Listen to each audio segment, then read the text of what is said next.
Good morning again, distinguished guests, ladies and gentlemen. On behalf of the organizing committee, it is my great honor to welcome you to the second day of International Conference on Questioning Tourism, the Role of Catholicism in South Asia.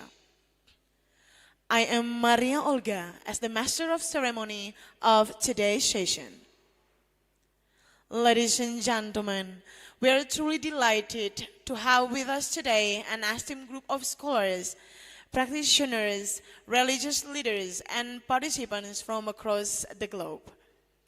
This gathering provides us with a platform to reflect, explore, and critically examine the intersections between tourism, faith, and cultural identity, particularly the influence of Catholicism in shaping the tourism landscape of South Asia.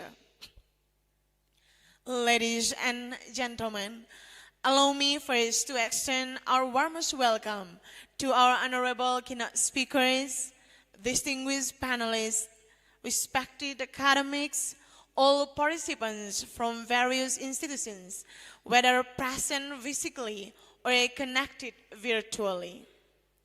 Your presence is a testament to the importance of dialogue and research in this significant area.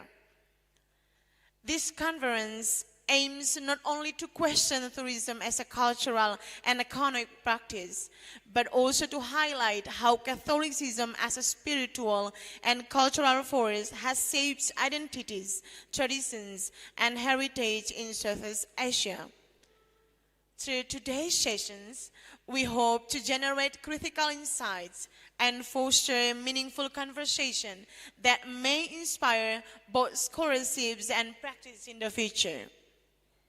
Thus, the specific aim of this conference is to explore a variety of topics and analysis on the ways in which tourism and Catholicism influence, impact, challenge, or redefine each other, especially within the context of Asia.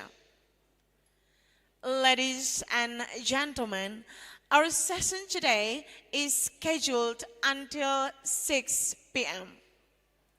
And our session is started by the keynote speaker, Dr. Jaeyeon Choi, and he will join virtually.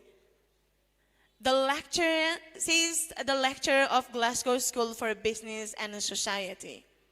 This session will be hosted by Mr. Santu Halum.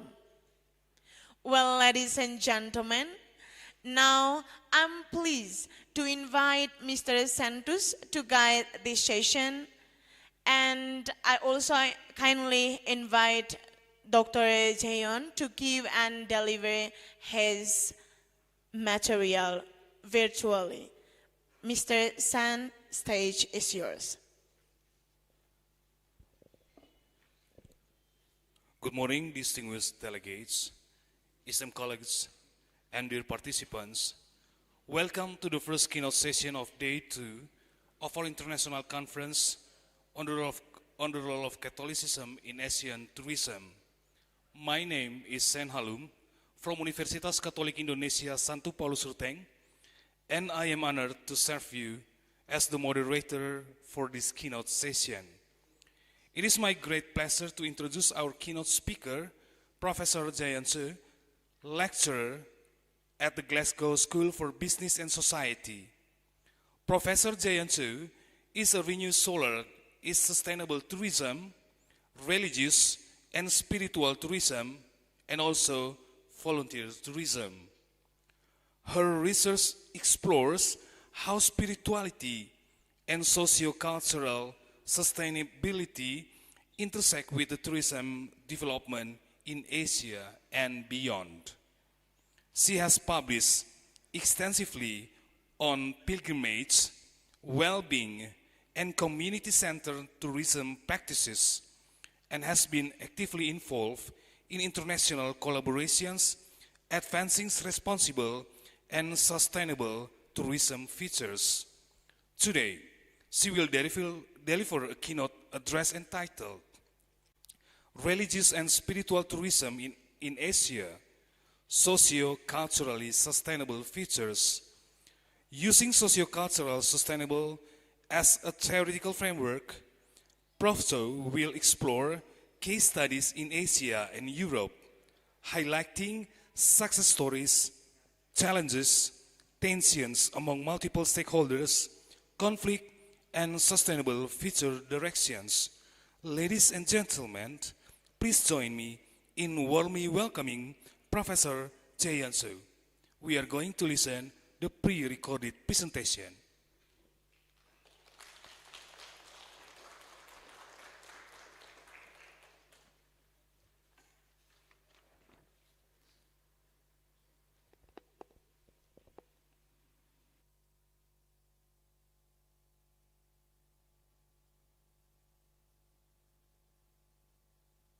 Hello, everyone.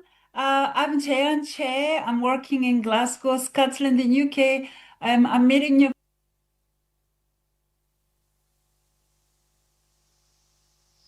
Hello, everyone. I'm Jae-Yeon Che. I'm working in Glasgow, Scotland, in UK. I'm meeting you from Glasgow. It's surprisingly a little bit of sunny day.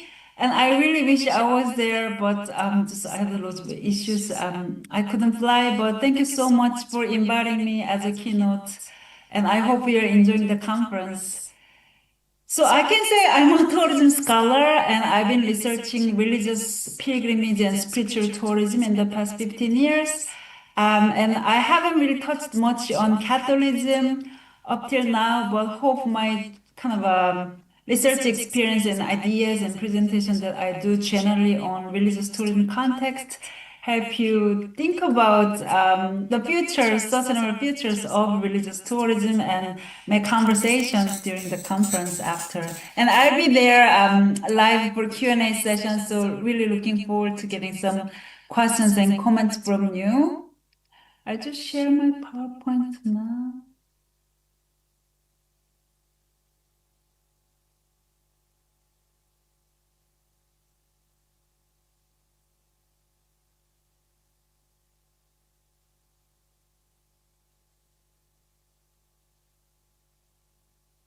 Hope you can see this in the screen. So questioning tourism, the role of Catholicism in Asian tourism. I was really impressed by the topic. I never actually heard of any conference or special issue on the role of Catholicism in Asian tourism, so that was extremely fascinating. And also the themes, questioning tourism, especially focusing on local communities, that was really, really interesting to me. So I'm so glad I'm here today, even online. So I'll just go to the next page. Oh, yeah.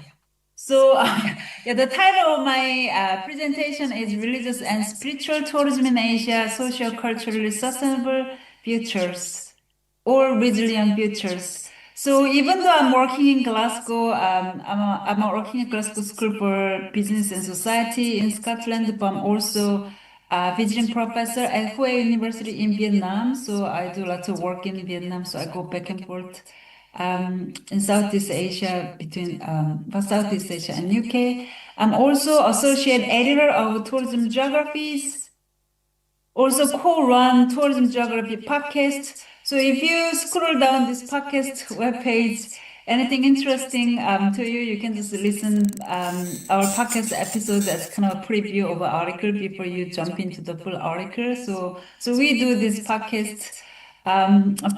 Please listen if you have a time when you go to hotel. And I'm also a fellow of Royal Geographical Society here in the UK.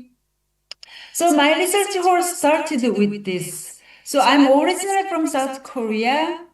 And when I was a university student, when I was 19 in Seoul, I was doing this voluntary work whenever we have like a keynote speakers from foreign countries to our university. I had to kind of show them around the Seoul, and I did that to practice English actually. So I did that, but I found something very interesting. Whenever I kind of assist the the foreign visitors or speakers to around Seoul, they always asking me to bring them to Buddhist temples. And I was 19. I didn't really grow up in a Buddhist family. I mean, we would go to temple once 2 years on a Buddha's birthday celebration rituals for free rice cakes. But I never really was interested in Buddhist temples and totally forgot about we had Buddhist heritage. And at some point, we were our national religion was Buddhism for 1700 years, right? And of course, I was young and was not interested in Buddhism or temples. But every single speakers or visitors were asking me to bring them to Buddhist temples, and they were amazed. And they would spend time appreciating the art, sometimes talking to the monk and people.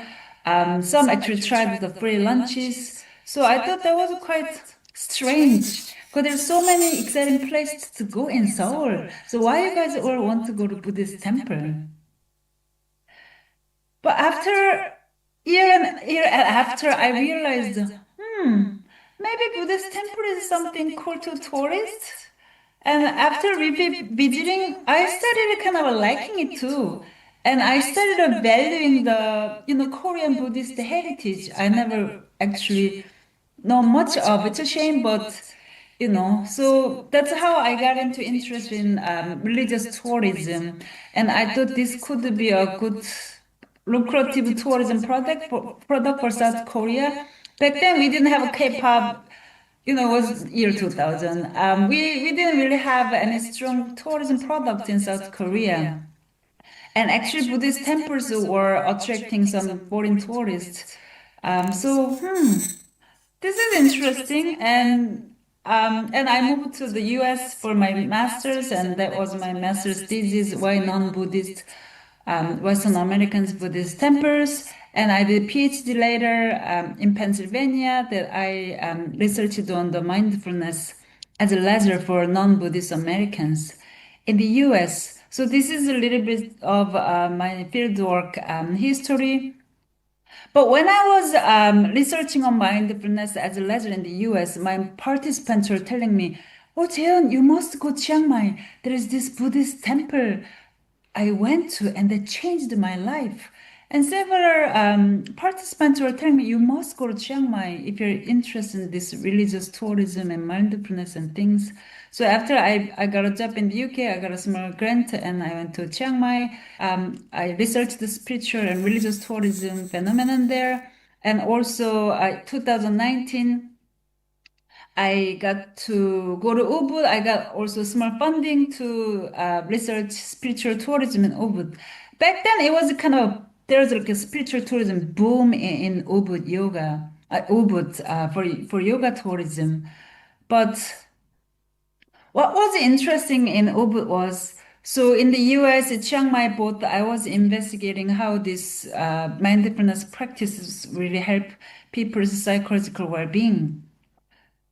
I had a similar question going into Ubud, but I realized, that's not an interesting issue to investigate. What was interesting was, where are the Balinese people? Where are the Ubud people? I go to these retreats, I go to these meditation centers, yoga classes, and I hardly met any local people.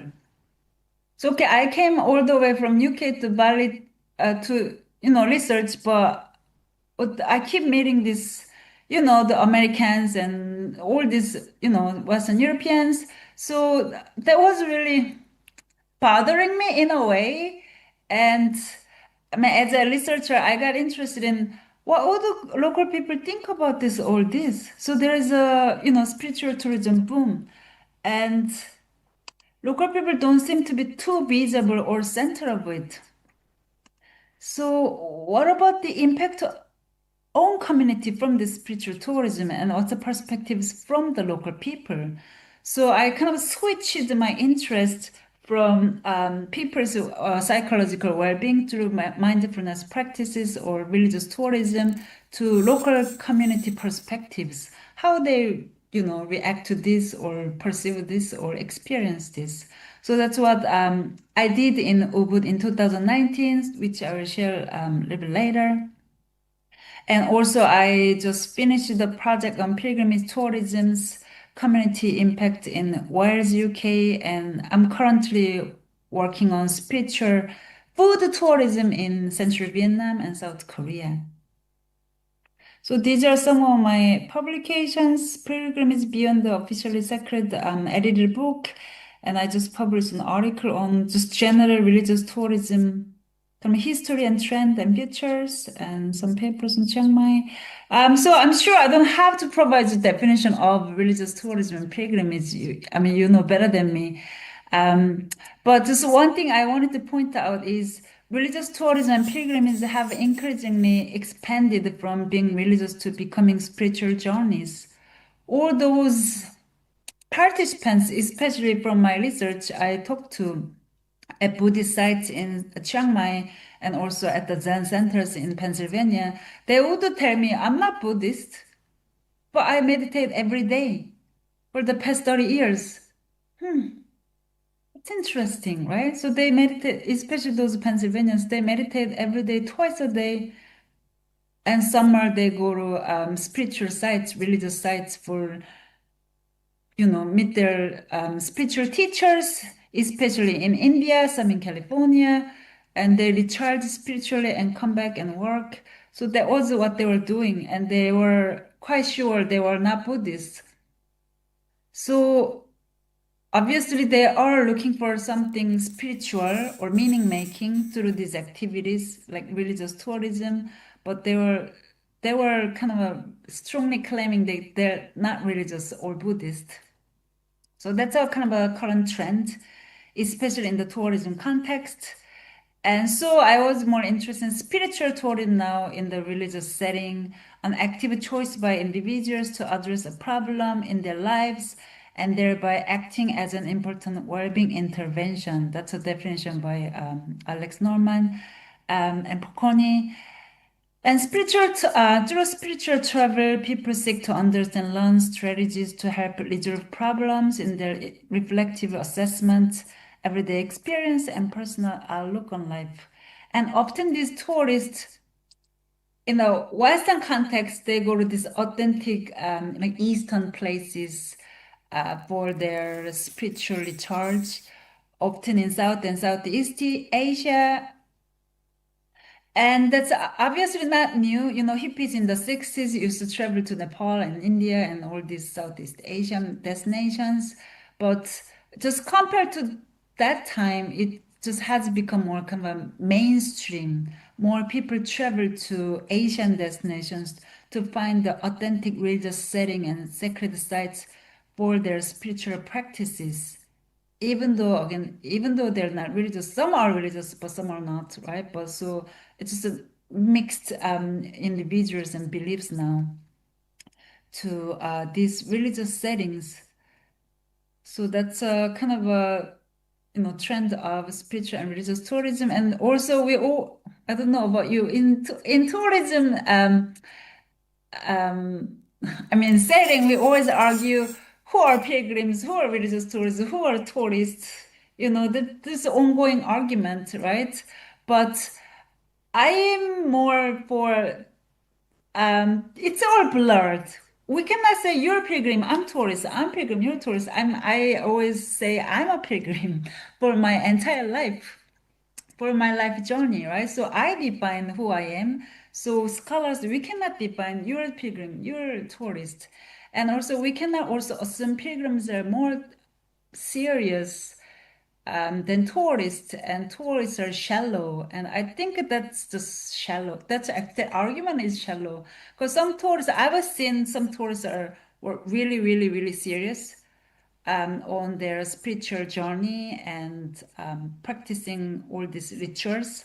And I've also seen pilgrims who are not too serious. So, tourists are shallow, pilgrims serious, that argument is maybe not so useful anymore, right? And here's the picture, the biker lives on pilgrimage. So, or some of this, like a priest going around sacred sites in the UK, motorbiking. Obviously, there is playfulness, and they're like tourists basically, right? So they're priests, pilgrims, but also tourists. So again, the dichotomy is not very necessary conceptually, right? Going to the next page. Oh, trying to go to the next page.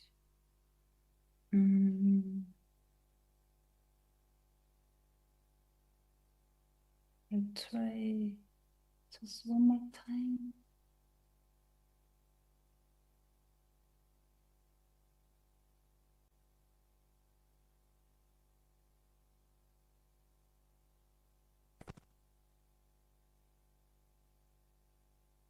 Oh yeah. And also, I have an Indonesian friend in Surabaya, Utomo. He's been researching about how Haji Plus trend has been quite popular. So you can book into this 5-star hotel and packages for your Haji practice. So of course there are pilgrims, but there's so much tourist aspect to it. So pilgrims or tourists, right? Maybe this might be kind of opening of interesting conversations later. Well, okay, so local perspectives. So up till maybe now, the majority of studies in religious tourism and spiritual tourism, especially in tourism literature, focus on pilgrims and tourist experiences and perspectives. Often most studies are about, tourist self-transformation, their emotional, well-being or psychological well-being, or this religious or spiritual tourism being used as a destination marketing tools or political propaganda. So those are kind of main study topics. So there is absolutely more need for more perspectives and voices from local communities, which this conference emphasizes, and I appreciate. And also there are some economic impact of religious tourism studies, or the pilgrimage tourism studies. There's need for more socio-cultural dimensions. So it's not, I mean, of course, economic sustainability is important, but also we need to pay more attention on socio-cultural dimensions of spiritual and religious tourism. So just quick social sustainability definition. I'm sure you're familiar with this, but it's all about just and equitable social, economic, and environmental practices and pride, community stability, and good quality of life of local people are key to ensuring social sustainability, which also this conference emphasizes, right? What about community pride? What about community stability? What about quality of life of local people through this religious tourism phenomenon? Anybody cares? Who should care or who should, make voice of it? Also, cultural sustainability, of course, lots of scholars use social cultural sustainability together as one word, but I just wanted to just put this as a kind of two different dimensions for now. So cultural sustainability emphasizes more on addressing threats and promoting the recovery and protection of cultural identities and intangible heritage that resonates with local values and heritage. And cultural considerations such as fostering the continuity of tradition, valorizing indigenous cultural processes, and listening to narratives and meanings of community must be heeded.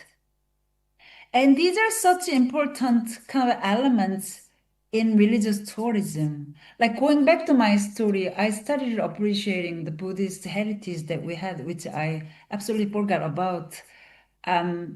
So this religious tourism really kind of promote the awareness among young local people, and that might help protect and revitalize the culture or heritage. So that's linked to cultural sustainability. Excuse me. And this is such a good example how Caminos in Spain, Camino tourism helped rural Spain's emptying villages to survive. So there are lots of abandoned rural villages in Spain because of possibly because of the declining of traditional agriculture industry, and young people move out. People move out, and there are not many people left. Only older people and cafes, bars all closed down. But because of this new pilgrimage tourist for the Camino, young people are coming back to open up B&Bs, hostels, albergues, and bars and cafes. So they're bringing this liveliness, also livelihood. Also, some of these articles are talking about how these newly reopened bars and cafes invite local people to socialize too.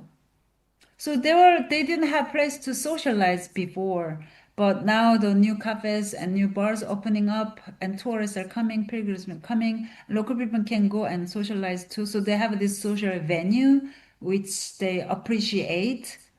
So there's a positive socio-economic impact of Camino tourism. And also not just that, also this Camino tourism help revitalize or protect local cuisines, food, market culture, because more tourists are interested in engaging with those. And that was that was kind of a demonstration through my own research in Welsh pilgrimage tourism.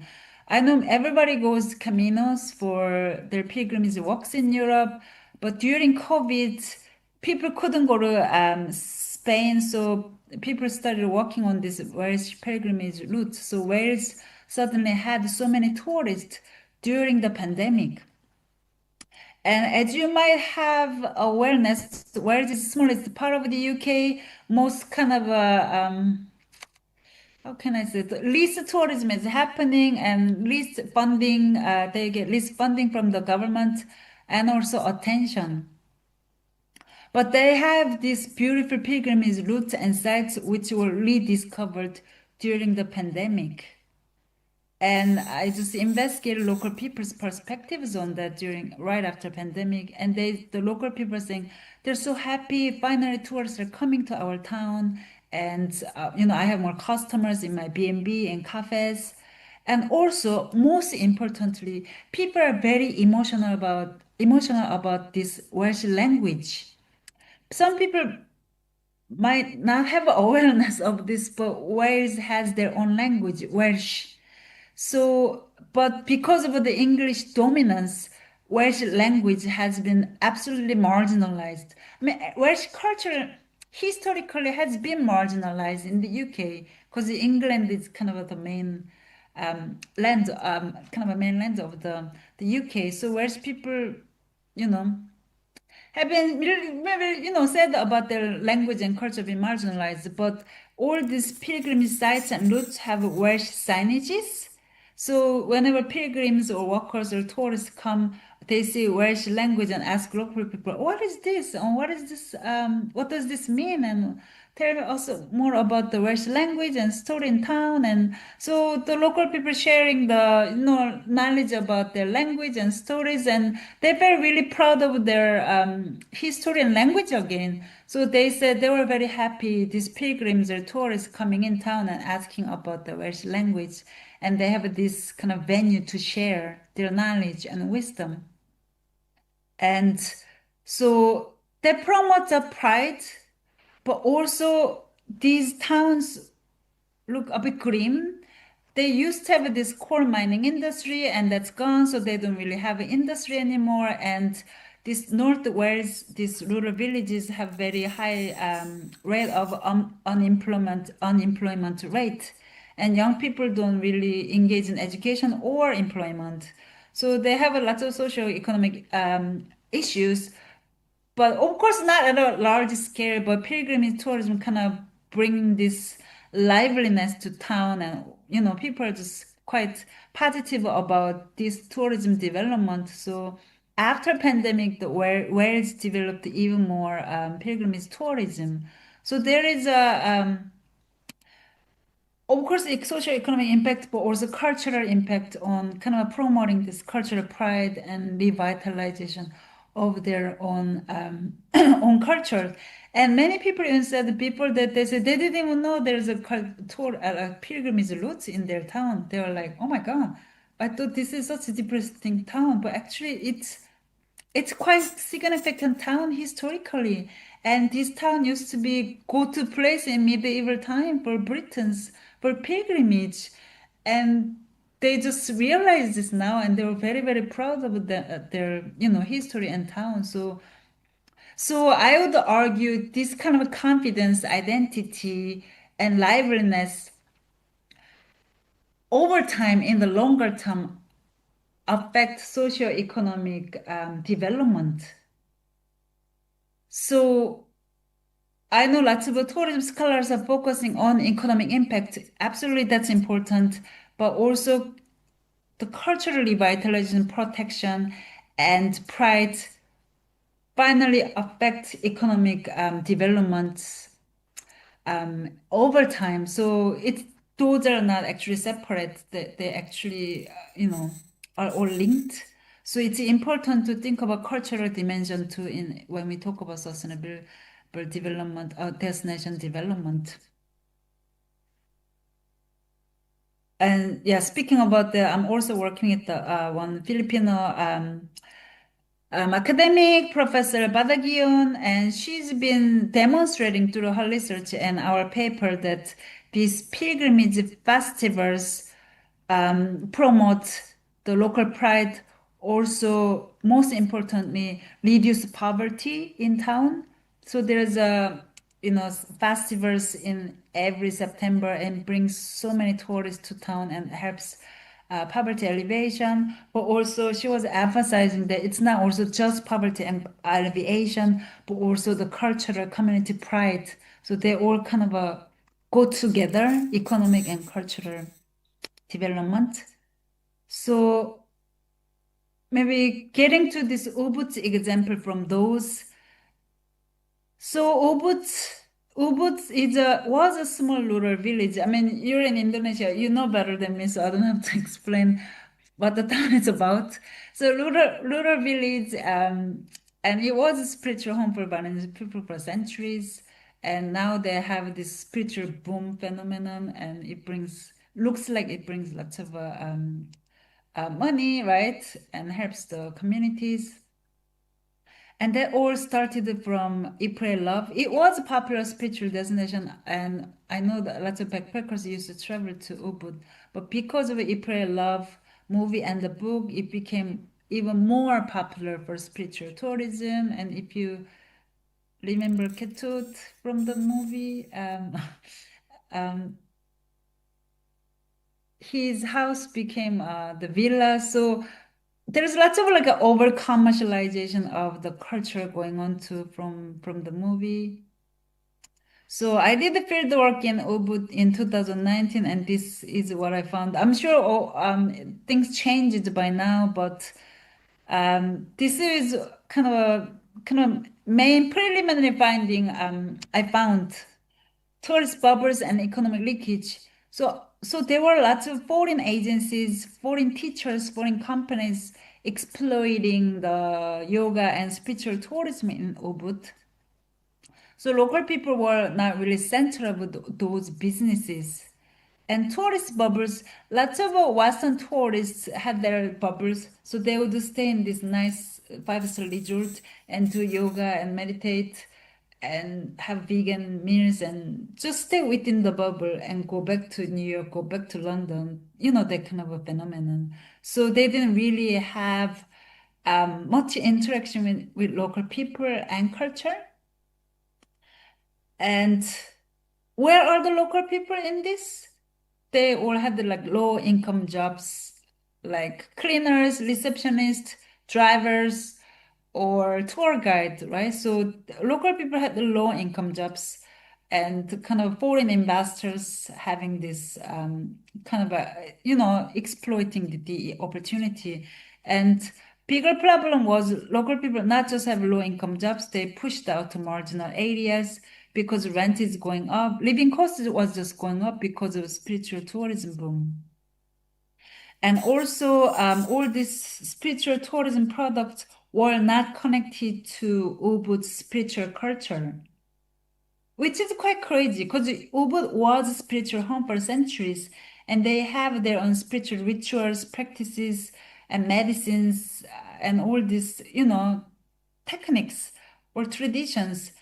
And that was all kind of not included in this spiritual tourism scene. And what they created were really, Western imagined spiritual tourism products. So all these classes and workshops and yoga classes.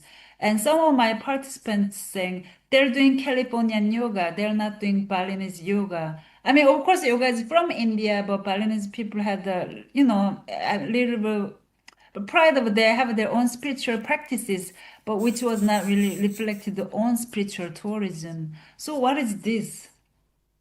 People come to Ubu for spiritual tourism, but spiritual tourism products are disconnected from the local spiritual traditions, and they bring their own Western, again, imagined, the programs, and local people have low-income jobs or pushed out to marginal areas. So of course, this is absolutely not sustainable or resilient, and I've found it quite messy, and there should be some changes. I'm sure things have changed a bit, but especially when I was there a few years ago, this was what was happening around spiritual tourism, just lots of economic leakage and tourist bubbles.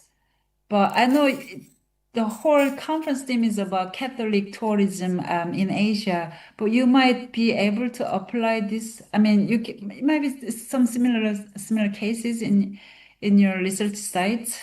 Maybe this is a little bit extreme, but often, this is an issue, right? The foreign agencies exploit the religious tourism boom, and foreign tourists, often wealthy foreign tourists create their own bubbles. They don't really have an interaction with local culture. So I was investigating also spiritual and wellness tourism in Ubud, and I thought that this was very interesting quote from my participant. Wellness for tourists? Well, not for locals. But of course, it's not all depressing. There's some positive sides too. So I met this lady, Dayu. She was getting trained as a yoga teacher. She was a local from Ubud, but she was very ambitious. She saw, whenever she finished the yoga class, people go to vegan cafe. So she actually opened up her own vegan cafe. And she actually drew this on the wall too. It's beautiful. But the problem was she couldn't compete with these guys. I mean, all these beautiful, again, Western foreign experienced business people running these vegan cafes,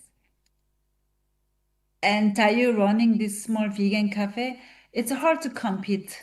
And she doesn't have, enough finance to upgrade the place. And also she didn't really properly train her staff, so people would complain about food poisoning and things.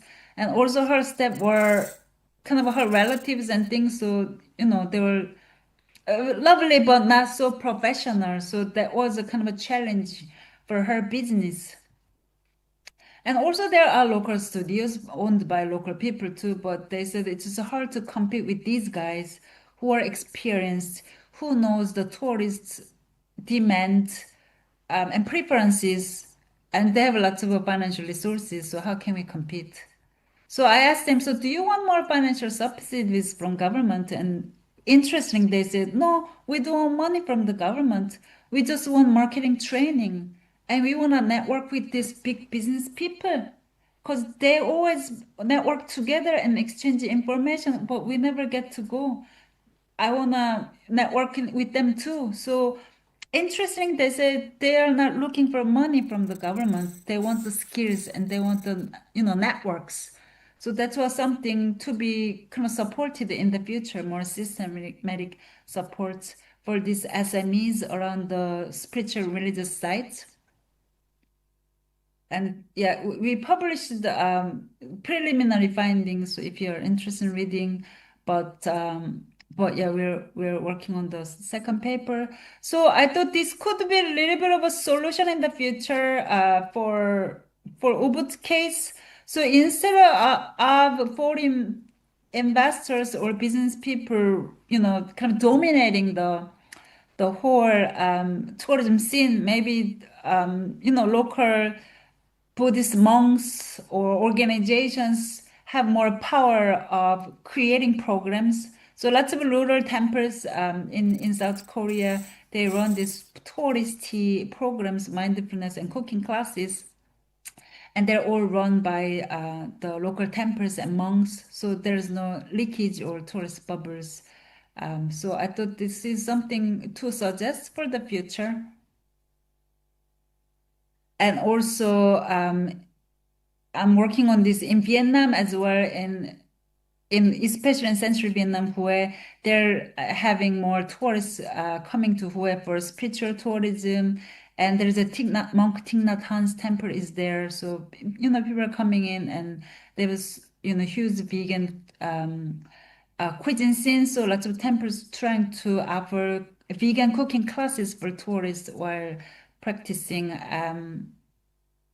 the rituals and mindfulness, right? So that's what I'm interested in right now, like the religious tourism, spiritual tourism, and pilgrimage. It's not all about just the religious practices or mindfulness or contemplation. And if you want to be creative, or if you want to attract more tourists in a creative way that helps cultural revitalization. There's a food aspect too, and this helps also protect the local cuisine culture. So that's what I'm kind of working on right now. So there's a paper if you're interested in reading. And I end example with this very successful case. So this small rural town in Japan, they had a tsunami 11 years ago. And so this town has been empty, and local people live depressed, and nobody wants to actually talk about it like that, right? But during COVID, local people actually got together, and then they designed this pilgrimage trail, pilgrimage route. So yeah, it's along the coast actually. So local governments were absolutely supporting them. And so local people designed the route and designed these tourism programs. So tourists can stay with them in their home and have some Japanese cooking class and talk with them and go to like other people's houses for lunch. So actually local people designed that, the homestays and cooking classes, lunch and cafes. So they get benefit from this pilgrimage tourism, and also they get to hang out with the pilgrims.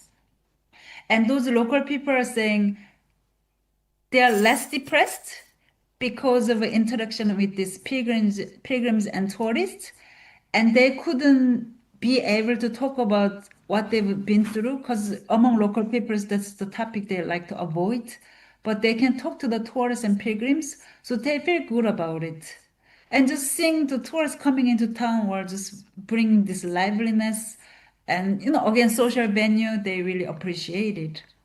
But I really like this example because these pilgrimage tourism, pilgrimage routes are designed by local people and community, supported by local authorities and government. And I think this is kind of an exemplary case or future for religious spiritual tourism, especially in rural communities. So I end with community resilience concept, which I like to explore more on. So these model make local community and people more resilient, I think. And what is resilient? Resilience, of course, originally from ecological concept, but community resilience is the ability of a community to adapt or cope with external stress and disturbances caused by social, political, and environmental change toward the more desirable trajectories. But who doesn't go through all these changes, especially with climate change, right? So maybe religious tourism or spiritual tourism or pilgrimage can contribute to this if properly planned or managed. And I would emphasize that has to be designed and run, managed by local communities, which would make the community more resilient. Also, if you think about the Ubud case. So also, I like to emphasize the social cultural sustainability elements with community resilience. Sustainable development frameworks, also community resilience frameworks, especially in tourism literature, they're often focusing on economic sustainability, economic resilience. But we need to pay more attention to social cultural sustainability. And again, I would argue if you protect social sustainability or maintain your cultural heritage, that might affect socio-economic benefits over time in the longer term. So cultural element is important in sustainability context, also resilience. And community resilience framework can be expanded to include social cultural sustainability dimension, moving beyond the ecological and economic perspectives. And more empirical research is needed to support theoretical conceptualizations and inform practical applications and policy making. So there are lots of conceptualizations without empirical data on social cultural sustainability and resilience, but we need to have more empirical data. And I would emphasize, of course, surveys are, great tool, useful tool for research, but we need to listen to more marginalized voices, local people's voices, qualitatively to help with this. And we also need to think about the practical applications and influencing policymakers through our empirical findings. So I will end here. I know I threw so much out there. I was really ambitious and excited about this presentation. But thank you so much for listening to me, and I look forward to your questions and conversations and follow-up discussions. Thank you so much. See you later.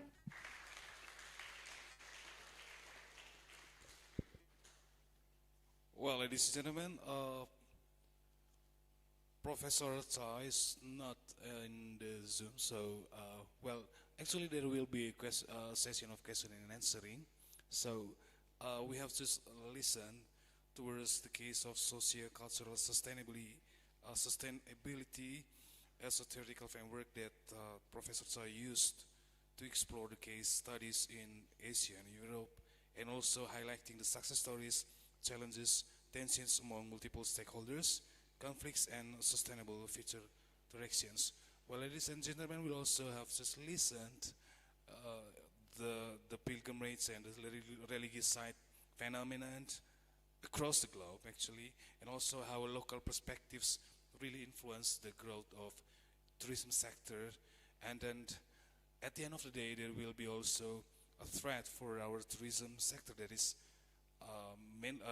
stated by the word wellness for the tourist, but wellness for the local. So we are going to discuss about that kind of phenomenon, and also and finally, Dr. Cha also talk about Professor Cha also talk about the resilience of the community, which is really important to think about. So if there are questions, I open the session for questions, and Dr. Michel will help us. So it's 3 o'clock in Glasgow, so this is why she tried, but it's a little late for the keynote speaker to be with us right now. She might join later today, but for now, what we invite is that Dr. Mary Beth and Dr. Megan Rose and we sit here, and we can take the questions and we can discuss them among us. We can vote them that we will share them with the keynote speaker in order to have a conversation about this first presentation. So basically, we open the floor for questions or comments, reactions, and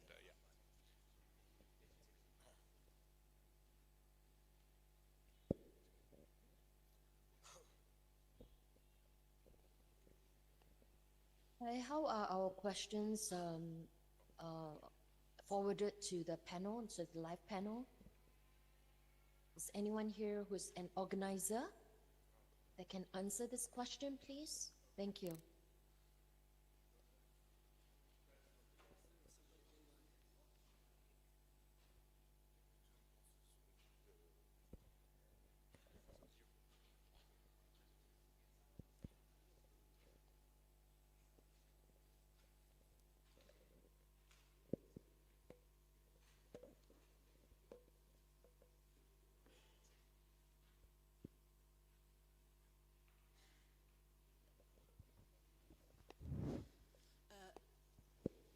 Can I say a few words because I found this talk really, really interesting, and I wanted to just highlight a few things that struck me about what Dr. Jayan said. A famous anthropologist who did research in Indonesia years ago, Edward Bruner, but he also did a lot of research on tourism in many parts of the world, made a comment that there was a dissonance, a split between the understanding of the local community about what tourism would bring and what tourists wanted from their visits. So he said that tourists were looking for local, authentic culture. They wanted to visit places that hadn't changed. They had this imagination of a place that was kind of timeless and still living in the past and living in the local cultural practices without any change. But the local community, in fact, actually hoped for the very opposite from tourism. They were hoping that things would change and that their lives would get better through tourism. So there was absolute split in understanding about what tourism would bring. And I was very struck with what Professor Jayan said about the ideas about pilgrimage and spiritual tourism. We see the similar kind of split, which was very, very not surprising to me, but it was very interesting to see this similar kind of split, that locals have their own kind of understanding about what their spirituality is, but you see that the tourists are like coming with their own ideas and seeing something very different, right? So the case, and it was very interesting, the case that she gave about Bali, which I think many of you would be perhaps more familiar with than some of the other cases, at least the Indonesians, is a total split, right? The tourists had no interest at all in anything that the local communities did in terms of their spiritual practices. They only were bringing their own ideas. So this really is something that you find very similar in tourism more generally, and we see it brought over into this kind of spiritual and pilgrimage tourism. So that to Hi, me can was somebody very answer me if my question will be forwarded to the panel? Hi to the speaker online. I think we have a question in the room, so we are going to address that first, but we will get to all questions eventually, and if we don't answer them now, we will be forwarding them to Jae-yoon. Okay, thank you. So I do think there was a question in the room. Is it possible to take that now? Okay, thank you very much comment? for opportunity given to me. Prof. Maribeth said just now that there is split between the local community and also the tourists viewing the sustainability of culture. But I'm trying to say from different perspective. So what I'm trying to see here is not only about the split between the local community, local community and also the tourists coming to our country, say for example like that, but I see something more beyond that. What I have observed so far is there is a cultural commodification for the sake of tourism. So many culture and religious practice are commodified for the sake of tourism purposes. And we are afraid of right now is that if this commodification will appear more and more, probably someday the value of the local community and also the value by the people here might be disappear. So the point that I'm trying to emphasize here is not only the split between the local community's perspective and also the tourist perspective, but something beyond than that. Losing the value of the culture, losing the value of the identity of the people because of the tourism purposes resulting from culture commodification. What do you think about that? Thank you. Yes, absolutely. I think that is the result of this split, right? Is that the local community ideas are just basically going to be swallowed up, be drowned out eventually. And that's the danger, I think, that Dr. Jae-yoon was talking about, right? So, you know, that Balinese, for example, have been totally marginalized. So I think it's very interesting to ask the question about what's happening in Manggarai now. And she posed that question herself, whether or not with the hopes for a certain kind of Catholic pilgrimage tourism, with the emphasis on these different festivals that are showcasing culture, maybe the question might be, I'm throwing this out and people can respond to it, is whether or not the cultural displays of local culture that are being presented are actually reflecting what local people feel is the heart of their culture. Maybe this is true in Manggarai, or whether they're being somehow forced to present something that tourists want to see. So if that perhaps continues to be the case, then there could be a fading away, as Parani said before, of actually local cultural traditions because of this need somehow to present to tourists what they're expecting to see. So that's my question, whether or not people feel that here, that is happening or not. So. I just wanted to add a short example to that. Yesterday, I had the chance to go up to Liangbua, and I had an interest as an anthropologist to see where Homo floresiensis was found, and I was positively surprised to be received in a traditional Manggarai style. We had the same apa itu adat itu the terima tamu itu, to receive guests. And then we sat and drank coffee and papaya, so we were received kind of formally as family. And it was such a wonderful feeling as a tourist to be received like that. But it was also inspiring as a scholar and someone who's interested in these questions of community preservation of their desires and ways, to see that leading the way in this moment, which started for me as a kind of tourist experience, but ended for me as this beautiful cultural moment, I think. However, I was completely saddened to hear from our guide that while the sort of the local community handles the tourism part of that, the visiting the caves, on the archaeological side, a lot of the while local people do participate in the archaeological digs, it is often as kind of these low-income jobs that are paid extremely poorly. I was shocked to hear 80,000 rupiah a day, which is like 3 pounds, I think, British pounds, 4 pounds. So that was disappointing to me as an academic. I was hoping to see better from the academic side, but it was exciting to see the local community there, not only leading the moment, but also finding the moments where the kind of local ways intersected with tourist expectations. So sitting up above on this kind of little pondok, what's the English?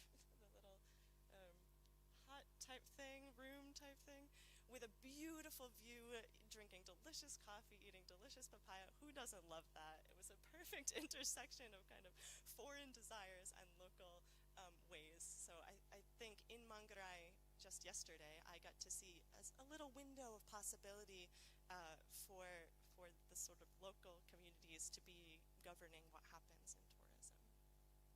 Fingers crossed. Are there other questions out there?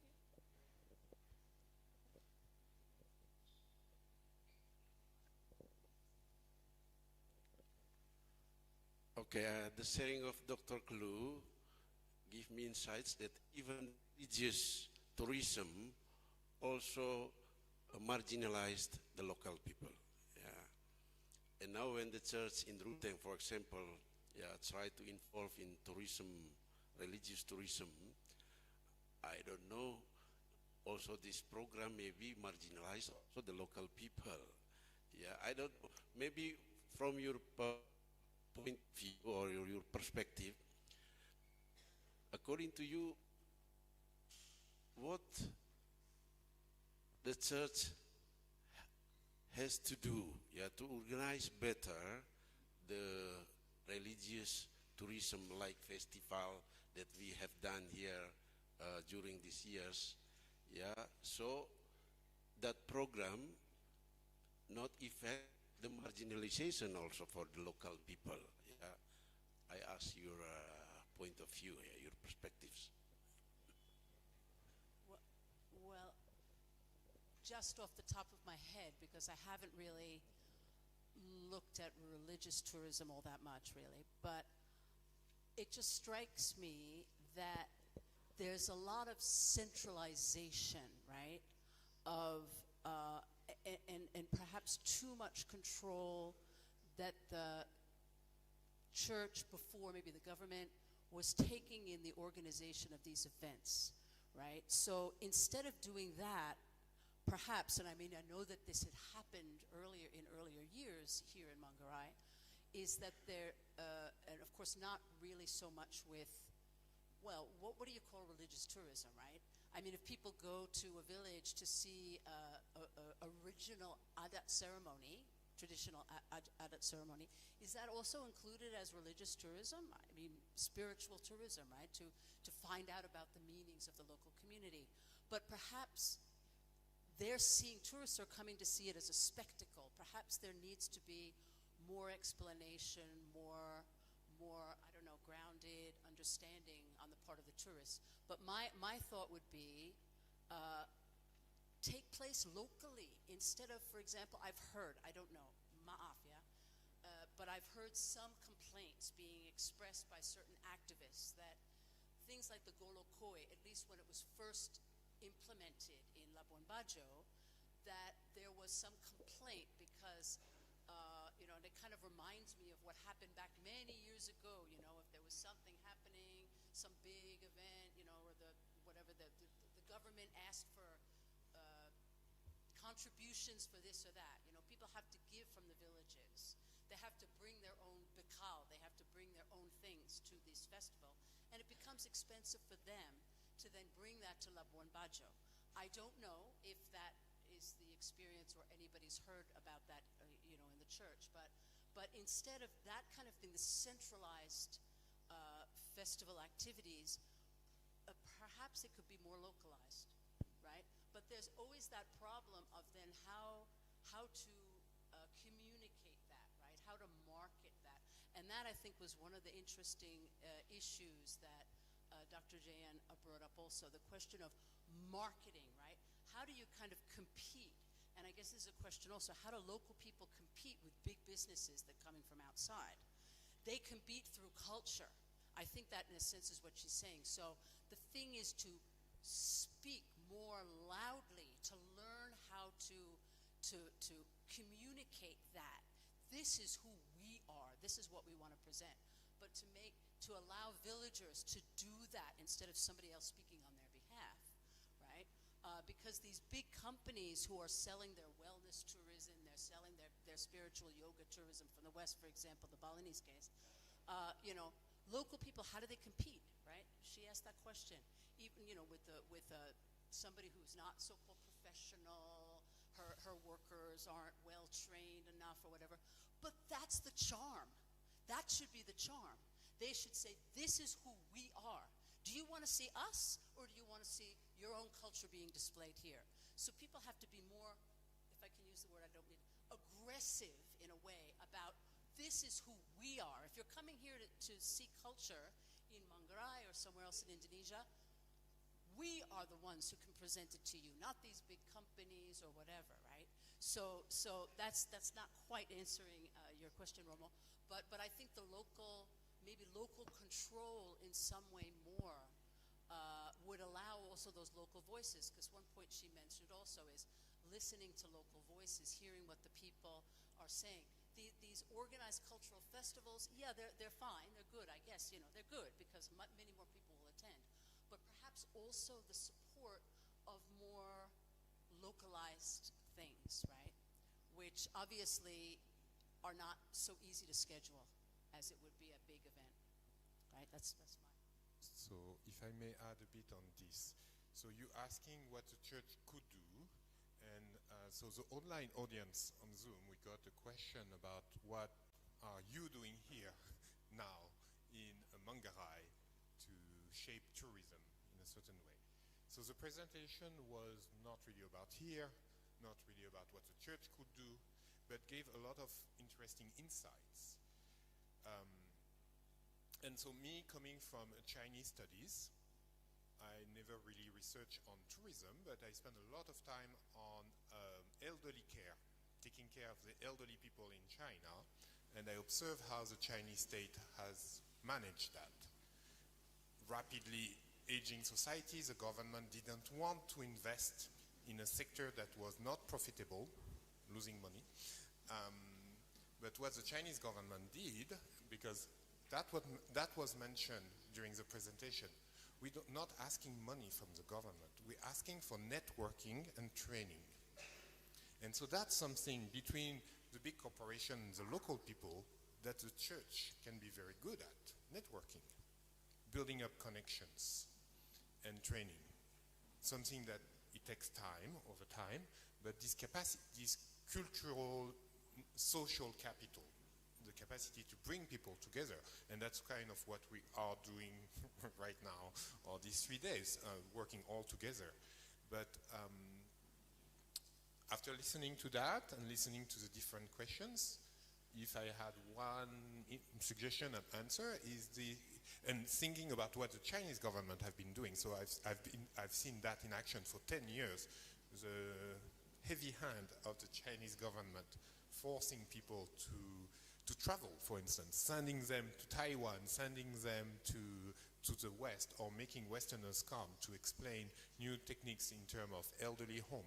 Because in China it was a huge transition within 20 years to make retired farmers or retired people accept to move in elderly homes and to create elderly homes with acceptable conditions instead of letting elderly people die alone in their countryside. So, and the Chinese government didn't want to spend money on it.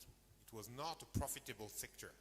But what they did to create an industry was a very strong involvement in making people network and share knowledge and trainings.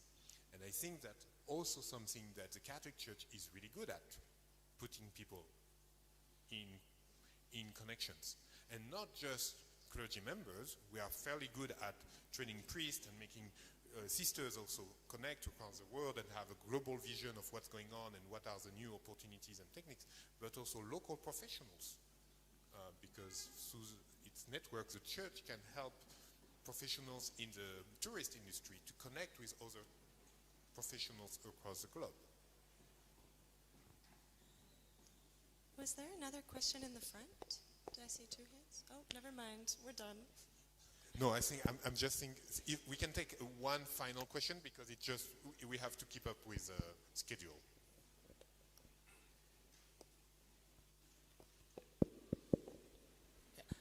Thank you very much. Good morning to all of us. Tabegula. So I think it is very, very interesting discussion this morning. And from what Jayon already present to us, I'm very interested with the statement about authenticity. Because when we are talking about tourism, for me myself, that now I'm also doing research on the politics of development of tourism in Labuan Bajo, authenticity is always come first. But maybe as a reflective question, how to be authentic, especially in this digital age? How to be authentic? Because every day we are also looking at our phone with so many information coming from all of the world. And sometimes we are trying to copy what they are doing outside, especially our teenagers. I'm pretty sure that all of our students here, most of them do not learning about Manggarai traditional story, Manggarai traditional language, but they are watching drama Korea or Korean drama. And also bapak-bapak here, I think they are most spend their time to watching drama Cina, Dracin, or China drama. Just be honest. So, again, how to be authentic, especially in this digital age, where so many information coming in just in a second of time. And there is a tendency that we want, when we are talking about the development of tourism, we are trying to create some tourism site based of tourist gaze, not based on local gaze. We are trying to create awareness for tourists, but again, become wellness for a local. I think this could be just like a reflective question for all of us that we can also talking and discussion during this conference, because Michelle already said to me, time. Okay, boss. Is that okay? Just very quickly, it is a very important question.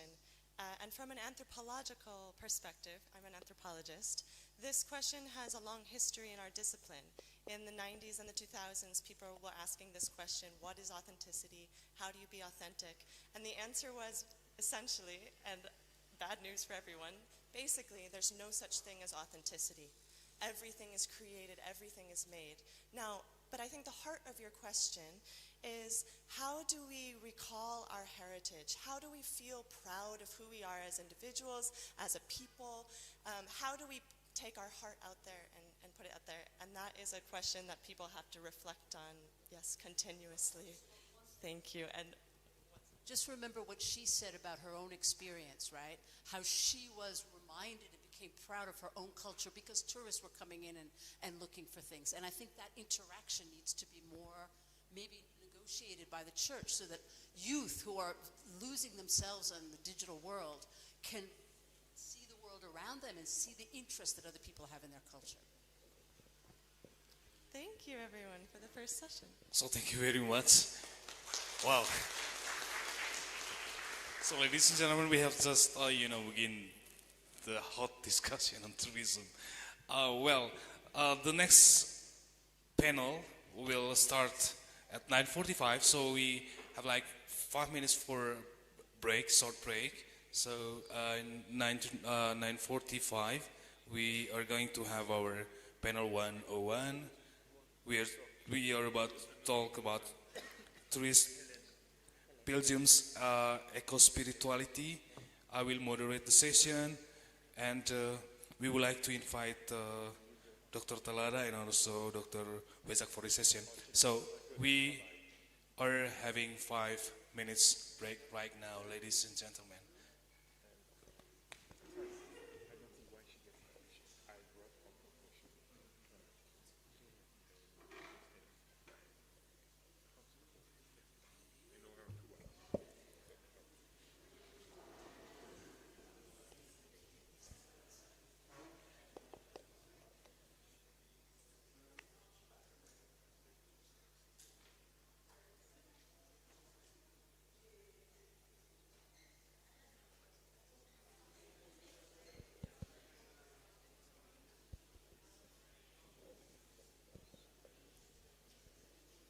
Okay, the snacks and also the coffee are behind you. If you do not mind, you may go back and take your coffee.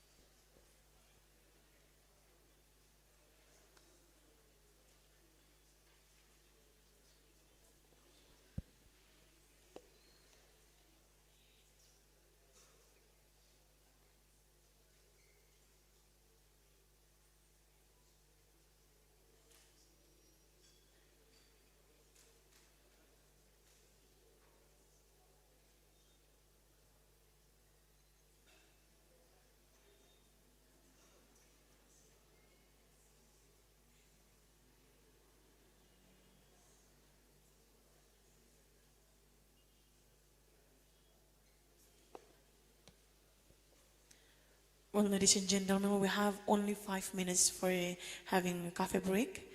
And I kindly inform you that after you have your coffee, the committee has already prepared the place to put the glass back. Thank you.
Okay, ladies and gentlemen, we are now coming to the first session of our panel discussion.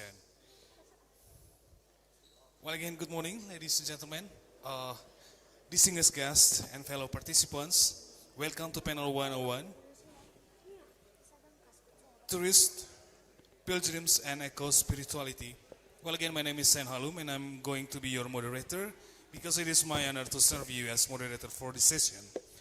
Today, we have two distinguished speakers who will share their research on pilgrimage and eco-spiritual practices in Asia.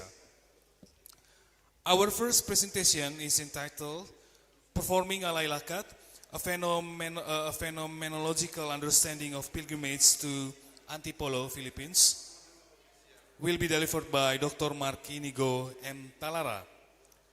Dr. Talara is a faculty member at the University of the Philippines, Diliman. His research explores ritual performance, pilgrimage, and the lived experience of faith in the Philippine context. He has published works on Filipino religiosity, popular devotion, and cultural identity, particularly examining how traditional practices continue to shape contemporary Catholic experiences. Dr. Talara? All right, the floor is yours.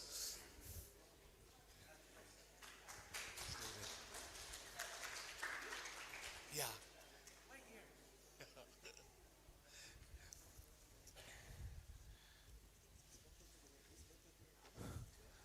Oh, you may. Okay. All right. Hello. I think I'll just stand. Okay. We'll just sit later. So, I go straight to my presentation. I know Michelle is very particular in timing. Okay. and perhaps to give time also to Dr. Justin later. All right, so very quickly, so when I submitted my proposal for this conference, I was affiliated to the La Salle University, but now I'm in the Asian Center at the University of the Philippines. Now, my presentation today is part of a bigger project. I am known in the Philippines on presenting about the procession of the Black Christ Nazarene. I know a lot of you, even the priest here in Ruteng, perhaps knows the biggest, the longest procession in the Philippines, which is the Black Nazarene of Christ. No, but the other portion of my project is again, no, I'm claiming, and perhaps today, no, it might be approved, no, if the Manila's Black Nazarene is the biggest procession, the longest procession in the Philippines, the longest pilgrimage season in the Philippines, Antipolo could claim it. I know this could be a highly debatable, especially the second presentation that Dr. Sarah will be doing, no, on another equally important Marian shrine, which is the Mother of Perpetual Help. But let me introduce to you so that if my claims, arguments might be agreed or approved. Oops. Sorry. Okay. All right. So, I'm happy that Dr. Choi mentioned one important shrine in the Philippines, which is south of Manila, Naga City, which is Our Lady of Peña Francia. No, it's a very important Marian site in the Philippines. Now I will be focusing on another important shrine, no, dedicated to the Virgin Mary, and comparing to Dr. Choi mentioned on Naga and perhaps Dr. Sarah's focus, I think my shrine, after they declared last year, 2024, January 26, to be the very first international Marian shrine in the Philippines and Southeast Asia, put this Antipolo on the top spot. Okay? Meaning, if you're going to visit the Philippines for pilgrimage, or if you want to name it as religious tourism, you will find out that there are more shrines dedicated to Mary than to Jesus Christ. I know Santo Niño in Cebu, Philippines, is so popular, the infant Jesus, but if you're going to look at statistically, the Marian shrine is more. And on the top of the list now is received by Antipolo. This was declared before I started doing research way back in 2013. Okay. All right, let me just quickly introduce the summary of my project. I am arguing that Antipolo as a pilgrimage site is a contested space or place of performing religious practices. It is a place that I think already mentioned by our keynote speaker, both secular and religious is happening. Okay? And this third bullet perhaps my contribution to the conversation today or for the whole entire conference. I'm not a tourism expert. I'm not a tourism course professor. I'm a religious education professor, but my take on tourism, and perhaps this could be the link of my proposal on phenomenological experience. So I'm very particular on the experience of the person on the site that perhaps could be a basis of a policy, the policy of Ruteng or whatever policy on tourism. So I call it experience economy. Okay? So perhaps this experience economy could link on our conversation on tourism and my argument on the lived experience or the experience, the phenomenological experience of a devotee, Filipino devotee, on a particular pilgrimage site, which is Antipolo. Okay po? All right. I'm going to discuss that in a very particular case, what we understand as alay lakad. Alay, I don't know if there is a similar term in Bahasa. Alay means offering. Alay. That's why I'm telling Dr. Sarah why yesterday are we going to be alay during the welcome, the welcome ceremony. Are you going to be alay offering? Because we don't know what will happen, no? But alay in the Philippines is more than just the material offering. There is the spiritual offering. And in my study, it could link to a more sacrificial and penitential that is suitable to the second word, lakad. Lakad means walking. So you walk. It's an offering of walk. So in my study, it's penitential walking. So the kind of pilgrimage happening in my project in Antipolo is the not so typical understanding of pilgrimage. Yes, Antipolo, if you've been there, it's existing since for many, many centuries. A popular pilgrimage sites. I think before the term tourism, the popular term of tourism being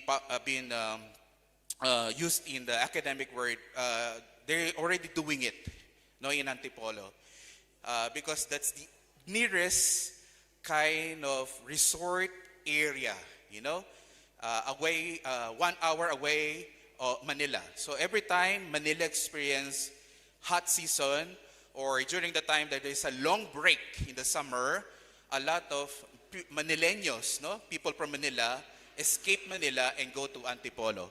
But it changed, over time it changed. Now, the kind of pilgrimage that is happening right now is more like alay lakad or penitential walking that I'm going to explain later. So these are my research questions.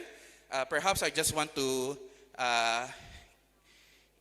highlighted the idea that the alay lakad happening in Antipolo is two distinct events. No? The other scholars, so those doing research in Antipolo, just focusing on one. No? But in my years of work and research in Antipolo, I uncover two distinct alay lakad or penitential walking. And if you're going to connect this on the liturgical calendar of the Catholic Church, I think all the priests here will agree with me, later you will find out that it's in season or out of season. Am I correct, Father? There's a season, the pilgrimage season, which is aligned to the liturgical calendar, and there is what I call out of season. Okay. All right. So just to give you some images, this is pre-COVID. So I've done field work in Antipolo starting 2013, 2014, side by side with the Black Nazarene of Quiapo. I have a published article on that. It's open access. You can see. I had a data on the number of participants, length, etc., etc. But I'm going to present now about Antipolo.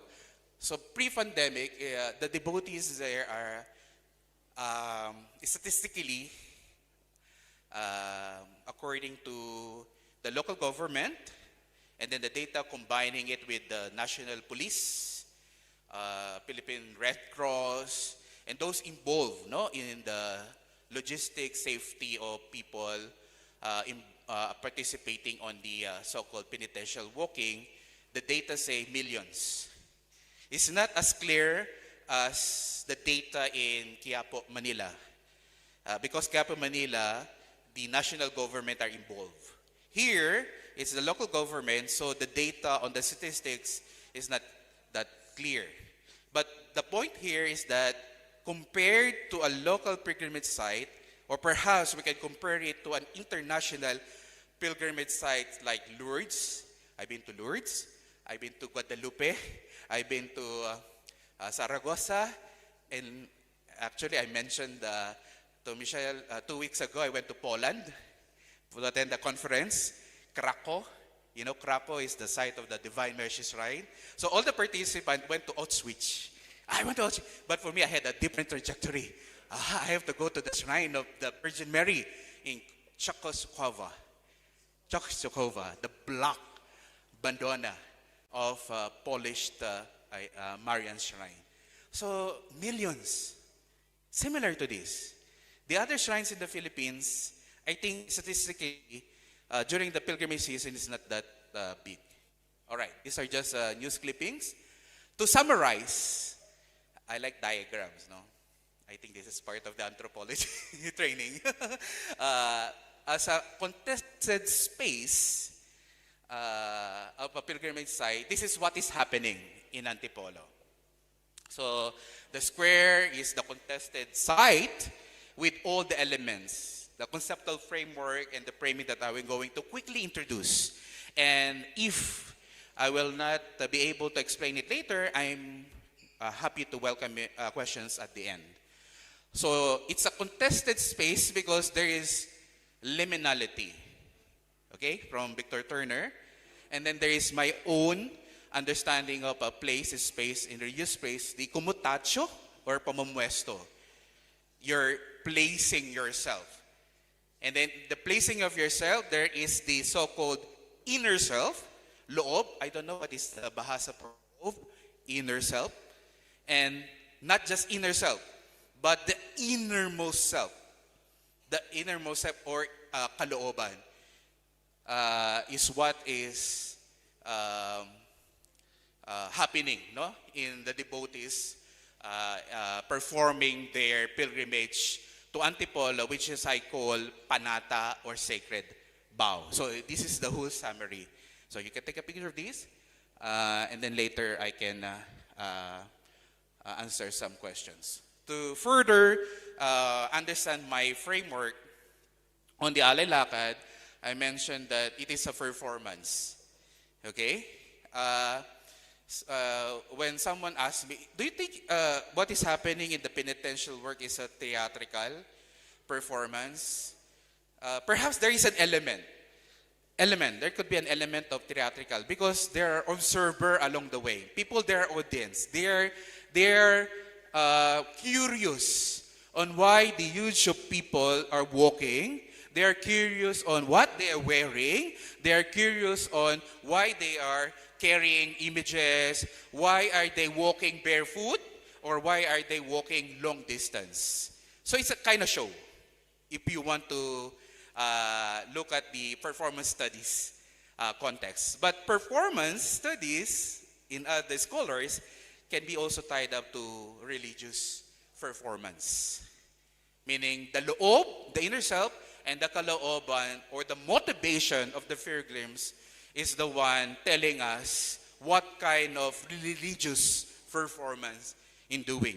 In this case, it is a sacred vow to Mama Mary. A sacred vow because perhaps I was cured, I had asthma, or I have illness, or my parents was experiencing problems, but miraculously, after doing a penitential walk or praying to Mama Mary of Antipolo, God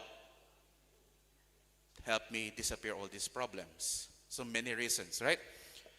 And then I mentioned also I'm looking at the Victor Turner's framework. Okay, all right. Let me just quickly. 5 minutes already. Okay. All right. The image, very quickly on the historical side, the image of the Black Virgin Mary of Antipolo was not original from the Philippines. I titled this portion as colonial iconography because the history I recorded it that the original image, the image still existing, was transported via the Manila Galleon to the Philippines. And as you all know, the Manila Galleon of 1565 to 1815 is a crucial historical period in the Philippines and in the spread of Catholicism. You know, because that's the only apparatus, a tool that you can bring missionaries and bring images and even communication coming from Vatican. Okay. This is a pamphlet, pre-pandemic pamphlet that I kept to show a proof that the Antipolo pilgrimage season is the longest in the Philippines compared to the other Maray. Because if you're going to see at the events, it started on April 30 every year until the closing on July 8. So, but basically, as you all know, Catholic Church shrines are open every year. Every year. It's open to everyone. Every year. But in Antipolo, it's open every year, but the highlight of the pilgrimage is on these following dates. All right? I'll just mention my methodology. I did interviews and faces. All right. So this is the map, quickly, no? Because I only have 2 minutes or 3 minutes. If you're familiar with National Capital Region of Manila, this is the map. So if you're going to Google Manila, the city of Manila, all the way to Antipolo, the average kilometer is 23.3, and the Google map will suggest the number of hours that you can walk. So the average is 4 hours or 5 hours, but depending on the phase. But definitely, you know, if it is penitential walking, if you're barefoot or you're going to stop there is a mini station of the cross along the way. So meaning the penitential walk is both doing Catholic religious life and at the same time doing a pilgrimage. So I did that a few times. I think I calculated 8 hours. And maybe because I'm not physically fit and I'm doing some participant observation. So I think if you are physically fit, you can perhaps complete the entire penitential walk 6 hours. So this is a closer map of Manila, where I started the shrine of the Black Rice Nazarene all the way to Antipolo. You can walk, you know. All right. To end, no? What is happening in Antipolo, no? So Antipolo is a place of panata, of a sacred vow, no? It's a sacred vow that every year, every pilgrimage season, or any time, no, that you have available schedule, you can visit and pray to the Virgin Mary, to Mama Mary. Panata, over time, is changing. Perhaps this is what is also Dr. Choi is mentioning, depending on the kalooban, the self, or the person, the individual person. 1 minute. The person. So, it could be inherited because your parents ask you to do it as a family tradition. Or it could be out of curiosity. You know, out of curiosity because, my friends is joining this penitential walk. What is that? Let me try that. It's like a grand tour, as mentioned yesterday, about tourism. And eventually, in my data, the first, out of curiosity, eventually become every year. Every year. So your kalooban, your inner self, perhaps in the first experience, out of curiosity, it might not be clear as a religious experience or religious practice, but eventually, it could be part of you. the highlight, no, that could change you perhaps is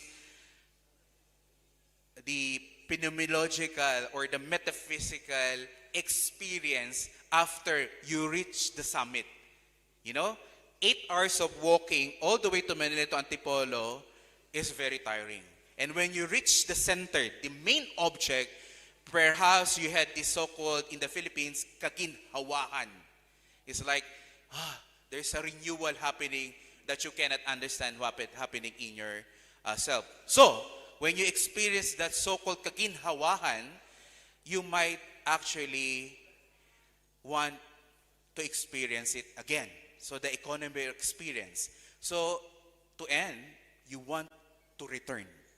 And the returning on a sacred site is important, no? To understand Antipolo's pilgrimage site. So it could be inherited, it could be out of curiosity, or it could be part of you as a Catholic person or individual.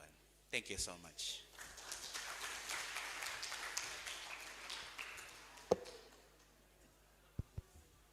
Thank you, Dr. Talara, for the presentation. And ladies and gentlemen, we now move to our second speaker, presenting online. The paper is entitled Eco-Spirituality in Lembata, Indonesia, Transforming Bukit Doa for Sustainable Tourism, delivered by Dr. Justin Wejak.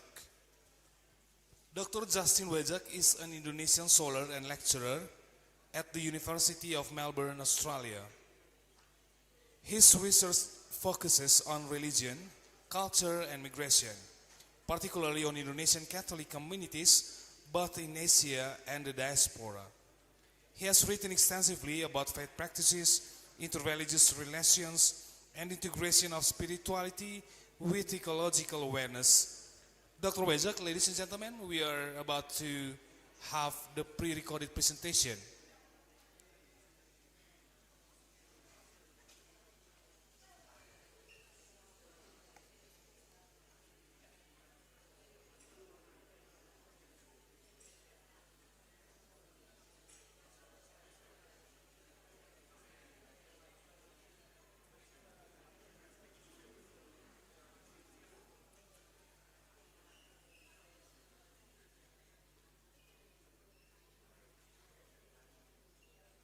I would like to start by quickly showing you a few images to locate the place I am talking about and to transport your mind and spirit to my island home of Lembata.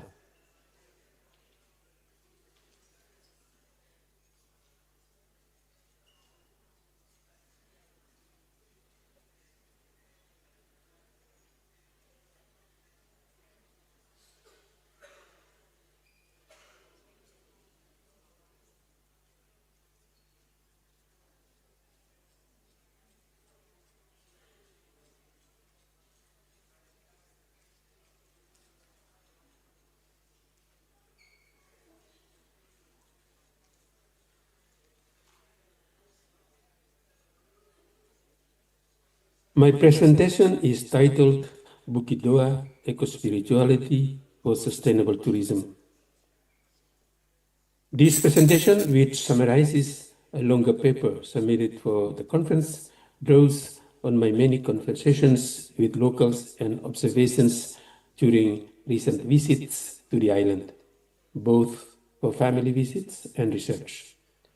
In 2022, I conducted collaborative research on indigenous knowledge of traditional food and healing in Lembata, and I'm currently involved in another project on indigenous storytelling and practical wisdom from Lembata to Salatiga with my Australian colleagues. As we all know, tourism in certain places in Indonesia, such as Bali and Labuan Bajo, has expanded, but this growth comes with a cost.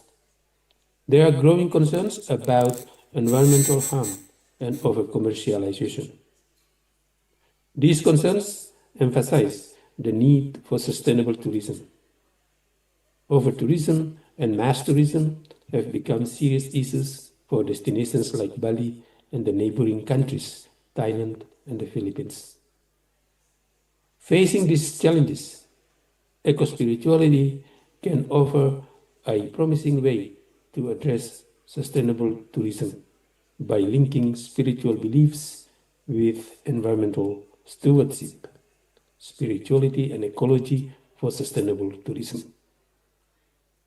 Scholars like Paul Collins, Thomas Berry, Mary Evelyn, David Tacey, and Ursula King agree that spirituality must be realigned with ecological harmony, even though their methods vary, whether through religious integration, cosmic change, ethical duty, or spiritual renewal.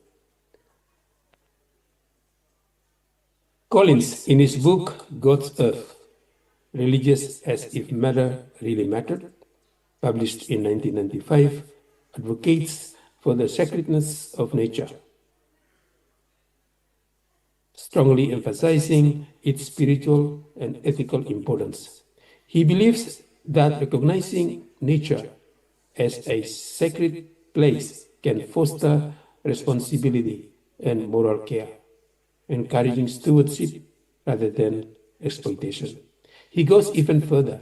He critiques Western religions that separate spirit from matter, which often elevates the spiritual above the physical. He argues that the earth is sacred, a living symbol of God's presence. Therefore, for Collins, harming the earth is a spiritual violation. Thus, he encourages people of faith to consider integrating ecological care into worship, theology, and daily life, linking theology with environmental concerns to foster a faith that honors creation. Nature is a sacred space to encounter God.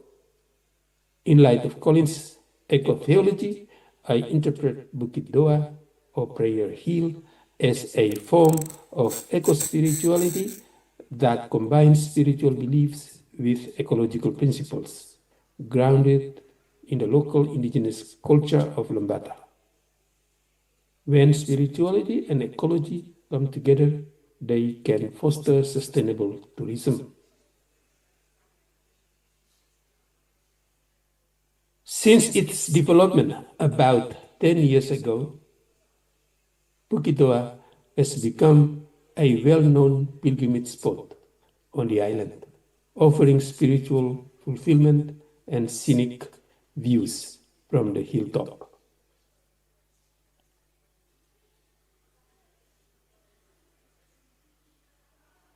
Visitors, both local and international, appreciate its panoramic landscape and peaceful atmosphere.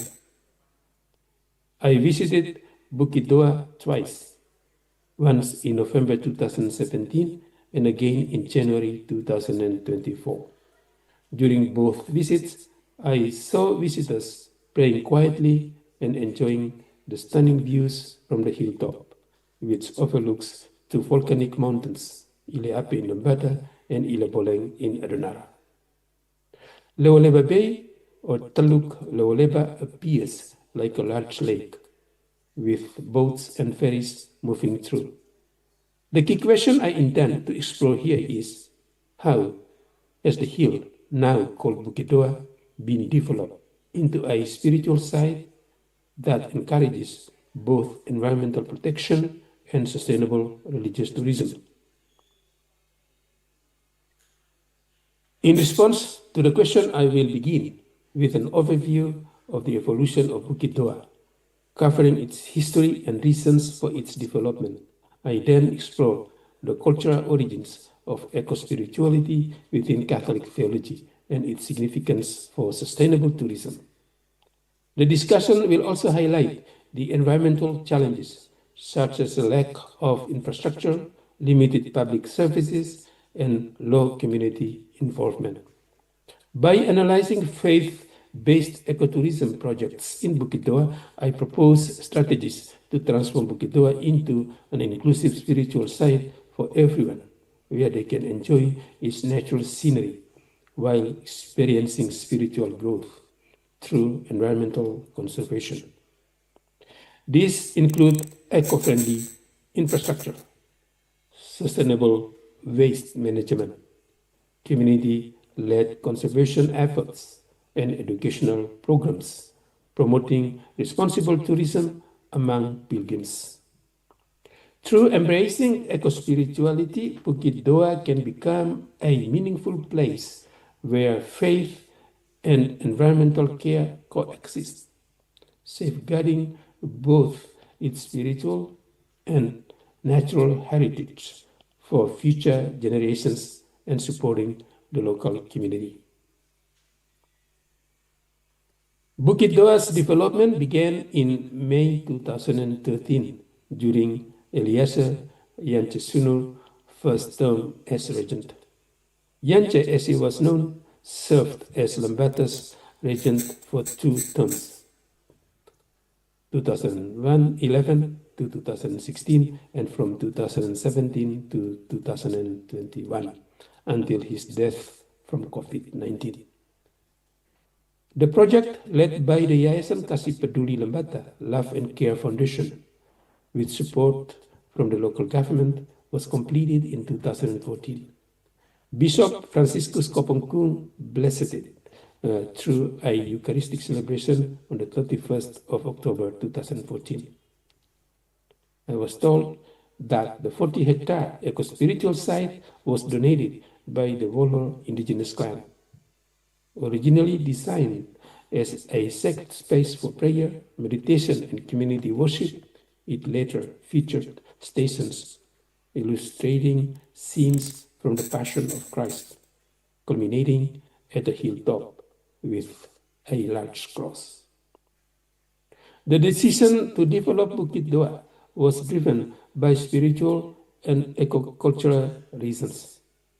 Lembata has a long history of integrating Catholicism with local cultural traditions.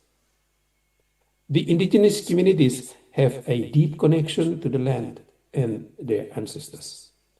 The aim of establishing Bukit Doa is to foster respect for the land and ancestors, as well as promote unity and peace through shared prayers and religious activities.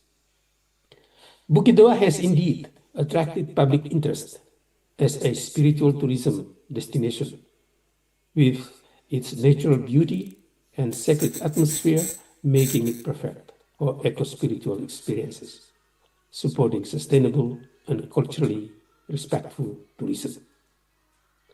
Local leaders and the church plan to develop it into a world-class spiritual heritage site that fosters faith and stimulates the local economy. I should note that nearby Bukit Doa, there is Bukit Cinta or Love Hill. Both hills provide similar scenic views from their summit. They were developed during Yanche's first term in office as regent of Lembata.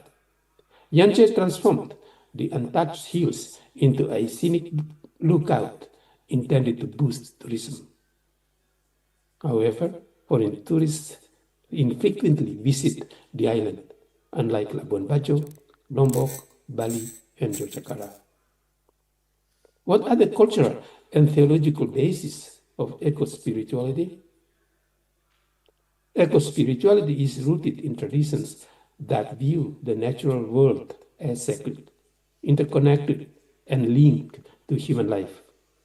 It draws from ancient cosmologies, indigenous knowledge, and religious teachings, emphasizing harmony with Earth. In Lembata, the indigenous concept of Duan, a sacred forest where trees cannot be cut, requires quiet respect when entering, as it is believed to house spirits. Land, forests, water, mountains, animals, and plants are seen as living beings with spirits, not just resources. Many cultures and religions see nature as divine, intertwining the sacred and human life. In East Flores and Lembata, indigenous deities Amalera Vulan, Ina Tanah Ikan, represent a gender-inclusive view of supernatural beings, embodying ancestral spirits with masculine and feminine elements. This perspective encourages respect and responsibility toward the environment, viewing humans as caretakers rather than controllers of nature.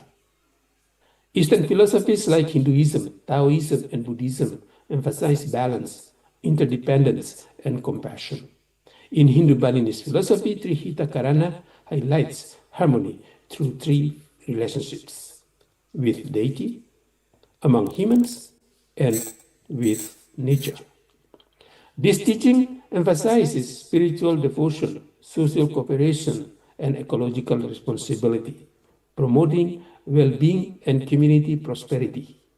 Balinese ritual, temple practices, community efforts, and respect for the environment embody Tri Hitakarana daily. Abrahamic religions, Judaism, Christianity, and Islam also view creation as a divine gift entrusted to humans, emphasizing the duty to care for it.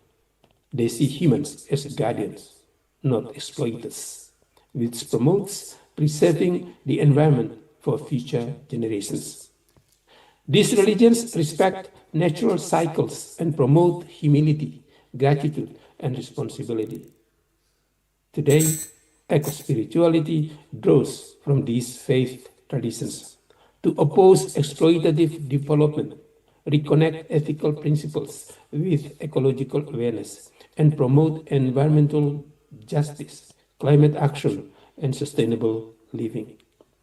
It integrates indigenous knowledge, religious ethics, and ecological science to redefine human identity as interconnected with the universe, contrasting with anthropocentrism. Through the perspective of Paul Collins, as I explained earlier, Bukit Doa in Lembata is more than just a religious site. It is where the divine manifests through nature. He believes that nature holds sacred significance, and Bukit Doa, with its stunning mountains and ocean vistas, encourages people to encounter God through creation. The hill symbolizes how landscapes participate in spiritual experience, embodying the idea that caring for nature is a form of worship. Pilgrims walking its trails or praying in open-air chapels are drawn into a spirituality that unites faith and the environment. Thus, Bukit Doa is a sacred place where devotion, ecological respect, and the divine coexist. What are the main obstacles to realizing Bukit Doa's vision for eco-spirituality and sustainable tourism? Bukit Doa faces challenges in developing eco-spiritual and sustainable tourism. Balancing its spiritual mission with environmental protection can be difficult as increasing visitors strain the environment. Issues like waste management, land degradation from construction, and a lack of eco-friendly facilities threaten both the environment and the site's sacred atmosphere. Without careful management, commercial places could turn Bukit Doa into a typical tourist spot, risking its role for prayer, reflection, and ecological awareness. A key challenge is involving local communities in managing the site. While tourism offers economic benefits, it risks undermining local traditions if driven by external interests. Many community members lack the training or resources for sustainable tourism, which complicates efforts to preserve the environment and its spiritual significance. Success depends on environmental care, community participation, and respecting cultural values.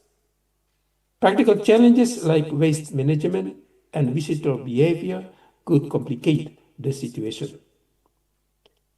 Pilgrimage sites often generate rubbish like plastic bottles, food, wrappers, and offerings, Without proper waste disposal and eco-friendly amenities such as recycling stations, water-saving toilets, or renewable energy, the site risks deterioration from visitors. This endangers local biodiversity and undermines Bukit Doa's vision of blending nature with spirituality. Implementing waste management, eco-facilities, and renewable energy could reduce environmental harm.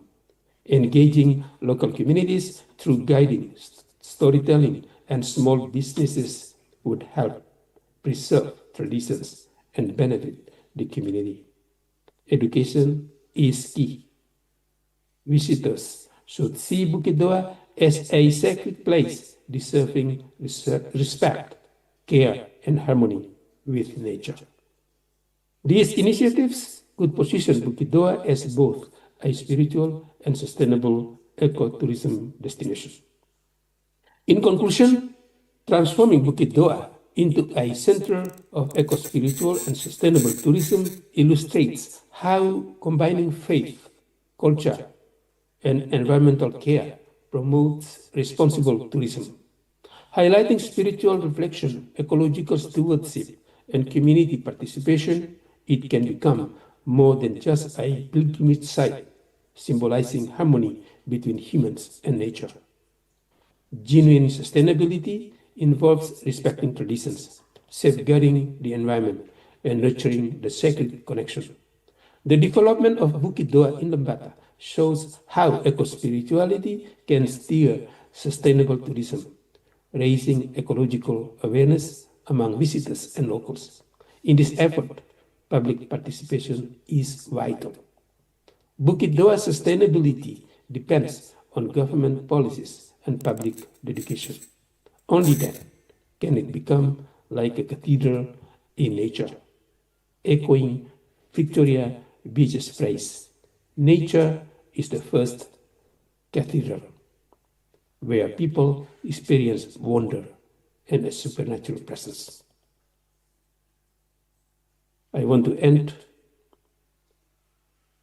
my presentation with a question for reflection.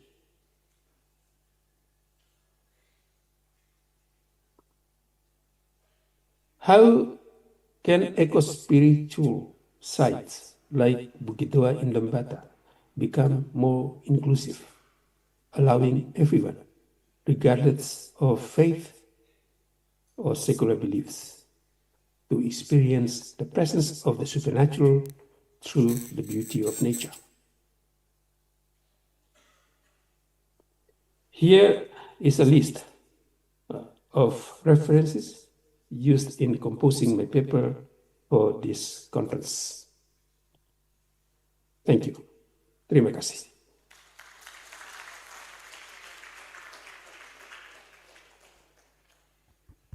Thank you very much, Dr. Wejak, for the presentation. Now, ladies and gentlemen, we now open the floor for question, comments, and answer. I would like to invite Pak Mark here, and also Ibu Megan. If there are questions, and also discussions, you may directly ask the questions to the panels. And also, if you would like to use Indonesian instead of using English, you may use Indonesian. So I will translate the question into English. Can I add first before I think I forgot to explain further the in-season and out-of-season. The Alelakay, it seems that it's only one when I presented it, right? And then you understand it's a penitential walking. But I think it is important to explain those two distinct Alelakay. So the in-season is happening during the Holy Week. Do you know Holy Week, right? It's a movable feast. So a portion of the Holy Week in the Philippines, or perhaps it's a universal, there's these Thursday visiting churches, the Visita Iglesia. So it's a tradition that the Philippines inherited practice when you're visiting the 7 major churches in Rome or in the Holy Land. So we're doing it, and it's happening in Antipolo. So the starting point could be Antipolo, and then the churches along the way. I'm sure in Ruteng, you have a lot of churches here. So I think it's 7 churches, you can have 14 churches or 20 churches. So along the way, you can visit churches, and the ending is Quiapo Church in Manila. So that's the season, Alay Lakad. Meaning you're walking, penitential walking as a form of completing the tradition of visita iglesia or church visit in the Holy Week. The second one is the out of season, which is more historical. In the Philippines, after World War II, 1945 or before, the anticipation of churches will be destroyed because it will be either bombed by the Japanese or bombed by the Americans, is to keep religious images, right? So what happened in Antipolo, people are worried that this centuries-old Madonna, Black Virgin Mary, will be destroyed during the war. So they had this so-called transition, meaning they remove the Antipolo image and transferring it. So it happens in May 1945 and was safe-kept in one of the houses in Manila. So it's like a transferring. So translasyon. So the out of season of Alay Lakad was based on that. So that one I uncover. And it's connected to the Labor Day celebration in the Philippines, which is very applicable to that. Okay. Thank you very much for this second talk. Now it's time for questions. So it's time for question.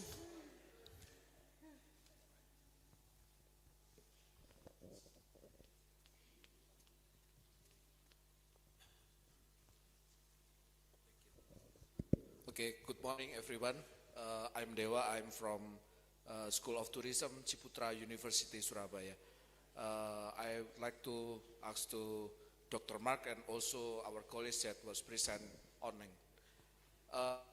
Eco-spirituality and also about the pilgrim destination in Antipolo. Yeah. I have, maybe a little bit same the research that I researched about the Porta Santa that was opening by Pope Francis last year.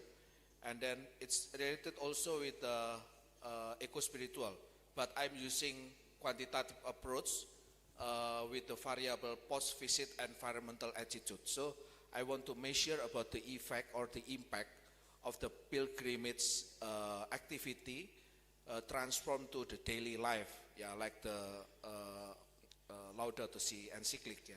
So with some variables that we can measure quantitatively, like environmental attitude, environmental concern, how the pilgrimage transform their daily attitude from the pilgrimage to environmental attitude. So I want to ask about the experience in Antipolo, maybe what's your perspective, Dr. Mark, about maybe the impact or the effect of the pilgrimage to daily life, especially in the environmental concern. Okay, thank you.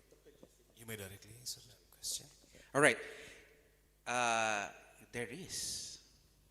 I didn't show a picture there.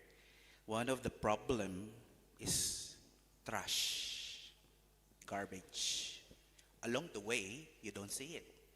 But after that, you go and return to the root, all trash. So that's the problem of the local government. Of course, the local government must clean it, but that's the problem with the pilgrims. They just throw. So there should also be, if there's a station of the cross, there should be a station that could warn an environmental board that you keep your own trash along this route. I'm sure a lot of them are conscious, environmental conscious, but perhaps the one that I mentioned, the first timer or doesn't really understand the very purpose of that. They just don't care about, because you will get hungry, you will get thirsty, so you will just throw there. And perhaps a solution is to work with the local government directly. So meaning, if they just prioritizing the safety and perhaps medical response, they should include in their policy on addressing the trash along the procession route. Okay. So, Dr. Megan, what is your opinion about the attitude transformation towards the daily life? The attitude transformation of the pilgrims. I think maybe my opinion on the transformation of daily life, and I think it's an important question to ask how you can measure the impact of these things, because a lot of us here are qualitative scholars. I certainly am. I don't work very well with numbers, but numbers speak really well when we're trying to make these transformations. So I also perhaps working with our peers in the natural sciences, in business and management, to help us accumulate that kind of data would help us to take the action that needs to be taken. Thank you. Now we move to the next question. All right. Right, thank you for the chance that given to me. So I would like to ask this question for the first speaker. So from your presentation, I would like to ask how the government in Philippines determines the right steps in support ecotourism and also experiences for the people's spiritual pilgrimage to inclusivity. That's my question. Thank you. Yeah, the government involvement in the eco-spirituality tourism. In the case of Antipolo, the city government of Antipolo, it's a city in itself. It's a city outside of Manila, south of Manila. So the government is involved, as I mentioned, in the preparation on the safety, medical response, and when they declare last year, it is an international shrine, because it's not not an international shrine before, so it's a national. It's a place for people to pray for good voyage, And the Filipinos are everywhere. The Filipinos working abroad. So that's the idea before. Now, because it is an international, the possibility of the local government of including the national government in the preparation on the every year pilgrimage could be involved. The unique, when I was actually trying to talk to Professor Sarah, in the case of the Philippines, compared to the other shrines that I visited, it seems that, yes, there is a local tourism happening, but international tourism, compared to, let's say, you go to Lourdes, to Fatima, you see buses of foreign tourists.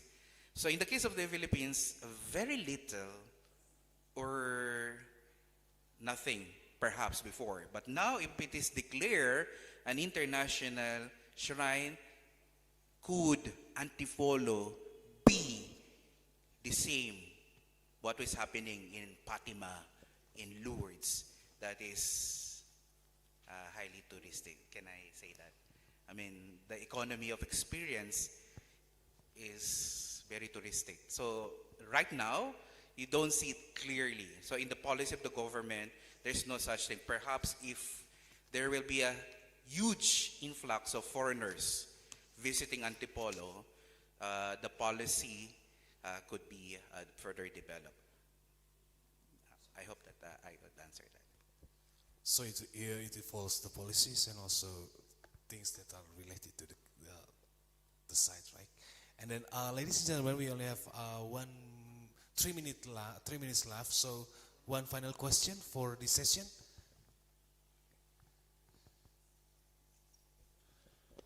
Thank you very much. I just want to know about the management of pilgrim tour in Antipolo. Do they make such a promotion to the make a promotion to the visitor who want to join in pilgrim in Antipodo? Okay, thank you. Okay, thank you so much. You know, the Alay Lakad is not promoted. Not even promoted. It is covered by major newspaper that say, oh, this is the season of the Alay Lakad and everything. But it's not directly promoted as a tourist promotion and directly as a pilgrim. The local church actually, okay, I might be careful on this. The out of season, the Alay Lakad, they encourage, but not, what do you call in the church? Official, something like that. But the Visita Iglesia, which is in season, which is every year, movable feast, no, you don't need to promote it. No, there's an attempt of the Department of Tourism in the Philippines to include the so-called religious tourism, starting to the very famous churches in the Philippines like the Black Nazarene and then Antipolo. But no clear.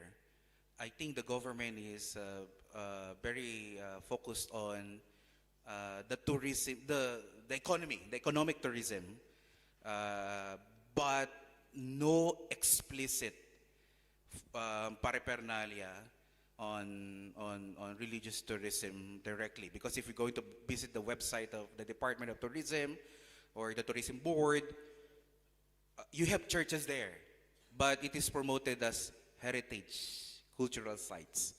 But mentioning, oh, you joined this because it is a religious kind of activity. So my point is that it is voluntary, it is word of mouth, so it is coming from the individual or community. Perhaps in that community, there is a foreign participant, we don't know. So it's not like, what do you call it, a massive promotion, but it's coming from an individual. So I consider it like as a collective, comunitas, and it is a word of mouth. And then eventually, that's why I'm very particular on the phenomenology, the self. So if you're going to put this in the policy, perhaps the experience. So put yourself, as a policymaker, put yourself on the experience of the pilgrimage. Like for example, if you're going to promote, sorry for the term, the one we visited yesterday, the Mary in the cave, you know that? What is that name? The Mary in the cave, the top of the hill? Golochuru, with the Station of the Cross. I was saying, wow, this is a fantastic site for Alay Lakad. Because from the road all the way to the Mary in the cave, you saw that? You know that? So you can actually include that. But be careful, because you have to promote it as not a tourist spot, but the experiential experience, the religious experience, and the outcome. Salamat po. Thank you. So it involves the word of mouth and also the community engagement in promotion, right? And then, Dr. Megan, you would like to add something for this? Do I want to ask All something? right. I do actually want to ask Mark one question. I was very excited to hear that you were incorporating performance in your presentation. But I was curious because you said performance was really important because it allows outer action to transform our innermost selves, right? But then you said now that performance can happen online or through another person. So what does religious experience become then when it is mediated by either another person or a digital platform? I had an article on virtual Catholicism. No, it's open all access. But I used the case study on Black Nazarene. Antipolo pilgrimage was cancelled during the COVID-19, almost all, right? So the virtual platform was initiated, surprisingly, by the Archdiocese of Antipolo. So they had pictures And what is interesting is that because Antipolo was destroyed during the war, so the old pictures was been uncovered suddenly because you need visuals. So meaning you're transforming the mind of the pilgrimage not just on the current image of the site, no, but the historical site. So I saw that, but suddenly it was discontinued. It was discontinued maybe because if you're using the media, you need to pay, to pay for website or something. But then, if a lot of it's a lot of Filipinos right now, no, the present and now, just understand the current form of pilgrimage, but they had a flashback of, so Antipolo was been there for a long time. So they had this additional knowledge of the past Antipolo pilgrimage experience on that. So they are not physically there, but the media, the virtual tour, or perhaps you can do that as a virtual pilgrimage, became what I mentioned there, commutatio.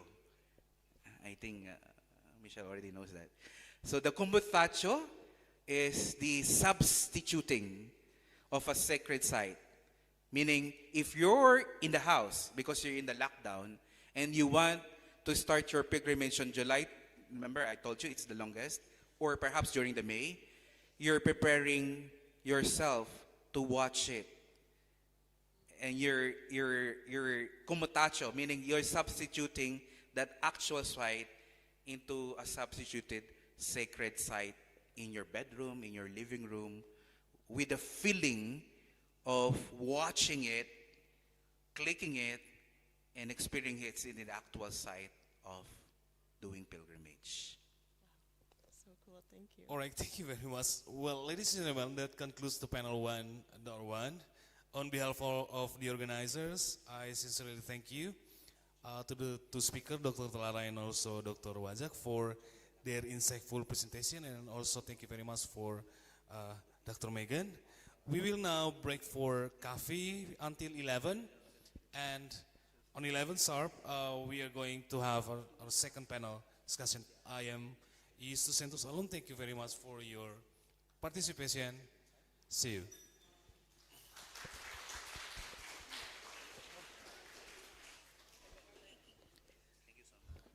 Well, ladies and gentlemen, I would like to say thank you to Dr. Mark and also Dr. Wajak for such a valuable and thought-provoking presentation. Well, ladies and gentlemen, we have 10 minutes for the break, only 10 minutes. And after that, we'll go directly to the presentation of panel 1.2. And the speaker will be Dr. Michelle. And anyone who hasn't got coffee, so you can go to the back and to take your coffee. And for the glass, please bring it back to the back. The committee has already prepared the place to put back the glasses. Thank you.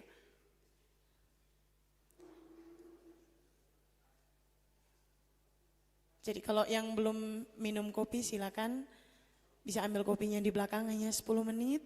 Dan mohon kesediaannya untuk bawa kembali nanti gelasnya. Jadi panitia sudah menyediakan tempat di belakang. Terima kasih. Okay, well, ladies and gentlemen, while enjoying your coffees, you will listen to the voice from Unika Band. Thank you.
music.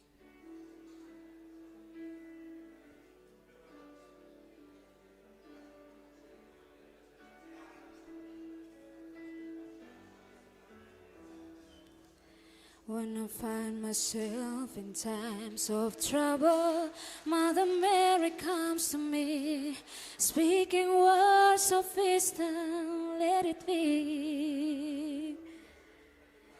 And hiding more of darkness, she is standing right in front of me, speaking words of wisdom, let it be. Let it be, let it be, let it be, let it be. Whisper words of wisdom, let it be. And when the broken-hearted people living in the world agree, there will be an answer, let it be. For thousand may be parted, there is still a chance that they will see. There will be an answer, let it be. Let it be, let it be, let it be, let it be. There will be an answer, let it be. Let it be, let it be, let it be, let it be. Whisper words of wisdom, let it be.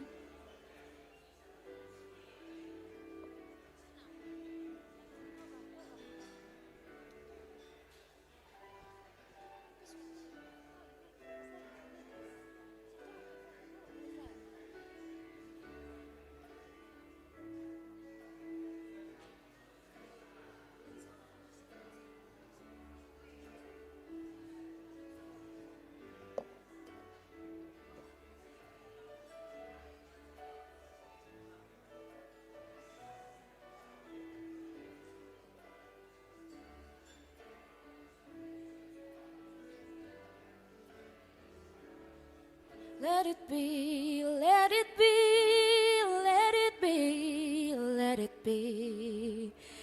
Whisper words of wisdom, let it be, let it be. There is still a light that shines on me, shine until tomorrow, let it be. Wake up the sound of music, Mother Mary comes to me, speaking words of wisdom, let it be. Let it be, let it be, let it be, let it be. There will be an answer, let it be. Let it be, let it be, let it be, let it be. Whisper words of wisdom, let it be.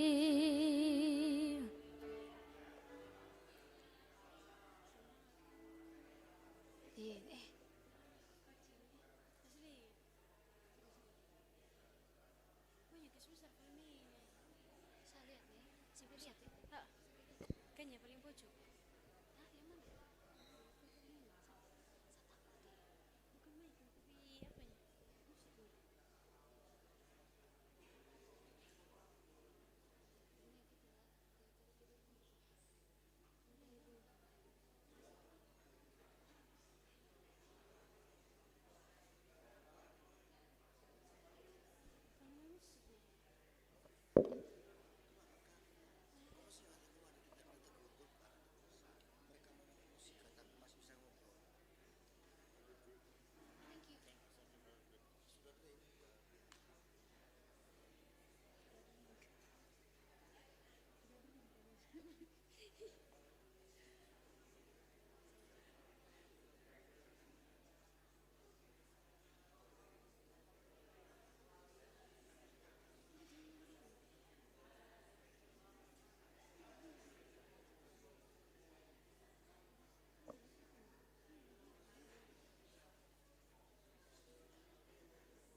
Well, ladies and gentlemen, now we continue to the presentation of panel 1.2 about tourist pilgrimage eco-spirituality.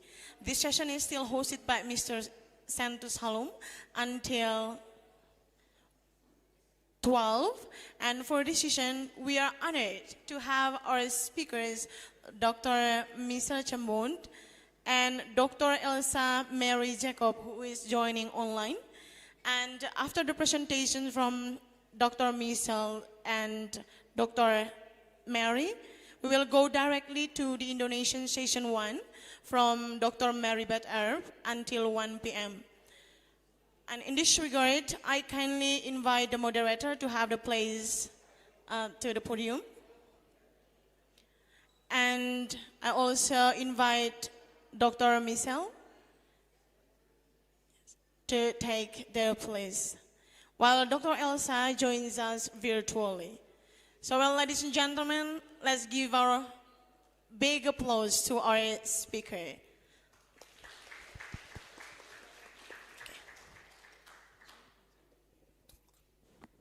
Okay, ladies and gentlemen, welcome back to our second panel session on tourist pilgrims and eco-spirituality. Once again, I'm Sen Halum, and I'm serving you as the moderator. This session features two scholars who will present their work on Catholic pilgrimage sites in China and India. Our first presentation is "The Blessed Peace: It's China's Pilgrims and Its Political Struggle" by Dr. Michel Chambon. The place is yours. Dr. Chambon is a cultural anthropologist and research fellow at the National University of Singapore. His work examines Christianity in China, transnational Catholic communities, and the intersection of religion and politics. He has conducted extensive field work on Chinese Catholic pilgrims, exploring how religious practices interact with state policies and global networks. Dr. Chambon, the floor is yours. You may start.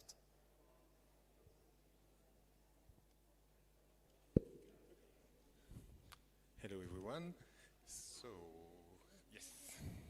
I'm going to present a pilgrimage in southern China and try to, from that case study, to answer our question about what can the Church or Catholicism bring when it comes to tourism. Oops.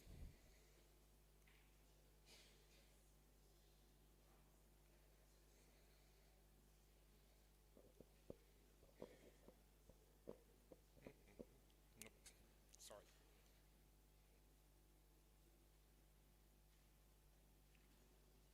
Techniques. Okay. Yes, thank you very much. So, what makes tourism and pilgrimage similar? We've been talking about this beyond their religious and economic dimensions, because we tend to assume that pilgrimage is only religious and tourism is only business. Which kind of similar socio-political function can they serve? And how, in another term, how can tourism serve the common good, to use a more Catholic language? Okay, good. So I'm going to present about a small pilgrimage that is in southern China. So most of my research is in Fujian, in this region. And I'm going to talk about a very small city, Fu'an, the Blessed Peace, that's the name, Fu'an. And it's right here. You see the round here. So it's Fu'an. Okay. Fu'an is on the top, and all the blue-greenish circles are sites of pilgrimage. So this valley is very intense and important in China, Chinese Catholicism, and you have people coming there, Catholics mostly, for pilgrimage all the time, at least every time I went, and I went a good number of times. Why is that? Yes, so it's indeed in Fu'an that you had one of the earliest introduction of Catholicism in China, and the first ethnically Chinese bishop in China was a man from Fuan, and he became bishop in the 17th century, so long time ago. Okay? It's also there that you had the first Chinese religious woman. I prefer to call it a beatas. In canonical term, we call it a consecrated virgin. And it became a very important type of religious life in southern China. No in convent, not in community, individual woman, consecrated. So both of them are some kind of local heroes, since you had the first religious woman in China and the first bishop. So this place became a very strong place for the Catholic Church, but it's also where Dominicans, at the same period of time, were shocked to see how Chinese Catholics were giving rituals and offerings to their ancestors.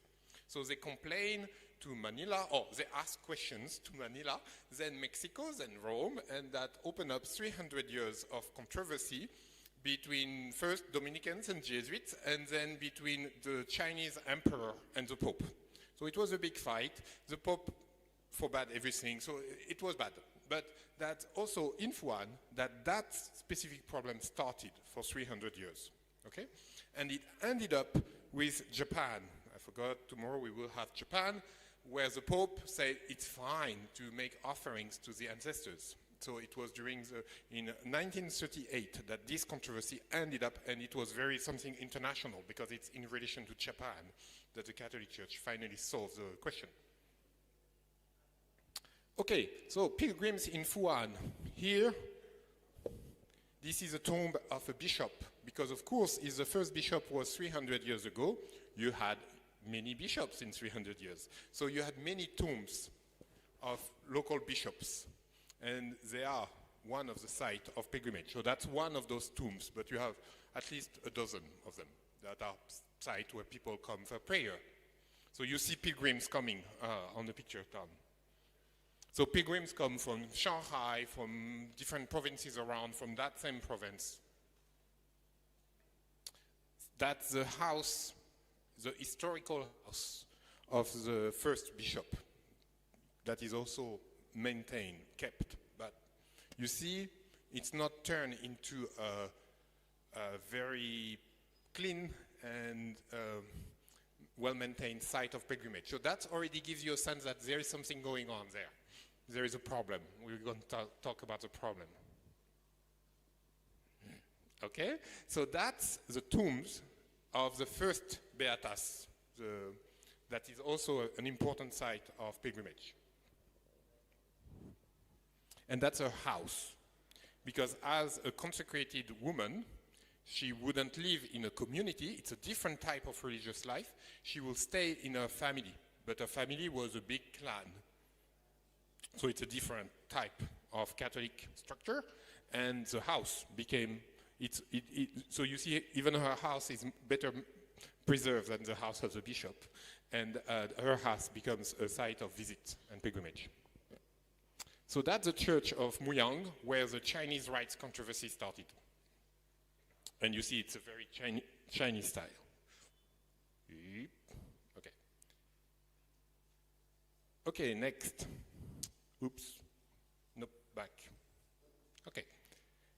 Okay, I'm sure you all heard about the Communist Party and how Christianity was not allowed in China, that created divisions. And now it's allowed, all religions are allowed, and the government likes to control and organize things.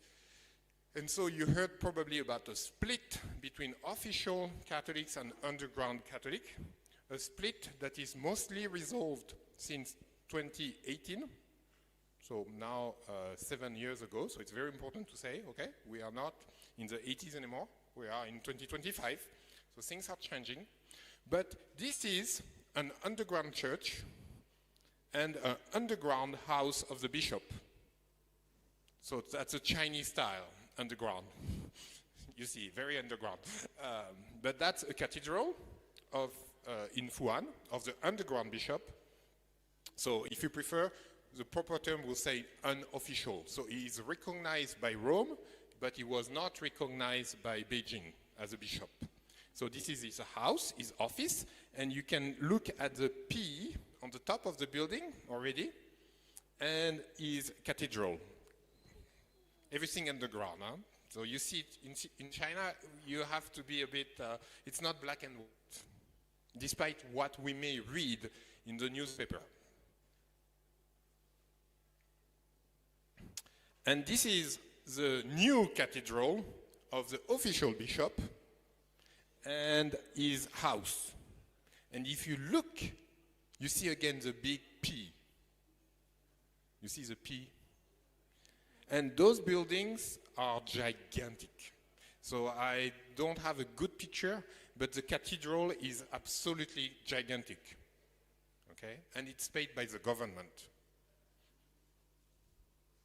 So this is the, in terms of split, so in all those villages in this valley, where there are many Catholics and a long, long history, the majority of Catholics for a long time were on the non-official side, so the underground. And they will use, some of them for a long time, traditional Chinese building to worship ancestors. They will use that as a church. So that's one of those, this one. And a few meters later, you have a church with the official community. And you have more people in the non-official than in the official. And here, I'm between the two priests, the official and the non-official. And they know each other, they talk to each other, okay? So that was in Fuan 2 years before, so it was 2016. So before the agreement, okay? So today, it's not proper to say there are two churches, but at that time, it was a reality. And so the contradiction I mentioned, so the conflict or tension between official and non-official. Another tensions that indeed you see, look here on the picture, you have a historical building that was a very old, a certain kind of architecture. I don't go into architecture, but you just look at the roof and you just compare to that new church. And you can see that they are dealing with some kind of tensions and contradictions. We want to preserve the past, and yet we love modernity. It's so convenient. So we're not going to destroy the old church, but between the old church and the road, we put that for all kinds of reasons. So it's not just official underground. It's also tradition and modernity. Okay. And here, it's a bit dark, I'm sorry, but it's when you take the bus, another kind of contradiction. For instance, I just took a bus to go to one of those small villages, and if you look carefully, it's a bit dark, I'm sorry, but here you have a long piece of paper in red. I think you don't see it, right? It's dark, too dark, but it's red, and it's, I can send you the original picture with Chinese character in black. Here, I have the different signs. You see one here for insurance every year, okay, for the car insurance. But this one is a traditional talisman to push away ghosts and evil spirits. So it's another type of insurance for the car, okay, a religious one. But as you all heard, China is communist. So officially, the state is atheist. But in Fuan, 90% of the population is religious, and very religious. And you see that, so you see that in a car. But you have temples with deities like this, very, very well preserved and maintained. And this is the kind of things you have on the top of doors. So that's another kind of tensions and contradictions about religion and no religion. So it's not just Catholics and the state, it's also the population in general and the state. So in Fuan, you also have the memory of Maoist persecution and killings. And so you have some kind of, so here a priest that was murdered during the Maoist period, let's say. And here a number of women, also sisters, who got killed by Red Guards, okay? And those are preserved. And you have people, it's open, anybody can go, but it's very well maintained. So that's another kind of tensions, contradiction. So, how do we interpret this kind of pilgrimage in Fuan, where you have so many Catholics coming there all the time? Of course, if you read the international press and most of the literature on Catholicism in China, you're going to hear a lot about resistance, resistance against the state, resistance against atheism, okay? Government policy and oppression, okay? So the Catholics are resisting against, okay? So, and for us, scholars among us, we all heard about James Scott and his famous work, The Weapons of Weak. So how people without power or strong powers, how do we resist to the state? And indeed, not paying your tax, migrating out, not declaring a new child, all kind of things. There are all kind of small things that indeed can ultimately are a form of resistance against the state, the oppressive states, okay? And so, of course, it's tempting to use pilgrimage, in this case, as a resistance against the state. Because by going through that pilgrimage, you remember things that the Communist Party wanted to erase, or mistakes that the Communist Party did, and they don't see it as mistakes, act of killings and so on. So, yes, those pilgrimages could be interpreted as resistance against oppression in general. But I kind of disagree, of course. So here, it's another site on the top of a hill where in the 18th and 19th century, you had Catholics who went hiding because there were a few waves of persecutions by the Qing Empire against local Catholics, and so you had people hiding there. So that's among the many sites of pilgrimage, that's one of them. And if you look carefully here, this thing, indeed, I would walk the path there, and I saw one, I didn't pay much attention. I was with a priest, and then I asked him, what is that? Because look, down here, you have a picture of the way of the cross, okay? So those things were big stone representing the way of the cross, okay? But local authorities were not happy about it. They were like, this is not a land that is declared as a religious site. Because in China, you have what we call zoning. Every piece of land has to be assigned to a social function. So housing, industry, farming, or religion, for instance, okay? So this site is up the hill, and it's not a religious land. So they're like, you cannot do that. So, but the officials didn't dare to destroy it. So what did they do? They built a box around it. Okay? So what you see, I'm sorry, what is that? Okay. No? Okay. I lost it. So what you saw earlier, the big box, it's basically a box. For every single station of the cross, they build a box with bricks and cement around it. They didn't destroy it.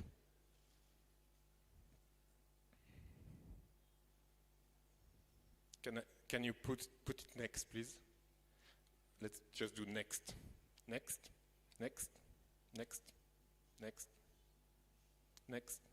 This one. You see the box? So it was a basic way of the cross turned into just covered, not destroyed. It's different, and it matters. Next. So here, up in the mountain, you have caves, and that's where priests and some Catholics will hide during persecution of the empire, okay, a few times. And so here you have a guide and groups of students coming to that cave and putting candles. So and the Chinese state is very concerned about education and youth, which kind of ideology and discourse we share with them. Yet, those young people are there, when at the same time, the same spot, that in a box. So what I'm trying to say, it's not just resistance against. You see a reaction of the state that is fairly ambiguous and balanced. The state is not just destroying, and if the Chinese state wanted to prevent students to come, it could. It has the capacity to do that. Yet, they are there. You have pilgrims coming still. So my argument is to say that, sorry, lost again. So my argument is to say we are not just dealing with resistance, we are dealing with efforts also of reconciliation. We are bringing together different generations in different space, different bodies in different space, not the space of your daily life. Next, yes. Pilgrimage are rituals which bring together different bodies who encapsulate different and sometimes conflicting layers of history, religious views, and social forces. Okay? Pilgrimage is that. We bring different things together that usually are not together. In Fuan, pilgrimages are equally about reconciliations and resistance. Through pilgrimage, different memories, bodies, generations, feelings, and beliefs are brought together. And pilgrimage is also a ritual of reconciliation. So that's for what about pilgrimage? And my conclusion next is the Chinese state tolerates pilgrimages in Fuan. I argue because these visits also appear as a secular ritual of reconciliation. This is common between pilgrimage and tourism. Something acceptable and useful from a governmental perspective, bringing together different groups of citizens from various places across the countries to kind of reconcile those memories. In modern life, tourism and pilgrimage have both the potential to stand as rituals of reconciliation between different aspirations, social segments, the wealthiest and maybe those who are less wealthiest, economic status, localities, ideologies. Catholicism in general could help orienting tourism in Asia toward to use more social science term, social cohesion, integral development, or national unity between Java and Flores. So this kind of reconciliation between different class, different generations, different localities. So how do we build cohesion, unity? So that's what I put behind the more religious term of reconciliation. How do we translate that in social science and policies? Thank you very much.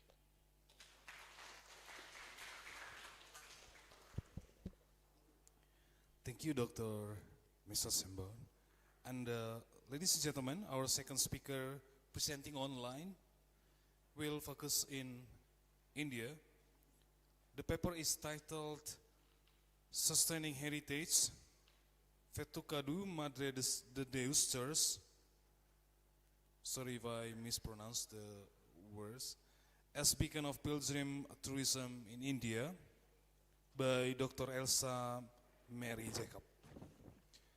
Dr. Jacob is an Indian scholar and researcher specializing in heritage studies, Catholic traditions, and pilgrimage tourism.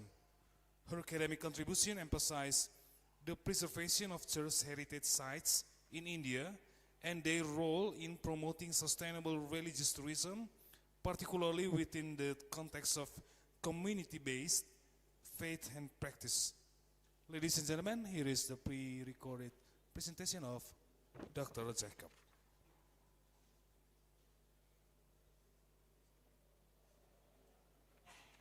Hello everyone, I am Elsa Mary Jacob, Associate Professor and Head of School of Social Work, Bharat Mata College, Trikakara, Kochi, Kerala, India. I am delighted to be part of this international conference, Questioning Tourism, the Role of Catholicism in Asian Tourism. I thank the organizers for inviting me to present my paper titled Sustaining Heritage, Vettukad Madridius Church as the beacon of pilgrim tourism. The flow of my presentation would be like this. I would be presenting you the context of my paper, the methodology employed, followed by the discussion of major themes. India is a country of diversities, language, culture, religion and ethnicities. Kerala, the state in the southern tip of India, has a rich heritage of religious destinations, and pilgrimage is part of our cultural ethos that has contributed to harmony and solidarity among people and communities in the state. Vettukad Madridius Church is the beacon of pilgrim tourism. The church has got a history and heritage of 500 years. This paper explores the church's potential as a pilgrim tourist center and its role in promoting sustainable tourism. The methodology we have employed is we have adopted a qualitative approach and has used case study method. The major stakeholders interviewed in the study are priests, church representatives, small-scale businessmen, fishermen folk, elderly, LSG representatives, local self-government representatives, ICDS functionaries, people from community power centers, CBOs, financial institutions, people from the locality, street vendors, elected representatives, pilgrims, and local tourist guides. The methodology employed for data collection is key informant interviews, and we have also analyzed secondary data. We have explored through the study the social, economic, and environmental impact of pilgrim tourism on the community and how it has advanced sustainable tourism. The Vettukad Church, officially named the Madridius Church, is a powerful example of how a popular religious site can transform a community. It is a major force that shapes the way people live, the local economy, and even the natural environment of the coastal village. Understanding the social impact it has had on the community, one is social, religious, and cultural harmony. The church hosts pilgrimage irrespective of caste, creed, or religion to all people who aspire to do so. During the annual Feast of Christ the King, people from all walks of life and religious backgrounds perform cultural treats showcasing a powerful sense of unity and mutual respect. According to the local community people, their church is not just a religious site but is a cultural institution that welcomes all. This shared cultural identity strengthens community bonds and promotes a spirit of collective ownership and pride. Second is inclusive education and development. Scholarships and educational aid to students from underprivileged families were mobilized and given under the church's initiative, ensuring they have the opportunity to pursue higher education. Development through community-based organizations. Church has got 2 community outreach wings, Social Action Ministry, which undertakes welfare activities like housing, education, and health needs, and the Education Ministry that gives educational support to the underprivileged. Other community-based organizations like Library, Youth Forum, and Senior Citizens Club are present in the community, which has got their own welfare activities. All the welfare activities are organized and channelized through these community-based organizations. Collaborative governance. Church collaborates with local self-government, municipal corporation for infrastructure development. There is a Pilgrim Amenity Center which has been developed recently with a local self-government collaboration and initiative, and other social development initiatives like solid waste management and coastal protection are also done through these partnerships. With the motto of action with compassion, the church employs a holistic upliftment model by addressing the entire range of human needs, material, social, emotional, and spiritual needs of the community. Coming to the economic impact, one is the church-led economy.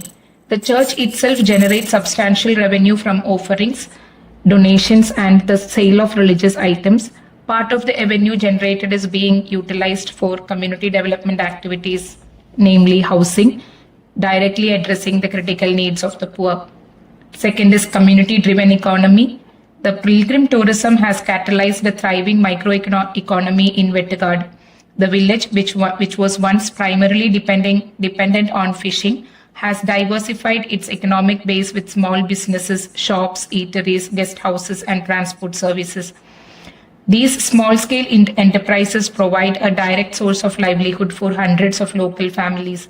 The pilgrimage created a constant demand for goods and services, from food and accommodation to parking and guiding services, generating jobs that were previously non-existent.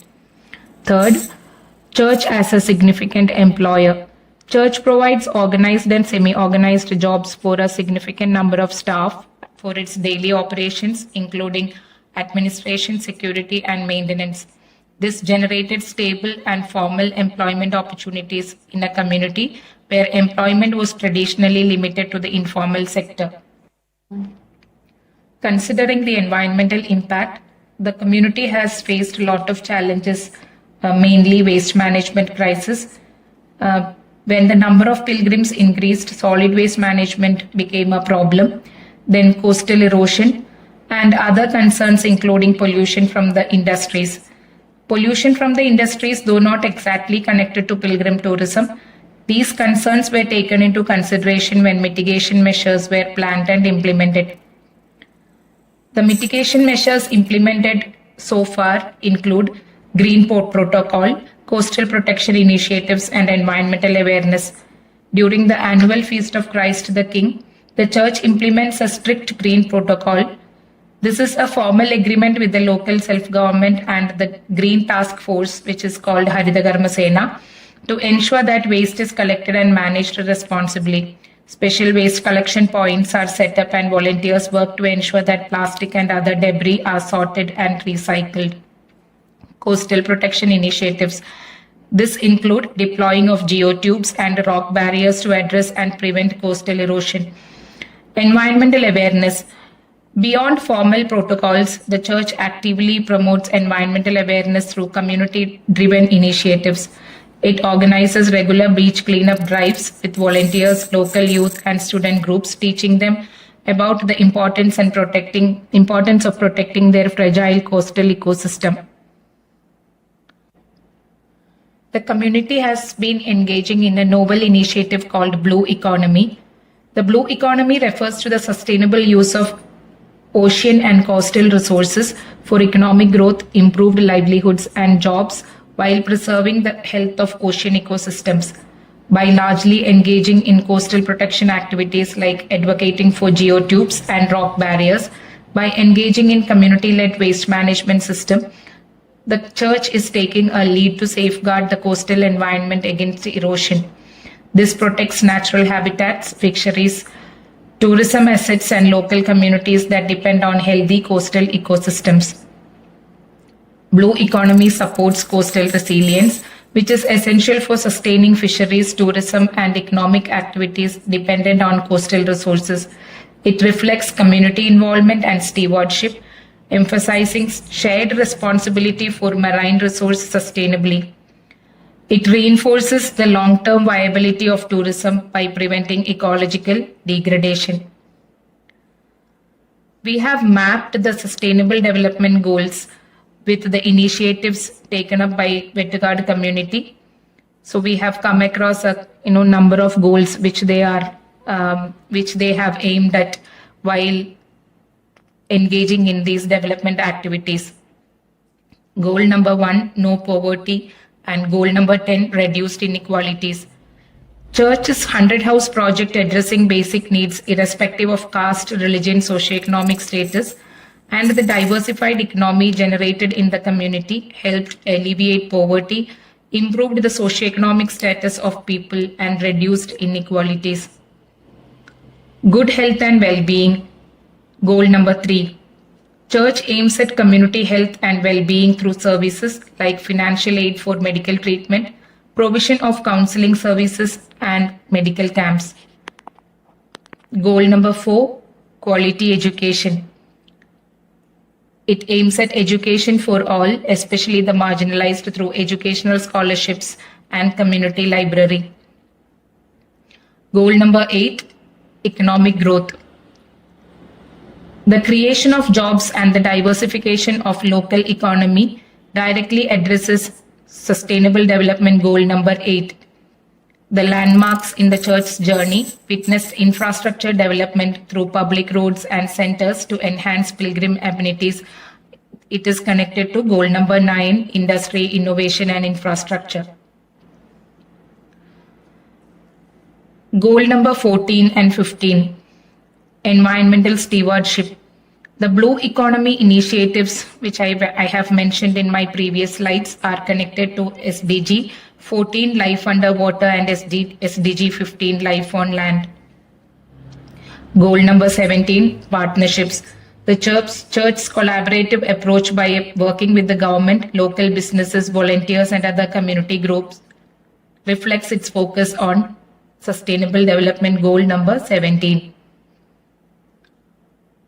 Focusing on what the future holds for them, there are more opportunities that could be harnessed for promoting sustainable tourism. Heritage and cultural tourism. Considering church's stunning architecture and spiritual art are major assets, there is scope to partner with Kerala Tourism Department to expand its horizons. Social responsibility model. The welfare activities can be more formalized and can be brought under one umbrella to reach out to more needy. The blue economy model. The blue economy model can be scientifically implemented as the area has got a long coastline and there are 2 other coastal communities nearby which rely completely on coastal producers for their livelihood. A mass empowerment through sustainable development can be aimed at. Technology for growth. Virtual tours of its architecture, live streaming of its religious services, and while creating a digital platform for its social and environmental initiatives would attract more pilgrims globally.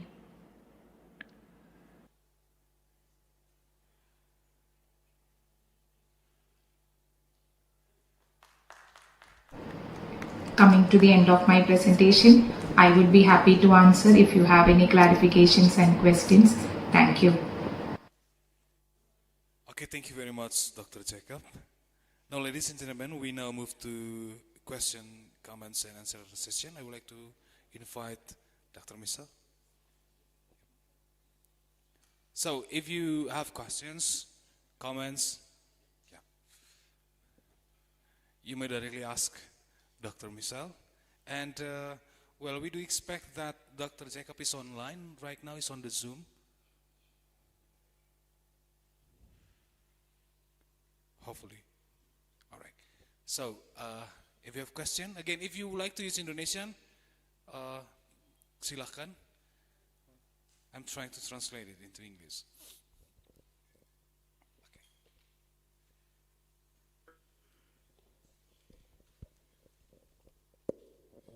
Hi, sorry, I can speak in Bahasa or in English, but okay.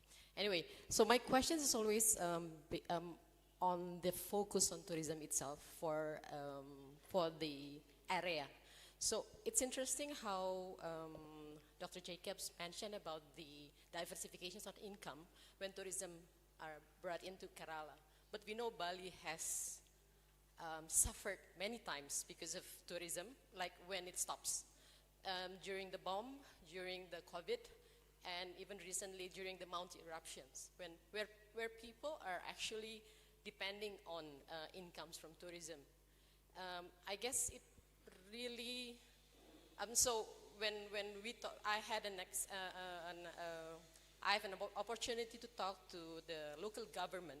Now they were actually trying to diversify, not against, I mean, beyond tourism. Because actually the main income for tourism, it only comes from 2 areas, which is the Ubud area and also the lower part, which is the Jimbaran, those part. While the rest of the Bali has very small contributions because it's not the tourism area. But the fear is when the tourism is moving up to the northern part of Bali and then also the eastern part of Bali and everywhere is depending on tourism, and then they will suffer again because it's not only once, but it's twice and 3 times and 4 times. So the bigger the dependency to tourism, I know tourism gives a quick win, especially if you come with beautiful natural environments, you come with beautiful cultural and heritage, so you don't really have to do much. You kind of like just capitalize what you have. But then the question is, if the intention is not thought carefully, the over-dependence tourism, while it actually brings money back in 50, I'm too old, I think it's 50 years back. But in the last 20 years probably, Bali has been suffering over and over again over the climate change, the stops because of major catastrophes and those kind of things. So how do we see the balance between growing economy through tourism, and now we have the young people, preparing the young people to enter the tourism industry, and having self-independence in terms of income and economy. That's where, where do we, I don't know, maybe the experience of Kerala could help, and to see whether actually like things like COVID, whether people could actually go through the major outbreak, still surviving the economy. That's my question.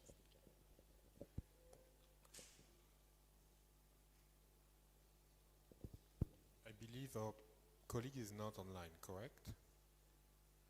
Is she? Because I checked earlier, I'm very sorry, she was supposed to be online via Zoom. We texted earlier through WhatsApp, and I didn't see her name shortly. So, but when I make the point about reconciliation, in good Catholic theology, there is no reconciliation if you don't acknowledge the tensions, the conflict, the crime, the harm. So the first step is precisely to recognize the problems. Then, in good Catholic theology, reconciliation is not just between you and Jesus. There is a priest, at least, and the community. So, in order to address the potential danger, the potential harm that tourism can do, first we need to recognize it and to name it. Identify the different problems, because there are many. But my vague suggestion to the paper was that acknowledging is not enough. It's also important that larger institutions like the state, the government, or in our case the Catholic Church, facilitate a process of, so in theology we call it reconciliation. In social science we will say a more integrated development, social cohesion, national unity, these kind of things that heal and bring together different segments of society that may otherwise enter in even more conflict and opposition and mutual harm if we are not careful.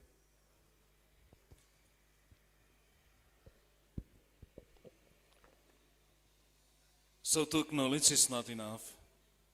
When you like to make a balance, it will come to reconciliation, and also, well, at the end of the day, we will all realize that what we need is that not just, it is not enough to just acknowledge, but come deeper and deeper, and you will have reconciliation.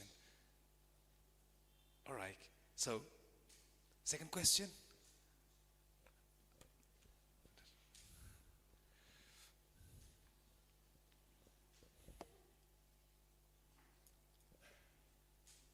Okay, Michelle, when you say that the tourism also has the tools for reconciliation, yeah, I understand in China means the reconciliation between official church, Catholic Church, and underground Catholic Church. And I see your photos now, you can stand among official priest and underground priest of Catholics. Now, my questions, who organized the pilgrimage in those places that you show us, you present? underground church or official church? And then, yeah, I know that you have a special connection to Vatican, no? I want to know about the policy of the Vatican to the official church in China nowadays, yeah, because I heard Vatican seems that they are very, very open now, yeah, for the relationship with the Vatican and official church in China. Yeah, thank you. I'm not sure I can answer the second question because it's too long and it's not really our topic. But officially there is only one church in China and the Vatican is taking care of it. That's a job. That's their job, to take care. But about the first question, it's clear from what I observed that there is no centralized, so that's also a question about how do we frame tourism or pilgrimage, but it is not centralized and controlled by one organization, those pilgrimages or this tourism. It's because it's open spaces, there is no ticket to enter those sites. And so it's very diffuse. You have all kinds of groups, parish groups, from official and unofficial communities coming there. What interests me is why does the state allow that to happen so openly and publicly? And so I think the state saw the value to, okay, let's not antagonize even more and use that as a tool of reconciliation.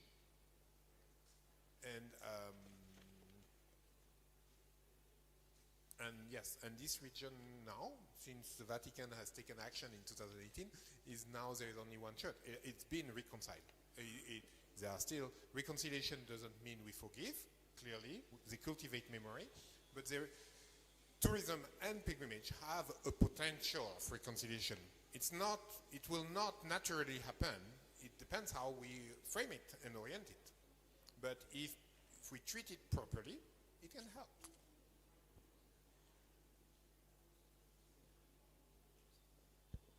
All right, thank you. Okay.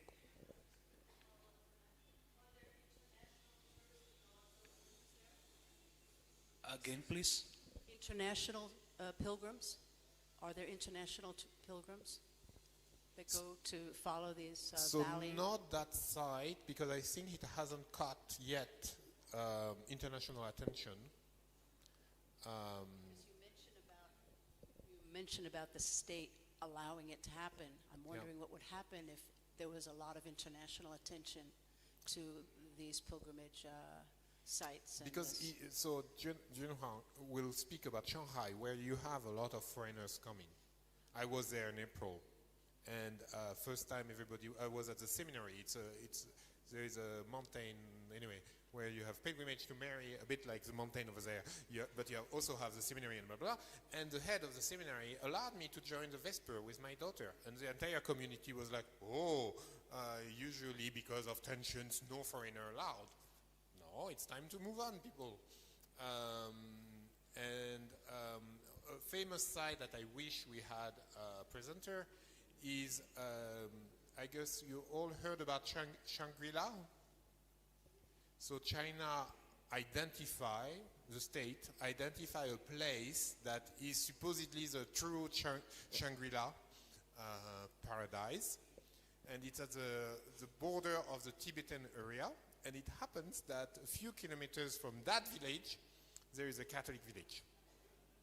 Entirely Buddhist Catholic, Tibetan Catholics. And this village, exactly like the place where I mentioned, when Catholics come, they bring one thing with them. Do you know what in China? Guess what? What? Wine. They need wine. So that place, Shangri-La, became famous because it's full of vineyard, and they've been developing, and the state has pushed the local communities to develop, because red wine became very popular in China over the past 20 years. And so they have developed an entire industry on red wine, and that attracting more and more foreign tourists. And there is a historical church from the 19th century right in the middle of this all touristic vineyard.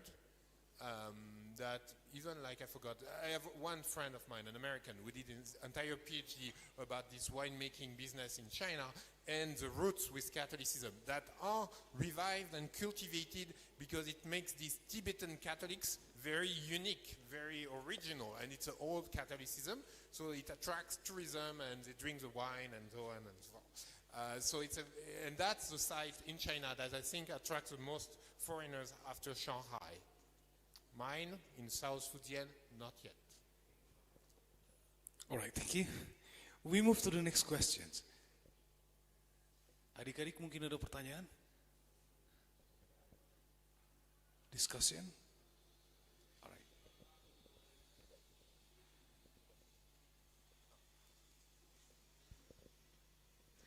Well, thank you, Michelle. I once read about Chinese government policies, what's so called as, I don't know how to articulate it, Sinicization, that promote Sinicization of religion, where the government encourage a religious group to align with socialist values and Chinese cultural norms. And my question is, can pilgrimage be still spiritually liberating experience under the tide of state control? And moreover, how do like Chinese Catholics negotiate their faith within the framework of Sinicization? Thank you. So if you come with me to China, Sinicization, for anyone in China, we know what it means. It means loyalty, political loyalty to the Chinese Communist Party. Very simple. And the state doesn't care if you use rice wine for mass or red wine. The state will not interfere in that. So really the theological ambition of the Chinese government is equal to zero. It's all about political loyalty. So that may change, I don't know, but we are not in Maoist period.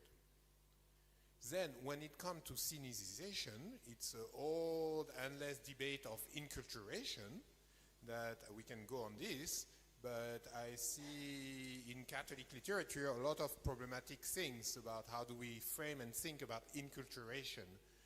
And at least I think that a number of questions that the Chinese government raised are good questions and can be helpful to think about what it means to be Chinese and Catholics. Same for you Indonesians, that are not necessarily, because honestly the government, the only answer you want to hear is you will be loyal to the state. The rest doesn't care. Because, come on, this site I show you, it's 40 kilometers long. And you have at least a dozen of sites of pilgrimage. And trust me, it's the Chinese police, when they want to block the access to some place or to make it disappear, they know how to do it. All this is public access. And we are in the age of Sinicization. So, yes, the Chinese government wants to secure loyalty, but we are not with 1.4 billion people, we are not in some kind of totalitarian control. So in terms of that loyalty, how do you see the difference between the old generation and the young generation in China? In terms of the loyalty itself, how do you see the difference between the old generations and the young generation in China? So, okay, we are on Zoom. I have to be careful on what I say. About Singapore, indeed. Because political loyalty, I was about to use example on Singapore. How do you ask questions, or do you raise questions or critiques about the government and the state? So at least in China, one good thing or bad thing is indeed the poor priests, and there are less and less of them today in China, the vocations are, spend half of their time doing those networking meetings, mandatory by the state. And that's one way to make sure that the leadership of the Catholic Church is loyal. That has benefits, because for instance, when it was for the elderly home business, the elderly business, priests were immediately introduced to all kind of connections and enterprise to mobilize Catholic resources to invest in that. So that has benefits, but the counterside is that they're very integrated in the Chinese administrations. So priests are the target of heavy political monitoring, where nuns are ignored and free. They can do whatever they want. But that's the older generation. For the newer generation, I'm not quite sure. When you know, go to China and look at how the country got totally transformed within 20 years, and even more within 40 years. So the younger generation, there are tensions, of course, but honestly, since the state, the administration has delivered a massive development, a massive transformation, people are very, how to say, patriot and loyal to the state. So we're not dealing with the generation of the 50s and 60s during the revolution, cultural revolutions, where that generation was pushed to fight. The younger generation is not, it's not a generation of fighters and political fighters. So the loyalty is made in a very different way. And that's true among Catholics as well. I mentioned that in my papers all the time, that young generation are tired of those political conflicts between chapels among Catholic networks. They're like, what's the point? Thank you, Dr. Michel. And well, one final question, ladies and gentlemen. All right.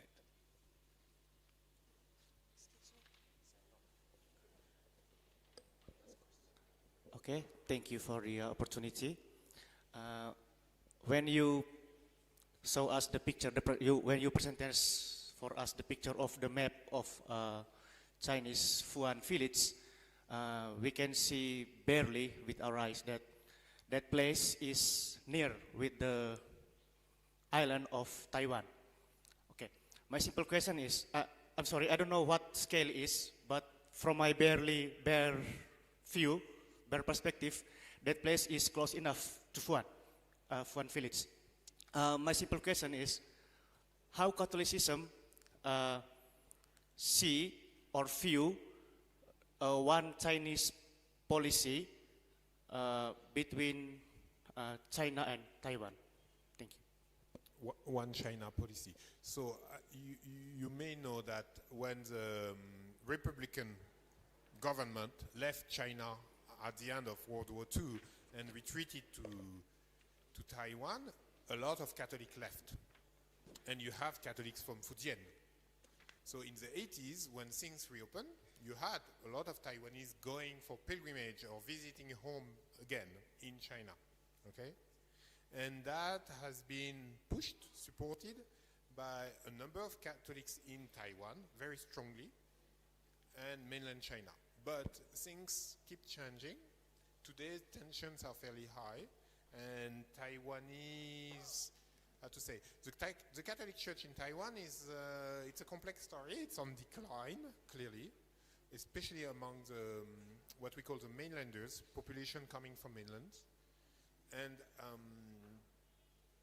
And so they still mobilized to support the church in China, but Taiwanese Catholics are a bit tired of being on the front line for the past 40 years, when the future of Taiwan is not clear, the sovereignty of Taiwan, and the future of the church in Taiwan is also very unclear, because go to any Catholic church in Taiwan and you will see that it's almost like in France.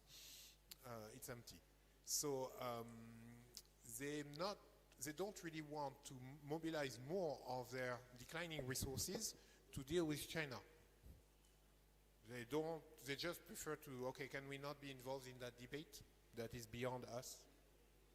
And so when the Vatican asks them more effort, because that happened, I can see a number of Taiwanese clergy dragging their feet, saying, we did a lot already.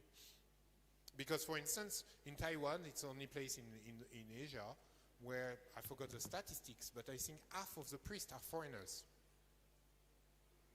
And they all, not all, but many of them are in Taiwan with the hope to go to mainland China. So that creates a very strange pastoral dynamic where, oh, we love you, but my true love is on the other side. And as soon as I can abandon you, I will abandon you because the real people, important ones, are on the other side. So I think that participate this weird dynamic of having so many foreigners, missionaries, that are here, but their love is their heart. They like Taiwanese, of course, but still. So the Catholic Church has been on real decline and face real challenges. So that question of the one China policy, they're tired of it. All right. Ladies and gentlemen, that concludes panel 1 and 2, and we extend our gratitude to Dr. Michelle Sambal and our Dr. Elsa Mary Jacob for their valuable insight, and to all the participants for your active engagement. We will now continue with the next session. Indonesian session 1, ladies and gentlemen. We are about to talk in Indonesian. And then for this Indonesian session 1, discussing local relevance, presented by Dr. Marybeth Earp. Dr. Marybeth is an associate professor in the Department of Sociology and Anthropology, National University of Singapore.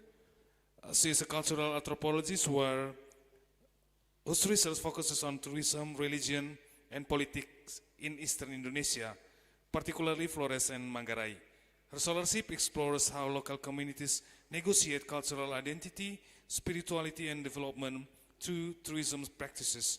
She has published extensively on the relationship between Catholicism, pilgrimage, and eco-cultural heritage in Indonesia.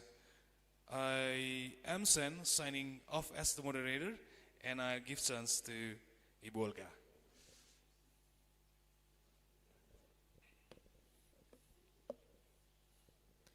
Well, thank you, Mr. Sen.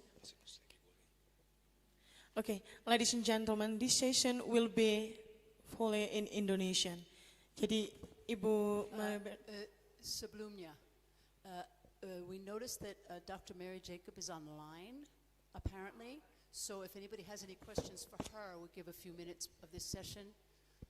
Does anybody have a question about her?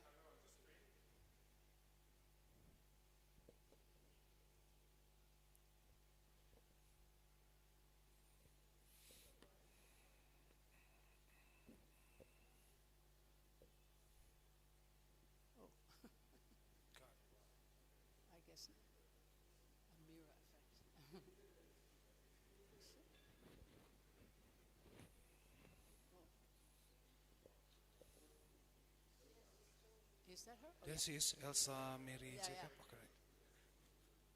Hello, Dr. Elsa Mary. Yes. Hello. Good morning. Does anybody have any questions for her?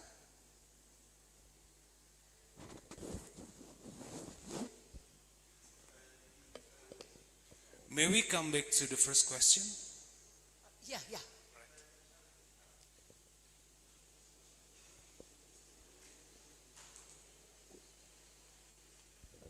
Hi, I'm just wondering, because we are actually, my question is on the balance between the dependency to tourism and the other income that the area, the Kerala, could have, because I think we have a negative experience with Bali being over-dependent to tourism, and when major catastrophe happening like the bombing, the COVID, Mount eruptions, where tourists would easily cancel their trips and everything, and then the people do not have the income is disappearing for months or even years during the COVID. What would be the experience of Kerala? And actually, the first question is how big is the contributions for tourism, and then whether there is a balance, like an awareness of where we should, how far we should go with tourism in terms of either from the government or also from the churches or the local organizations, to ensure that there is still self-independence in terms of when tourists are not coming in, people are still could still survive. That's the question. Okay, thank you. As you suggested or as you mentioned, there is a over the period of time we noticed an over dependency on the income from the tourism, pilgrim tourism. But considering the importance of making a balance between the indigenous initiatives and indigenous employment, traditional employment, and then what has generated out of this tourism, government and the church itself taking a lot of initiatives. Today also there is an international conference going on by the central government of India and the coastal tourism department, to coastal tourism development department, where church is also a major stakeholder, where I have mentioned in my presentation itself the initiatives of blue economy, that is the ocean produces, we are looking into a sustainable livelihood options from the ocean producers, at the same time negotiating, not compromising the environmental hazards or negative impacts of tourism. So in order to make a balance, the coastal the sustainable livelihood opportunities of coastal communities are also taken into consideration under the model of blue economy. There is a balance. As you said, we noticed over dependency, but slowly we are focusing on indigenous traditional employment livelihood options, and nearby there are 3 coastal communities in 5-kilometer radius where government is also a part of it to initiate this.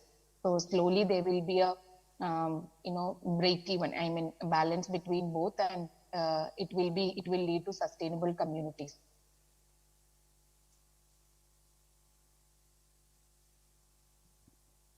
Okay, thank you very much, Mary Jacob. Thank you. You're welcome. Kita sekarang lanjutkan ke bahasa Indonesia. Saya sebenarnya tidak rasa enak di sini.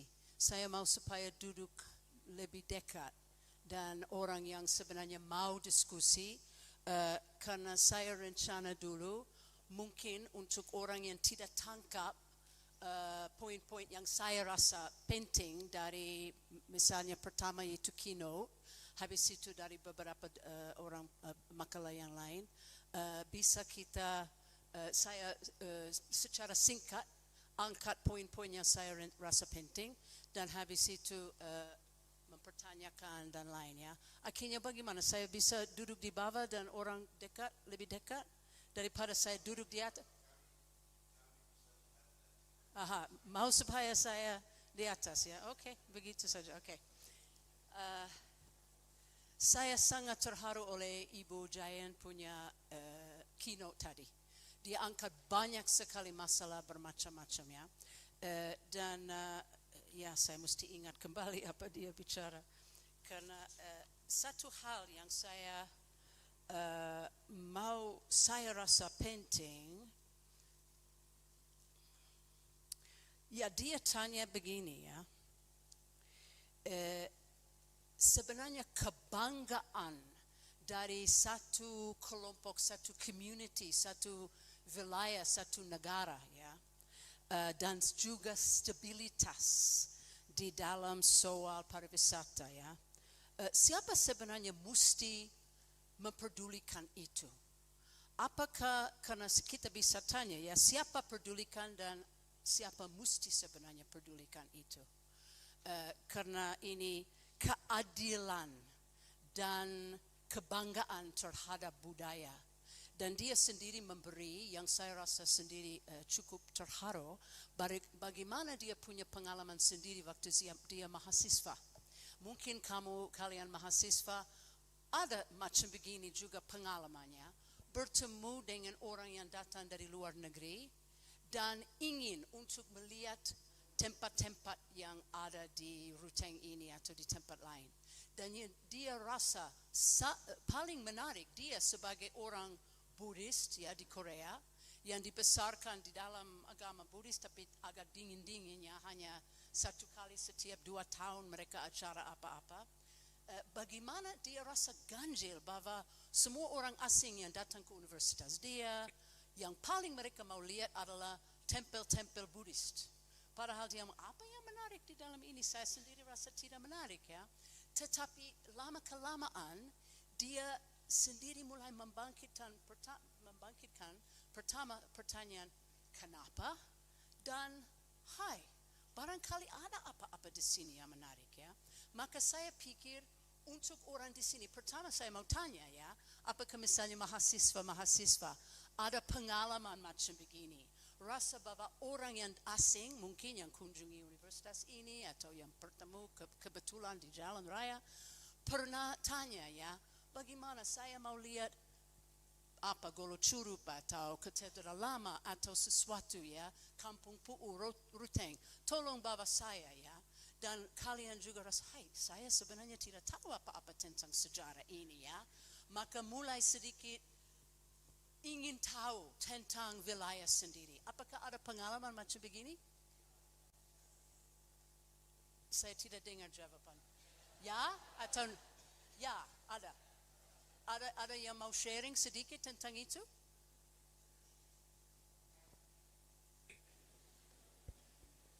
Dan apa yang sebenarnya reaksi? Apakah itu betul-betul membangkit keinginan untuk lebih banyak studi tentang wilayah? Lebih banyak kebanggaan ya? Karena ini terkait sebenarnya dengan pertanyaan dari Pak Erik tadi tentang digital age dan banyak orang muda hanya mau lihat film-film dari luar negeri, interaksi dengan orang dari luar negeri dan tidak menghiraukan wilayah sendiri. Apakah juga rasa bahwa begitu adalah kena hatimu semua? Kamu seperti itu? Ya, oke. Berarti saya rasa satu sebenarnya, dan ini sudah lama orang bicara tentang pariwisata, bahwa hubungan antara orang asing di dalam satu wilayah bisa membuka komunikasi, bisa membuka bukan hanya untuk orang yang datang dari luar yang mau cari-cari apa-apa, tapi untuk orang setempat. Malahan di dalam banyak studi tentang pariwisata, orang setempat lebih banyak belajar tentang orang dari luar negeri daripada orang dari luar negeri dapat tahu tentang tempat ini apa saja yang mereka kunjungi ya. Karena mereka terpaksa sedikit kenal bahasa, tanya-tanya ya. Akhirnya manfaat untuk orang setempat bisa cukup besar untuk komunikasi dengan orang dari luar. Hanya pertanyaan juga yang diangkat oleh Ibu Jai itu dia punya keynote adalah apakah orang asing yang datang kunjungi wilayah apa saja, apakah mereka betul-betul selalu terbuka untuk mengetahui tempat-tempat itu ya. Karena kelihatan, dan yang saya sedikit singgung tadi ya, mereka lebih sudah ada pikiran sendiri apa yang mereka mau dapat. Dan contoh yang paling menurut saya, contoh paling buruk yang dia tunjuk tadi ada Bali. Bagaimana orang yang mau spiritualitas mencari, mereka pergi ke Bali, tapi mereka bawa ide apa itu arti spiritualitas, yoga, Buddhism semua.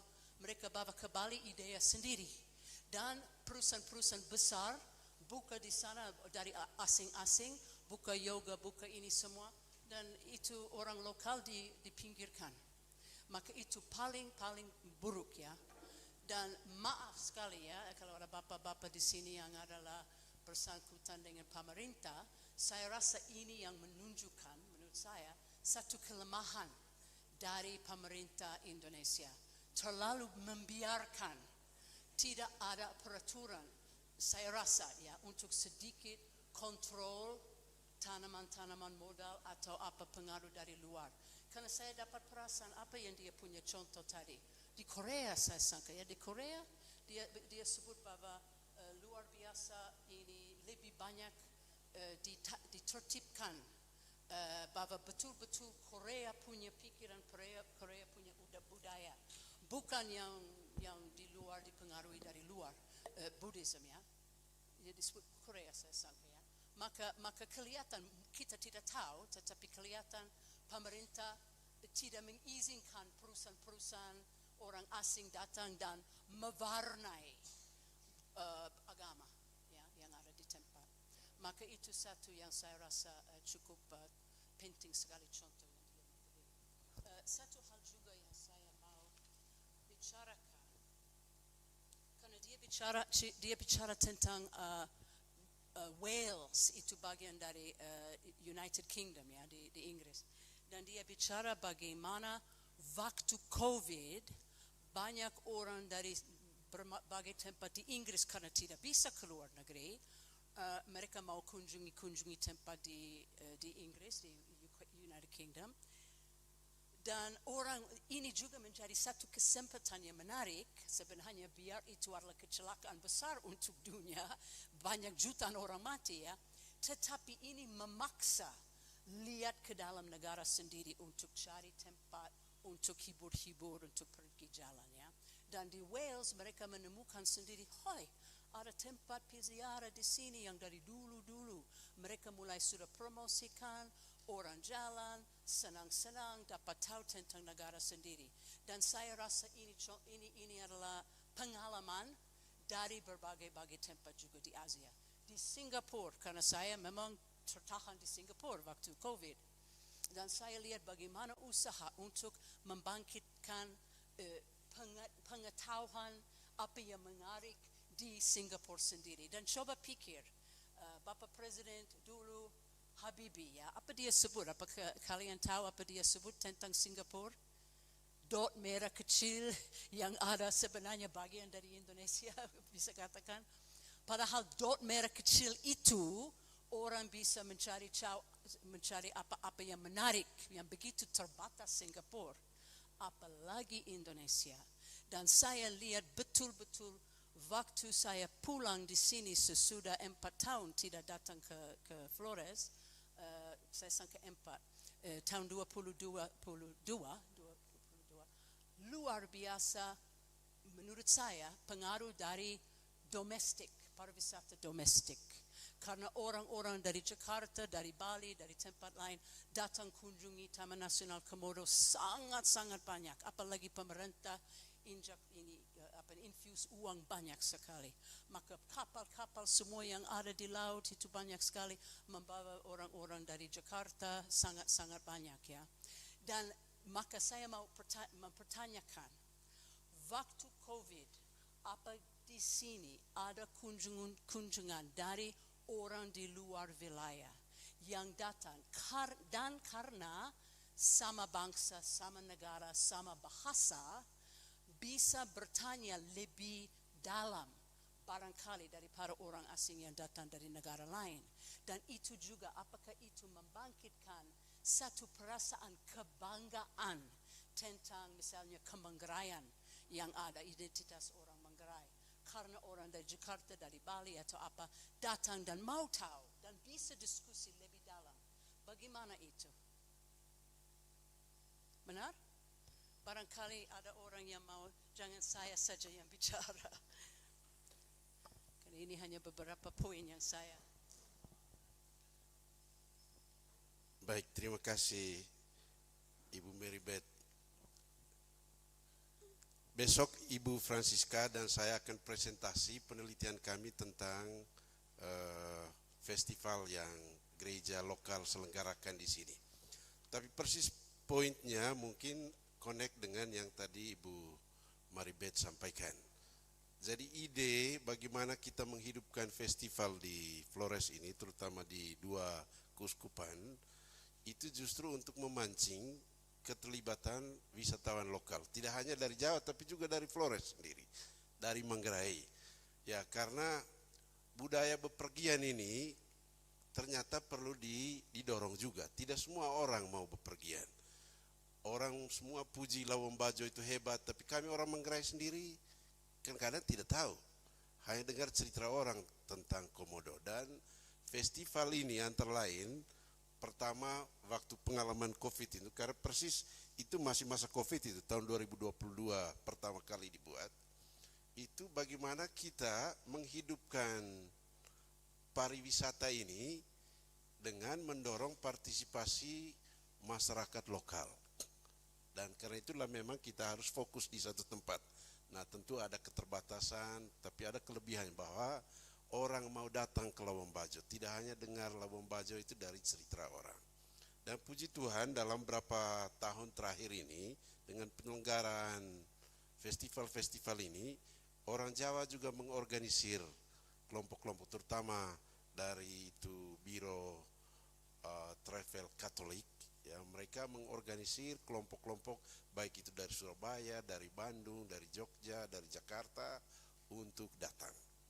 Dan ya praktis dengan festival ini promosi tentang identitas objek wisata, tidak hanya alam Labuan Bajo tapi juga yang punya di tempat-tempat lain.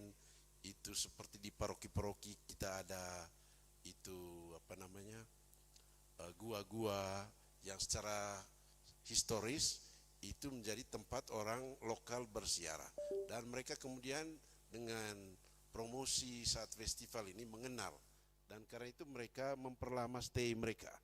Jadi mereka tidak hanya datang Labuan Bajo, lihat kapal, lihat itu pulau-pulau dan komodo selesai, tapi lalu mereka extend ke sini. Dan ini memang pekerjaan yang belum selesai. Dan saya pikir pertanyaan saya, ya memang tadi kan dari sharing itu pariwisata bahkan yang religius sekalipun itu seringkali meminggirkan masyarakat lokal.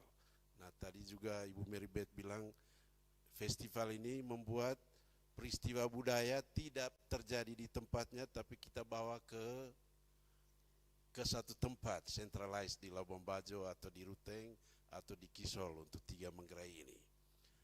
Nah, tapi dari segi edukasi, promosi saya kira ini tetap penting dibuat. Memang tantangannya bagaimana supaya turis ini baik lokal maupun dari luar tidak berhenti di tempat promosi, tapi mereka pergi ke tempat-tempat itu. Dan memang di sini kita lalu butuh pemodal. Ini kan kesulitannya, dilema kita. Kita kalau misalnya menolak pemodal, siapa yang bisa garansi pariwisata itu kemudian aksesnya itu bisa sampai ke kampung-kampung. Nah, investor, saya kira pemerintah juga, ya kalau mau jujur, anggaran pemerintah untuk menggerakkan, jadikan pariwisata trigger untuk itu bidang-bidang lain, itu tidak cukup juga.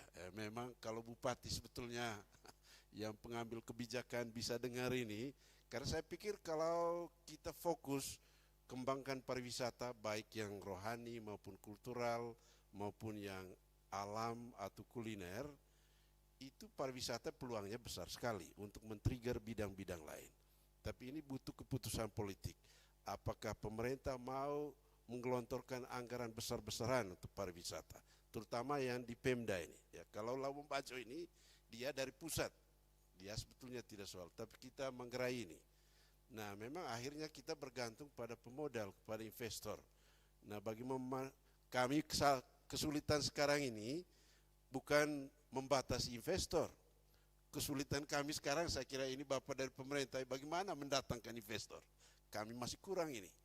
Sehingga ya akhirnya tampilan budaya ini hanya banyak di tempat-tempat festival, ke daerah-daerah, kampung-kampung. Memang puji Tuhan sekarang ini dengan dorongan melalui festival, setiap kampung selalu mereka buat itu caci dan lain sebagainya. Tapi bagaimana mendatangkan turis ke sana, kita masih butuh banyak intervensi pemodal. Nah ini dilema kalau kita lihat sharing tadi dari Ibu Lu itu ya. Ini cerita sekaligus tanggapan saya. Terima kasih Romo. Memang itu benar sekali. Dan saya juga mau kembali berpikir apa yang saya refleksi waktu Bapak Justin Vejak bicara tentang Bukit Doa yang ada di Lembata ya. Pandangannya begitu indah tapi kurang sekali orang datang ya. Dan orang datang untuk refleksi, untuk berdoa di tempat itu. Itu adalah saya sangka juga beberapa dilema atau beberapa hal yang bisa berpikir tentang itu. Karena pertama pertanyaan saya adalah apakah agama spiritual, pariwisata spiritual atau pariwisata agama bisa sebenarnya melindungi satu tempat dari terlalu banyak intervensi dari luar, misalnya yang terjadi di Labuan Bajo, di mana berkelahi tanah, jual terlalu banyak tanah. Itu maksud saya tidak tahu di dalam wilayah Manggarai di Ruteng ini dan wilayah Manggarai ini karena kekurangan modal, tetapi di sana terlalu banyak investor beli tanah dan habis tanah untuk rakyat di sana ya. Itu menurut saya sudah dari dulu saya pikir tidak boleh jual tanah. Kerja sama, sewa tanah tapi jangan jual, itu yang pertama. Maka saya pikir kalau ada sebenarnya satu perasaan mencintai nature, mencintai wilayah, mau rasa betul-betul alam sebagai sakral, apakah akan ada macam begini kejadian bahwa orang rela jual-jual?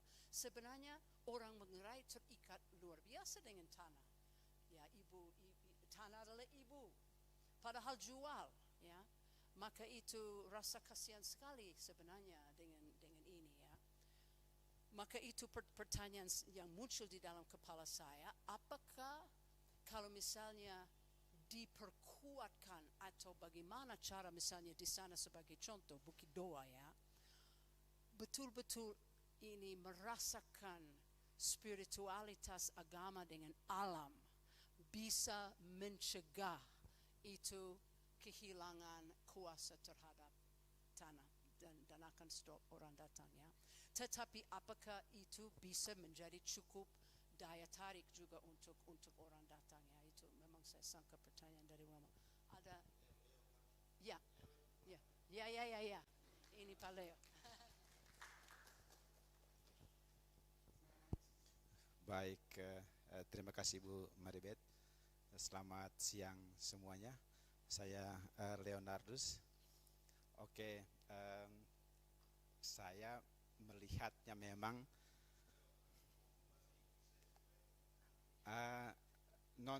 no. I just want to speak Indonesia. Ini bukan saya berbicara tentang realitas yang ada sekarang. Yang pertama Bu, saya melihat tidak ada atau lack of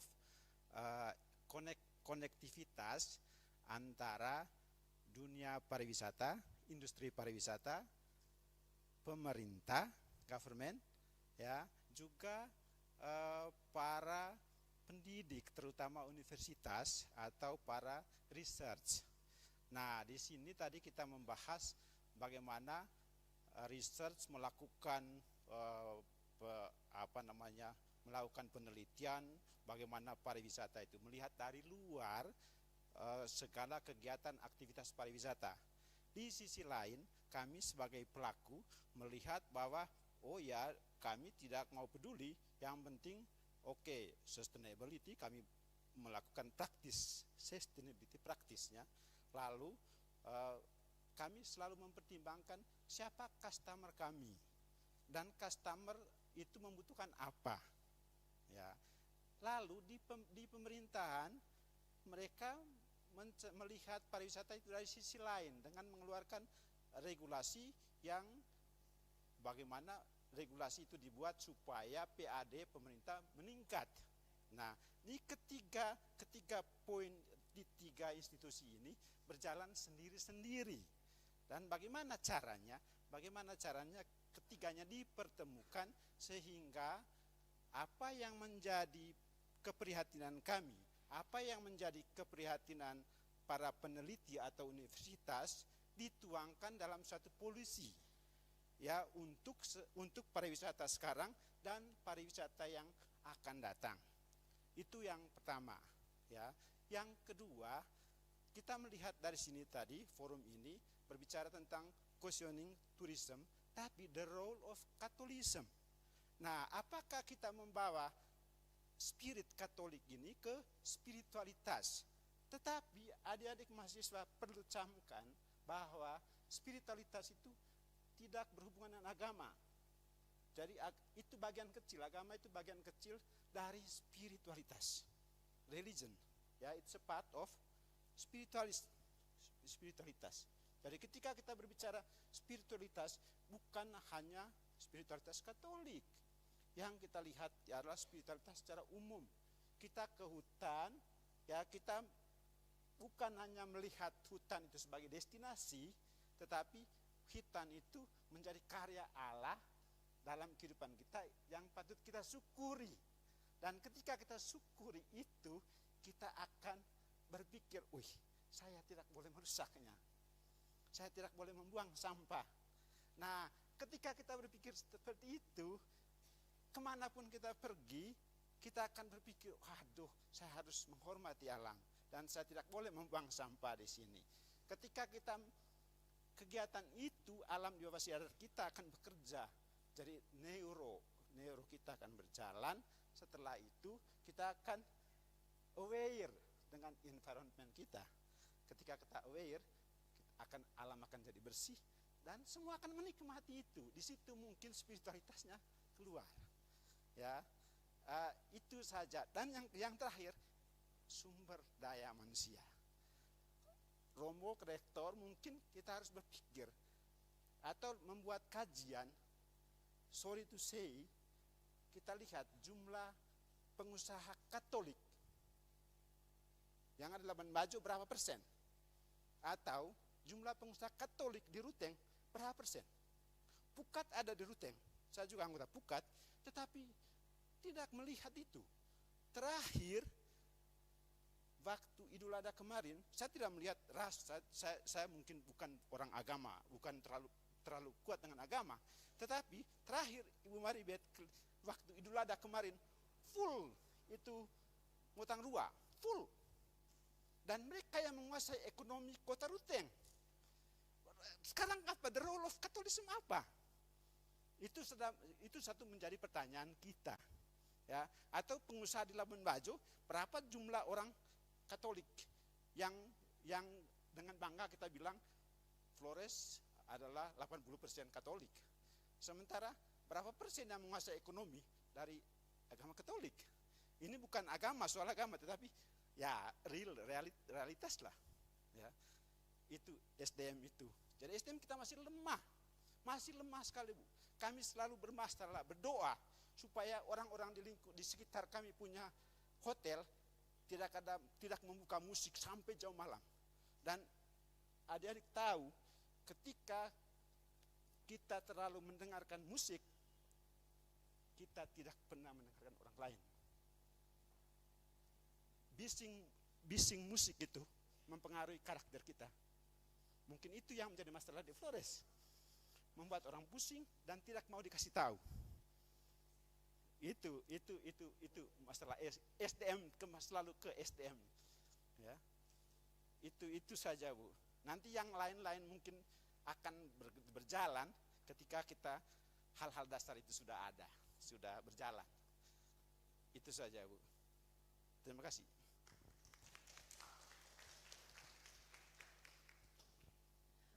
Ada beberapa pikiran saya waktu Pak Leo sebut, barangkali saya akan lupa karena sudah capek.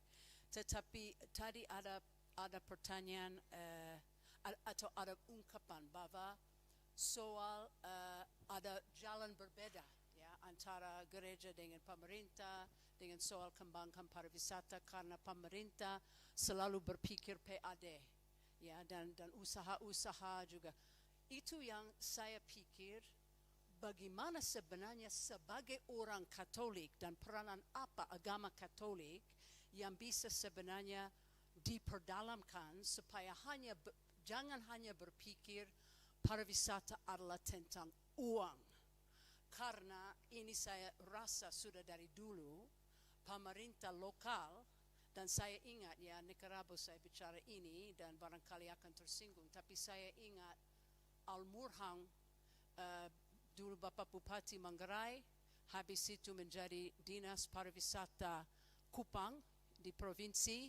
Bapak siapa sekarang namanya? Sudah lupa, tapi dia Bapak ini. Tidak. Bupati tahun 97-8. Gaspar Eho, benar, Gaspar Eho. Dia pernah datang ke Labuan Bajo tahun 2000-an, waktu Dinas Pariwisata Kupang. Dan dia memberi, menurut saya, satu gambar yang sangat buruk untuk pariwisata yang menurut saya bertentang dengan agama Katolik dan spiritualitas yang bisa sebenarnya dikembangkan di dalam pariwisata. Yaitu dia sebut kepada orang-orang semua lokal yang kumpul ada festival budaya waktu itu, dan dia sebut kita mau, karena itu 2000 belum ada banyak orang ya, dan persis pas bom Bali barangkali atau apa saya tidak ingat, pas bom di Amerika, turisme di seluruh dunia jatuh, dan dia omong nanti turis-turis datang dan uang akan jatuh dari saku mereka ke dalam tangan orang lokal. Dan saya pikir bagaimana dia kasih satu gambar bahwa uang jatuh saja begitu, jatuh dari langit, jatuh dari saku. No, mesti ada idea bagaimana kembangkan apa-apa supaya pariwisata bisa berhasil uang ya. Maka dia memberi satu pikiran untuk saya membujuk pengemis saja, dan itu tidak baik sama sekali ya. Kalau pikir ya uang jatuh berarti pergi minta saja atau bagaimana, saya tidak tahu, tapi gambar buruk ya, dan gambar yang juga menekankan pariwisata hanya tentang uang. Padahal yang kita lihat di sini dan diskusi di sini adalah sebenarnya koneksi, dan kalau mau bicara rekonsiliasi dan bicara komunikasi dan beberapa kata yang penting sekali yang kita bicara, itu adalah satu kebaikan dari pariwisata, bertemu negara dengan negara, bertemu orang di dalam negara dengan orang di dalam negara, saling mengenal. Itu diharapkan habis perang kedua sebenarnya. Mereka selalu sebut pariwisata adalah smokeless industry ya. Tidak ada asap, bukan seperti pabrik-pabrik, tetapi bisa kembang dan ramah lingkungan. Padahal kita lihat kemudian tidak selalu ramah lingkungan sama sekali. Makan air, makan tanah ya, luar biasa, mengeser rakyat. Maka itu ya, saya pikir satu pandangan yang salah. Dan saya dengar untuk kembali, saya tidak terlalu banyak tahu bagaimana kerja pemerintah ya, tapi kembali kepada Pak Aide itu, saya dengar dengan bermacam-macam perubahan yang sekarang ada di Taman Nasional. Pemerintah pusat sudah ambil kuasa penuh dan datang dan mau perkara dengan pemerintah lokal bahwa ada retribusi, bagian retribusi yang diurus oleh Paul Boleng dulu waktu dia Dinas Pariwisata di Labuan Bajo, yang sebenarnya baik sekali, mesti wilayah dapat sedikit bantuan share dari ini ya. Padahal tidak ada undang-undang, kamu adalah ilegal liar mau perkara, akhirnya menyerah. Sekarang pemerintah lokal cari juga dari bagaimana dapat uang, maka setiap pulau ada karcis masuk, dan bagaimana gambar itu memberi kepada orang yang datang dari luar negeri kalau mesti bayar karcis untuk masuk di setiap tempat. Apakah itu alam? Apakah kita bayar untuk masuk alam? Itu ganjil, itu bagaimana spiritualitas ya. Memang kita rela untuk sumbang apa-apa, tetapi tagih karcis. Kalau kita rasa sesuatu, kita punya jiwa dibesarkan, dilenggah atau apa, tetapi macam begini sudah redam orang punya perasaan kalau hanya uang saja. Tahu sendiri pasti sudah pengalaman kalau orang dari luar negeri diminta uang terus mereka jadi jengkel ya. Ini saya ingat itu trauma yang dulu tahun berapa, 2000 barangkali. Ini satu anak yang dari Labuan Bajo, saya pernah bertemu dengan orang Amerika ya. Dia datang waktu itu internet sulit sekali untuk dapat akses karena mesti dial up ya melalui telepon, 40,000 satu menit atau berapa ya. Dan dia lihat saya di jalan raya dan dia omong, apakah itu betul bahwa begitu mahal internet di sini, padahal di Bali hanya 10,000 satu jam, di sini 40,000 untuk berapa ya. Dan saya mau buat apa, ini adalah begitu itu ya, karena mahal di sini bukan ada internet. Ya, tetapi dia begitu marah, dia rasa bahwa dia tertipu. Orang tipu, selalu di dalam gambar orang muda yang datang dari luar negeri, backpacker dulu, mereka rasa tertipu terus ya.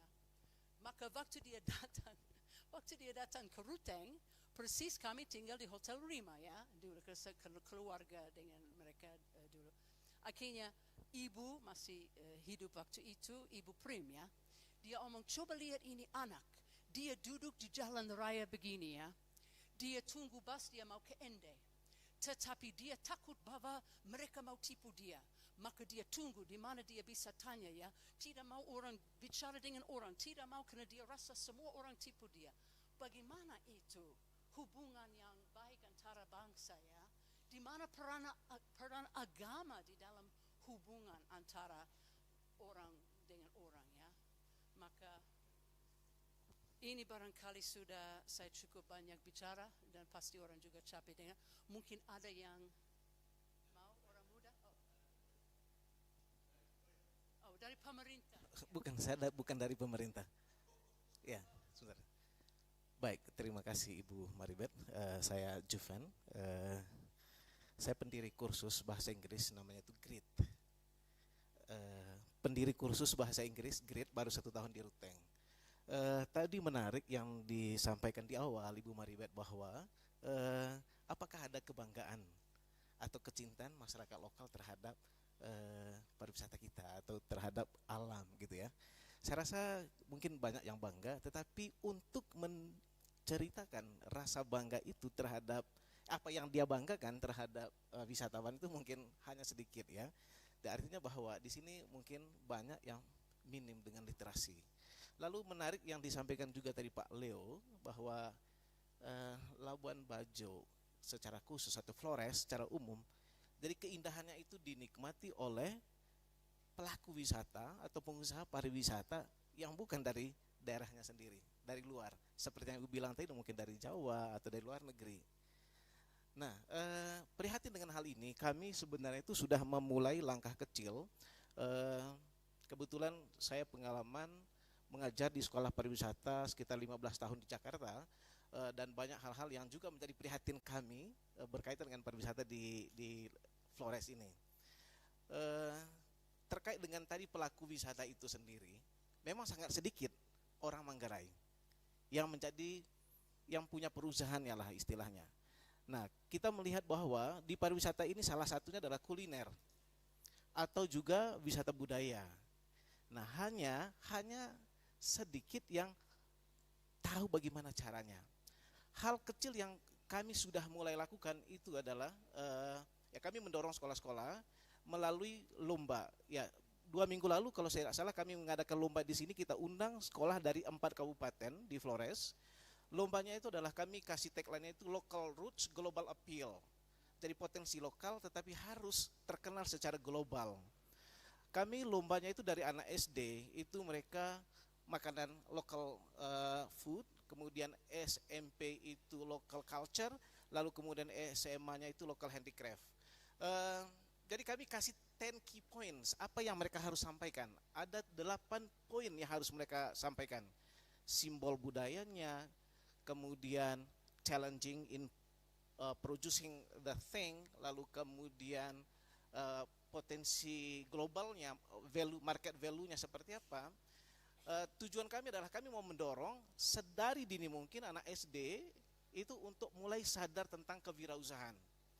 Jadi next step-nya adalah tahun depan kami mau membuat lomba business plan-nya. Dari ide yang mereka punya tahun ini, next year, jadi business plan lombanya. Lalu 2 tahun dari sekarang, lombanya itu adalah perusahaan antar sekolah. Jadi kita mau mendorong bahwa sekolah itu harus punya kewirausahaan. Walaupun dia bukan SMK, ya kita mulai dari SD, SMP, SMA. Nah, jadi kita punya komitmen untuk mendorong itu. Tujuan adalah satu saat anak SD ini, ya once dia selesai SMA atau kuliah, tidak memikirkan tentang cari kerja, Flores ini sudah menyediakan tempatnya untuk berwirausaha. Makanan lokal misalnya. Sejauh ini saya belum melihat ada makanan lokal dari Manggarai yang terkenal secara global. Ya kalau ke Bali itu ada ayam betutu. Kalau ke Manggarai, Labuan Bajo, so what is our local cuisine? Jadi nggak ada. Makanan Manggarai itu luar biasa. Padahal ada banyak, hanya yang kita lihat itu adalah belum ada orang yang bisa membuatnya itu menjadi bisnis berskala global gitu. Itu yang kita lihat. Nah, jadi kenapa rendang dari Padang itu terkenal? Ya, sebenarnya kita punya. Jadi ya itu yang kita injeksikan sekarang itu adalah mental kewirausahaannya, ilmu kewirausahaannya, maka kita dorong dari sekarang. Ya, saya rasa mungkin di kampus juga ya, Romo ya. Jadi ya kita juga, jadi bukan hanya sekedar kita mengajar tentang kewirausahaan, tetapi bagaimana caranya? Mentalnya kita tanamkan, setelah mental ditanamkan ya kita kasih tahu caranya. Ya, bahkan saya berharap bahwa ya mungkin nanti pemerintah juga bisa mendorong kalau ya satu saat itu kita akan buat lomba. Itu rencana kami Romo, satu saat kita akan buat lomba ide bisnis. Jadi bisnis project presentation gitu. Dari mana ide yang bagus, dia diharapkan ada dari pemerintahan atau lembaga-lembaga lokal yang bisa support dana untuk orang-orang ini. Jadi memang kita sengaja angkat dari budaya dan juga dari makanan dan handicraft lokal karena berkaitan dengan pariwisata. Begitu sharing dari kami. Terima kasih ya. Sedikit respon terhadap itu karena saya ingat dulu waktu saya buat penelitian tentang bagaimana caci dikeluarkan dari kampung dan menjadi barang untuk ditunjuk kepada pariwisata, dan bicara dengan siapa Pak Don dulu, siapa Depdikbud dulu ya, barangkali waktu zaman Pak Lega, dan dia sebut kepada saya ada banyak sekali orang Manggarai yang kaya raya yang tinggal di Jakarta. Kenapa mereka tidak lebih banyak memperhatikan tanah air? Itu pada tahun 97-8. Saya pikir waktu Bapak sebut itu tadi, ada program di televisi, barangkali di sini tidak siarkan, tapi saya juga tidak tonton, tapi tahu. Nama Shark Tank. Ya, mereka adalah orang kaya yang berbisnis. Pasti ada orang macam begitu dari Manggarai yang ada di Jakarta. Mereka dengar semua ide-ide orang-orang muda datang dengan ide bisnis, dan kalau mereka rasa bagus, mereka sponsor dengan uang. Itu yang respons saya terhadap Bapak. Cari orang Manggarai kaya yang untuk memberi. Barangkali lebih baik daripada pemerintah campur terlalu banyak tangan. Barangkali itu adalah satu jawaban. Ya, maaf. Ada yang Siap, terima kasih Ibu. Saya Tanto dari BUPLBF di Labuan Bajo Flores Tourism Authority. Dari semua diskusi kita dari kemarin, beberapa keynote dan juga masukan-masukan dalam diskusi, beberapa pakem yang saya lihat itu yang kami pelajari dan juga yang kami gunakan dalam pengelolaan dan pengembangan kepariwisataan, bahwa tourism punya dua value utama, bahwa key-nya itu adalah movement dan juga encounter. Jadi bagaimana pergerakan dan juga perjumpaan yang kemudian akan melahirkan perspektif baru tentang entah itu kebudayaan, alam dan turunannya, serta pengalaman yang kemarin kita, kalau Labuan Bajo itu digaungkan sebagai super premium quality tourism. Super premium yang dimaksudkan adalah sebenarnya lebih kepada bukan premium amenities tapi lebih kepada premium experiences. Itu sebenarnya yang didorong dalam 7 indikator utama super premiumnya Labuan Bajo. Sebenarnya dari situ. Lalu dalam bahasan beberapa keynote tadi menekankan bahwa juga pakem yang kami pakai itu bahwa local is a new global. Of course beberapa term yang digunakan cukup berbeda-beda, tapi yang kami tangkap bahwa keunikan tadi, kalau dalam bahasa Kak Erik itu distinktivitas, keunikan dari satu, apa yang mendefinisikan kemudian yang menjadi unik itu, bahwa keunikan Flores itu coba kita jahit sebenarnya dalam perspektif pengembangan secara utuh. Dalam konteks pengembangan kepariwisataan Labuan Bajo Flores, kalau kita bicara soal Labuan Bajo Flores di sini, kita masih pada stage yang sangat inisial sebenarnya. Itu dalam evaluasi kita. Dan identifikasi dan kurasi dari berbagai aspek masyarakat termasuk akademisi itu menambah wawasan kita untuk pengembangan ke depannya. Tentu saja dengan percepatan-percepatan. Karena walaupun dalam misinya Pak Jokowi sebelumnya menjadikan Labuan Bajo sebagai salah satu dari 10 Bali baru, yang mana Bali membutuhkan 120 tahun transformasi sosial budaya dalam dunia kepariwisataan, dan Labuan Bajo dipaksa dalam 10 tahun terakhir ini untuk juga quote-unquote put in the same shoes as a Bali yang menurut kita juga tidak cukup relevan. Kita melihat bahwa target kita dalam 10 tahun ini adalah awareness tentang pentingnya kepariwisataan dan betapa transformatifnya kepariwisataan sebenarnya dalam merubah dan juga menggerakkan perekonomian lokal, kebudayaan lokal, dan juga kehidupan sosial masyarakat. Itu step awalnya, initial stage-nya sebenarnya. Yang kita dorong adalah awareness. Dan menurut saya di sepanjang daratan Flores ini yang masuk dalam wilayah otoritas kita, itu awareness tentang kepariwisataannya sudah mulai pelan-pelan maju. Dan seminar-seminar seperti ini, konferensi-konferensi seperti ini, event-event yang sudah mulai banyak di sepanjang Labuan Bajo Flores, menurut saya merupakan sebuah gambaran yang bagus. Walaupun dengan catatan-catatan yang tadi sudah disampaikan banyak, dengan awasan-awasan yang sudah disampaikan untuk pengembangan kepariwisataan Labuan Bajo Flores. Tadi juga disampaikan tentang linkage and leakage yang tadi dalam keynote speak, bahwa ada leakage kepariwisataan yang hanya dinikmati oleh 85% tadi katanya oleh investor dan orang luar gitu, dan sedikit oleh masyarakat lokal. Dalam fase pengembangan kepariwisataan memang itu adalah fase yang pasti ada gitu. Dalam fase pengembangan kepariwisataan, kalau kita mau lihat advance-nya Bali sekarang, itu dalam masa-masa awal perlu memang ada guidance yang pasti dari pemerintah tentang berapa persen kepemilikan tanah tadi katakanlah tidak boleh dijual, hanya disewakan, atau juga proporsi penggunaan budaya lokal dalam arsitektur, gaya kota, atau bentuk sapaan, atau musik, itu memang harus ada. Dan ketika kita lihat di pengimplementasiannya ada, tapi belum efektif. Dalam tahapan ini saya tidak mau bilang bahwa itu wajar, tapi sudah ada usaha tapi belum efektif begitu dalam pengembangan kepariwisataan ini. Lalu tadi juga sempat disampaikan tentang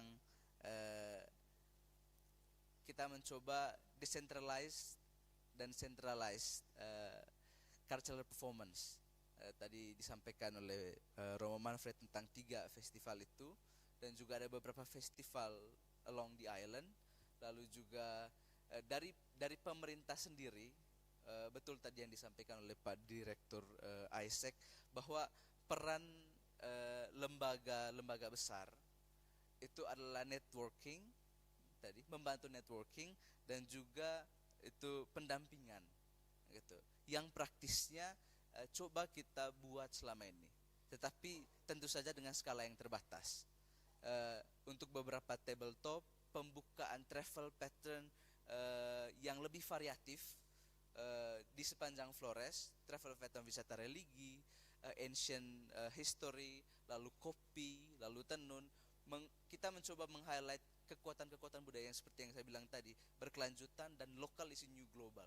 Begitu, mencoba menggarisbawahi beberapa kekuatan-kekuatan alam Flores, kebudayaan Flores, untuk juga menjadi alternatif yang bisa mendispers pergerakan wisatawan, tidak hanya terkonsentrasi di Labuan Bajo, tetapi juga di beberapa wilayah. Pun tidak hanya terkonsentrasi di 3 festival besar di Manggarai Barat, Manggarai Tengah, Manggarai Timur, tetapi juga travel pattern wisata religi yang kita buat itu ada beberapa highlight gua, gereja tua, atau juga situs acara tertentu yang kita buat prototypingnya di tempat-tempat yang sudah siap dalam tanda kutip, atau SDM-nya sudah cukup kuat begitu untuk menerima kunjungan-kunjungan, cukup bisa berkomunikasi, aksesnya sudah cukup, lalu ada toilet, ada yang bisa menjelaskan. Hal-hal itu penting juga disiapkan dari segi pemerintah begitu, bahwa menjamin bahwa pariwisata yang premium tapi juga berkualitas, bahwa tetap ada sesuatu yang didapat oleh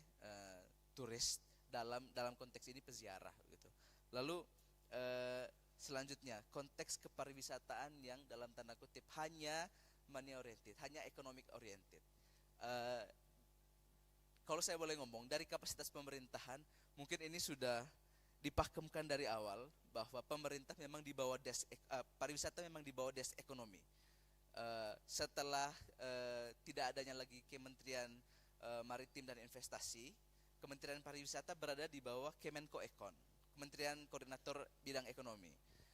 Kita sudah mengusulkan bahwa kepariwisataan itu harus berkelanjutan dan tidak hanya ekonomi yang menjadi pilar utama, tapi kita mengusulkan 2 pilar lain. Yang pertama lingkungan dan yang kedua sosial budaya. Itu menjadi bagian, 3 pilar ini menjadi bagian utama, menjadi indikator pengembangan kepariwisataan. Karena dalam dunia kepariwisataan kita menggunakan TTDI, Tourism and Travel Competitiveness Index sebagai salah satu daya ukur. Dan kita Labuan Bajo selama masa pemerintahan Pak Jokowi sudah naik dari sekitar angka 32 ke 20. Jadi itu naiknya cukup signifikan. Tapi menurut kita yang bisa membuat kepariwisataan kita lebih naik kelas lagi, masuk ke entah 15 besar atau 10 besar, itu dengan memperhatikan isu lingkungan dan sosial budaya. Ini menjadi penekanan yang juga menjadi catatan kita. Dalam ITMP, Integrated Tourism Master Plan Labuan Bajo Flores yang sekarang tengah disusun, itu 2 hal ini menjadi titik berat kita untuk mengusulkan pengembangan kepariwisataan yang lebih komprehensif dan lebih menyentuh banyak pihak, lebih berdampak bukan hanya bagi masyarakat maupun lingkungan dan budaya. Kurang lebih itu beberapa poin yang bisa saya tambahkan. Ibu Meribeth, terima kasih. Saya ada 2 pertanyaan untuk BPOLF. Pertama, apakah di dalam ini loncatan 10 tahun yang Labuan Bajo sudah super premium, apakah ada perhitungan dan atau berpikir mempersiapkan supaya jangan jadi over tourism seperti ada di Bali? Apakah pernah berpikir tentang itu? Bagaimana mencegah itu? Dan kedua adalah Ibu Katerina tadi ada pertanyaan yang sangat-sangat penting. Apakah terlalu ini buat pariwisata sebagai nomor 1 strategi ekonomi di Flores? Bagaimana terjadi kalau barangkali COVID tidak tahu atau terjadi apa-apa yang sudah stop pariwisata ya. Memang kalau soal saya pikir sudah dari dulu orang lokal sendiri mesti, dan itu terjadi waktu COVID, juga bisa ada hak untuk menjadi turis, bukan juga hanya orang dari luar negeri. Tetapi diversifikasikan ekonomi adalah saya sangka penting ya yang dia omong. Siap, terima kasih Bu Maribeth untuk 2 pertanyaan. Yang pertama, siap. Kalau kita berbicara soal over tourism, kalau di dalam kepariwisataan kita lebih menggunakan kalimat over concentrated. Jadi tekanan yang berlebih terhadap satu destinasi. Gitu. Beberapa kali ada artikel menulis tentang Bali over tourism. Kalau kita lebih tadi seperti disampaikan oleh Ibu di sana bahwa terpusat di 2 wilayah kalau di Bali. Gitu. Kalau di kita tekanan yang berlebih memang kita harus akui bahwa 80% kunjungan ke Labuan Bajo Flores, bukan hanya Labuan Bajo itu, di angka kami itu 82% itu ke Taman Nasional Komodo. Yang menggarisbawahi minat dan juga branding yang dibuat selama ini terlalu over promoting Taman Nasional Komodo. Jalan keluar yang ditawarkan adalah carrying capacity. Tapi tentu saja dengan bentuk pendekatan dan komunikasi yang berpihak ke semua lembaga dan semua entitas yang terlibat, industri, lalu juga pemerintah, lalu juga masyarakat. Ini yang perlu digarisbawahi. Carrying capacity perlu ditetapkan untuk menjaga keberlanjutan dari baik satwa maupun alam di Taman Nasional. Apa yang sudah kita buat? Travel pattern wisata Flores. begitu, promosi overland Flores dengan kita memberikan alternatif wisata gastronomi, wisata desa tua, desa wisata, kampung-kampung tua, pattern-pattern kopi dan pattern-pattern tenun sepanjang Flores. Dan dalam semua fam trip yang kita buat, kita selalu meminta bahwa familiarization trip yang kita buat bersama kedutaan A, B, C itu harus ada di daratnya. Itu kebijakan kita gitu. Harus ada di daratnya. Kalau mereka membuat 5 hari berarti 3 di laut, paling kurang harus ada daratnya. Karena magnet kita tidak bisa kita pungkiri masih Taman Nasional Komodo. Itu yang kita dapati selama ini. Tapi kita terus mempromosikan kekuatan-kekuatan kita along the island gitu. Itu yang kita sudah memprediksikan bahwa over concentrated itu sudah pasti akan terjadi. Bahkan di initial stage ini, Labuan Bajo itu menjadi salah satu destinasi yang menurut kita tidak terlalu susah untuk dipromosikan karena itu market driven. Gitu, market yang tertarik ke Labuan Bajo. Flores terbalik, itu destination driven. Kita sebagai pengelola destinasi yang harus secara proaktif untuk juga bisa menjual.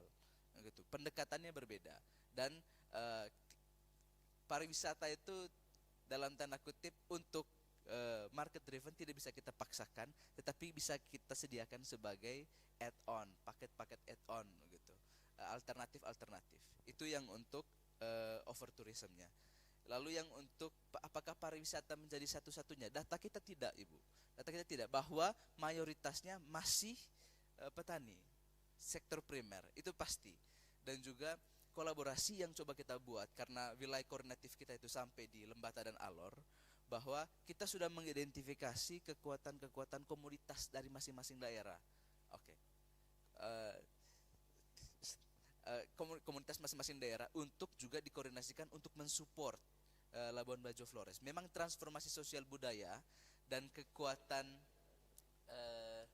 kalau saya boleh bilang itu kekuatan politik dan egosentris dari masing-masing kabupaten itu masih cukup kuat di sepanjang Flores untuk kita bisa memberikan satu fakta bersama atau kebijakan bersama. Misalnya Nagekio menyiapkan sayur ABC, Ende menyediakan kopi ABC, atau Maumere menyediakan ikan ABC untuk menyokong industri Labuan Bajo. Karena data kita punya data pastinya bahwa 95% komoditasnya diambil dari luar, dari Bali, Makassar, Surabaya. Dan itu kita bahkan mempertemukan buyers meet sellers yang di lokal kita. Tapi masalah kita di apa? Konsistensi produk, kualitas produk, dan post harvest treatment. Kita sudah mengidentifikasi bagian-bagian itu. Dan memang komitmen-komitmen dari para petinggi di masing-masing wilayah perlu ada, ini masih menjadi PR besar. Seperti yang tadi saya bilang di awal bahwa komitmen dan juga kami bertugas untuk menjahit networking ini dan juga pendampingan ke masyarakat. Tadi Bapak sempat sampaikan bagaimana pendampingan UMKM itu sudah dilakukan secara terukur oleh kita. Begitu, dari beberapa stagingnya sudah dilakukan. Tetapi sekali lagi seperti yang saya sampaikan di awal bahwa Labuan Bajo masih pada initial stage dan di 10 tahun, 15 tahun awal ini fokus kita memang di awareness. Dan pelan-pelan kita untuk peningkatan kapasitas. Memang dalam staging pariwisata paling kurang kita membutuhkan dengan segala percepatan yang dibuat paling cepat kita bisa 30-40 tahun baru bisa sampai pada level untuk bisa betul-betul sustain dan juga bisa berkelanjutan. Walaupun masih banyak catatan, kurang lebih itu tadi dari saya. Oke, terima kasih banyak untuk semua yang sabar untuk mendengar ini diskusi. Selamat makan. Well, thank you, Dr. Mary Beth, for this wonderful discussion. Well, again, thank you for leading this session so wonderfully. And ladies and gentlemen, now we'll have a break for lunch. And we'll have this lunch break until 2 p.m. and we'll start our session again at 2 p.m. And ladies and gentlemen, the committee has already prepared the meal at the back, and I invite all of us to have our meal at the back. Thank you.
When I find myself fortunate, I never think about all the funny things you say. I feel like I stay where it's sleeping, but now I turn around in the still of the room. Knowing this is when I'm gonna make one move. Waited longer and I'm feeling stronger, but just as I walk to the door, I can feel your emotion. Hey, it's pulling me back to love you. I know, caught up in the middle, I cry just a little when I think I'm letting go. Oh no, give up on a riddle, I cry just a little when he plays piano in the dark.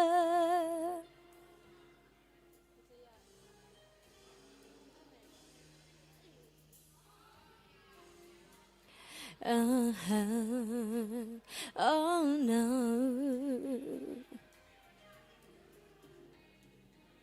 He holds me close like a bit of the heart. He plays a melody, wants silence is broken, no words are spoken, but oh, just as I walk to the door, I can feel your emotion. Yeah, it's pulling me back to love you. Oh, no. Caught up in a middle, I cry just a little when I think of letting go. Oh, no. Gave up on a riddle, I cry just a little when he plays piano in the dark. Silence is spoken, no words are spoken, but to the thought I can feel your emotion. Yeah, it's pulling me back to love you. Oh, no. Caught up in the middle, I cry just a little when I think of letting go. Oh, no. I gave up on a riddle, I cry just a little. I cry. Oh, no. Gave up on a middle, I cry just a little when I think of letting go. Oh, no. Gave up on a riddle, I cry just a little when he plays piano in the dark.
Oh, hush, my dear, it's been a difficult year, and terrorists don't prey on innocent victims. Touch me, darling, touch me, darling.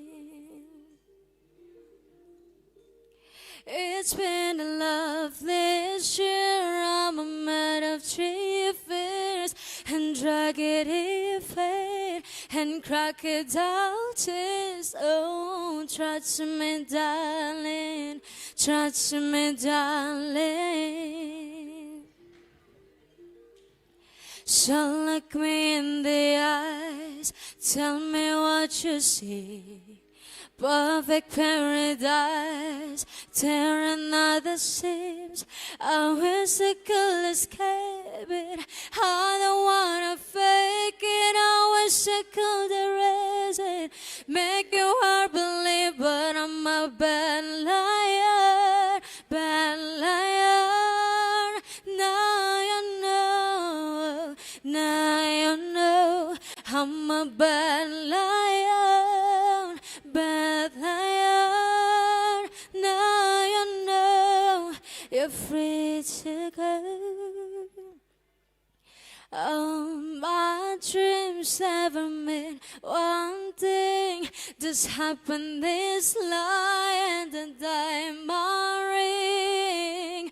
Oh, I've been asking for I've been asking for problems, problems, problems. How much my war and the war inside. I take my gun to the enemy side. Oh, I've been asking for problems, problems. So look me in the eyes, tell me what you see. Perfect paradise, staring at the seams. I wish I could escape it. I don't wanna fake it. I wish I could erase it. Make you I believe, but I'm a bad liar, bad liar. Now you know I'm a bad liar, bad liar. Now you know you're free to go. I can't breathe, I can't breathe. I can be what you want me to be. Believe me, this one time, believe me. I'm a bad liar, bad liar. Now you know, now you know. I'm a bad liar, bad liar. Now you know you're free to go.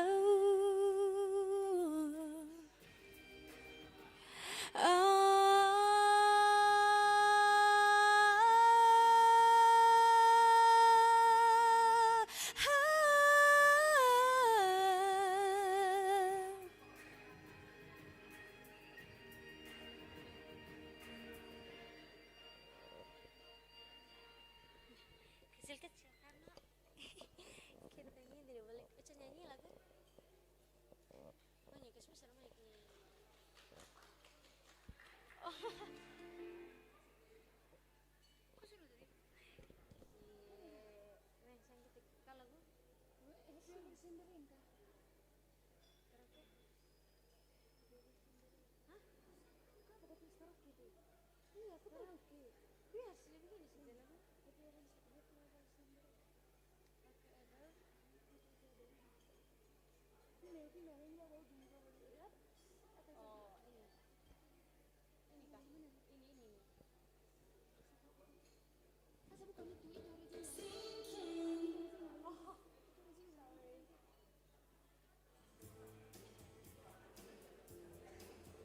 Ini suka cak. Bukan ininya. Memang itu. Kalau rendah ini. This is it. Kita kembali ke bawah situ. Apa bisa itu? Apa? Itu kan. Jadi masih ada sesuatu bisa. Kenapa tidak muncul di sebelah? Itu aku mana? Ini. Itu betul sama.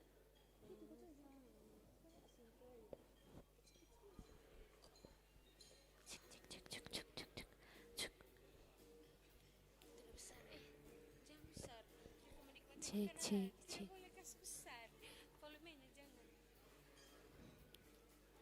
Someone told me long ago, there's a calm before the storm. I know it's been coming for some times.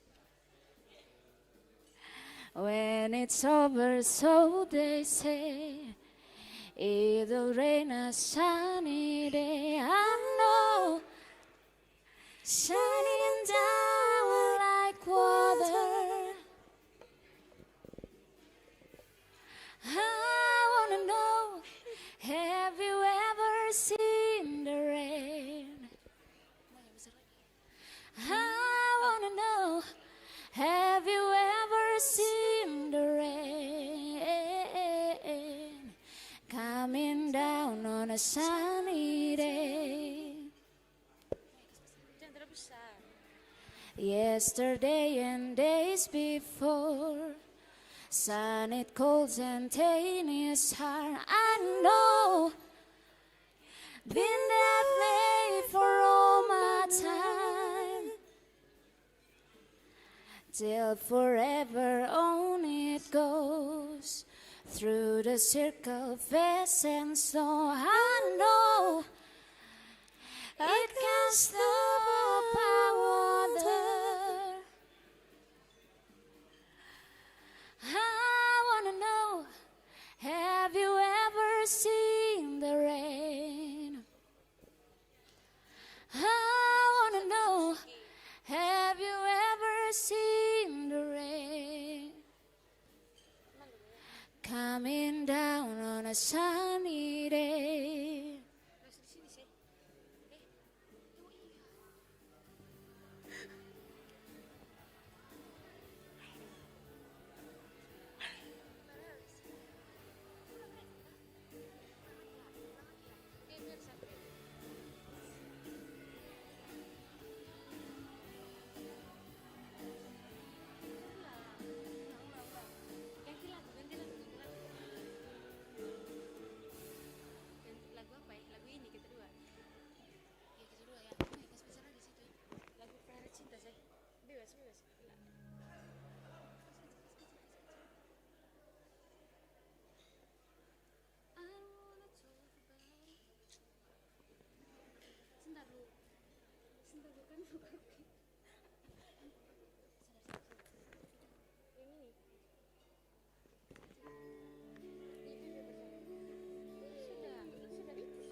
Pertama kali berjumpa denganmu kekasihku, dunia seolah akan runtuh. Makan pun tak enak, tidurku pun tiada nyenyak. Selalu teringat oh dirimu. Inikah namanya insan sedang jatuh cinta, mengapa semua begitu indah dilihat, begitu sedap dipandang, seolah ku ingin selalu tersenyum, tapi aku malu padamu.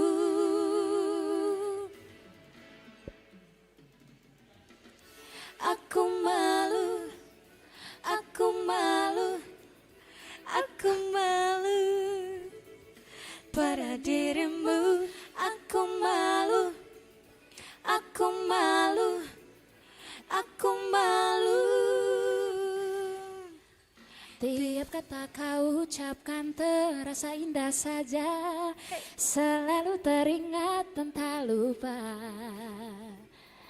Kau katakan kau sayang pada diriku kasihku, masih banyak lagi rayuanmu. Ini kau namanya insan sedang jatuh cinta, mengapa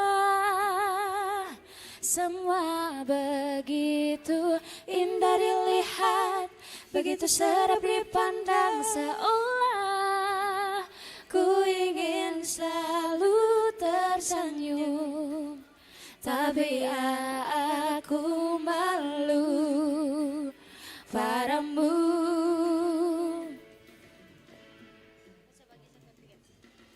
Aku malu, aku malu, aku malu pada dirimu. Aku malu, aku malu, aku malu.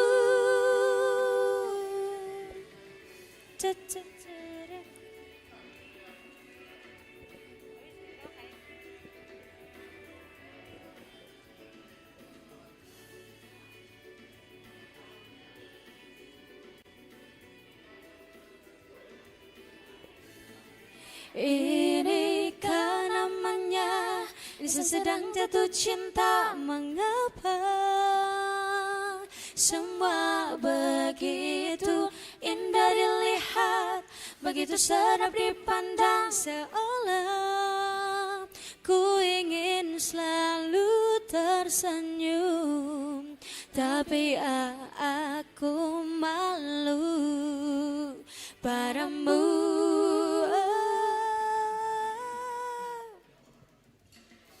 Aku malu, aku malu, aku malu pada dirimu. Aku malu, aku malu, aku malu, aku malu, aku malu, aku malu pada dirimu. Aku malu, aku malu, aku malu, aku malu.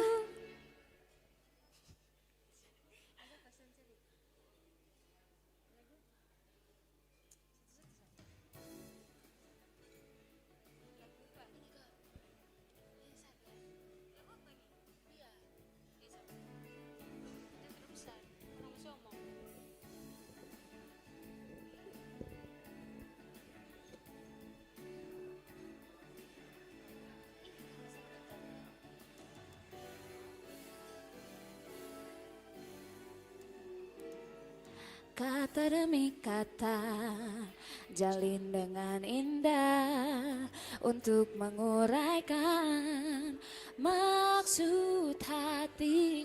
Ku beranikan diri untuk memulainya, tapi mengapa bibirku tak dapat terasa berat. Oh malunya hati ini bila ku ingat saat itu kami hanya saling berpandang dan terdiam terpaku. Oh bulan hanya dirimu yang menyaksikan segalanya. Oh bulan tolonglah daku katakan padanya ku cinta dia.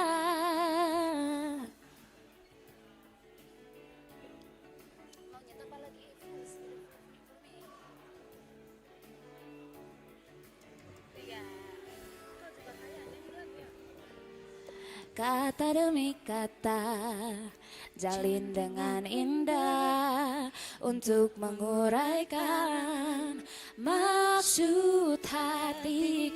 Ku beranikan diri untuk memulainya, tapi mengapa bibirku tak dapat bergerak, terasa berat. Oh malunya hati ini bila ku ingat saat itu kami hanya saling berpandang dan terdiam terpaku.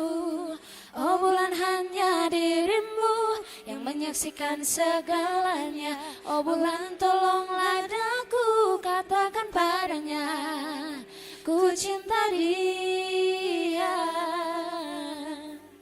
Oh ku cinta dia.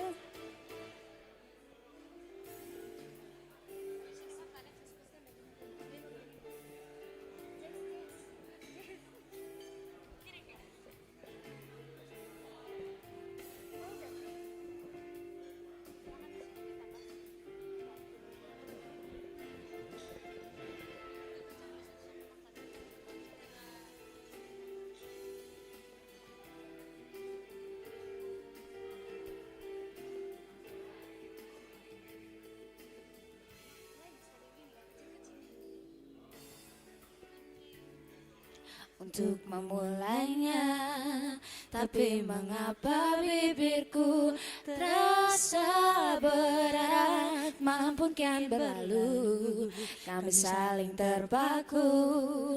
Diam seribu bahasa, hilang semua kata yang terangkaikan. Oh malunya hati ini bila ku ingat saat itu kami hanya saling berpandang dan terdiam terpaku.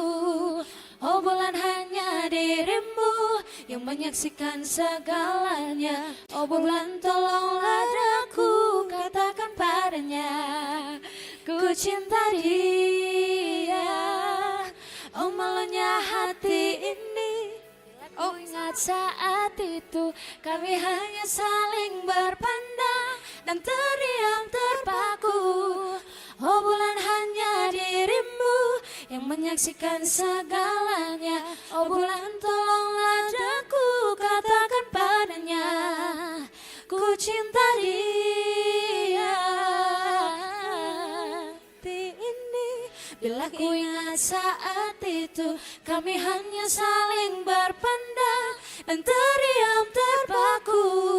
Oh bulan hanya dirimu yang menyaksikan segalanya. Oh bulan tolonglah aku, katakan padanya ku cinta dia. Na-na-na.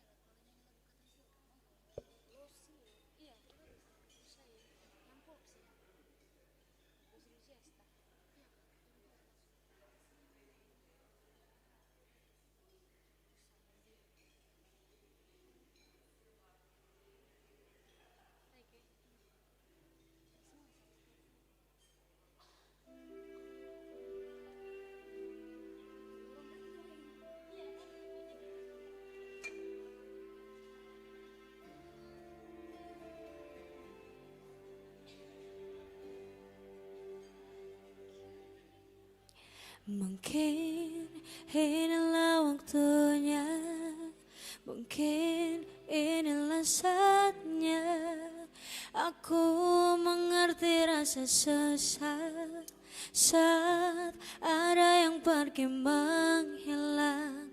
Kau datang mengukir luka yang sayang untuk dilupakan. Kau pergi tanpa mengejarkan cara untuk merelakanmu. Usai sudah semua cerita yang telah kita ukir berdua, meninggalkan dirimu adalah hal terberat yang harus ku jalani. Aku memang kehilangan kamu yang sangat ku cintai, namun kau telah kehilangan aku yang sangat mencintaimu.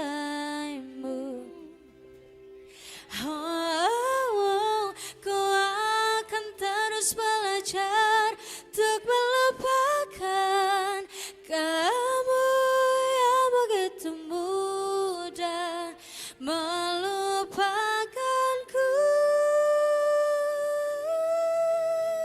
Usai sudah semua cerita yang telah kita berdua, meninggalkan dirimu adalah hal terberat yang harus ku jalani.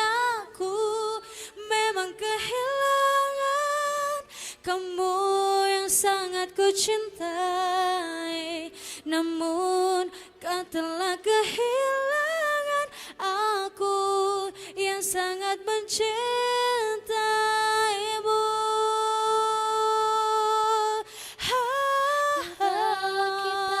Kita berdua, meninggalkan dirimu adalah hal terberat yang harus ku jalani.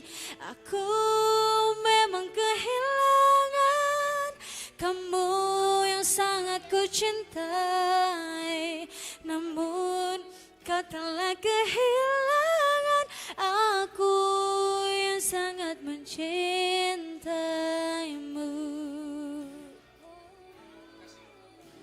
Aku yang sangat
Test. Oh, yes.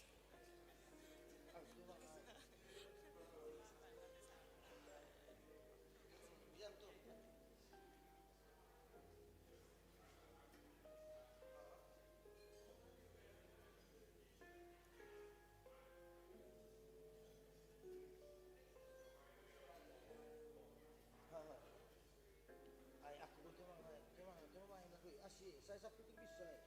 Saya tidak ada pekerjaan hari Sabtu.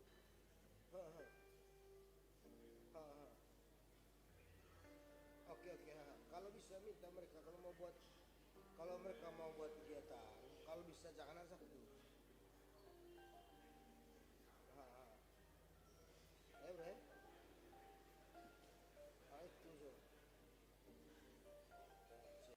Itu so. Oke bro. Saya tinggal kasih tahu, jangan saya kira bisa Sabtu.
Well, ladies and gentlemen, our session is going to be started again. And ladies and gentlemen, again, thank you for staying with us until this moment. And we hope that the meal has refreshed and strengthened us. And now we will continue to the next panel, to panel 2.1 about effects on local communities. This session will be hosted by Mr. Faldo, and the session will be until 3 p.m. And ladies and gentlemen, let's welcome Dr. Megan Rose Tonoli and Mrs. Katharina Indira Stuti. And I invite Mr. Faldo to handle this session. Thank you.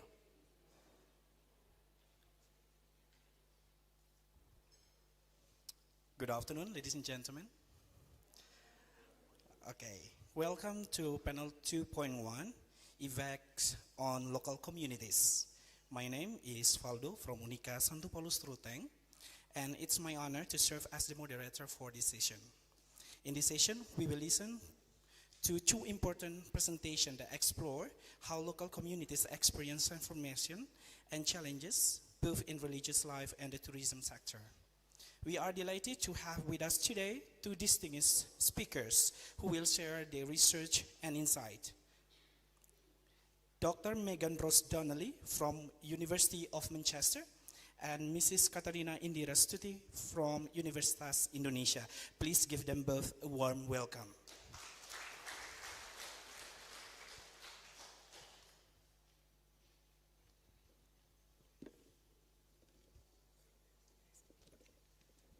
Saya berdiri di sini saja, bisa dengar tidak? Ya, oke.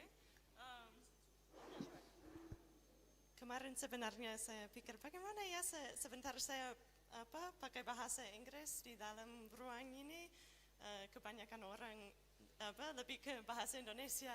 Tetapi tadi saya bertanya kepada satu adik mahasiswi dan dia menyampaikan bahwa sebenarnya di sini semua mahasiswi kursus bahasa Inggris, kan? Ya, benar atau tidak? Bahasa Inggris semua, ya? Atau ada yang tidak? Bahasa Inggris semua. Berarti bisa mengerti kalau saya pakai bahasa Inggris, ya?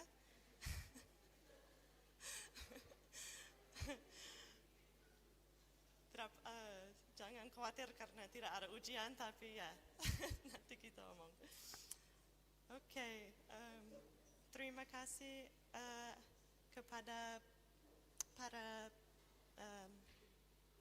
panitia yang saya hormati, Romo Rektor, dosen-dosen, biarawan-biarawati, mahasiswa-mahasiswi. Selamat siang untuk kita semua. Terima kasih atas kesempatan ini. Saya akan memberi presentasi berjudul ini dalam bahasa Inggris, tapi kalau mau ya bicara-bicara dalam bahasa Indonesia nanti boleh?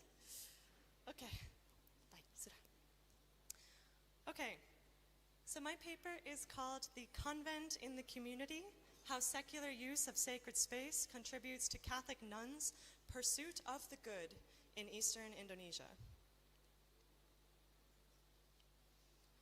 What good might come of using sacred spaces for secular purposes? Oh, yeah.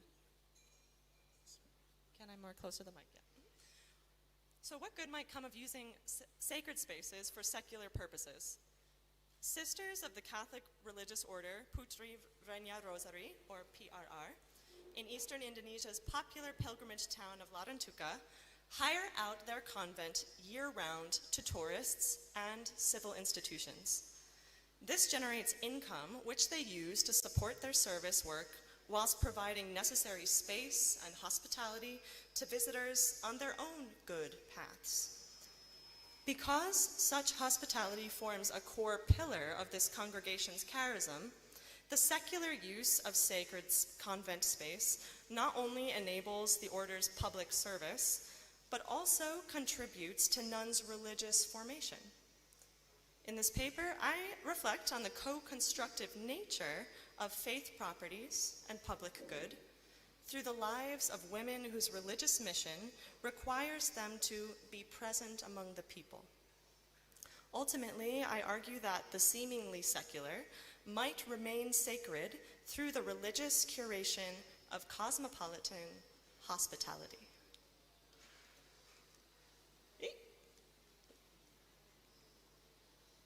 Okay, sebenarnya, actually there's supposed to be a photo and then there's supposed to be some animations, but maybe that got lost in translation. Okay, so my research focuses around a congregation of Catholic nuns called the Putri Rania Rosary, often referred to as the PRR, the PRR.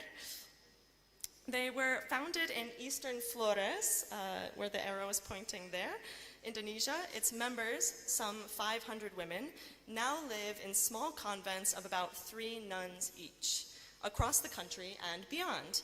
They have missions in Europe, Africa, and America. Hailing mostly from the impoverished and difficult to reach villages of East Nusa Tenggara, which is this green circle here, that's the region of East Nusa Tenggara, sisters characterize themselves as children of the people working for the people. Their mission is to serve others, whether that be through hospitals or schools, childcare or marriage counseling, parish work or party going. Armed with an informal motto of mulai saja, or just begin, PRR sisters learn what communities need just by being there, hadir di tengah umat, in the midst of the people.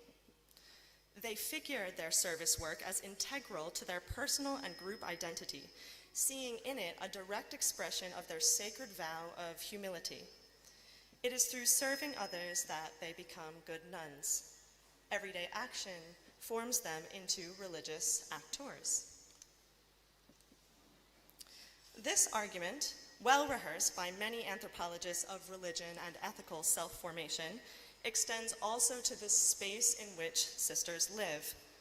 The convent is a sacred space. It is the place nuns live and work, rest and play, praying constantly, and transforming themselves from village girls into Catholic sisters.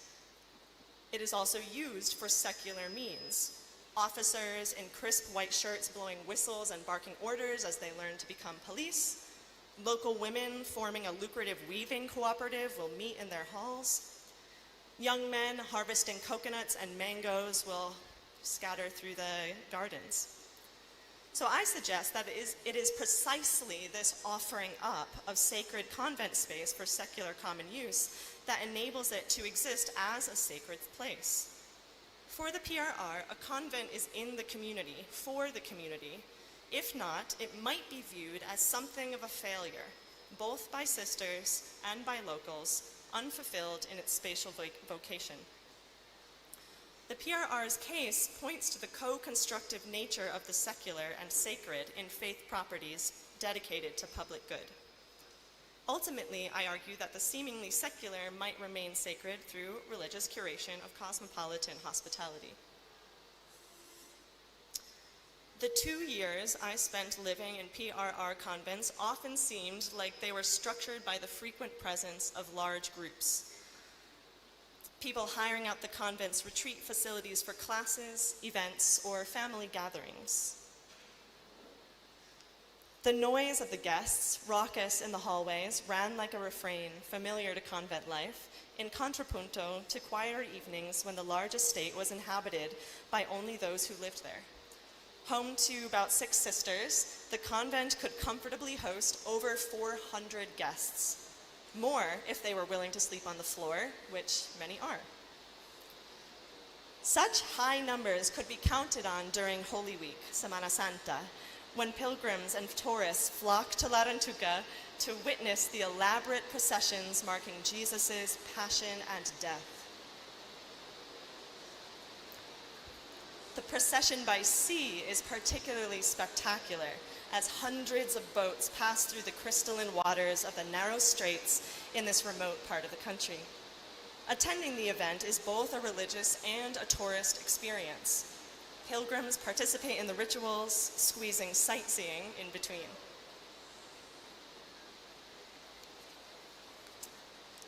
During their religious tourist excursions, visitors rely on the PRR for hospitality.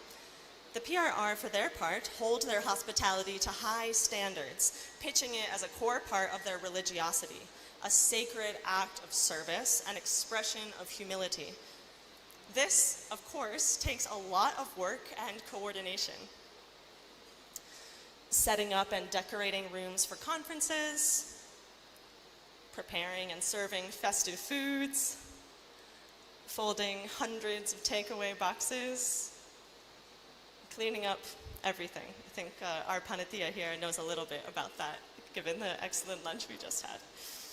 And it is exhausting, relentless, and frequently thankless work, especially when tourists' expectations exceed the humility of convent life. The high standard of service with which PRR sisters greet their guests can sometimes make the place feel like a hotel when it is, in fact, a convent. During the 2018 Holy Week festivities, the PRR convent in Larantuka was filled to the brim with pilgrims from all over Indonesia. Many came in groups. Because I was alone, I found myself suddenly enfolded into this lovely group here of pilgrims from Surabaya on the island of Java. Most of the groups were Catholics of Chinese ancestry, born and raised in Western Indonesia, in a culture somewhat different to that of Flores. I tagged along with the group for most of the week, not only joining them in the processions, but also accompanying them on their tours around the region, visiting viewpoints, chapels, and orphanages. We took photos using a drone that the group's leader brought.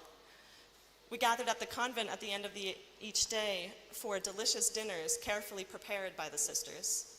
The feasting was accompanied by loud, animated conversation and some few complaints, but not too bad.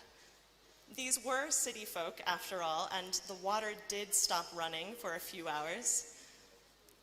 As a gesture of thanks and reciprocity, the group donated a laptop to the convent, together with an envelope filled with cash, both of which were gratefully received. Later, my friend, Sister Clara Francesca, not her real name, recalled a somewhat different experience with pilgrims from the same city. I was the only one who could serve the Surabaya pilgrims, she proudly recalled. They complained far too much. Sister Leah ran all amok to Mother, saying, "I can't deal with the Surabaya guests anymore." Only I could handle them. The employees couldn't handle them. Even the friendliest of girls couldn't handle them. Too many complaints, but I could. To demonstrate her skill in hospitality, she dropped the brash, enthusiastic style with which she told most of her stories and found a tone of voice that was gentle and well suited to hospitality and service. "Yes, sir. Oh, good, sir. Yes, bike, sir. Okay, sir. Thank you, sir." Then, returning to her accustomed performance style, she announced proudly, "Turns out I have a lot of patience, huh?" Sister Clara Francesca's exclamation that she has a lot of patience indicates how guests, pilgrims, tourists, or the occasional anthropologist offer sisters the opportunity to develop themselves as moral persons. While the other sisters, tasked with serving the Surabaya guests, found their efforts frustrated, Sister Clara Francesca found that she could morally triumph. That is, the complaints of what I might honestly call bad pilgrims showed her true, patient self to emerge. Of course, it emerged through service to others, so there's a reciprocal exchange. And while bad guests can help nuns develop their moral subjectivities, good guests bring a more straightforward kind of blessing to sisters. The good Surabaya pilgrims answered the hospitality of their hosts with boisterous, friendly activity. They filled the convent's halls with their good humor. Indeed, as other anthropologists have shown, this liveliness is a good sociality in Flores. Filling a place with noise, light, and laughter generates what Sophie Chow calls a sociothermic affect, a feeling of warmth that comes not from physics, but from sociality. Writing about hospitality here in Manggarai, Catherine Allerton writes that people seek liveliness also because it is protective, preventing the spiritual harm that can result from being alone or dwelling on sad thoughts. It is not just that lively sociality feels good, but it is that it prevents the bad and encourages the good. In different contexts, Jason Throop and Tina Gamelhoft have shown how dark and heavy moods, social affects, can have negative affects, both on people's health and on their pursuit of the good. Generating morally good affects, emotional atmospheres, then, is crucial to developing good persons and good communities. In Flores, we find that this goodness is marked by liveliness generated through the hard work of hosting. This, I think, is a big part of what PRR sisters are accomplishing when they welcome guests, pilgrims, and tourists into their convents. Primed already by childhoods in Eastern Indonesian villages, PRR sisters are further trained in hospitality during their formation period. And while hospitality training in tourism and other sectors might remain secular, in the convent it takes on a fundamentally religious bent.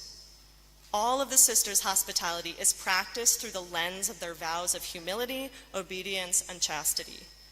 That is, hospitality is fundamental to their religious subjectivities.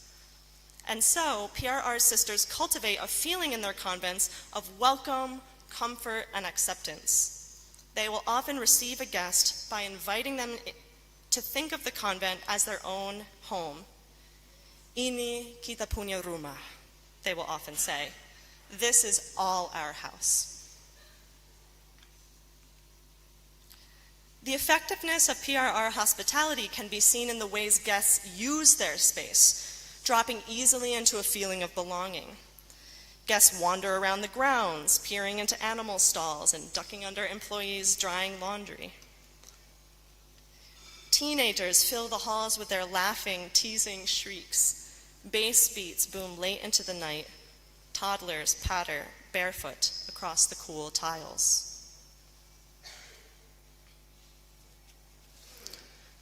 Many guests form close relationships with specific nuns, forming fond memories of the PRR in general. Girls, especially, draw close. Some will find in these moments the seed of their own vocations. The lively sociality, the open welcome that PRR sisters painstakingly generate in their convents plays a direct role in religious moral self-becoming, both for nuns and for guests. Sisters offer up their services, curating an ideal space in which guests may pursue their own good paths, whether that is through fulfilling a vocation, like becoming a police officer or an anthropologist, spending days in quiet solo reflection, or completing a pilgrimage. In so doing, they cultivate their own characters as good, moral, religious subjects. The fees that guests pay and the donations they occasionally add constitute an act of service in the other direction, as those funds get redistributed amongst the order's many other good works. But such liveliness is not without its tensions. During one particularly busy week at the convent in Larantuka, the sisters were in good spirits, telling stories about visitors past and present. And carried out of her seat by one of these stories, Sister Vivina stood and performed an impression of a senior nun bossing people around. She fixed her hands on her hips and she gave everyone stern glances and she shook her finger and she was kind of walking around like this, doing this. And then she paused and she explained what she was about, or what the senior nun was about at that time. And she said she was disappointed that there was no longer tradition in the order. The other sisters voiced their surprise. Huh? What? Why? And Sister Vivina explained, it was a matter of silencium. She thought we shouldn't take in pilgrims during Holy Week. This is a convent. We practice silencium. But what are we supposed to do? Pilgrims are already out front. Are we supposed to not serve them? The others nodded and muttered their agreement. Sister Viv continued, "We were meditating in the chapel on Holy Thursday, I think. We sisters started to go out one by one to serve the guests, and after a while she opened her eyes." And here Sister Vivina reenacted the moment of sort of when the older nun kind of was meditating alone in the chapel, and then she opened her eyes and realized no one was about. Like that. It's basically how the story goes. My performance is much worse than the sisters, of course. Anyway, she opened her eyes and found that she was alone with only the old sisters. She was furious. She tried to cause chaos, gara gara. And not to be outdone, Sister Diana chimed in. "Down at the mother house, though, it was all right for you. There are a lot of sisters, so you can cover anything that arises. Here at this convent, we only have a few sisters. It's..." Sister Vivina held her tongue, but she was clearly unimpressed. She didn't appreciate the other sisters' efforts to undermine either her story nor her claim to moral challenge, because that was a big part of what was being discussed, the moral self-development of women whose lives are ordered around public service. This conversation points to a debate recurring both in PRR convents and in the history of Catholic religious orders about the balance of time given to prayer and to work. Although active religious orders like the PRR have long championed what Anna Corwin calls sacralization processes, in which the mundane and the secular are imbued with extraordinary meaning through religious socialization, they also inherit some of the ancient traditions of Catholic monasticism. These traditions include following a life of prayer, following the liturgy of the hours, attending daily mass, and observing periods of silence. The silencium that the elder sister referenced in Sister Vivina's story, I do, okay, sorry, I have one page left.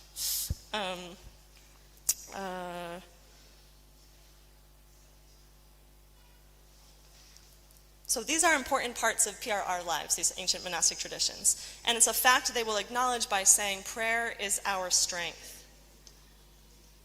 And yet, the PRR is an active congregation whose mission is community service. Their regimented prayer life is frequently interrupted by the needs of the community, not least hosting. Debates like the one Sister Vivina recounted often emerge around generational lines. As junior and medior sisters carry out much of the physical labor, senior sisters often guard their community's prayer life. This debate becomes even sharper in light of the excessive demands of hospitality. All of this work must be undone on top of their regular religious schedule, a rigorous routine that sees them up and active from 4 in the morning until almost 11 at night. In this scene here, novices take a few minutes to relax and laugh with each other between the afternoon and evening meals when they must prepare and serve to hundreds of guests. The relaxed demeanors we see here end when they walk out of the nuns' quarters into the convent's more public areas. Then they must be on their best behavior, modeling religious grace in front of their guests. Such performances are key to imbuing secular gatherings with sacred purpose. It is through such productive movement between the two that the sacred quality of the space is felt, and that the secular purposes are transformed, transubstantiated even, into the making of religious subjectivities.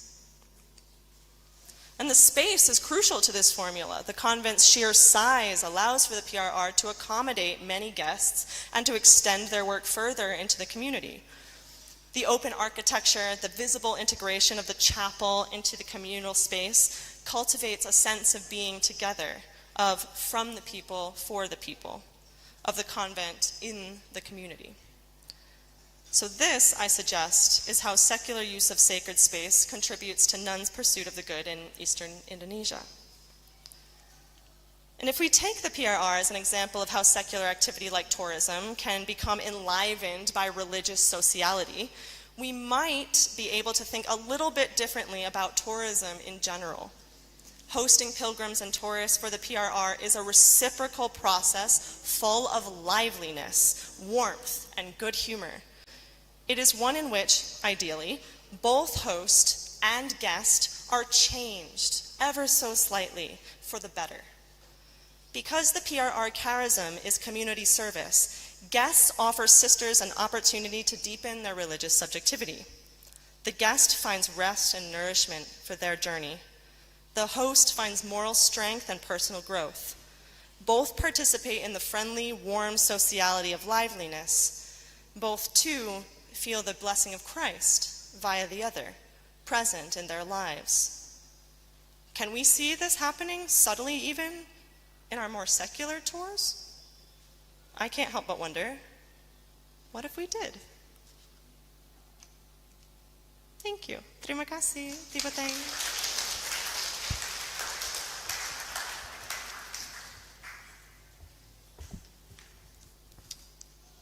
Thank you very much, Dr. Megan Ross Donnelly, for your insightful presentation.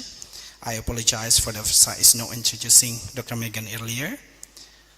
She is an anthropologist of community and religious experience, and her work is based on a long-term ethnographic fieldwork with the Putri Reina Rosari congregation in Flores.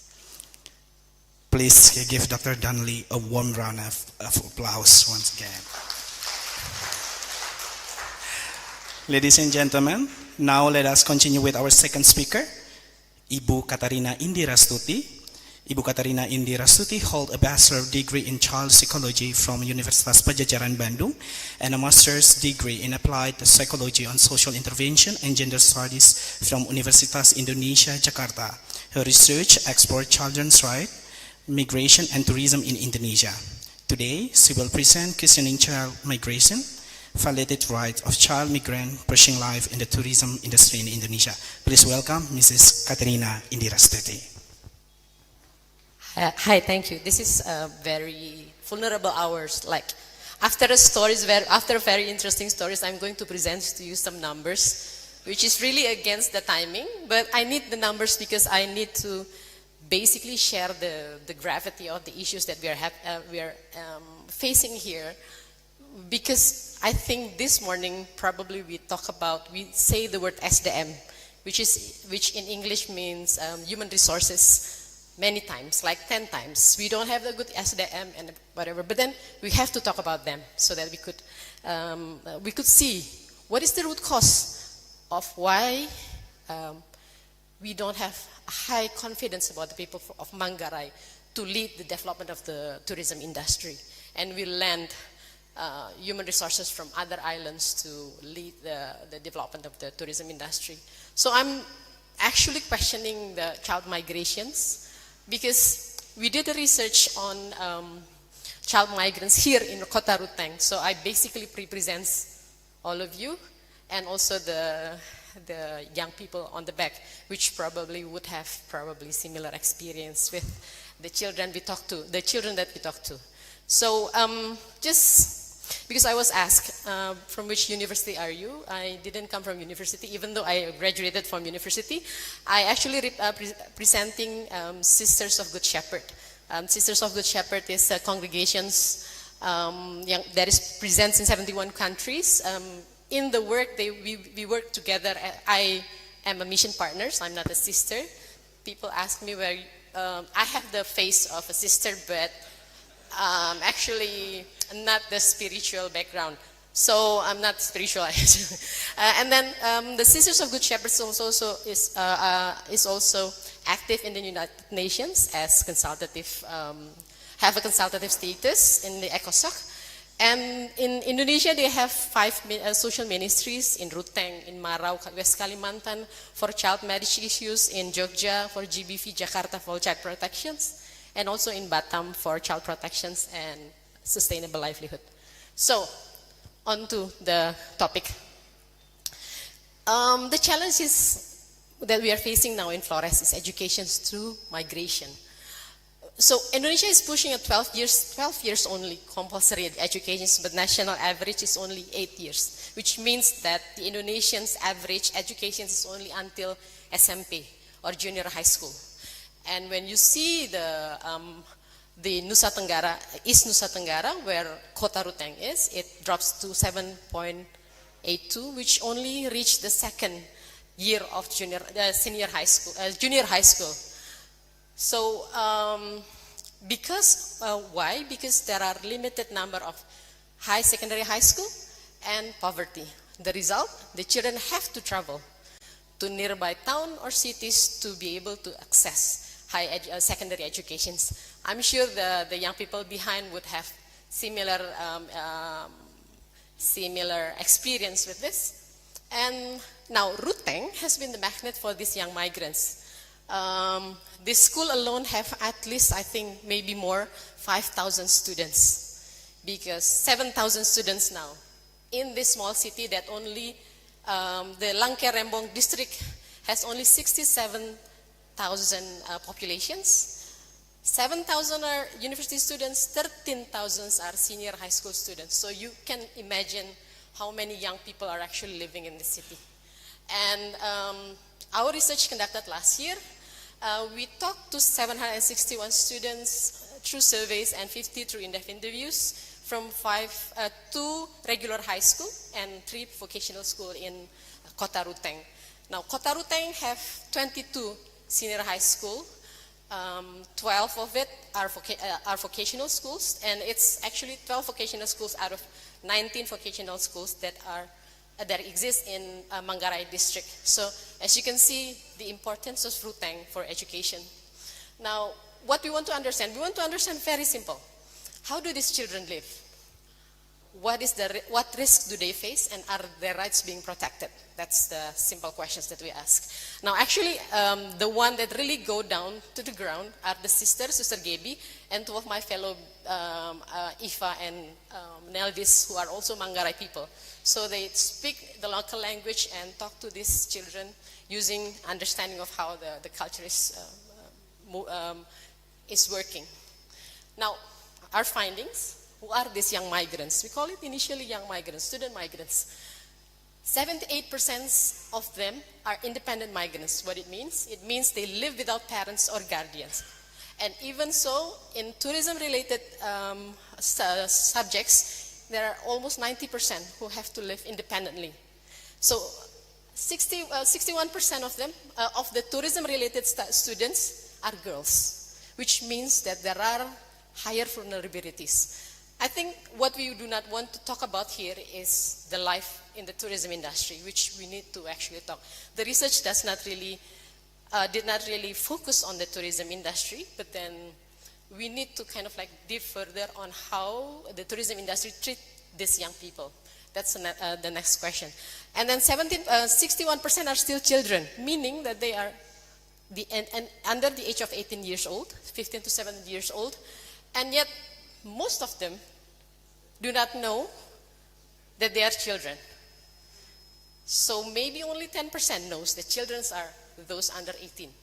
The rest would say that I'm probably already adults. The implications are that they don't see that their problems are actually should not happening to them. Because, I'm adult, I already leave my family's house, so I need to be able to survive as an adult.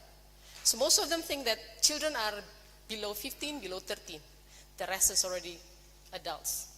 Now, 83% of them, of the subjects, attend vocational schools. We actually purposely choose more vocational schools because there are more vocational schools in Kota Ruteng, and 53% of those in vocational schools are actually having tourism-related major, which means tourism industry is actually attracting all these young individuals to see their future, where their future should be. And the students are coming from farming families with limited educations. So over 50% of their parents are mostly finished elementary school. So for the families, having a child graduate from high school represents not just a school, it's a transformation achievement. Education is not only about schooling, but it's also an escape route from poverty and also for social mobility. Now, this is the route for migration. So, if you talk to Flores people, more so actually in the eastern part of the Flores, Migration has been part of the culture, passed down through generations, and children who migrate basically are pursuing a modern rite of passage from childhood to adulthood. So it's a transitional phase. Now, sometimes these children, 15 to 17 years old, sometimes even younger, because boys mostly leave their home even younger, like 13, 14, from junior high school. So they could travel from as far as 15 hours of land transportation, by land transportation. And because they have limited resources and poor transportation, mostly return home only once or twice a year. Imagine a 15-year-old child only coming home for every 6 months and can only talk to their parents, maybe less than once a week. I mean, if we are university students, we will be happy not talking to our parents, right? But then for a 15-year-old, it would be a challenge.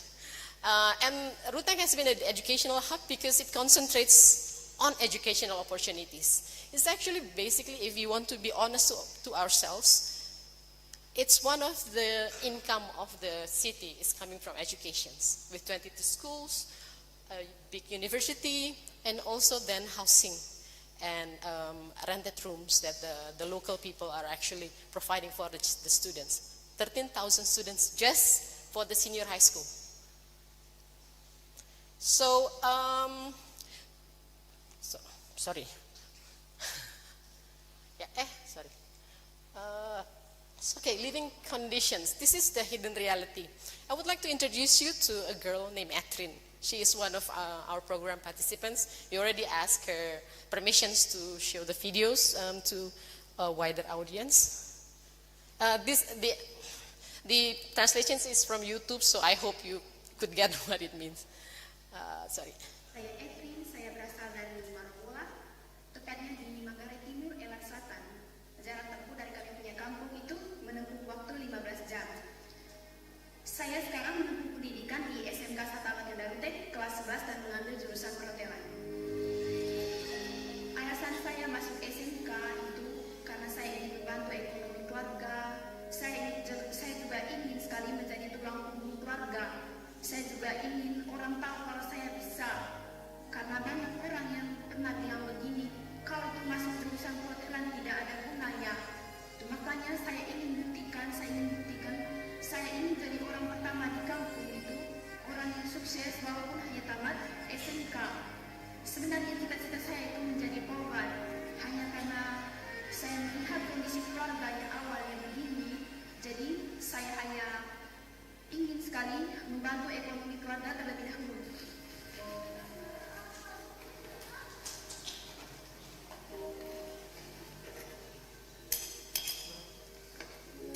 Sebagai seorang migrasi anak, ternyata hal tersebut sangat susah untuk kami rasakan.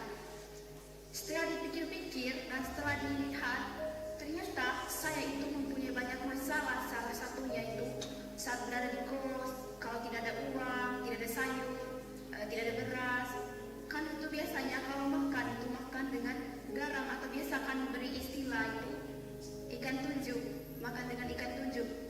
Terus kalau misalnya kan kehabisan beras, kan susah sekali menelpon orang tua karena akses jaringan di kami punya kampung itu tidak bagus atau kurang bagus. Jadi tunggu misalnya ada orang yang datang ke Ruteng dari kampung untuk misalnya datang ada urusan, itu baru kan bisa mengirim pesannya buat mereka untuk orang tua. Itu pun tunggu 1-2 bulan, itu baru kami punya pesan itu bisa tersampaikan ke orang tua.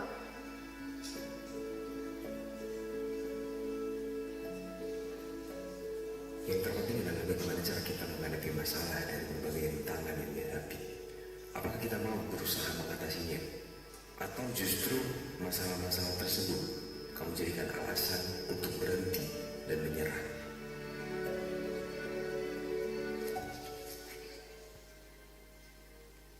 Okay, so Atrin now has graduated from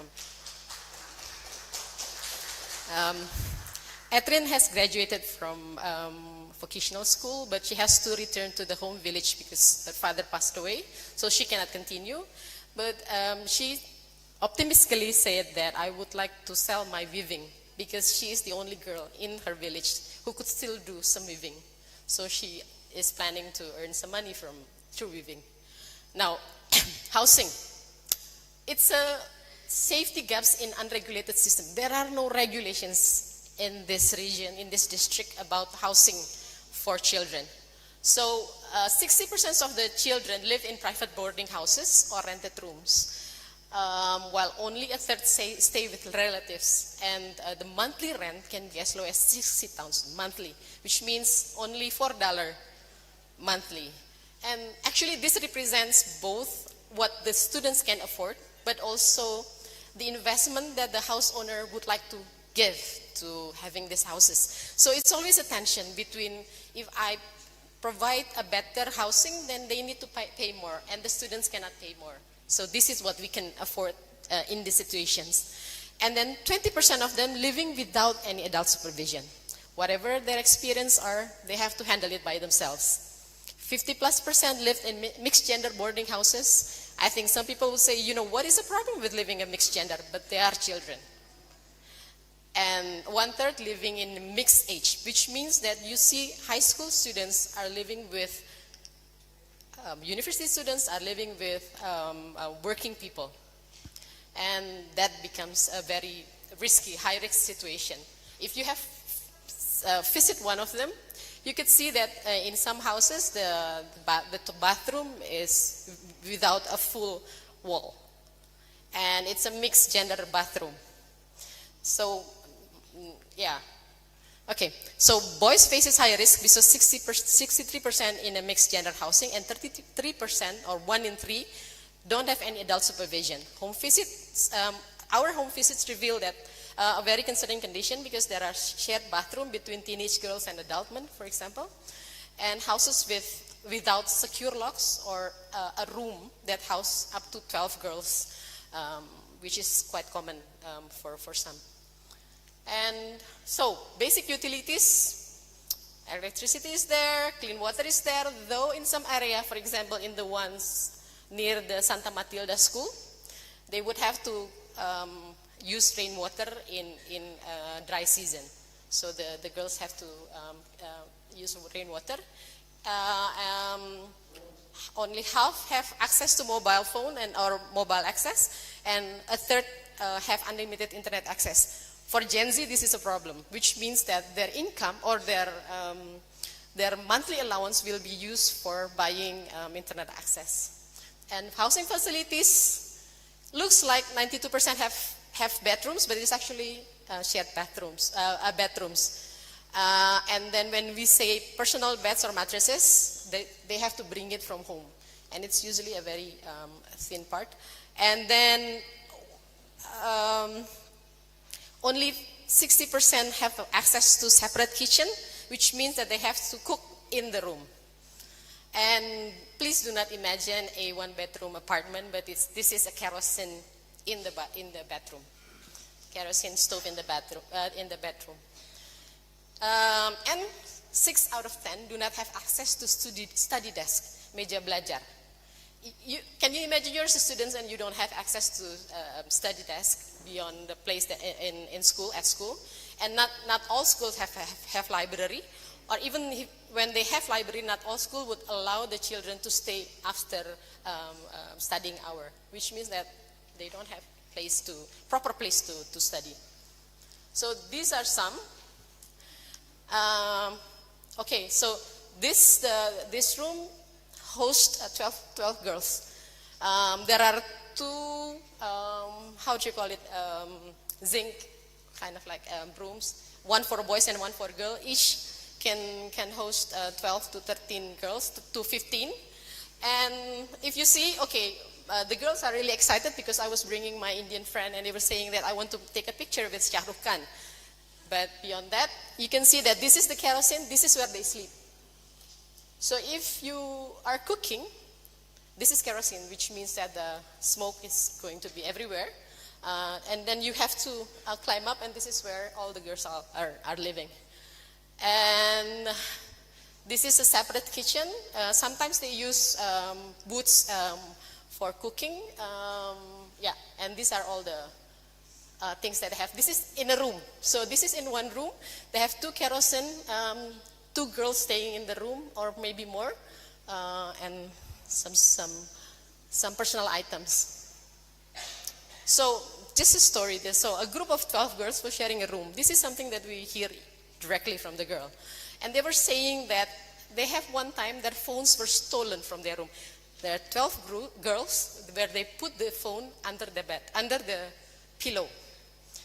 And few of them are actually losing their handphones. Can you imagine how this could happen? They were all sleeping. Someone was entering their room and then taking their handphones. This is just to give you an idea of how vulnerable they are, or how poor the safety is.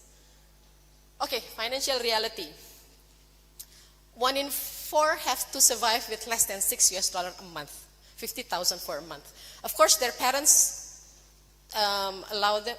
Their parents will give them a sack of rice usually when they leave the village, and the sack of rice, this probably 20 or kilos or more, is to survive for 6 months. That's why they say that they eat nasi kosong, because rice is the only thing that they have. And 40% lives with between $6 to $16 $16 monthly, and almost half are saying that it's not sufficient. So what do? They reduce purchases, they borrow from friends, they share goods with friends, or they reduce food consumption. So they eat less.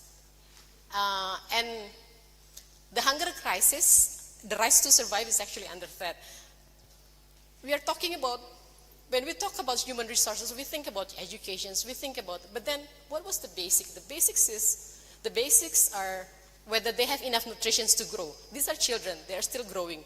Their brain are still growing, the physical are still growing, and then the very basic survival needs are not fulfilled. More than half, only more than 55% eat 3 meals daily, versus 81% who are non-migrants, so those who are living with their parents. 40% eating just twice daily, and 5% eating only once. And 40% goes to bed hungry. This is their claim. We ask them, how many nights, how many days in a week do you sleep hungry? So they were saying that, I go to bed feeling hungry several nights a week. Why? Because 55% always skip dinner. Their last meal usually is before 2 p.m. That's the situations. So in terms of diet, it's even worse, because while the rice provides basic calories, of course they would, as Indonesians, they would have an additional Indomie if they have money, because Indomie is also expensive for them. Only 37% or 40% eat vegetables daily, versus around 80% of non-migrants. 80% of them, like most of them, eat fruit less than weekly, so not once a week. And 70% only eat animal protein less than weekly, so even less frequent. So this is nasi kosong, rice and salt. And this is something, something very common. 80%, so this is 47% say that, so only half of them say that I never eat this, but most of them are, okay, I have to disregard the warning. The health impact, 70% of students, migrants seek medical, if they got sick, only 17% seek medical care. So why? Because there is public health care, but they don't have the money to go. They don't have the KIS, Kartu Indonesia Sehat, or the government insurance to go to government health facilities. The fact that the government have posyandu remaja does not reach them, at least in this research. And for educations, most are very confident, but then there are some gaps. Like teachers need to provide more support, schools lack sufficient practical training facilities. Imagine having work in tourism industry and lacking of sufficient practical training and facilities, lacking financial support, and the rest you would know. Okay, so what would they do? beyond graduations is migration. So they would go further. And without proper knowledge, this is very vulnerable. Not many of them say that they have some information about how to migrate, but not the safe route for migration.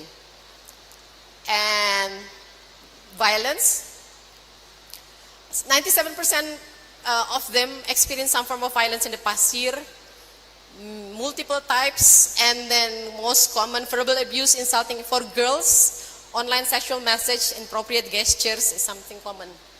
And this is in tourism industry. So, unwanted, they were saying that in tourism industry, sexist jokes, unwanted touching is common. Even they were offered $3 to entertain guests in a boat. Internship demands working long hours without incentive, so they could work until 18 hours a day. And it is also because the internship work has not been regulated by the Ministry of either the educations or manpower. So it is just they need to go to internship, but then whether they have proper protections, there's no regulations for internship. And a girl student was abused by house owner during the internship. You know, these are experience that they have. And they don't talk.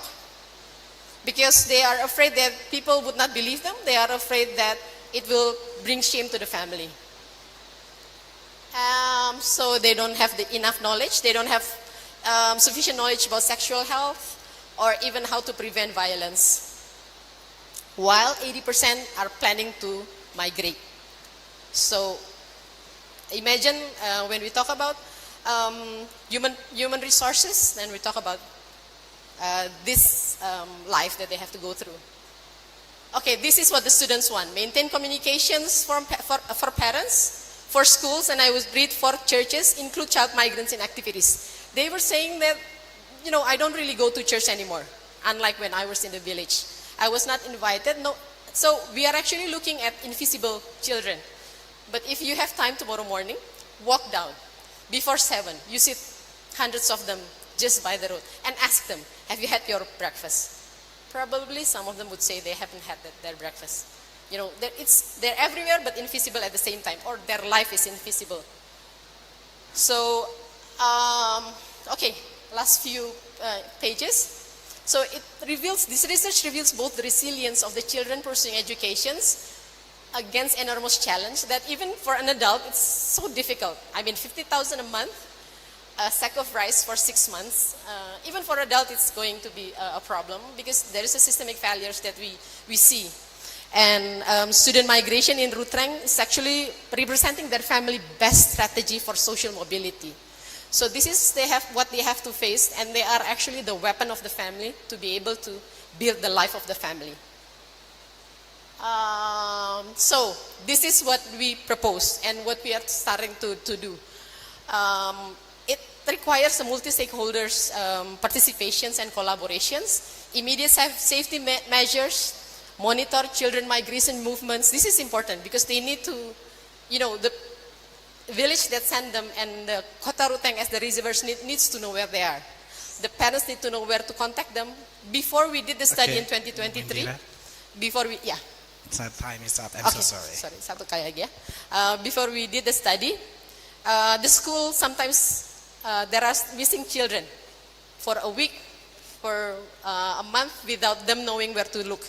So this is changing. And Catholic Church, this is the last one. Immediate actions that we could do is coordinating with local leaders for housing oversight and set minimum standard. You need to develop pastoral care for child migrants because it's not exist right now. We need to conduct community educations on child rights and protections, and then emergency support system when they are facing violence. They need to know, they need to have a safe space where they could report. And the church have a very strong network, and it should be a bridge also between this village where the parish where the children are being sent and the parish where the children are living in now. I think that's all. Thank you. Okay, thank you so much. Once again, thank you very much, Ibu Indira Susi, for your valuable presentation. And once again, Please give Ibu Indira Suti a warm round of applause. As Ibu Indira Stuti say, this is that tricky hour when our energy can dip. And now the weather starts testing our focus too, but let's not let the rain make us sleepy. Let's keep our energy and focus shining right here in this room. So we enter the Q&A session. We only left 10 minutes for this session. I would like to invite our two speakers to please come forward and take their seats on the stage.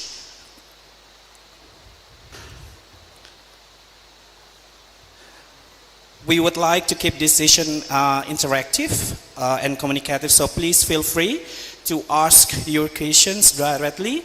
And after each questions, our speakers will respond right away before we move to the next one. Let's begin. Who would like to ask the first questions?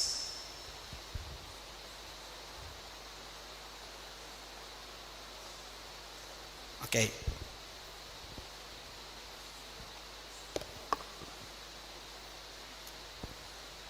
Baik, terima kasih. Pertanyaan saya ditujukan kepada Ibu Astuti, dan oleh karena itu maka saya akan bertanya pakai bahasa Indonesia. Terima kasih. Baru-baru ini saya membaca sebuah artikel di Kompas yang menggambarkan adanya gap yang begitu besar antara semakin besarnya angka harapan lama sekolah dengan kenyataan pendidikan yang kita alami. Kalau dulu misalnya kita kembali ke 30 atau 40 tahun lalu, cukup dengan ijazah SMA kita sudah bisa bekerja dengan baik di mana saja. Tetapi saat ini, meskipun kita bersekolah lama sampai S2 atau S1 atau bahkan S2, itu belum tentu kita menjamin orang Indonesia, khususnya di Manggarai, untuk bisa memperoleh pekerjaan yang baik.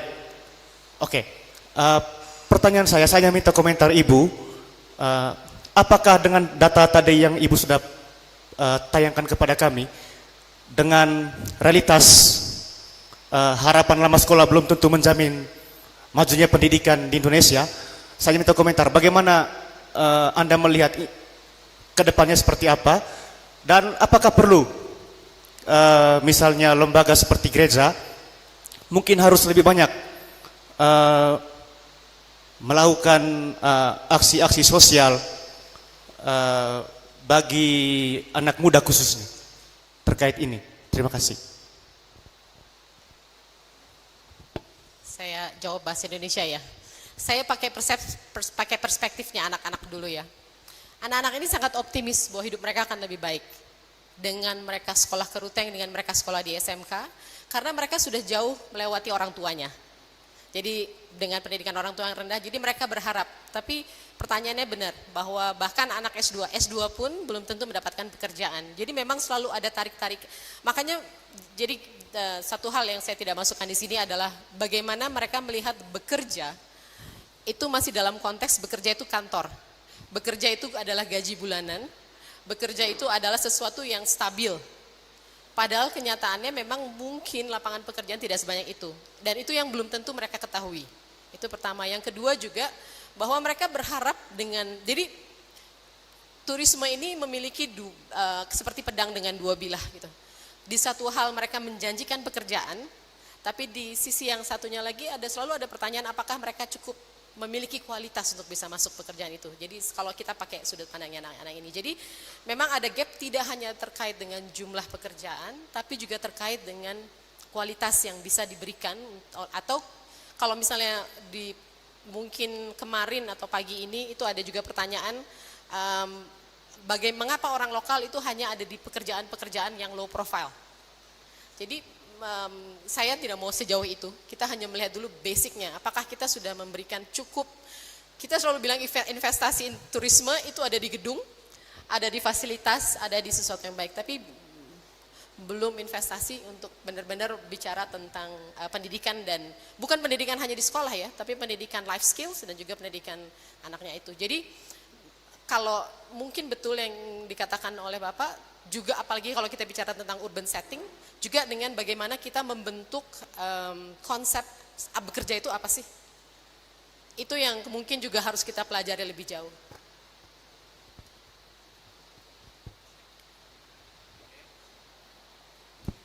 Okay, thank you, Ibu Indira. Any other questions for Ibu Megan or Ibu Indira again?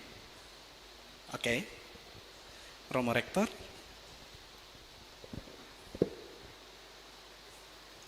Bahasa Indonesia saja ya. Nah, terkait presentasi yang kedua, terima kasih. Ini saya kira data yang sangat bagus untuk kami. Nah, kebetulan tim kami di Unika ini itu sudah menyusun sebetulnya draft perda untuk mengatur kos-kosan.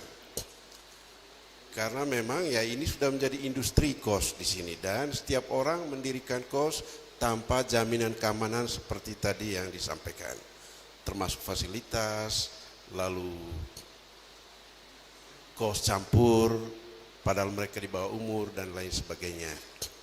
Nah, draft itu kami sudah presentasikan juga ke DPR dan Pak Bupati, memang masih dalam proses untuk pembicaraan lebih lanjut. Nah, ini memang bergantung pada mereka karena nanti tetap keputusan di mereka. Tetapi kesulitannya begini,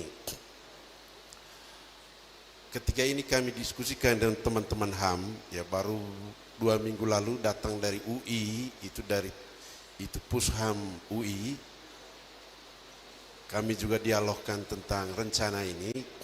Ya mereka bilang, Romo itu hati-hati karena begitu itu diatur, maka itu berarti itu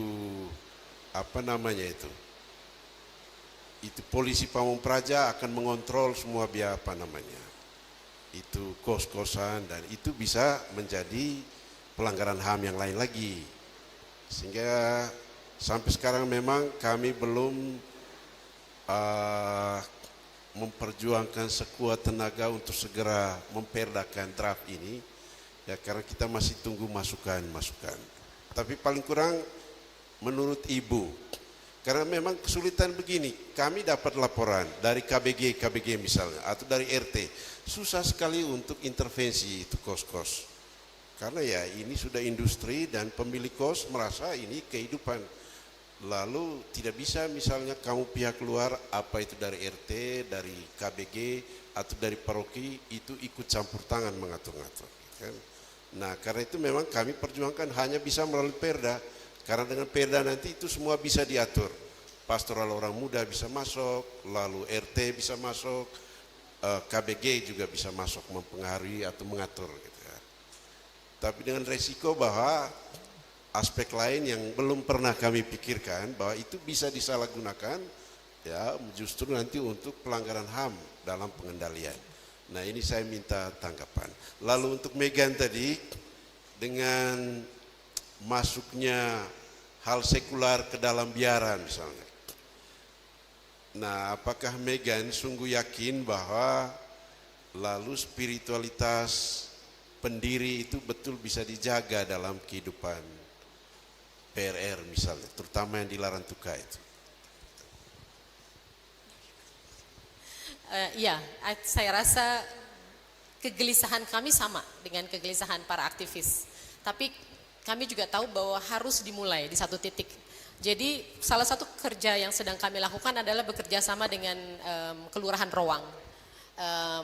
RT dan RW yang ada di Rowang itu salah satu kelurahan yang paling padat. Untuk memulai satu proses partisipatif untuk bisa bersepakat tentang aturan. Ada ada banyak hal yang membuat pertimbangan kami. Yang pertama adalah kita tetap harus berpihak pada anak-anak. Dalam hal ini seringkali kami masih melihat, mendengar ataupun menemukan bahwa ketika mereka melakukan penertiban kos, jadi bahasanya pun penertiban, adalah untuk mencegah perilaku anak-anak. Jadi anak-anak dianggap sebagai sumber dari persoalan. Itu satu, yang pertama. Jadi betul-betul harus hati-hati karena mereka adalah anak-anak. Justru kita yang punya tanggung jawab untuk memberikan perlindungan sehingga hal-hal yang membahayakan mereka itu tidak terjadi. Kemudian yang kedua, jika kos ditertibkan, mereka akan bisa menolak dengan memberikan harga yang lebih mahal. Karena dia membutuhkan lebih banyak investasi untuk bisa memenuhi semua persyaratan ini.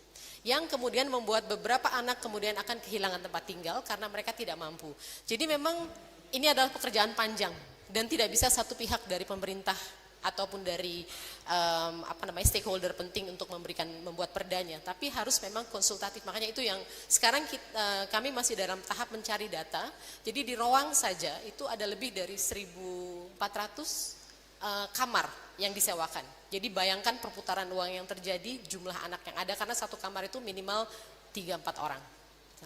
Jadi dan dari situ kami akan mencoba untuk bertemu dan mulai menjalin kolaborasi dengan RT RW, lurah, dan juga memang harus ada niat baik dari pemerintah setempat dan juga dengan pemilik kos dan anak kos, karena bagaimanapun suara anak kos itu juga, suara anak itu penting untuk kita dengar.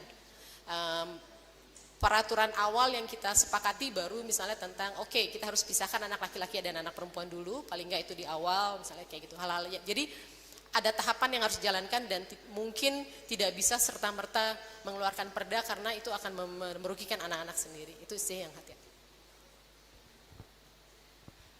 Terima kasih Romo Rektor.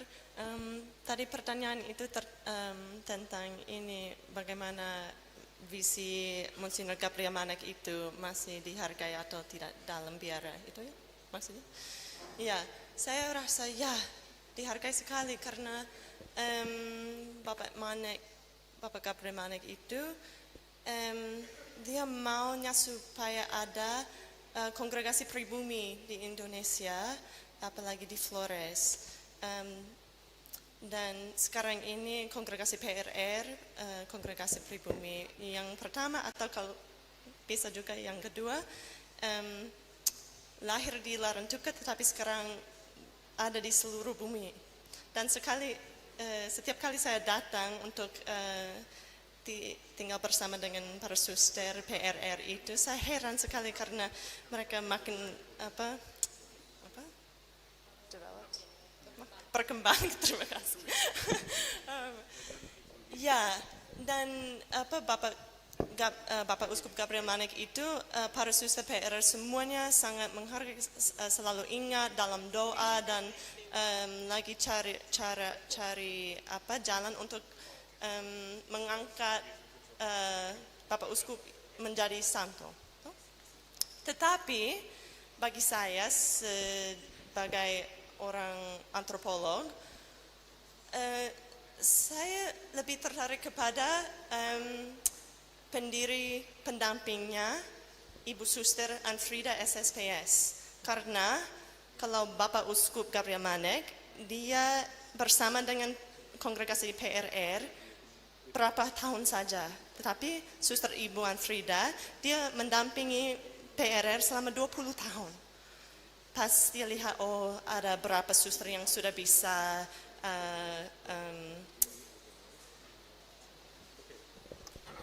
membimbing kongregasi ini, terima kasih.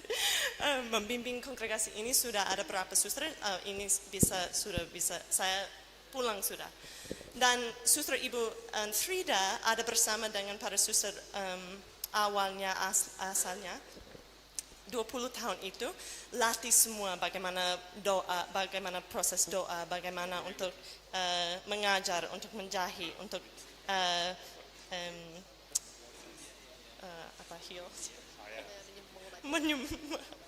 mengobati, dan seluruhnya. Dan mulai saja itu dari suster, dari ibu suster, bukan dari Bapak Uskup. Maka karena penelitian saya lebih terfokus kepada hal-hal yang sangat kecil, bagaimana setiap hal yang kita buat, bagaimana itu bisa mengkontribusi kepada perkembangan kongregasi dan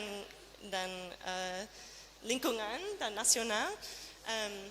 Maka saya lihat dampaknya suster ibu ini sangat besar, masih sangat besar dalam kongregasi ini. Ya. Terima kasih. Okay. Thank you very much for your question and absolutely to our speakers for their thoughtful answer. This concludes our Q&A session. A huge round of applause please for Ibu Katarina and Ibu Megan.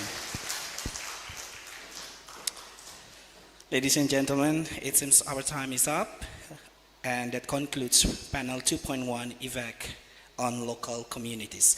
On behalf of the organizing committee, I would like to thank our speakers, Dr. Megan Rose Donnelly and Ibu Katarina Indira Stuti, as well as all participants for your attention and contributions. I'm Faldoni. I thank you and enjoy the rest of the program. Terima kasih.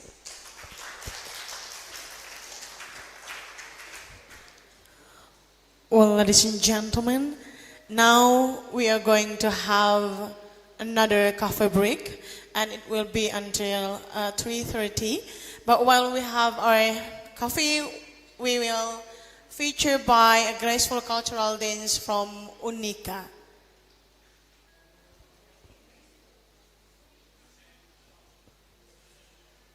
And I invite all of us to have our coffee at the back. Thank you.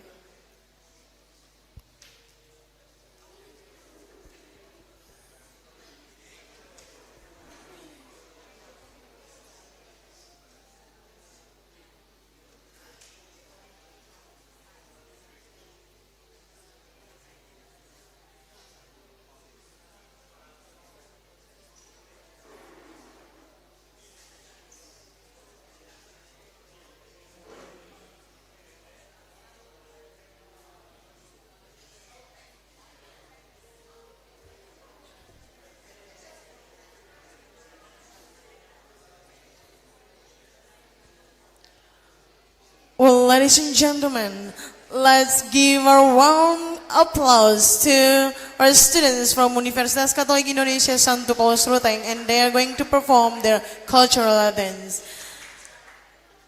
Okay, this dance actually, let me introduce the first one. The commentary text of this dance is Romo Innocensius Sutam, and the choreographer is Ibu Linda Jemimu. Dancers, students of Sanggar Lando Uva Universitas Katolik Indonesia Santu Paulus Ruteng. And this cultural dance name is Benggong. Benggong is one of the Manggarai folk songs. This song is said to narrate the theme of separation among the Manggarai people with two versions. First, the separation of those who are about to leave Manggarai, and second, the separation of the ancestors of the Manggarai people who left their original homeland and came to Manggarai. The word Benggong as separation derives from the phrase Ben Titega, Tengol Netenggolo. We part ways to go to various distant places. This separation is sorrowful, yet also carries a promise of hope, because the ancestors and God, Mori crying, are believed to accompany both those who depart and those who remain behind. In this sense, the word Benggong is also interpreted as a type of gong and drum sound, which symbolizes the voice and accompaniment of God and the ancestors. Well, Onika, cultural dance, time and stage is yours. Ladies and gentlemen, let's welcome the cultural performance from Unika Santu Paulus Ruteng.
Wow, thank you. Well, ladies and gentlemen, let's give a big round of applause for our students from Universitas Santu Paulus Ruteng. Thank you.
Ladies and gentlemen, now we are going to start again our session. We are going to continue with session panel 2.2. It's about the same theme, and it is hosted by Mr. Indra Susanto. Our speakers for this session are Dr. Sarah Gail Ortiz and Dr. Prof. Lin Hong, who will join virtually. Well, ladies and gentlemen, I invite Mr. Indra first to have his place here, and after that, I invite Dr. Sarah to have her place at the podium, and also Prof. Lin Huang virtually. Mr. Indra, stage is yours. Thank you.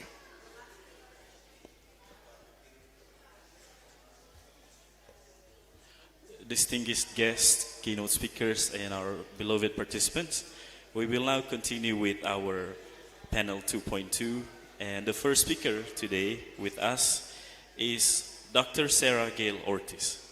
Dr. Sarah Gail Ortiz is a faculty member of the UST Institute of Religion. Dr. Ortiz obtained her Doctor of Education in Educational Leadership from National Teachers College. And she obtained her Master of Arts in Theology at the University of Santo Tomas and her bachelor's degree in Chemical Engineering from the National University. Her research area focus includes sacraments, Mariology, marriage, and family. And with us today, she will deliver a keynote speech on the church that never closes, religious tourism in the National Shrine of our Mother of Perpetual Help, Philippines. Dr. Sarah, the floor is yours.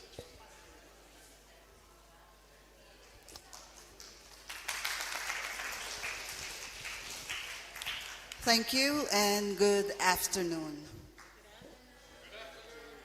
Okay, so the title of our paper is The Church That Never Closes, Religious Tourism in the National Shrine of Our Mother of Perpetual Help in the Philippines. Now, this paper is co-authored with our faculty, my co-faculty, Joseph Andrew Chanko.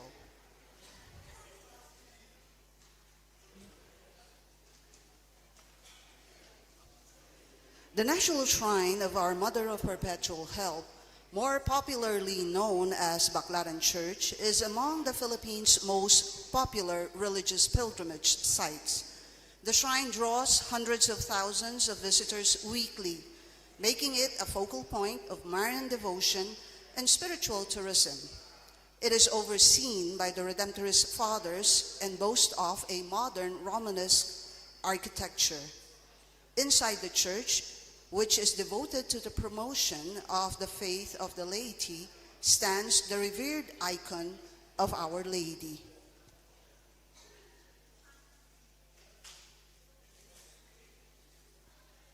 It is located in Barangay 187, Parañaque, Philippines, and sits near the airport and prime commercial areas. It is the gateway to Manila and northern Luzon provinces.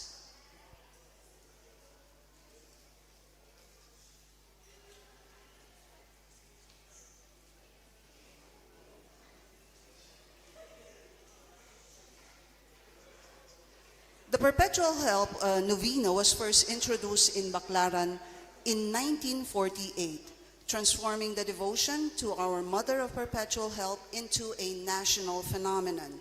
Since then, this devotion never ceased.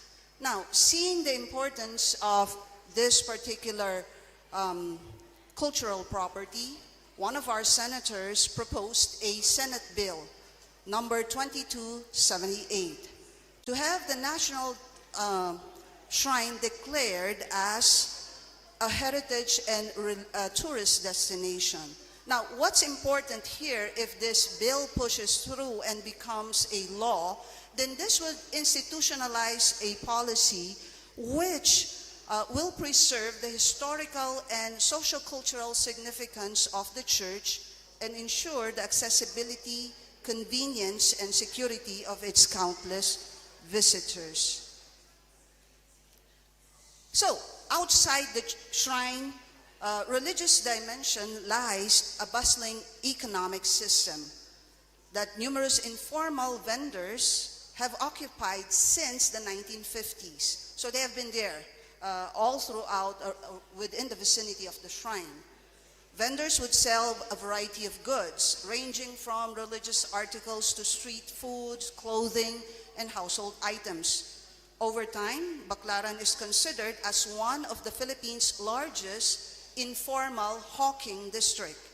This situation gives rise to a place of convergence. This paper explores the impact of religious tourism caused by the National Shrine of our Mother of Perpetual Help. In unfolding the said paper, I will go briefly on an overview of the history of the church, religious tourism in the Philippines, the economic and impact and challenges brought about by religious tourism, and ended.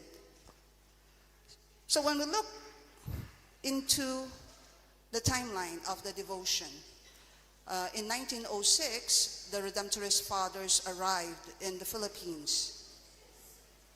So their first mission station is in Cebu. Now, in 1932, they moved and have another mission area in Manila, specifically in Baclaran. So the church is housed in a 3-hectare property.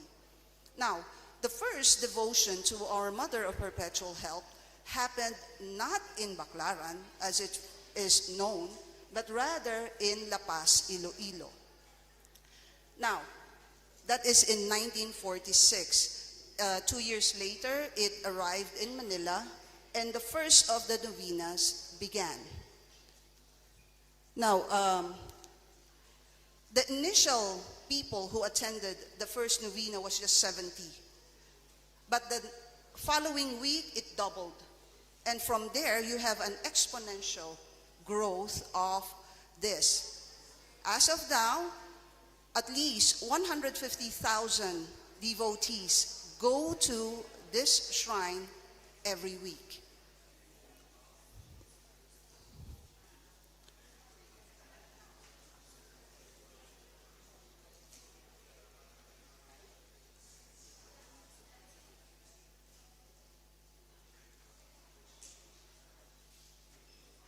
Okay, so religious tourism is derived from 2 words, religion and tourism.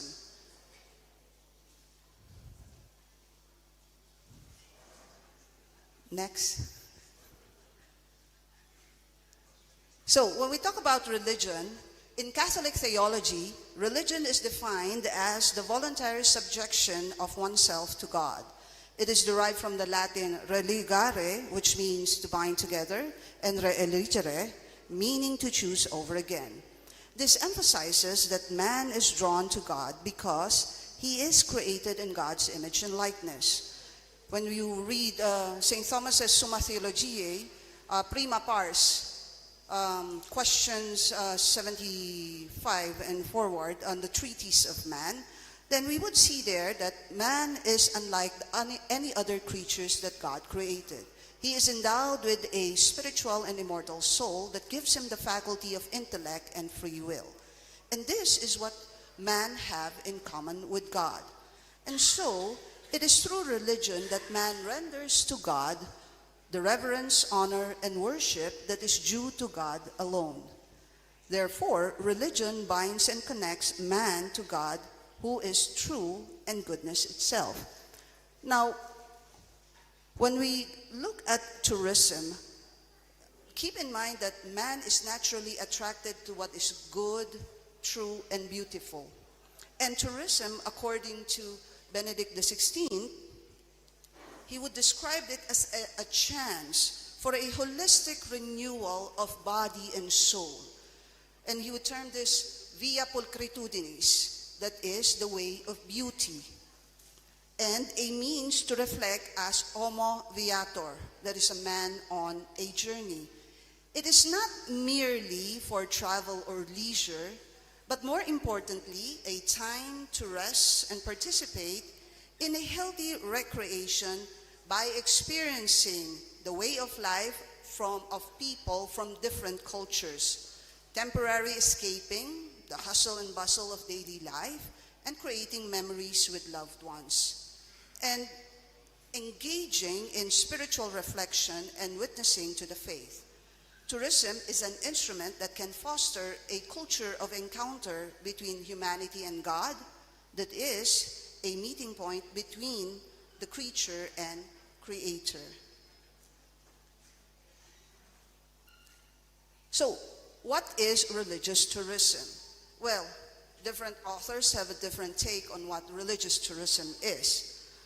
It is one of the many forms of tourism that incorporates visits to local, regional, or international religious sites to join religious celebrations, perform rituals, and attend conventions or seminars. It allows the tourists to find meaning in life as they go on a tour of faith. Religious tourists praise for a particular intention, and they want to engage in a unique spiritual experience. However, it doesn't stop within that spiritual realm because they look forward to seeing other attractions.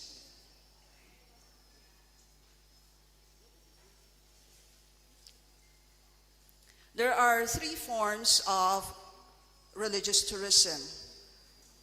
We have pilgrimages, religious events, and it could be part of an itinerary for a tour.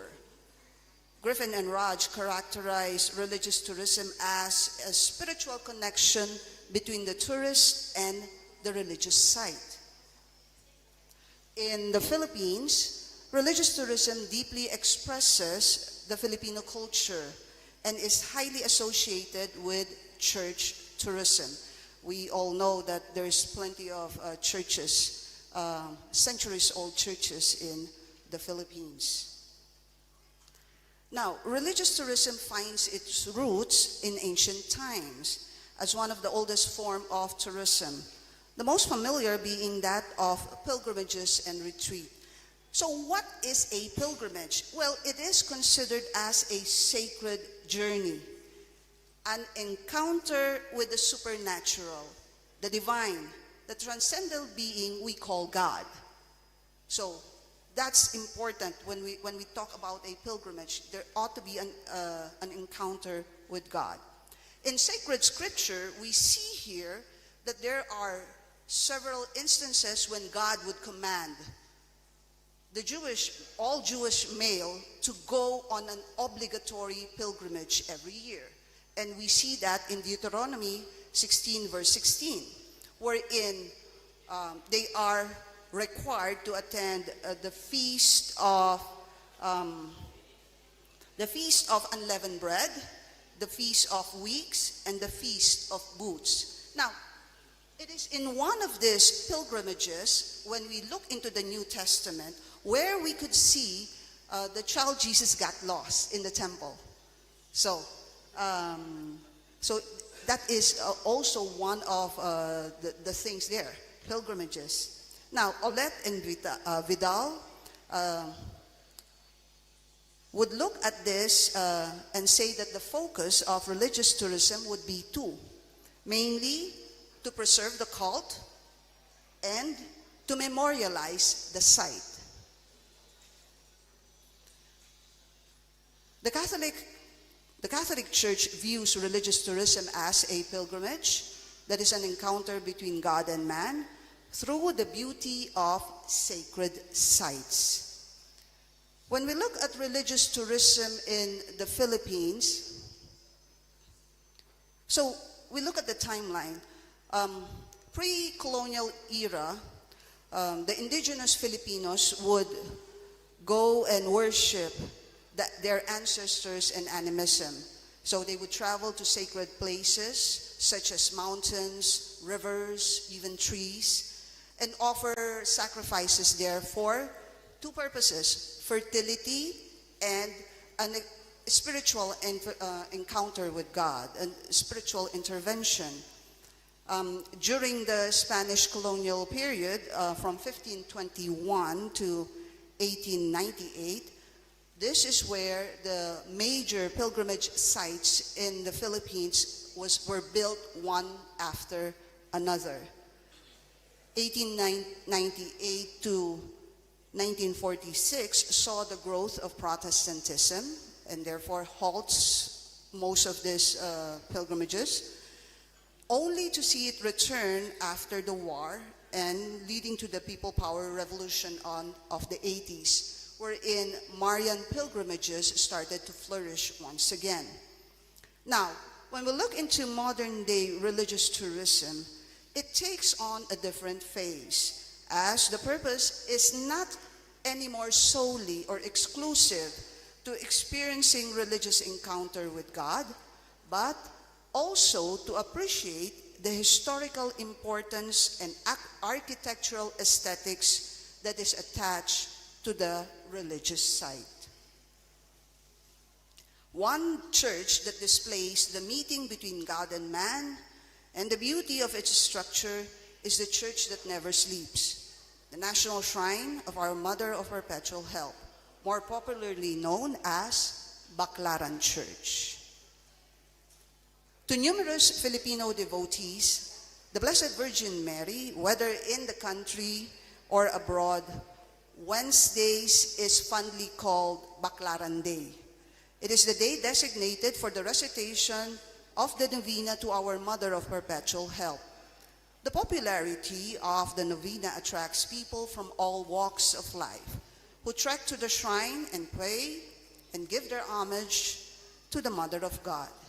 Visits to the shrine allows the devotees a chance to encounter God and find meaning in life despite their problems.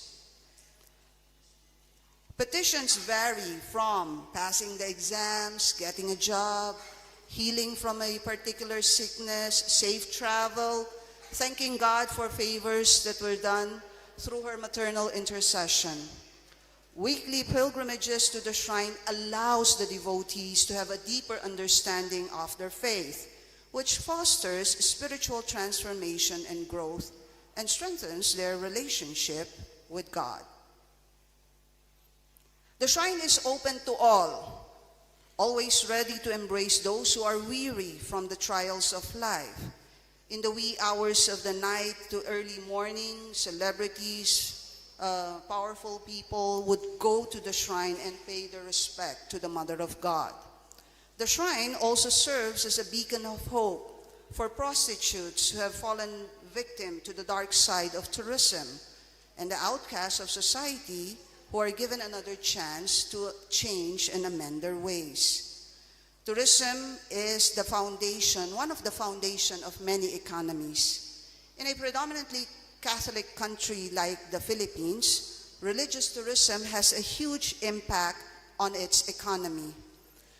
A study by Derry et al. Showed the following economic impact. Additional income for the local community and local government unit, create job opportunities, develop infrastructure, flip the tourism industry, improve the standard of living of local residents. Known as the Christian country, a Christian nation, the Philippines boasts of numerous religious sites that have become a primary source of livelihood for many Filipinos. This has led to an increase in what we call the small cottage industries that caters to religious tourism, like the rosary prayer beads, devotional statues and images, prayer books, religious themed garments.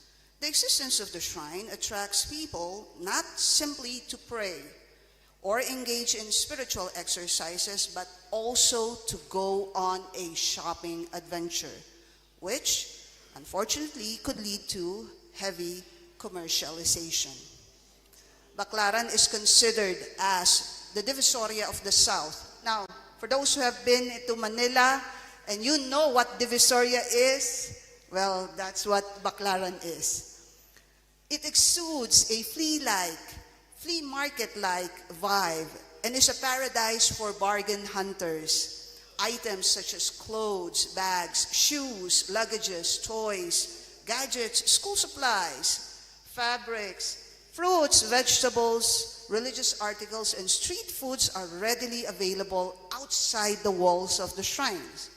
Residents are the first to reap the economic benefits of the shrine because the shrine attracts approximately 150,000 devotees on a weekly basis.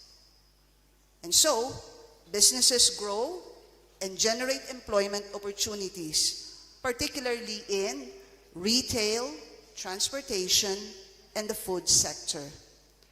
When we look into the data according to the Statistics Office, Parañaque, where the church is located, is one of the fastest growing cities in the Philippines. Now, due to its strategic location, Baclaran has also become a transportation hub, linking the north and the south. The typical mode of transportation here would be your jeepneys, tricycles, buses, taxis, and that weekly sheer volume of people coming there would really make basically the transport, the commute, a nightmare. And so the government built the LRT-1 and its extension. One of the station is directly in front of the shrine. Traffic congestions caused by both legal and illegal vendors prompted the local government to sign a memorandum of agreement. And so they are going to construct a new market so that this is where the vendors would be staying. So according to Sapitula, the Perpetual Help Shrine attracts devotees well beyond its immediate geographical area, eventually transforming it into a trans-local place of worship. Because of the number of visitors that it expects on a weekly basis, there is the emergence of a lot of business establishments. Unfortunately, some of them are businesses of ill repute, such as casinos and nightclubs. When you talk about Baclaran, Aravilla would say that it is usually associated with the stinks of uncollected garbage, undisciplined vendors, snatchers, slashers, and occasional grenade explosion. Baclaran's pressing issue are the following. These are the challenges: traffic congestion, limited parking space, illegal vendors who occupies sidewalks that spills over to the streets. You have counterfeit items, petty crimes, and homelessness. Now, the vendors here comprise, within the Philippines, 34.2% of the GDP, the gross domestic product. This is neither taxed nor monitored by the government. 81.1% of all who work in the Philippines belong to what we call the underground economy. That is, most of them are self-employed. So, how many are these vendors? They're between 1,000 to 3,000. And the challenge that is posed by the vendors would be they occupy space that are reserved for public use and they sell counterfeit items. Now, in the process of making a living, they somehow disregard the common good. Another challenge would be the poor infrastructure. According to the Japan International Cooperation report, this is what was found within the vicinity of the shrine. First, poor and inadequate sidewalks, passengers waiting for transport on the road, heavy interface of buses, jeepneys, people, and then on-road market is occupied by vendors. You also have environmental sustainability problems with regard to the waste generated by the number of people arriving on a weekly basis. We have poor sanitation due to the lack of public restroom. And then finally, your air and noise pollution.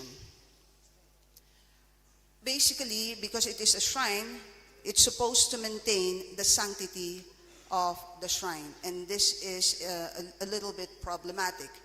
The dark side of tourism, because of this, sometimes you have prostitutes meeting their clients inside the shrine.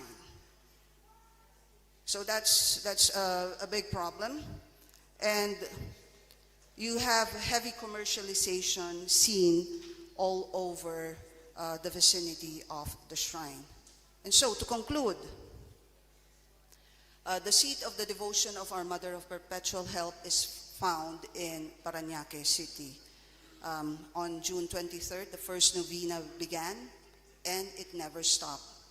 From an initial 70 people who joined, now it is countless and numberless. Religious tourism is very much alive in Baclaran, as you have at least 150,000 going there every week to pay their respects to the Mother of God. The spiritual weekly travel of the devotees is a journey of faith, penance, and renewal, an encounter with God. The presence of the shrine has transformed the once unknown place into a bustling economic hub, a crossroad that meets man's spiritual and physical need. And so when we look at Baclaran Church, this symbolizes the Catholic identity of the Filipino as a people in love with Mary, Pueblo Amante de Maria.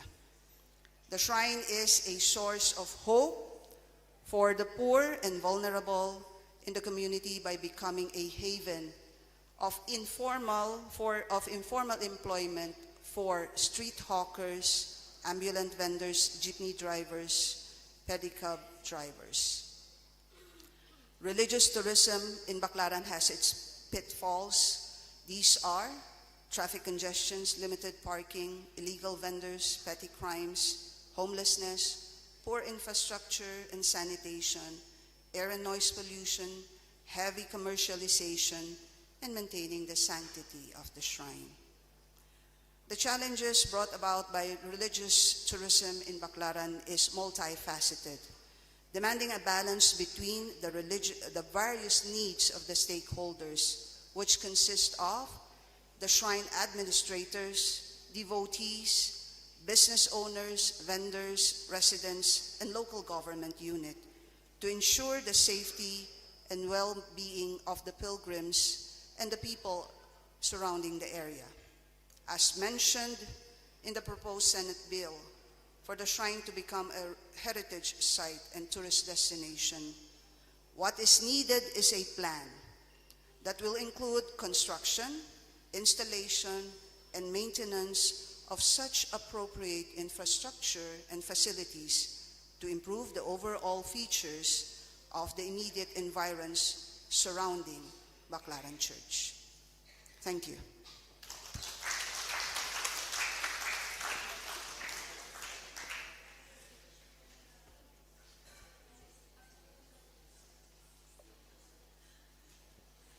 Thank you, Dr. Sarah, for a very insightful keynote describing the National Shrine of Our Mother of Perpetual Help, also known as the Baclaran Church in the Philippines, a major pilgrimage site run by the Redemptorist congregation. And the keynote explores the impact of religious tourism on Baclaran, focusing on three key areas: the history of the devotion and how the shrine became a site of a national importance, the economic impact of the weekly influx of around 150,000 visitors on local business, and the challenges posed by this religious tourism and potential solutions. Let's give Dr. Sarah a round of applause again.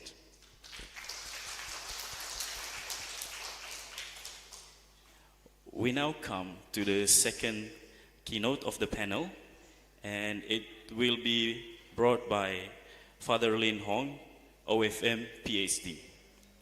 He is an associate professor of religious studies at Siena College in New York and a Franciscan priest with the Holy Name Province. He earned his doctorate in historical theology from Fordham University.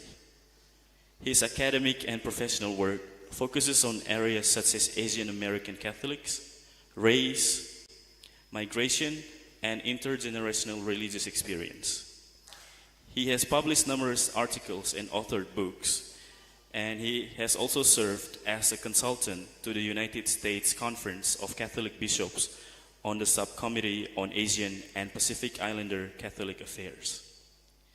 Let us now enjoy his pre-recorded presentation.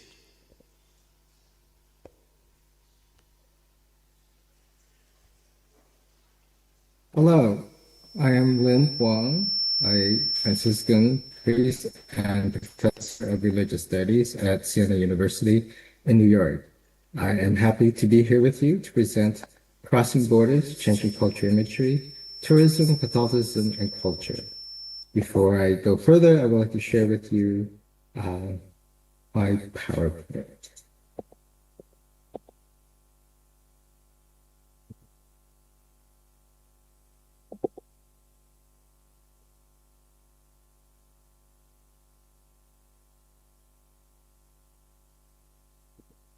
Sorry for a little delay here.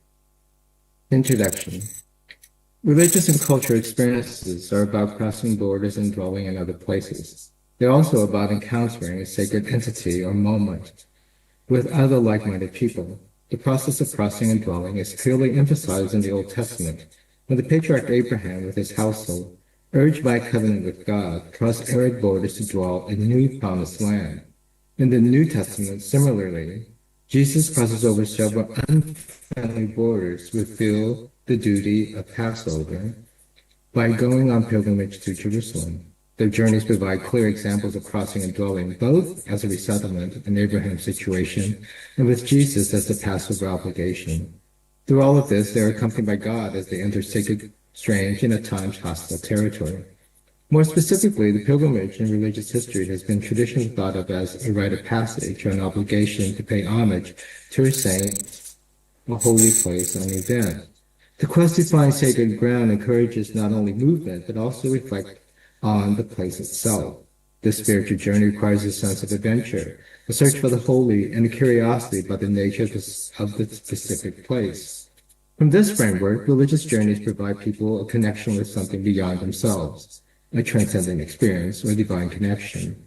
Moreover, the sacred place has absorbed the holiness because it was a dwelling of a saint, a seal, or a sacred ritual. It becomes officially, quote unquote, a sacred place, unquote, through popular demand as well as with an official stamp of approval. Many religious traditions have criteria to declare places as sacred. For Catholic Christians, a holy pilgrimage is to pay homage, but also to receive divine benefit. In a way, there is a reciprocity that takes place which gives to the pilgrim a sense of accomplishment and a surety of the promised salvation. The history of Catholic pilgrimage goes back to its earliest days with the faithful following Jesus' footsteps in Jerusalem before his crucifixion. The ongoing sacred journey provides people a connection to past practices and connection to something profound. An intriguing part of the pilgrimage is the concrete objects or images, which for some has taken on their own history. It is this layer of history that this presentation examines with the image of Our Lady of Lavana through the lens of tourism, Catholicism, and culture. The presentation will first discuss how tourism, as defined by the United Nations, has established a sense of movement that involves placemaking or placement. It is this idea of placement or placemaking that is about crossing and dwelling that takes on another perspective, that of the immigrant and the refugee, which now informs how cultural and religious objects are re-examined and also redesigned. The discussion will focus specifically on the image of the Blessed Virgin Mary introduced to Vietnam as a European woman, Our Lady of Victory, now reimagined at Vietnamese as Our Lady of Lavana. The immigrant experience, as well as the recasting of Mary, is definitely about placemaking, that is framing the threefold manner of placing, displacing, and replacing. Now through the lens of tourism, has assisted in refashioning Our Lady of Lavana as a Vietnamese woman. The conclusion, we discussed how tourism that has been mainly stereotyped as a journey of adventure, commerce, and cultural exchange is now reframed as a sacred manner that pushes the boundaries of Catholicism and its engagement with culture and imagery. 1. Tourism defined and redefined through placement. Stereotypically,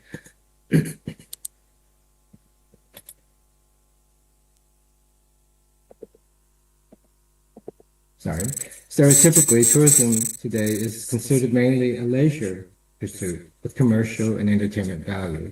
It is driven by profit and pleasure, which is considered superficial value and not for serious academic reflection. But tourism has also taken on ecological and educational perspective to address the exploitation of other cultures and the health of the planet. As the study on tourism continues to develop, it is important to see it as part of a wider process of understanding the ever-changing human experience. The area of tourism is relatively new in religious studies and in Catholic studies in particular. Hence, it is important to start with a few definitions in order to situate the conversation. A general definition, tourism is, quote, a modern system of mobility enabling the movement of people, ideas, and information from place to place, person to person, event to event, end quote. It is a neutral definition that does not take on any type of bias.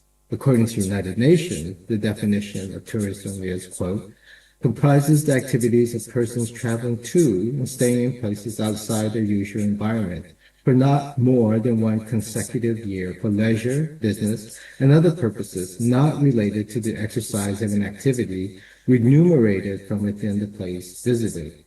Unquote. This definition implies that tourism is something not part of one's usual routine. It considers also a sense of displacement that considers three criteria. 1, proceeds outside the usual environment of the traveler. This implies a destination and this excludes commuting. 2, there's also a time limit to the stay, which is less than a year. And 3, the idea of leisure is included as well as stating that there is no remuneration. What is interesting in this definition for this presentation is the idea of placement. This implies creating a place where touring, the fact that person traveling to places which they would cross and dwell for a period of time is part of the whole concept of placement. As tourists briefly enters a location, they're also establishing a connection, or rather an encounter with another that may displace them and then replace that encounter with another impression. The disruption of the usual routine and the normal way of life gives tourism an extraordinary experience in the overall human experience. These encounters may be better clarified through the experiences of immigrants and refugees. Their process of resettlement is part of a human history. Their experience is clearly about creating a new place. In the process of placement or placemaking, one is being displaced and then being replaced with a new place. This process included in the United Nations definition of tourism is helpful to understand how tourists are in the process of placing, displacing, and replacing as they encounter new people and new spaces. We can also see that this threefold experience includes that this place itself, in which one enters and then being displaced and replaced, is also created by and also creates the people in which they encounter this place. So the place is not just neutral, but the place also takes on an agency and activity itself. So the process of tourism seems to echo the process of religious making. That is, the encounter that people have with their divine or transcendent is about making place and being displaced in their own worldview in order then to replace all of that in a new manner or understanding. It is this process of placemaking that will inform how the remaking of the traditional images of Mary is being recast as an Asian way through diaspora, touring, and reconnecting. The material objects and statues have always been an important part of Catholicism. The history of relics, statues, and sacramento attest to the fact. Theologians attribute this to the incarnational reality of Christianity, where God chooses to become human in order to dwell with creation. The concreteness of human flesh connects people with other tangible objects. And in this way, the holy object is relatable, authentic, and transmittable. So the object provides remembrance and deeper connection to something inexplicable or at times unutterable itself. It provokes the deepest emotion of the person In a way, the sacred image weaves together cultural, religious, and personal points to enhance the encounter with the divine, now reimagining Mary as Vietnamese through tourism and the migrant experience.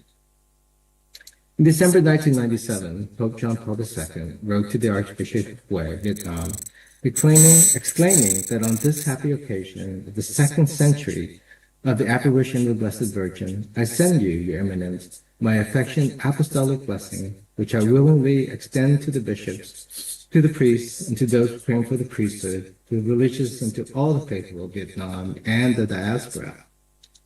He recognized the importance of Mary not only for Catholics in Vietnam, but also for the Vietnamese diaspora, which there are over 4 million. The reference to the Marian apparition is most interesting, especially since there were 2 purported places in Vietnam. One in Lavang, which is more popularly known, and the other in Chac Kieu. The attention would be given to Lavang. The account of Mary at Lavang in 1798 was associated with the Tay Son Rebellion. King Canton, who ruled from 1792 to 1802, the king was fearful that the church would usurp his power as he began persecution of Catholics that lasted even after his rule to 1886, when the French colonized Vietnam.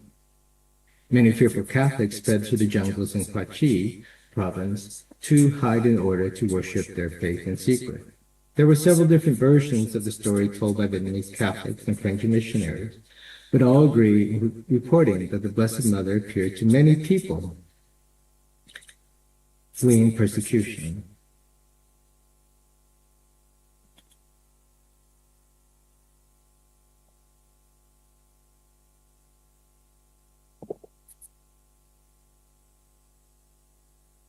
So the first apparition of Our Lady of Lavang occurred in August 1798, when refugees from the town hid in the jungle. She appeared as a beautiful lady wearing a dress and long cape, holding a baby and accompanied by 2 angels. She heard their cry for help, and her message was that she would always help them in time of distress. The Virgin Mother gave the people solace and instructed them to boil the leaves for use as medicine and nourishment. She confronted them by reminding them that all who came to this place would have their prayers heard and answered. The people erected an altar at the site, which eventually became a refuge for thousands fleeing persecution. There were accounts that she appeared several more times during that period. This jungle area became known as Lavang.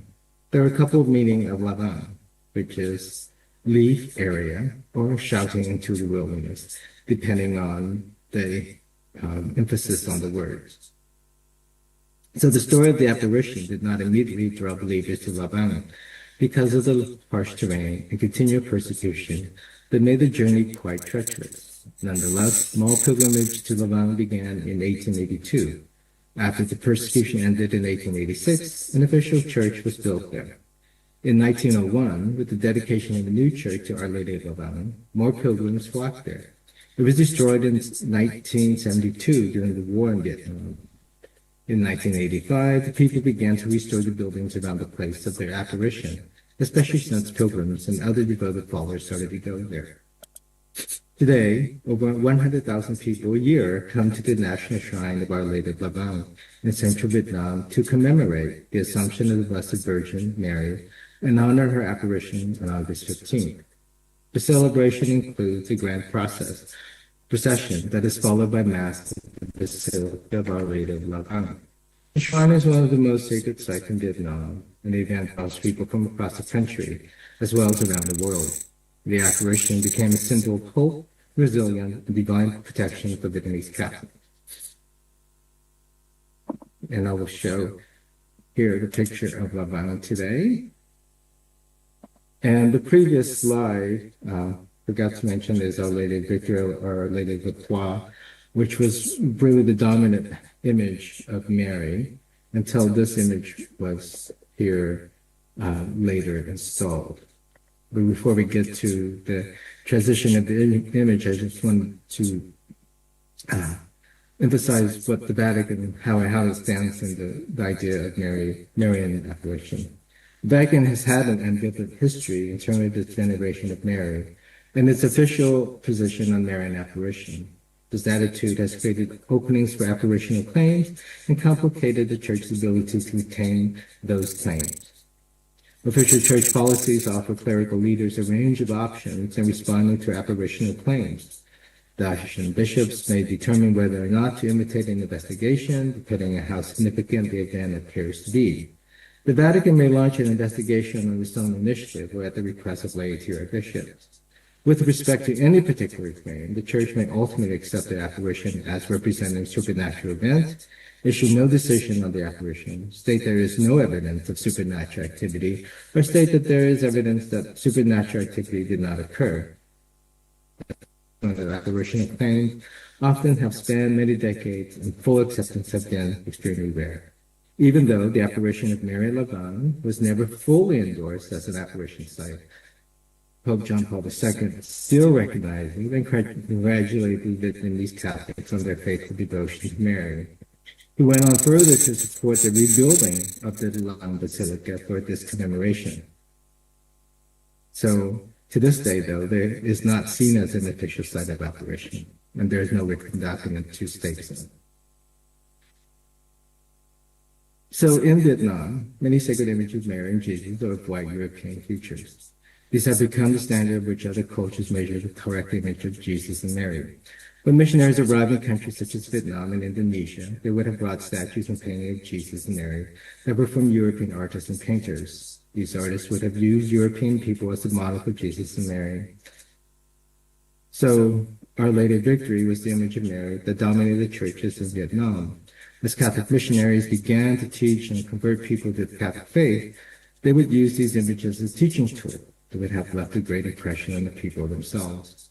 In a similar manner, the church buildings in Vietnam were built to replicate the churches in Europe, especially in France. The Lumen Gothic Cathedral in Saigon or Ho Chi Minh City stands as a lasting reminder of this. And this is our Notre Dame in Ho Chi Minh City.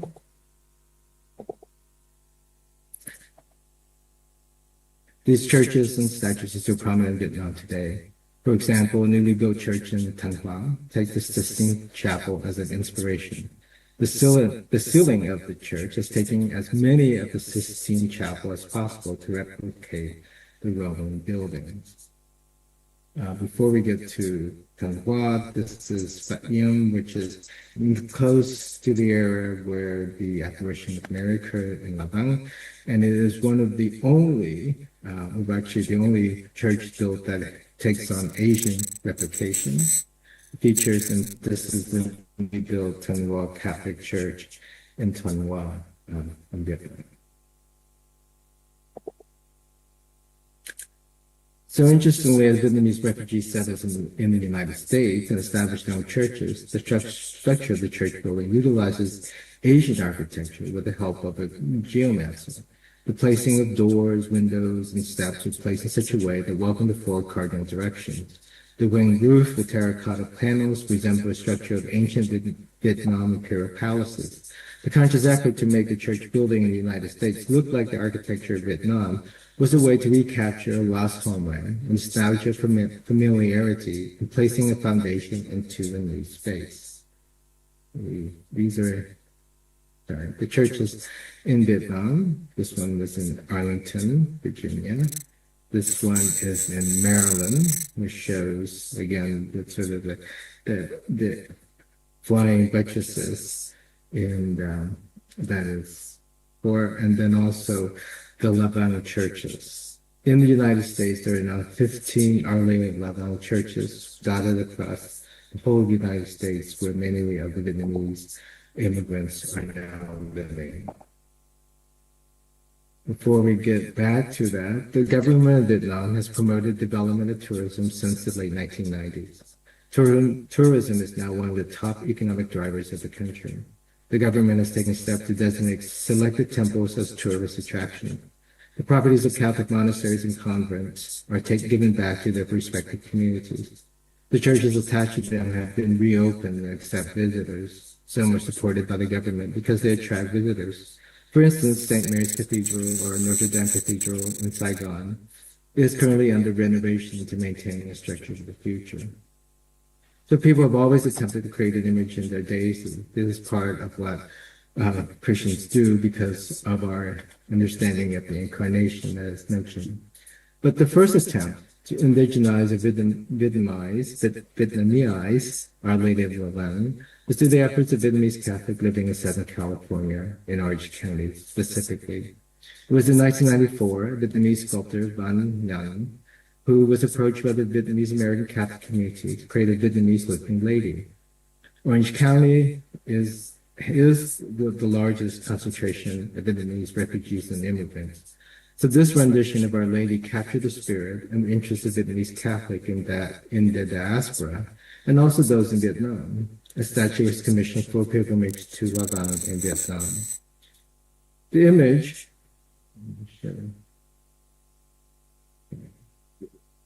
now in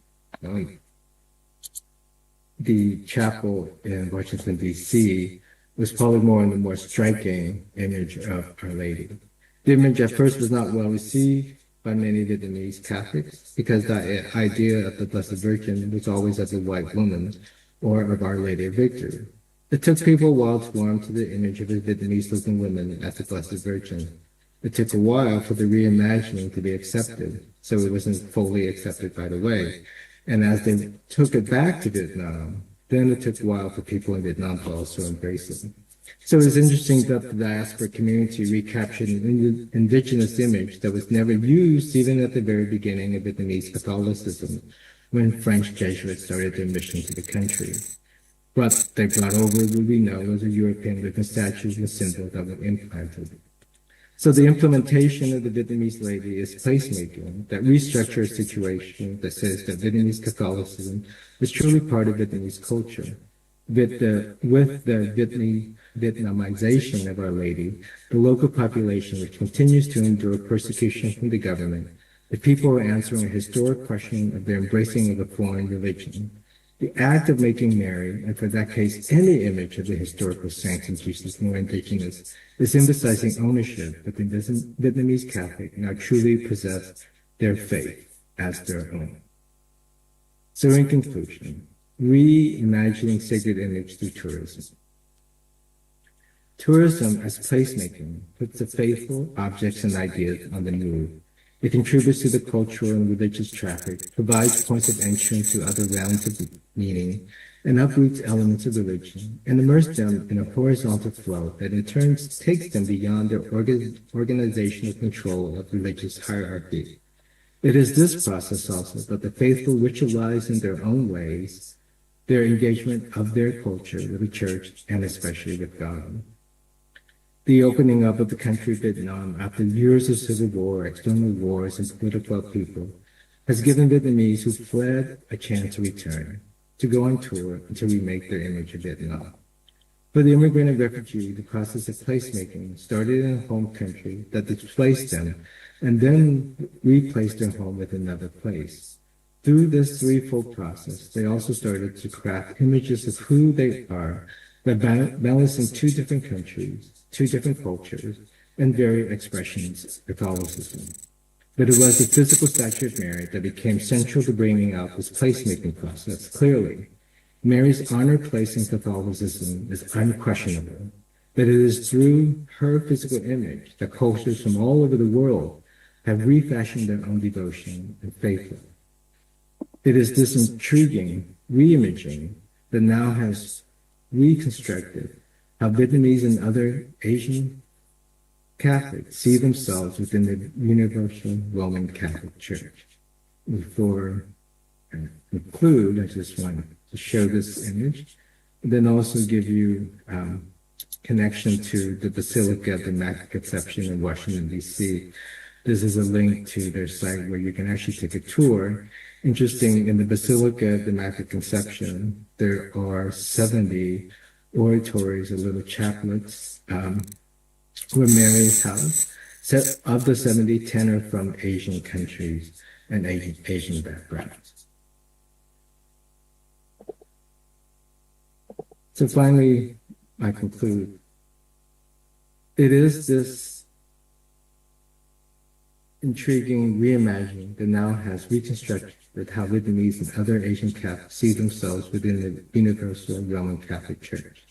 Their Asian features are now part of the pantheon of saints and Marian statues. Their colorful clothing, such as aoyai, sari, hanbok, kimono, now adorn Mary as well as other women saints, martyrs, and blessed. Asian Catholics are able to make Asian images not only acceptable, but a natural cultural aspect of being a faithful Catholic who occupy a place in the kingdom of God.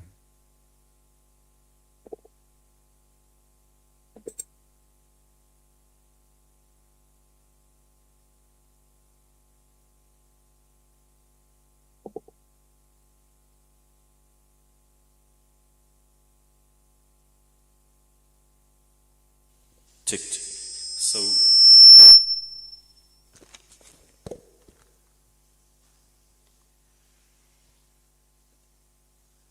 that was the second keynote of the panel by Father Lin Hong, OFM, PhD.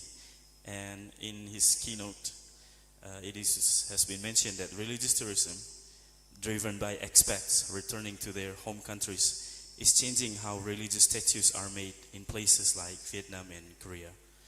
Instead of traditional European-looking figures, new images of Christ and Mary are being created with local ethnic features.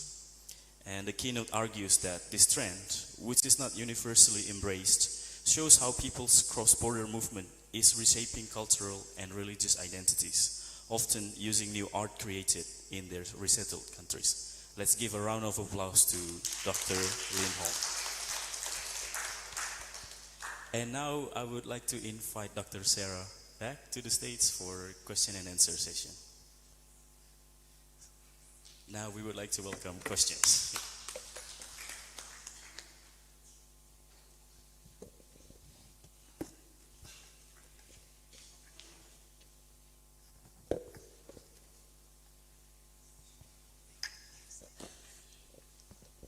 So, thank you so much. Question for Sarah. So we saw with the Vietnamese case how to say, the bottom up, how they redesigned the statues of Mary. So what about Black Laran? Because you gave us more top down or the kind of big structures and how things are located, but how the devotees themselves shape this place and transform it or keep it open. From the point of view of the image itself, the original image is found in San Alfonso in Italy. And this particular image was brought forth to the Philippines by the Redemptorist Fathers. So far, there were no move of localizing the feature or contextualizing the feature of this icon. From the point of view of the devotees, because of the sheer volume of people coming in and visit the shrine, that's the reason why it stays open 24/7. There would be times for confession on the side before entering into the main church. There is a place there for confession. Inside the church itself also have confessions, particularly during the peak hours where there are a lot of devotees, to make sure that they would their visit there is more of a renewal, an encounter with God. Is that okay? Thank you. We have another question now from Dr. Maximilian.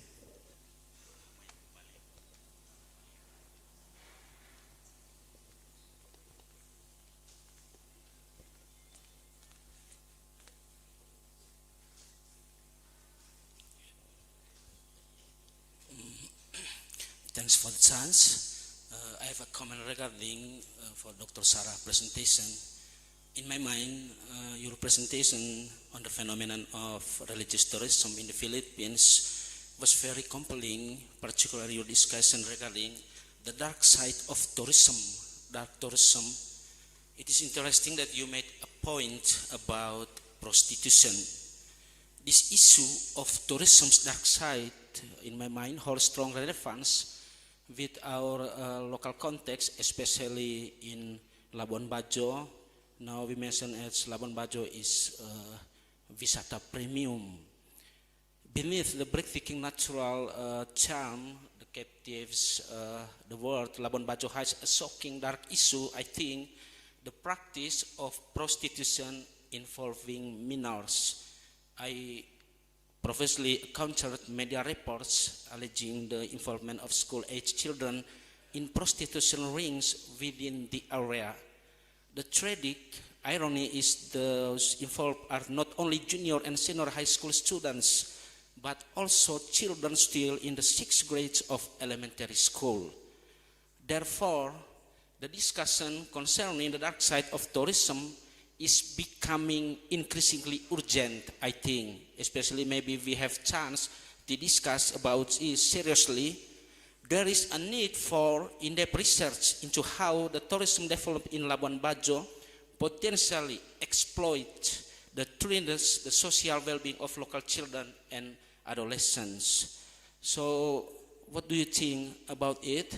Furthermore, how does the local church address this problem consistent with your presentation title, The Church That Never Closes? Thank you.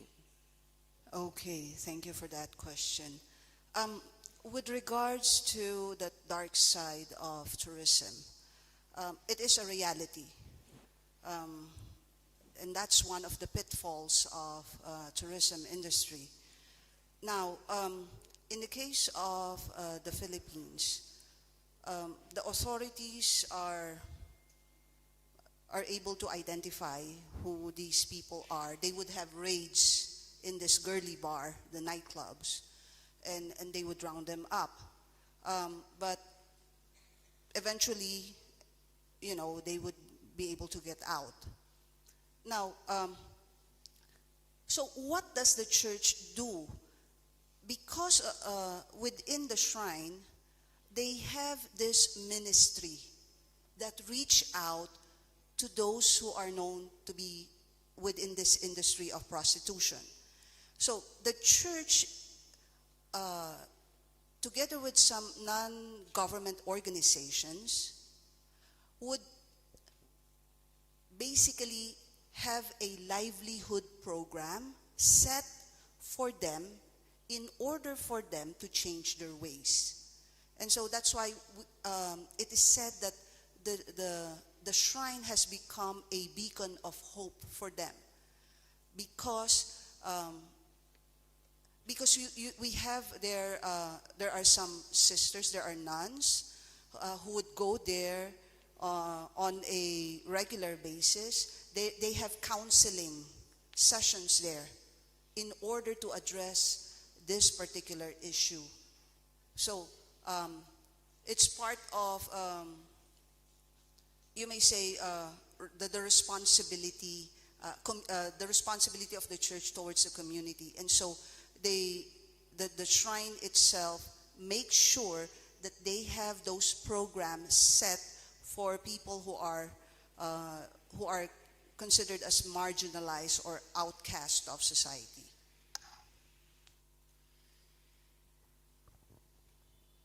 So livelihood programs. Because why are they there?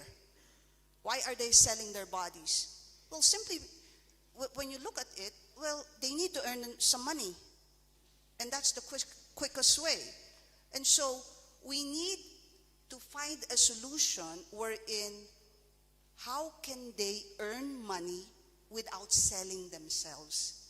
And that's where the livelihood programs would enter into the picture. So there's corporations who would help in order to make sure that they would basically turn their backs on this type of living. Thank you, Doctor, for your answer. Hope that answers the question, Mr. Lian. Okay. Due to the limitation of time, that will be the last question of your session, Doctor. So we would like to thank you so much for your insights.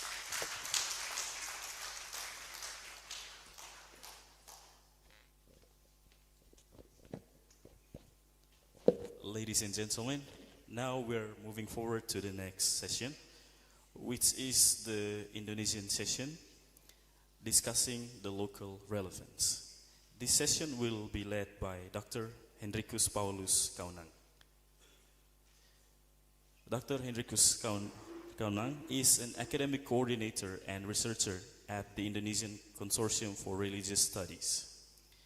He holds a bachelor's degree from Ledalero Catholic School of Philosophy and a master's degree from the International Relations Department at Universitas Gadjah Mada, Yogyakarta. His recent work and publication focus on a range of topics including religious blasphemy, digital media, and religious moderation. He also has co-authored articles on perceptions of hoaxes among Indonesian academics and the digital performance of religious minorities. He has also written on the topics of spatial autonomy as means of conflict resolution in Papua.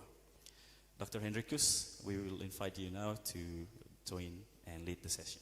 Thank you. Let's give a round of applause.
Selamat sore semuanya.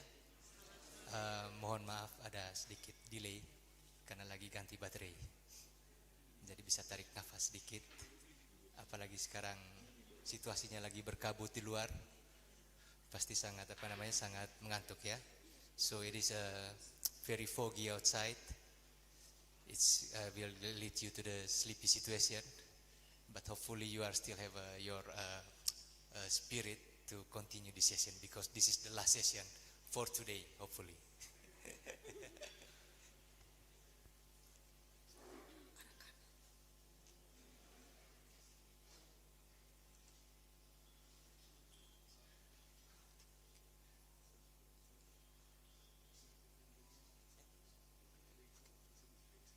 Ya, selamat sore semuanya. Ini merupakan sesi yang bagi saya sangat menarik karena kita akan kembali mendiskusikan soal lokal konteks terkait pembangunan pariwisata di Kota Ruteng ini secara khusus. Memang ketika kita berbicara terkait Manggarai, tentunya tidak cuma Manggarai Kota Ruteng, tapi ada juga Manggarai Barat, Manggarai dan juga Manggarai Timur. Jadi mungkin konteksnya lebih kepada Manggarai Raya. Jadi saya sengaja membuat slide. Karena kalau tidak buat slide, kebiasaannya kita ketika sudah pegang mic, itu lebih banyak tombol joaknya. Jadi hanya supaya diskusinya lebih terarah. Jadi pada kesempatan ini, saya ingin mengajak kita untuk menggali kembali makna pariwisata dalam konteks Ruteng. Jadi berdasarkan beberapa presentasi dari pagi hari sampai sore hari ini, tentunya kita sudah mempunyai gambaran apa yang akan kita lakukan kemudian. Tadi siang kita mempunyai diskusi yang sangat bagi saya sangat produktif terkait lokal konteks kita, terutama ketika kita berbicara terkait sumber daya manusia. Jadi sebelum mengarah lanjut kepada diskusi tersebut, mungkin saya ingin meng-highlight sebentar apa yang sudah disampaikan oleh keempat pembicara kita dari siang sampai sore hari ini, hanya untuk menyegarkan kembali ingatan kita atas hal-hal yang sudah disampaikan tadi. Berikutnya Umi Pang. Jadi yang pertama dari pembicara pertama tadi, Bu Megan, kita melihat bahwa dari presentasi Bu Megan tadi, ruang-ruang religius dalam hal ini konteks Biara Pereir di Larantuka itu ternyata bisa digunakan untuk tujuan sekuler saya katakan, dalam hal ini pariwisata, tujuan dalam bentuk seperti penyewaan fasilitas, tetapi tentunya tidak mengganggu nilai sakral dari fasilitas tersebut.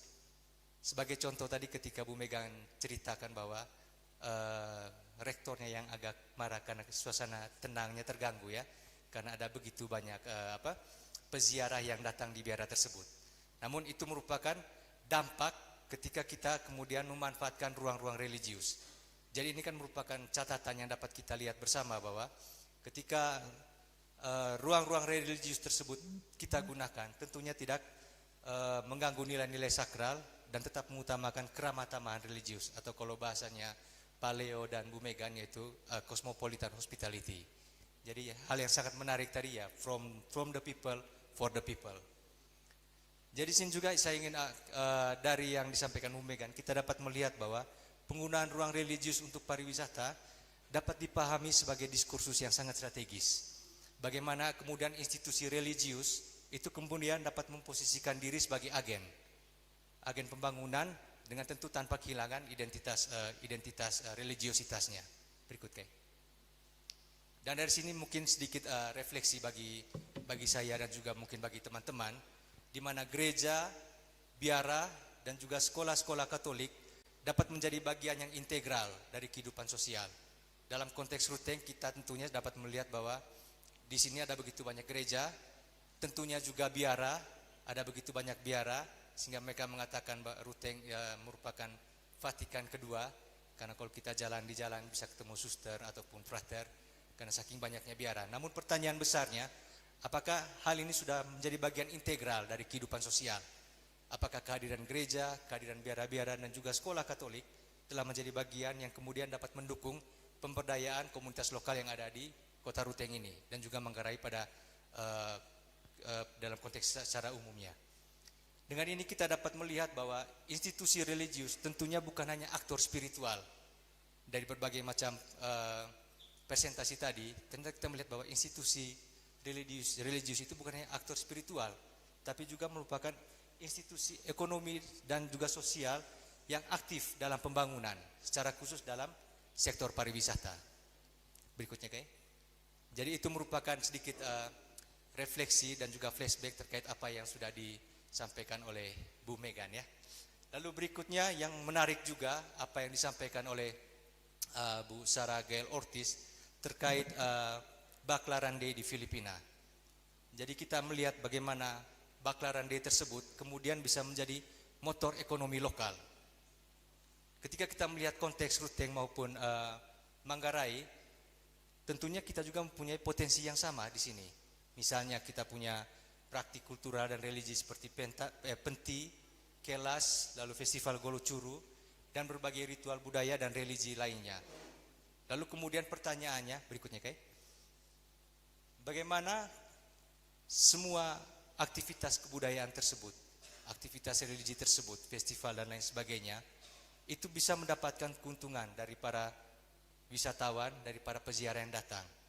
Apakah kegiatan-kegiatan tersebut sudah dapat melibatkan UMKM lokal yang ada di kota Ruteng ini maupun di Manggarai pada umumnya. Lalu menurut saya pertanyaan-pertanyaan ini penting agar kegiatan perziarahan, festival budaya maupun religi lainnya itu tidak hanya memberikan keuntungan bagi elit-elit ekonomi. Elit-elit ekonomi di sini tentunya kita tahu mereka yang sudah punya modal-modal besar yang mungkin terlibat dalam kegiatan festival.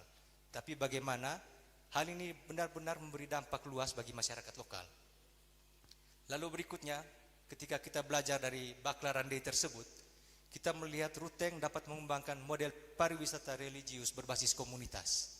Jadi di sini komunitas menjadi core atau inti dari apa yang kemudian kita ingin kembangkan, terutama dalam sektor pariwisata ini. Misalnya umat, UMKM, dan juga institusi religius dapat bekerja sama dalam mengelola arus wisatawan dengan tata kelola yang tentunya adil dan juga inklusif. Lalu berikutnya, lalu dari Father Lin Huang, ini juga sangat sangat menarik presentasi yang disampaikan oleh Father Lin Huang, di mana dia melihat bahwa pariwisata religius itu kemudian mempengaruhi representasi visual dan simbolik agama. Misalnya perubahan ikon Katolik dari wajah Eropa menjadi wajah Asia dalam konteks Vietnam dan Korea. Saya melihat adanya proses pariwisata religius merupakan arena negosiasi identitas budaya. Nah, dalam konteks Ruteng, saya melihat ini tentunya membuka wacana baru. Bagaimana ikonografi Katolik bisa lebih mempresentasikan identitas Manggarai. Sebuah pertanyaan, saya sampai saat ini belum melihat adanya misalnya kapela atau gereja yang dibuat sesuai dengan bentuk rumah adat yang dari sini bisa sangat kelihatan. Kalau misalnya di Jogja, itu sudah ada beberapa bangunan gereja yang diadopsi sesuai dengan konteks lokal, misalnya gereja Ganjuran. Gereja Ganjuran itu dari segi budaya, bangunan dan juga filosofinya itu sangat Jogja. Nah, apakah hal tersebut dapat juga kita lakukan di Ruteng sehingga nilai-nilai budaya kita itu dapat dilestarikan, baik melalui nilai-nilai budaya maupun ajaran agama, khususnya agama Katolik. Di sini kemudian muncul pertanyaan reflektif seperti yang kita diskusikan di awal diskusi pada hari ini, yaitu terkait otentisitas, di mana proses ini memungkinkan Ruteng membangun diskursus terkait religius kultural yang khas. Pariwisata religius tidak hanya menghadirkan pengalaman universal Katolisisme, tetapi juga otentisitas Manggarai. Dengan cara ini Ruteng tidak kehilangan jati diri lokal ketika kita sudah masuk dalam arus globalisasi pariwisata. Lalu yang terakhir, saya sengaja memberikan posisi presentasi dari Ibu Katarina ini di bagian yang terakhir, karena saya pikir intinya itu di sini. Karena ketika kita bilang festival, lalu pengembangan sektor pariwisata dan lain sebagainya, tanpa adanya SDM yang memadai, tentu hal tersebut hanya akan menjadi mimpi belaka. Saya pikir teman-teman setuju ya. Jadi kita kembali kepada apa yang sudah kita diskusikan siang hari tadi, yaitu terkait SDM. Dan ini dari penelitiannya Bu Katarina dan teman-teman, ini sangat mencengangkan. Ketika kota itu masih menjadi tujuan. Jadi ketika saya mendengarkan presentasi dari Bu Katarina tadi, muncul dalam pikiran saya, kenapa harus ke kota? Kenapa orang tidak mendapatkan pendidikan yang layak di desa? Kenapa tidak pada level kecamatan, pada level desa? Kenapa harus ke kota? Jadi ini kan merupakan sebuah paradigma bagi kita yang tentunya harus kita pikirkan bersama. Karena potensi-potensi itu, potensi-potensi pariwisata, tentunya tidak hanya ada di kota, tetapi pada level desa, pada level kecamatan itu sangat banyak. Tetapi kenapa orang harus datang ke kota? Ya jawabannya mungkin sangat singkat, karena memang kota, proses pembangunan sampai saat ini masih melihat kota sebagai tujuan, belum sampai pada level desa. Walaupun sudah ada dana desa, walaupun sudah ada dana ini, dana itu, tapi proses pembangunan tersebut masih business as usual. Kita melihat misalnya dalam konteks desa, misalnya penggunaan dana desa, itu ada yang menggunakan jalan dari rumahnya kepala desa menuju kuburan.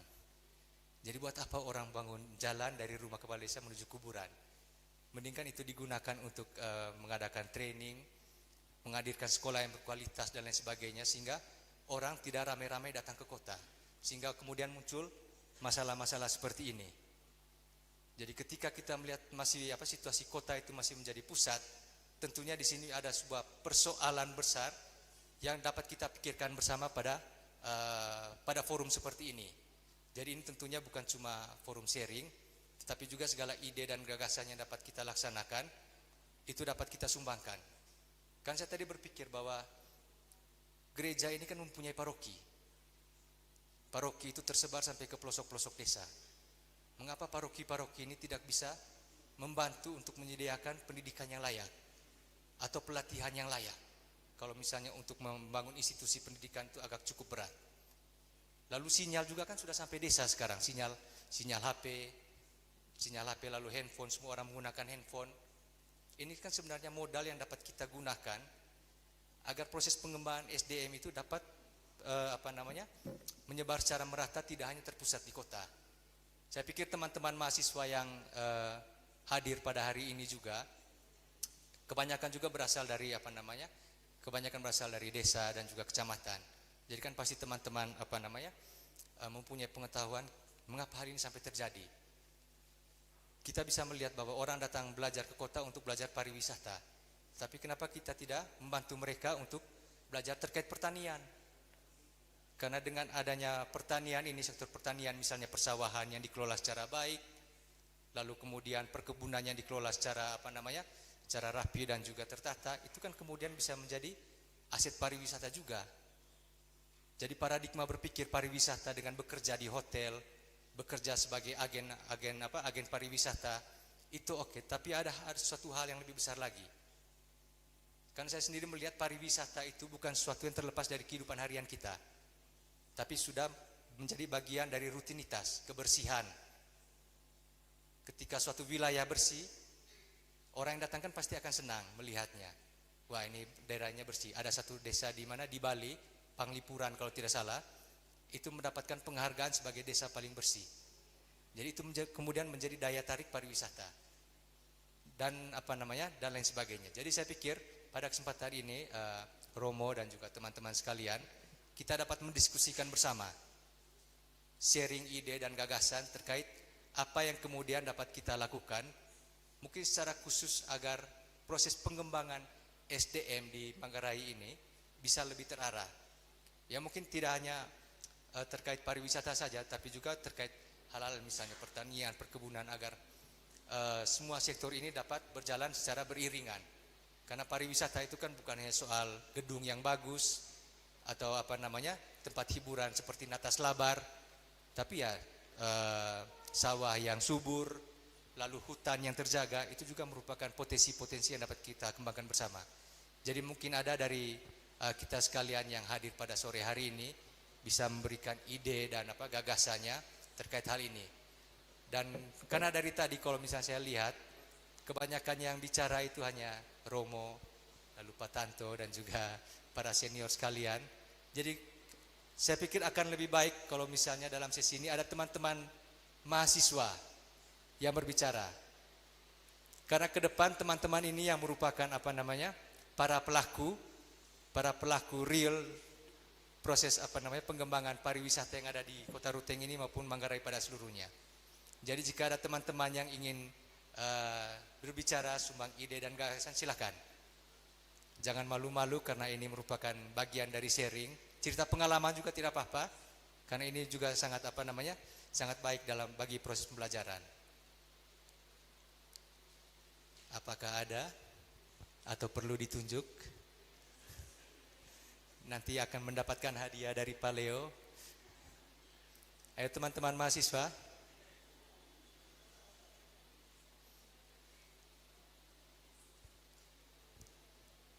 Nanti yang ini kan kebanyakan dari prodi bahasa Inggris ya. Nanti bisa dapat poin A nanti untuk mata.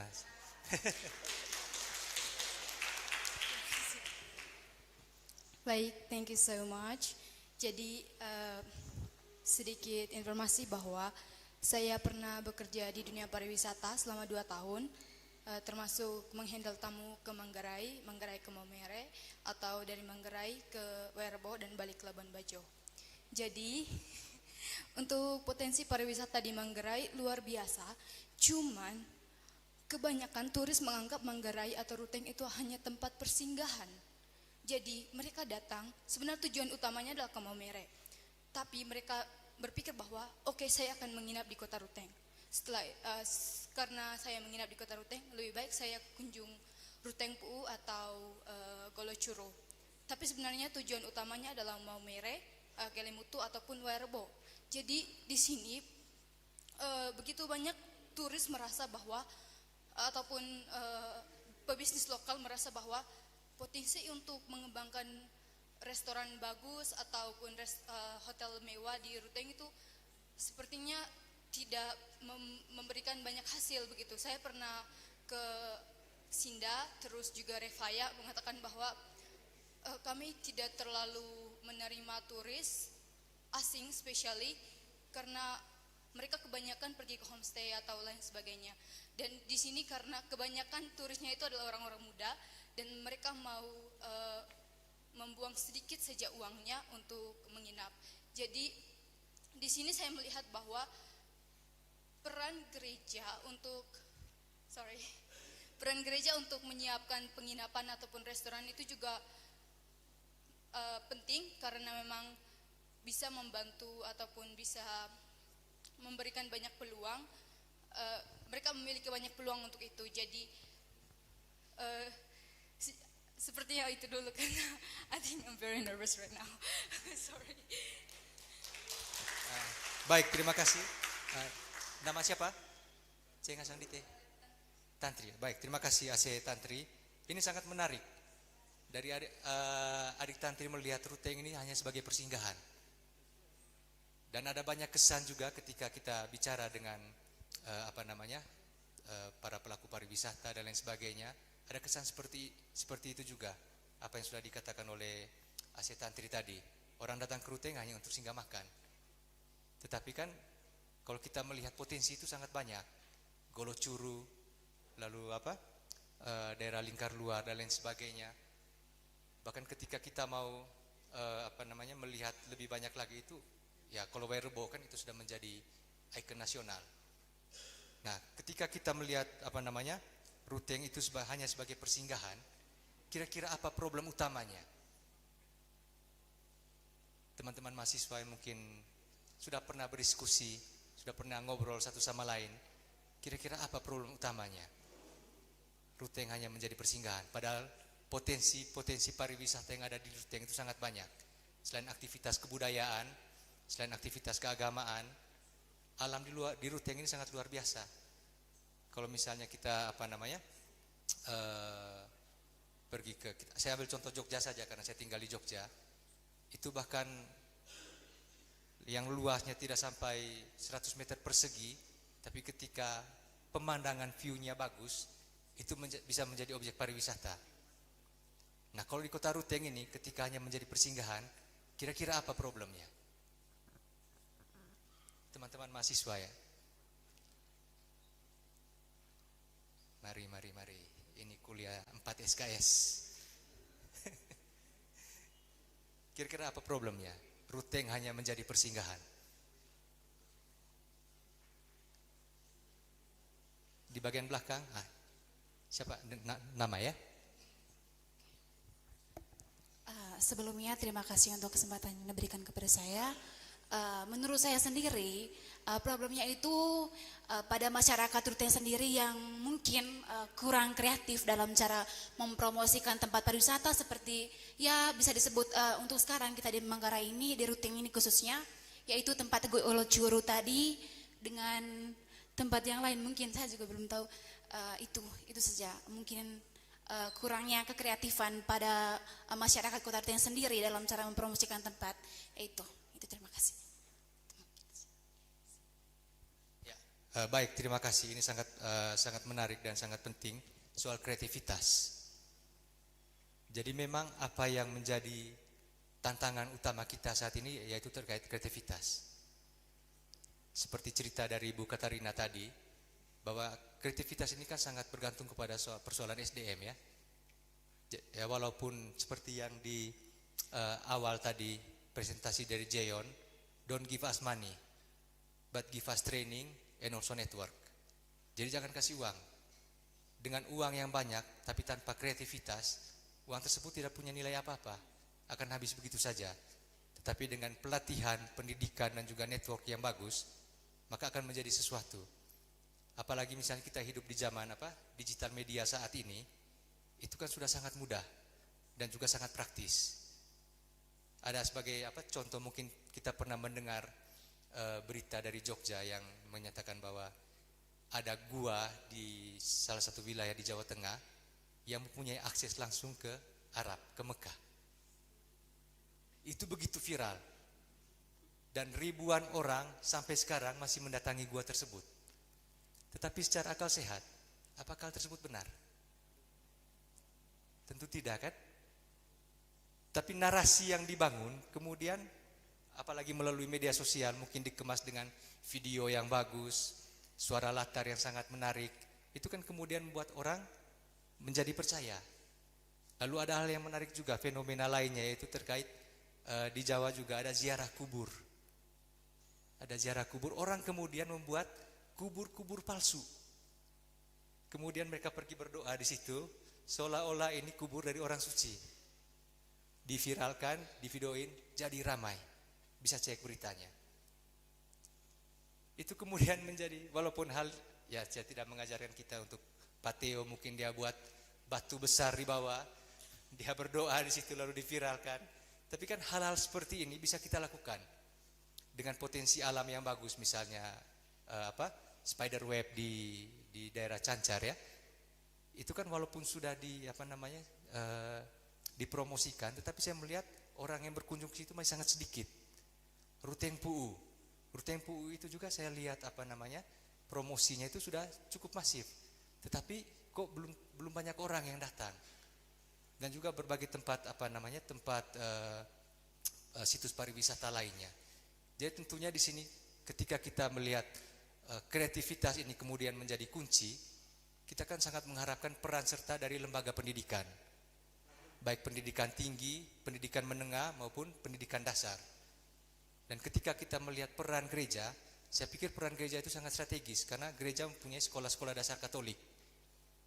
Sekolah-sekolah dasar Katolik, SMP dan SMA yang kemudian bisa mengarahkan anak-anak tersebut untuk bisa mengembangkan kreativitas, baik dalam untuk memproduksi souvenir dan lain sebagainya, maupun dalam mengolah promosi melalui media sosial ini, media digital. Karena kalau memang tidak dimulai dari dari kecil, hal ini akan terlambat. Karena kalau kita melihat misalnya anak-anak SD sekarang, ketika kita bertanya, kalau besar mau jadi apa? Yang pertama mau jadi Romo, lalu mau menjadi dokter, lalu mau menjadi tentara, TNI. Tidak ada yang mau menjadi petani, tidak ada yang mau menjadi peternak. Padahal orang tuanya adalah petani dan juga mungkin peternak. Padahal kalau kita melihat konsep pariwisata itu merupakan suatu yang luas. Bidang pertanian, bidang peternakan. Di Jogja sekarang ada salah satu pengusaha muda yang mengembangkan peternakan kambing yang kemudian bisa diambil susunya, susu kambing itu dengan sangat modern. Tempatnya bersih, lalu kandang-kandangnya diatur sangat rapi. Orang bisa datang dan langsung minum susu yang ya walaupun memang belum diolah, langsung dari hasil dari peternakan tersebut, dan itu ramai. Dan kalau kita melihat ini sangat-sangat sederhana, tetapi kenapa kita di sini tidak bisa melakukan hal tersebut? Jadi kira-kira bagaimana teman-teman mahasiswa untuk kemudian dapat membantu komunitas-komunitas lokal yang ada di kota Ruteng ini maupun Manggarai seluruhnya untuk dapat bisa meningkatkan kreativitas, terutama dalam mempromosikan potensi-potensi pariwisata yang ada di kota Ruteng ini maupun di Manggarai seluruhnya. Teman-teman mahasiswa mungkin ada ide dan gagasan yang dapat disumbangkan. Waktu dan kesempatan, wah luar biasa. Dari laki-laki tadi, dari perempuan sekarang laki-laki. Ini kayak mau ngasang ya. Baik, selamat sore untuk kita semua. Perkenalkan, nama saya Bino. Saya biasa dipanggil Bino.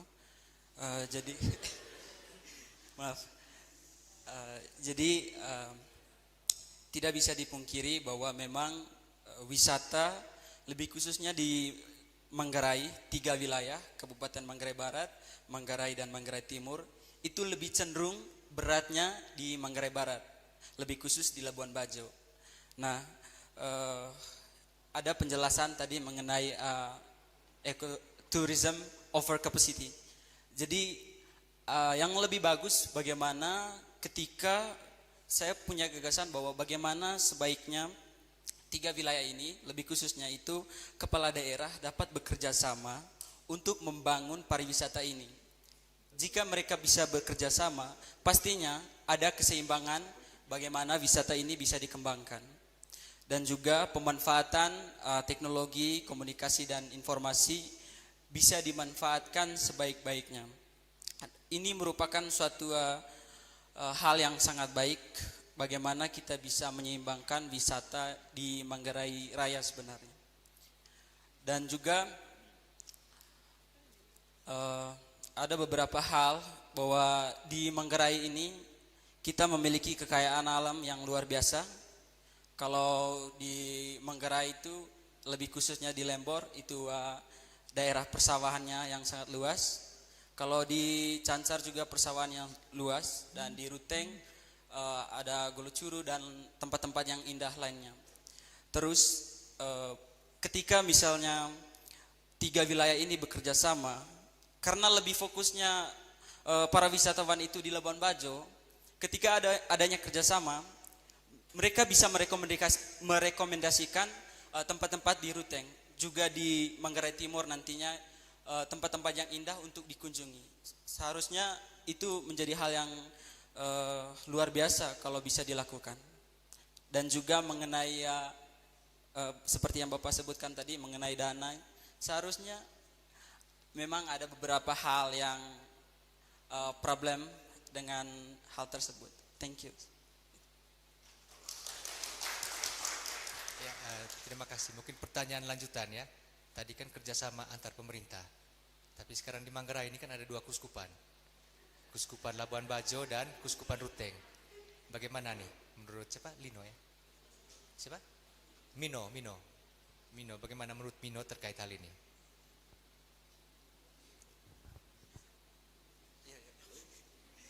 Tentunya peran keuskupan, ya memang sekarang ada 2 keuskupan, Keuskupan Labuan Bajo dan Keuskupan Ruteng. Dalam hal ini menurut saya secara umum memang kerjasama adalah suatu hal yang sangat baik. Ketika adanya kerjasama, semua hal dapat dilakukan. Bagi saya ketika misalnya dari Labuan direkomendasikan untuk bisa mengunjungi Ruteng, kenapa tidak? Dan juga dilanjutkan ke Manggarai Timur, kenapa tidak? Karena kalau dikelola dengan baik, pasti banyak yang akan minat dan berkunjung ke tempat-tempat indah tersebut. Itu menurut saya. Baik, terima kasih Mino. Mungkin ada lagi dari teman-teman mahasiswa. Ini sudah 3 orang dan sangat bersemangat. Yang dari saya belakang, saya belum dengar suaranya. Tapi saya lihat sudah bisik-bisik tadi. Oh, ya. Terima kasih untuk waktu dan kesempatannya. Nama saya Tessa, bisa dipanggil Tessa. Ya. Saya ingin menambahkan ide dan gagasan dari teman saya Albino. Menurut saya pribadi, terkhususnya saya ingin mengangkat Ruteng. Karena menurut saya pribadi, khususnya di Ruteng, kita sebagai warga Ruteng harus mengangkat atau mempromosikan tempat-tempat yang tinggi potensi pariwisata di Ruteng dengan narasi yang semenarik mungkin. Itu menurut saya pelajaran yang penting dan kita harus belajar lebih jauh tentang narasi yang menarik.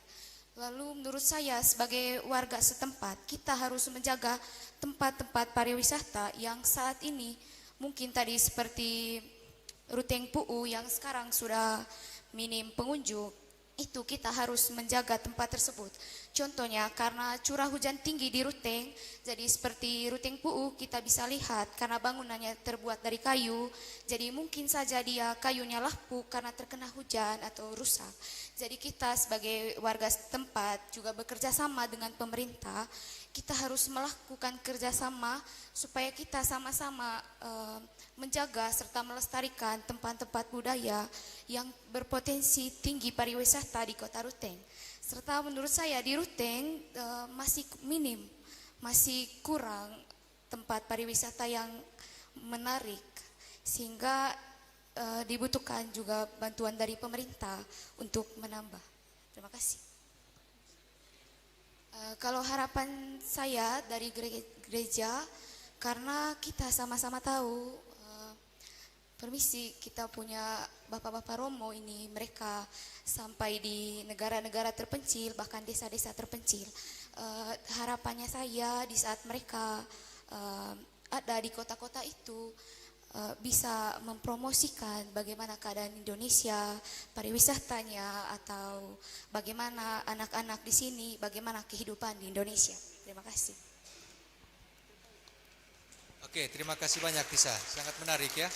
Mengembangkan narasi yang menarik terkait tempat-tempat wisata, dan ada satu hal yang menarik terkait romo-romo yang berada, pater yang berada di luar negeri ya. Mereka juga bisa jadi duta pariwisata untuk Manggarai ya. Jadi tidak hanya menjalankan misi gereja, tapi juga ceritalah tentang Manggarai supaya mungkin ada umatnya yang bisa datang ke sini kan. Oke, sangat menarik. Ada lagi teman-teman mahasiswa? Oke.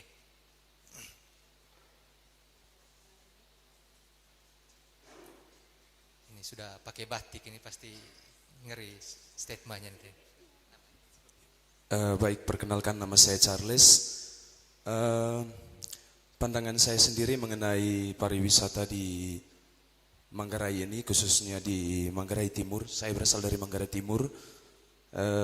Yang pertama adalah saya sangat setuju sekali dengan pendapat dari saudara Lebino bahwa yang dibutuhkan adalah bukan saja peran dari masyarakat untuk mempromosikan pariwisata di tempat mereka masing-masing, tetapi di sini juga membutuhkan peran dari pemerintah, khususnya mungkin dinas terkait.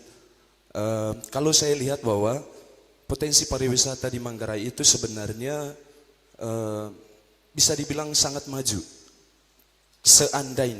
Seandainya mungkin infrastrukturnya itu bisa dikembangkan lagi. Banyak pantai-pantai di Manggarai Timur yang bisa dibilang sangat bagus, tetapi akses untuk menuju lokasinya itu cukup sulit karena infrastruktur mungkin dari jalannya yang rusak, dan bahkan mungkin belum dibuatkan jalan, masih melewati hutan-hutan seperti itu. Saya sendiri berasal dari Colol, desa Colol. Di Colol itu itu adalah desa agrowisata. Akan tetapi kalau yang dari pandangan saya pribadi bahwa agrowisata ini hanya nama belaka. Ketika saya sampai di Ruteng, begitu teman-teman kelas saya bertanya, kamu dari mana? Dari Solol. Solol itu di mana? Oh, saya pikir kalau desa saya sudah agrowisata orang semua tahu. Ternyata belum. Saya bilang Solol itu desa yang terkenal karena kopinya. Oh, di Solol ada kopi. Itu saja sampai orang tidak tahu. Nah, di sini dapat kita simpulkan bahwa kurangnya promosi.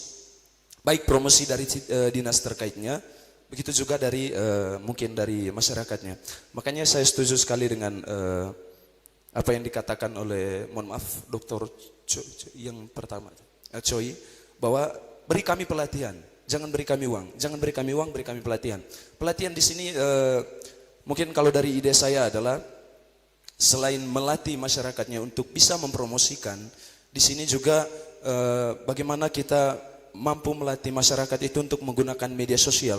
Media sosial di masyarakat sekarang, terutama di Colol, masyarakat itu memang banyak yang buat konten, tapi konten yang lucu-lucuan. Sementara pariwisatanya cuma hanya nama saja agrowisata, tidak mempromosikan itu.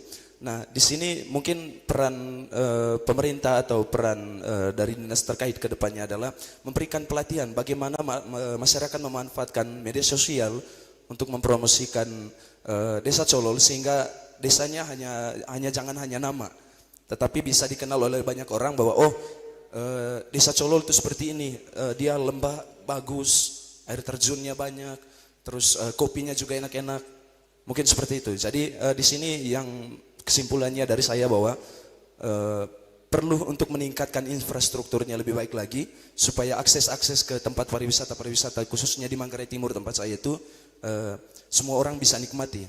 Terus juga bagaimana memberi pelatihan kepada masyarakat agar menggunakan media sosial itu untuk menjadi media untuk mempromosikan. Seperti itu. Terima kasih. Baik, terima kasih. Jadi ini ada yang menarik soal promosi melalui media sosial. Saya ingat ada di India itu ada salah satu desa yang profesi orang-orang desa itu sebagai konten kreator. Jadi nanti bisa coba cek di YouTube. Jadi orang-orang di desa tersebut profesinya sebagai konten kreator. Jadi hari-hari mereka hanya buat video untuk YouTube. Dan penghasilan dari desa tersebut sebagian besar penghasilannya dari YouTube. Dan itu sudah cukup viral. Saya lupa namanya, nanti kita bisa cek di di YouTube. Siapa tahu bisa menjadi inspirasi bagi teman-teman. Mungkin ada yang lain teman-teman mahasiswa. Ini beberapa ide dan gagasan yang sudah saya catat, ini sangat menarik. Itu terkait kreativitas, terkait promosi, terkait kerjasama. Jadi saya pikir kerjasama juga ini sangat penting, terutama kerjasama lintas kabupaten ya. Saya tidak tahu apakah misalnya ketiga bupati kita ini pernah duduk bareng dan ngobrol soal bagaimana nih pengembangan pariwisata di Manggarai. Bukan di Manggarai Barat, bukan di Manggarai Timur, tapi Manggarai. Saya tidak yakin apakah mereka pernah duduk bareng sambil minum kopi dan ngomong soal itu. Sehingga ketika orang datang ke Labuan Bajo, kemudian nanti ada yang datang ke Ruteng, bukan hanya untuk singgah, tetapi untuk mengunjungi situs-situs pariwisata yang ada, dan juga kemudian pergi ke Manggarai Timur. Seperti yang dikatakan, siapa tadi itu? Bahkan tidak ada yang tahu Colol itu penghasil kopi. Padahal dari dulu, Colol ini sudah terkenal dengan produksi kopinya. Saya tidak tahu apakah cerita ini benar, yaitu ketika ada yang pernah menyampaikan ke saya, kopi Bajawa itu kan sangat terkenal. Kopi Bajawa ya. Tetapi sebenarnya kopi itu datang dari Colol, tetapi di paketnya ditulis dari Bajawa. Tidak tahu cerita ini benar atau tidak, tapi ada yang pernah menyampaikan seperti itu. Karena kalau misalnya saya ambil contoh di Jogja ya, itu di kafe-kafe ada begitu banyak kopi Flores, tetapi kopi Flores Bajawa. Begitu. Padahal yang saya tahu untuk kopi yang bagus itu yang ada di Colol. Gitu. Ya mungkin ada lagi yang lain dari teman-teman mahasiswa. Hujan semakin deras, tidak berarti semangat kita semakin turun. Jadi suara harus lebih keras dari hujan. Mungkin ada lagi teman-teman mahasiswa. Woi, semakin banyak, luar biasa. Nanti ini dapat, berarti mungkin maju aja ke sini ya. Nah, teman-teman mahasiswa itu begitu, harus diminta bicara baru mereka bicara. Siapa lebih dulu? Baik, terima kasih atas kesempatan yang diberikan kepada saya. Perkenalkan saya Upi. Jadi saya ingin sedikit menambahkan beberapa gagasan dari teman-teman yang lain tadi. Saya ingin, sorry I'm nervous. Saya ingin mengungkapkan bahwa kita perlu meningkatkan SDM dari setiap masyarakat di sekitar kita. Contohnya seperti melakukan sedikit sosialisasi kepada mereka tentang betapa menguntungkannya ini pariwisata dan betapa menguntungkannya pariwisata bagi mereka, dan mereka melakukan pariwisata ini itu untuk menguntungkan diri mereka sendiri dan juga orang lain. Itu saja dari saya, terima kasih. Maaf saya nervous. Oke, perkenalkan nama saya Hendro. Hendro. Iya. Oke, menurut saya itu cara yang ini menurut saya secara pribadi, yaitu dengan cara kita itu bisa inovatif atau bisa menciptakan sebuah karya baru. Karena kita menciptakan karya baru itu, dari situ kita dapat banyak orang yang dengan inovatif itu tentu banyak orang yang minat untuk mengunjungi tempat tersebut. Contohnya seperti di Labuan Bajo, semakin banyak bangunan-bangunan yang mereka bangun, dari situ banyak juga para pariwisata yang ingin mengunjungi. Jika di Ruteng juga demikian banyak inovatif yang dibuat, maka dari situ tentu juga banyak ingin para pengunjung untuk mengunjungi tempat tersebut. Itu saja dari saya, Pak. Terima kasih.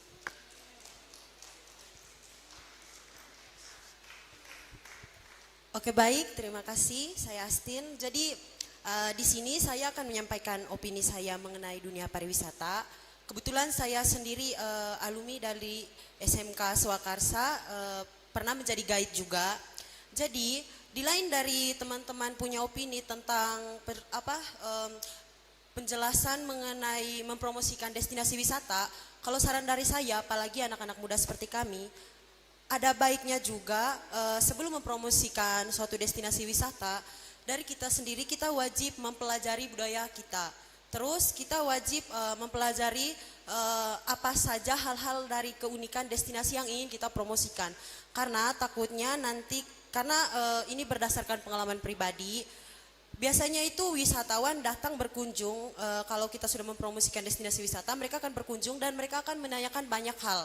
Jadi kita sebagai masyarakat lokal ada baiknya untuk belajar lebih dalam lagi mengenai destinasi atau keunikan-keunikan yang kita promosikan. Itu yang pertama. Yang kedua, untuk membangun pariwisata, dalam dunia pariwisata, bagi kita masyarakat lokal ada baiknya juga misalkan untuk sisi tur itu kita wajib mempelajari yang namanya itinerary agar para wisatawan nanti tidak kebingungan untuk menjelajahi destinasi yang kita promosikan. Sekian, terima kasih. Baik, terima kasih banyak kepada teman-teman mahasiswa. Mungkin satu lagi dari teman mahasiswa, mungkin ada yang mau berpendapat. Tadi sudah oke. Baik, perkenalkan nama saya Susan. Saya hanya menambahkan dari teman-teman yang lain. Saya hanya memberikan ide bagaimana supaya para wisata yang ada misal di Kota Ruteng ini dapat berjalan dengan baik. Pemerintah sebaiknya memberikan atau melakukan program membuat suatu komunitas. Salah satunya contoh kita sebagai mahasiswa, coba membuat program satu komunitas setiap daerah sehingga dapat membantu pemandu bagi orang luar. Karena banyak orang luar ingin datang ke daerah tempat-tempat wisata tetapi tidak ada yang pemandu. Saya pengen untuk ada pemandu dari setiap daerah, satu komunitas. Baik, terima kasih. Terima kasih banyak. Semua masukan dari teman-teman mahasiswa pada sore hari ini sangat luar biasa. Walaupun situasinya hujan dan juga sore hari, tapi semangatnya tetap semangat ya. Jadi semoga apa yang sudah disampaikan tadi dari teman-teman mahasiswa sudah melihat apa persoalannya, sudah melihat kira-kira bagaimana cara antisipasinya. Mungkin harapan dari kita semua yang hadir di sini, teman-teman mahasiswa kemudian bisa buat suatu gerakan mungkin pada level unit kegiatan mahasiswa untuk dapat hal-hal seperti ini bisa terus didiskusikan, bisa terus dibicarakan, baik pada saat berada di kampus atau ketika sudah pulang ke rumah atau mungkin pada saat KKN. Saya tidak tahu apakah teman-teman sudah KKN, namun kalau belum KKN, nanti pada saat KKN bisa membuat program-program yang bisa meningkatkan kesadaran masyarakat betapa pentingnya proses pembangunan pariwisata yang ada di Manggarai ini. Mungkin kita tidak menyebutkannya Ruteng ya, karena Manggarai ini kan saya selalu melihat Manggarai itu sebagai Manggarai Raya, karena secara mungkin hanya pengetahuan terbatas secara akar kultural, religi itu kita semua sama antara Manggarai Barat, Manggarai dan juga Manggarai Timur. Jadi semua masukan ide dan gagasan dari teman-teman mahasiswa, saya pikir yang belum berkomentar tadi ketika berada di luar ini nanti pasti akan mempunyai ide dan gagasan lainnya. Itu jangan hanya berhenti pada pembicaraan, tetapi bisa juga menjadi produksi karya, misalnya melalui video. Saya pikir teman-teman sangat aktif menggunakan TikTok, menggunakan IG. Kalau Facebook hanya saya yang aktif. Ya masih karena generasi sudah cukup bukan Gen Z lagi ya. Tapi teman-teman ini kan pasti menggunakan TikTok, menggunakan IG. Manfaatkan itu dengan baik. Karena sekarang keuntungan yang teman-teman dapatkan sebagai generasi Z yang sudah sangat sangat fasih dalam menggunakan media digital, itu merupakan keuntungan. Jadi hal-hal yang sudah kalian bicarakan tadi itu kemudian bisa diimplementasikan dalam kehidupan sehari-hari, baik pada level di kampus maupun ketika pulang dari kampus. Mulai hal-hal kecil saja, misalnya membuat gerakan untuk bersih-bersih kota, lalu membuat gerakan anti plastik. Ini langsung lihat botol plastik pas saya bilang gerakan anti plastik. Di mana ruangan ini sangat menggunakan botol plastik. Jadi hal-hal kecil seperti ini, tetapi ketika itu diproduksi terus-menerus maka akan menjadi kebiasaan. Karena kalau misalnya tidak dimulai dari sekarang, ya kira-kira kapan lagi? Karena ketika kita bicara pariwisata itu tentunya bukan merupakan hal yang terpisah dari aktivitas harian kita. Saya selalu melihat pariwisata itu selalu terhubung dengan apa yang kita lakukan setiap hari. Menjaga kebersihan, menjaga lingkungan dengan tidak menebang pohon, lalu mempromosikan kegiatan-kegiatan religi, kegiatan-kegiatan festival. Itu merupakan bagian dari bagian dari kegiatan pariwisata yang mungkin kita tidak sadar, tetapi kita sudah melakukan itu terus-menerus.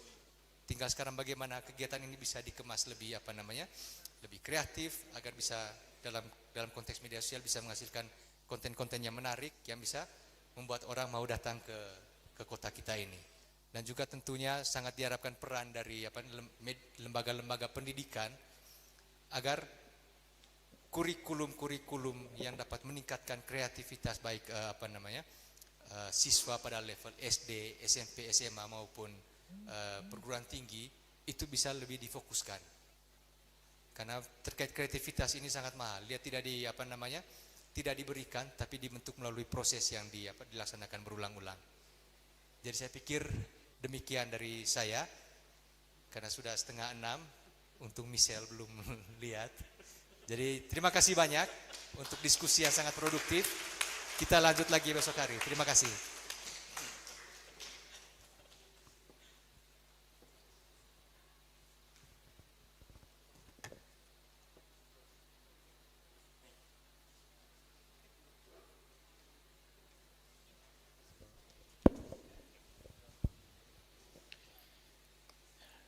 Thank you, Dr. Hendrikus Paulus Kaunang, for a very fruitful discussion and also a discussion with our students. So please, once again, please give a big round of applause to Dr. Hendrikus and our students for the discussion.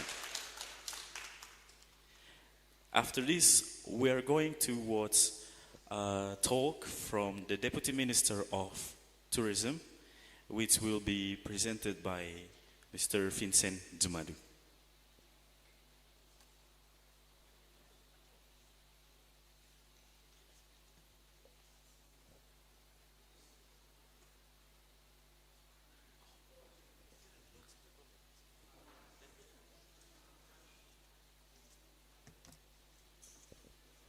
Apparently, the video is not with us yet, so this next session will be given back to the MC.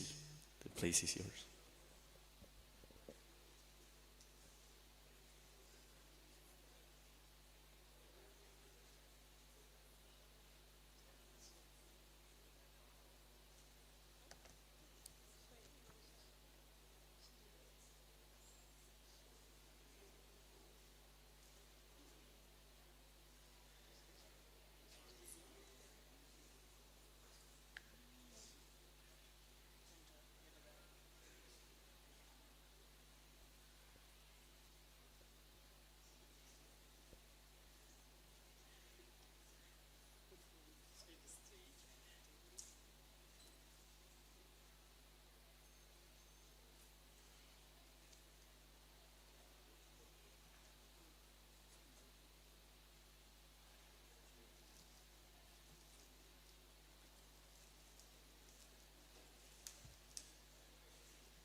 Mr. Vincent Jumadu will do his presentation through Zoom, so we will wait for a while the Zoom is being set up. Thank you for your patience.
Ladies and gentlemen, thank you for your patience.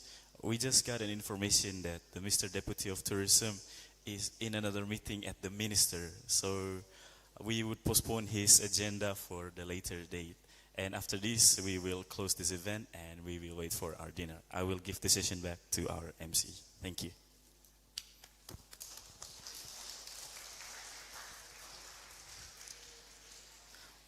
Well, ladies and gentlemen, as we come to the close of our today's program, allow me to extend our heartfelt gratitude to all distinguished speakers, moderators, and all the participants for their valuable contributions and active engagement throughout the sessions. Today's discussion, of course, have enriched our perspectives and strengthened the spirit of collaboration that this conference seeks to foster.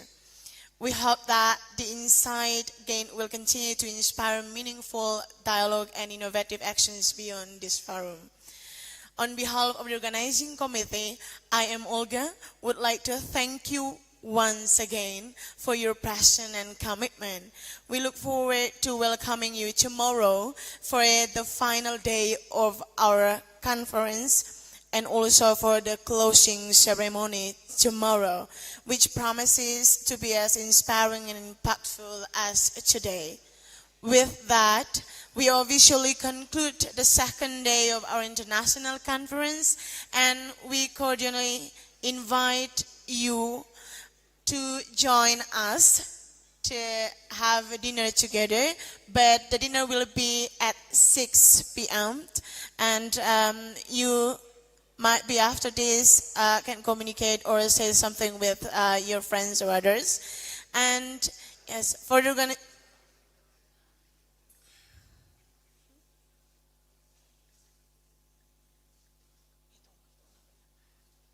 while waiting for our dinner, so I invite Miss Neri to give us and then sound us her golden voice. Thank you, and I'm Olga. Say goodbye and see you tomorrow, and enjoy your dinner for tonight. Thank you.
Tahun lalu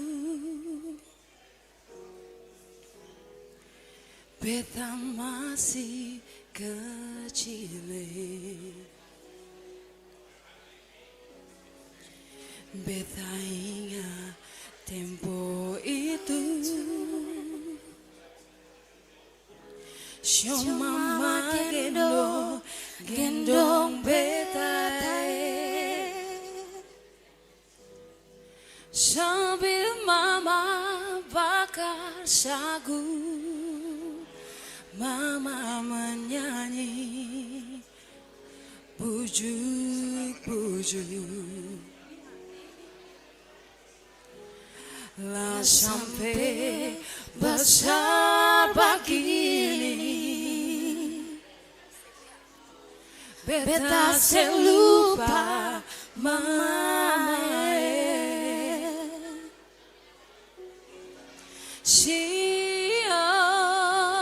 Mama,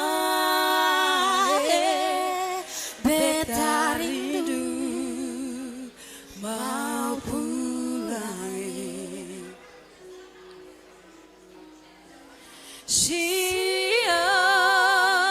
Mama, mama Sulian kurus lawange, beta belum balas mama, mama pun capek syodoloe.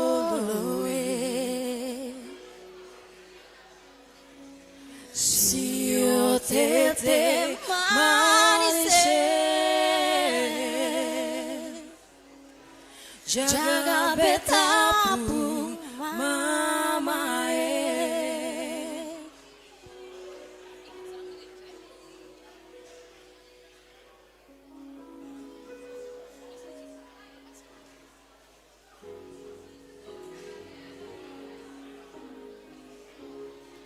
Sio mama, beta rindu mau pulang. Sio mama, mama Sulia kurus lawange,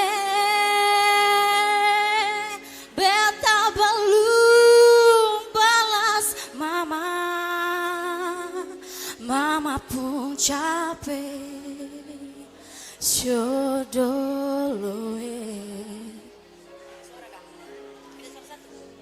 Sio tete manise, jaga beta pun mama.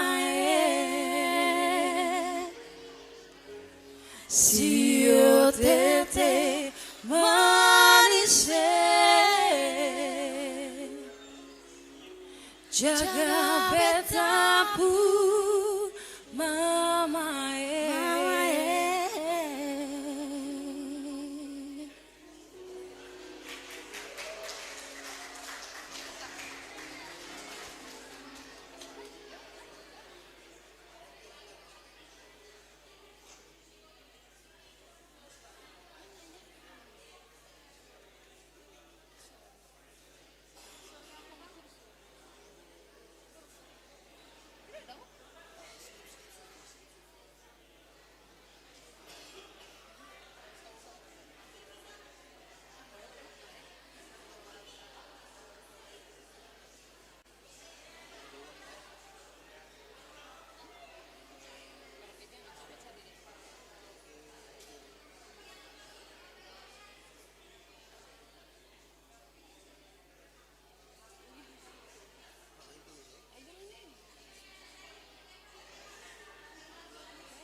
sesuatu terjadi. Ku percaya semua untuk kebaikanku. Bila nanti telah tiba waktumu, ku percaya kuasamu memulihkan hidupku. Waktu Tuhan pasti yang terbaik. Walau kadang tak mudah dimengerti, lewati cobaan, ku tetap percaya waktu Tuhan pasti yang terbaik.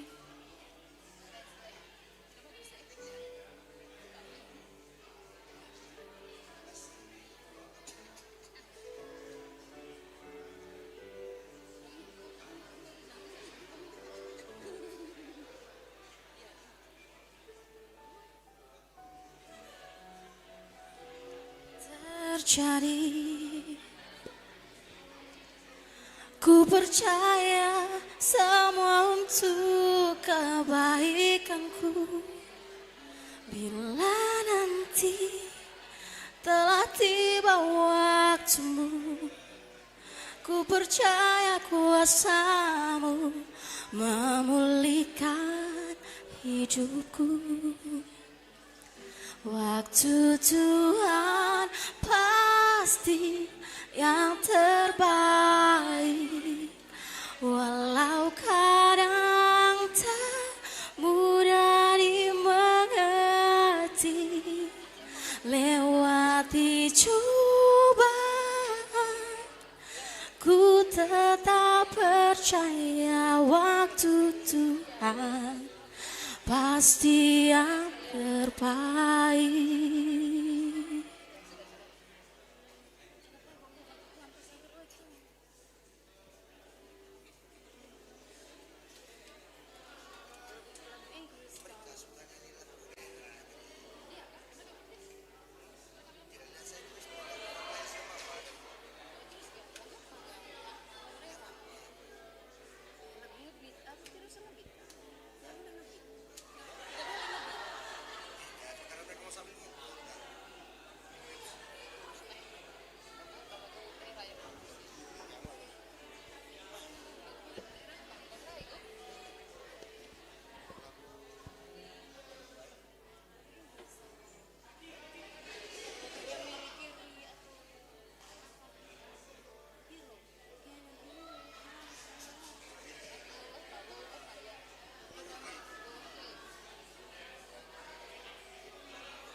There's a hero.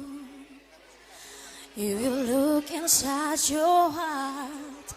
You don't have to be afraid of what you are. There's an answer.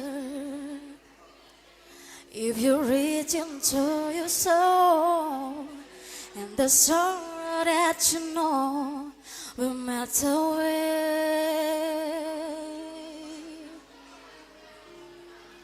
And then a hero comes along with the strength to carry on. and you cast your fear aside, and you know you can survive. When you feel like hope is gone, look inside you and be strong, and you finally see the truth, that a hero lies in you.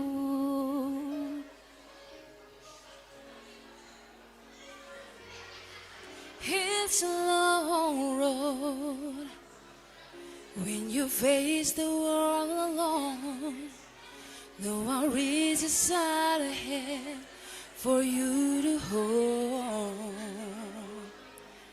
You can find love if you search within yourself, and the emptiness you felt will disappear.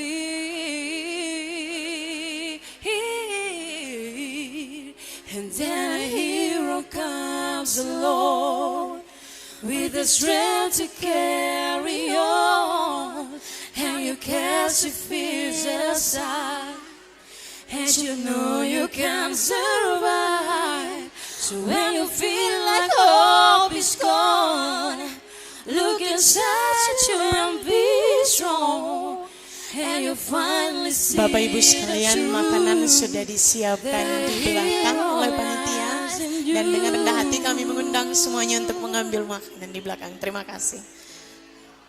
Ladies and gentlemen, the meal is already provided by the committee, and then you may take your food at the back. Thank you. Don't let anyone tear them away.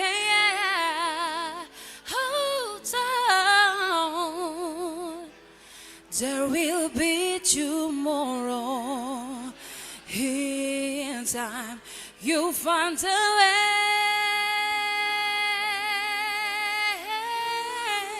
Then a hero comes along with the strength to carry on, and you cast your feet aside, and you know you can survive. So when you feel like hope is gone, look inside you and be strong, and you finally see the truth, that a hero lies in you. That a hero lies in you.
Fly me to the moon and let me play among the stars.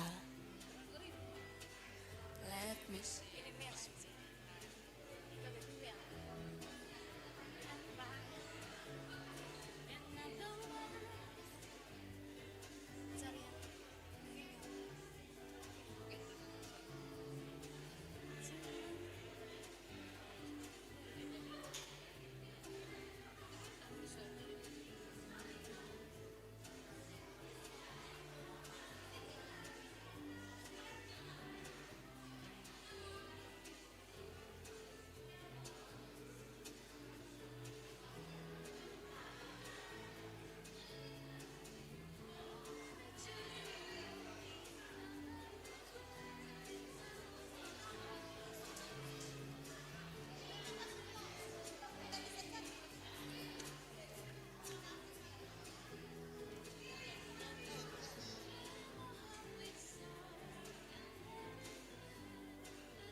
Fly me to the moon and let me play among the stars. Let me see what's springing like on Jupiter's and Mars. In other words, hold my hand. In other words, baby, kiss me. Fill my heart with song and let me say forevermore. You are all I long for, all I worship and adore. In other words, please be true. In other words, I love you.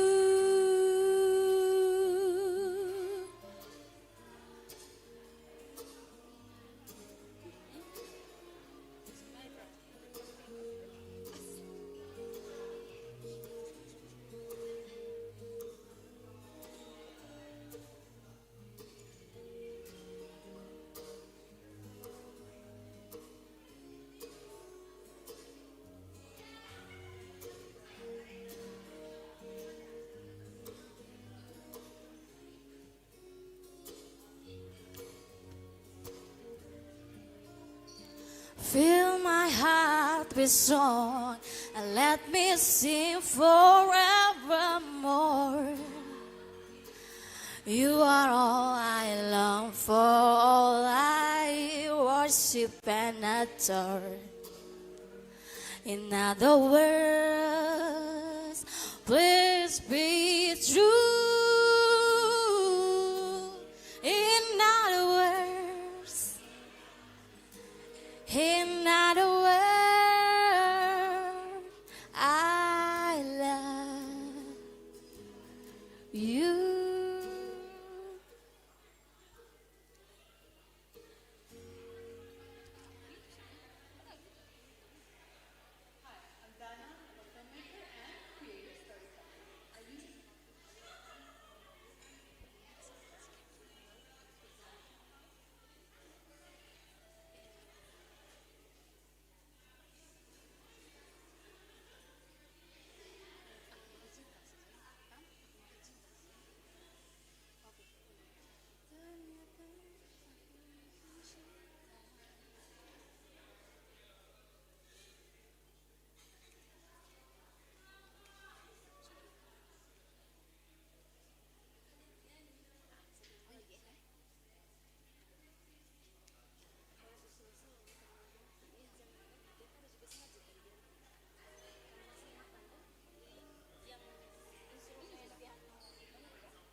Sekian lama kita bersama,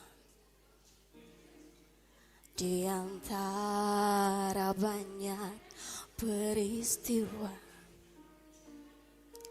Sering aku tak mengerti perasaanku padamu. Mungkinkah ini tandanya cinta, ataukah perasaanku saja? Kini baru ku sadari yang sesungguhnya terjadi. Ternyata aku makin cinta sama kamu. Hanya kamu seorang kasihku, tak mau yang lain, hanya sama kamu. kamu yang terakhir yang ku cinta.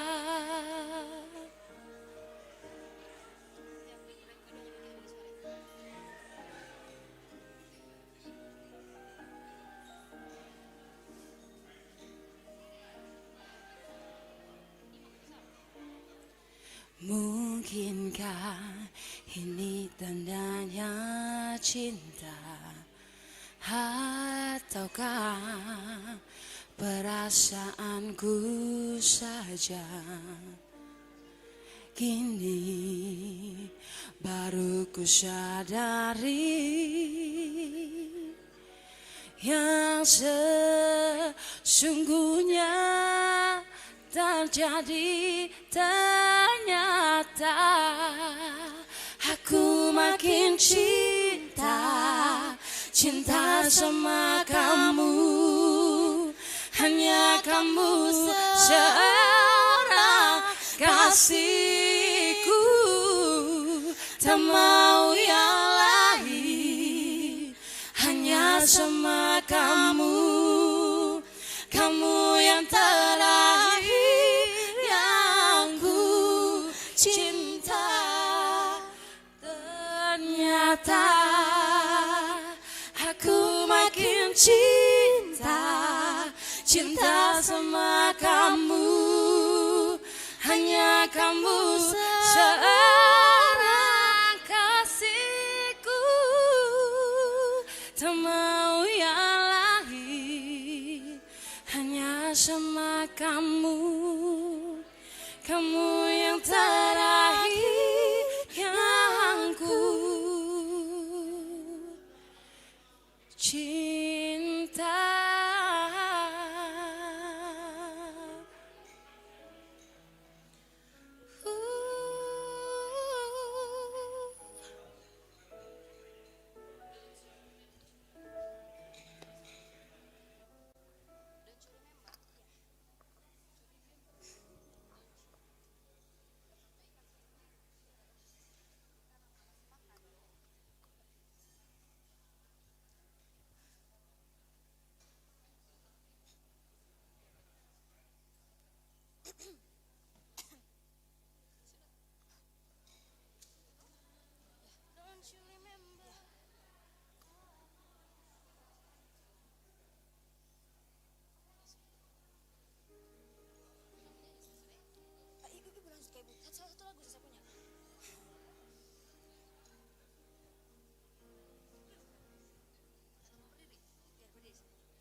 See you again. You left with no goodbye, and a single word we say. No final kiss to seal any scenes.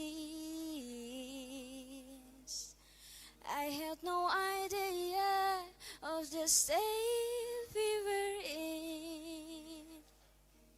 I know I have a fickle heart and a bitterness and a wandering eye and heaviness in my head. But don't you remember?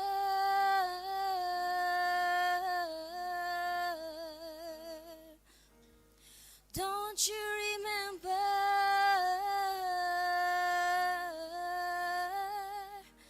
The reason you loved me before.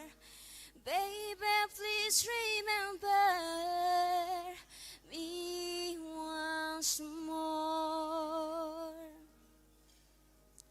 When was the last time you thought of me? Or have you completely erased me from your memory? I often think about when I went wrong.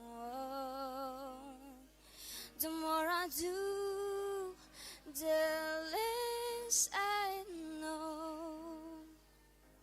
But I know I've a fickle heart and a bitterness and a wandering eye and heaviness in my head.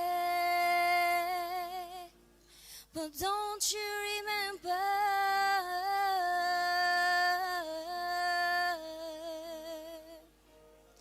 Don't you remember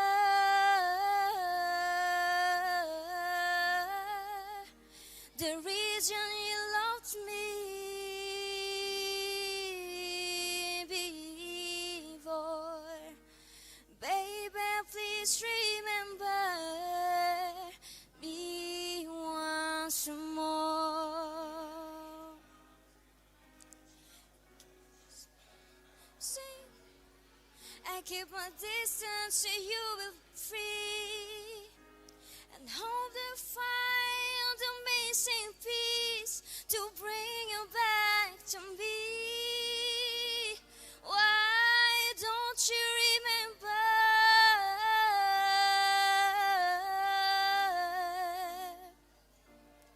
Don't you remember?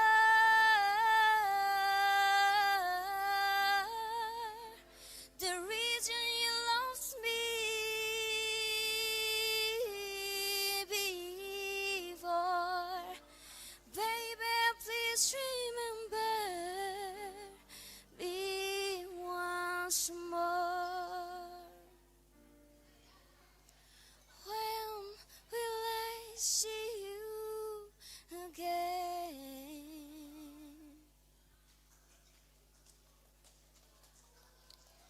Nyanyi lagi ya, satu lagi.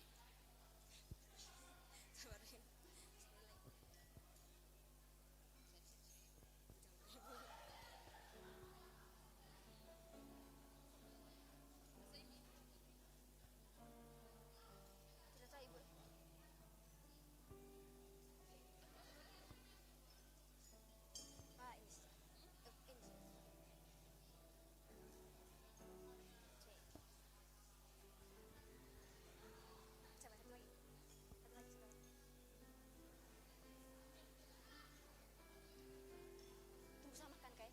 Tunggu sama makan.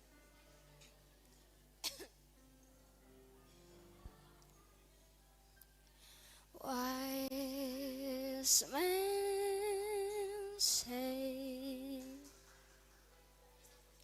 only fools rush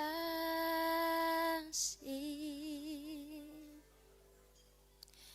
but I can't help falling in love with you. Shall I stay? Will it be a sin if I can't help falling in love with you?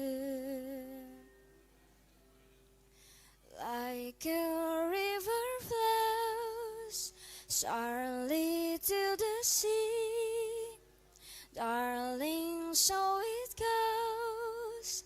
Some things are meant to be. Take my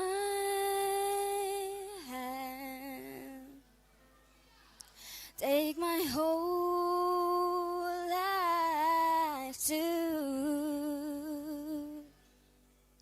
for I can't help falling in love with you.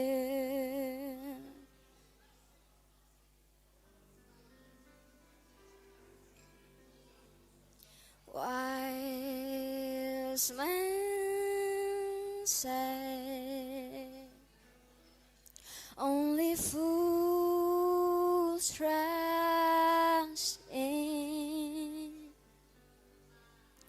but I can't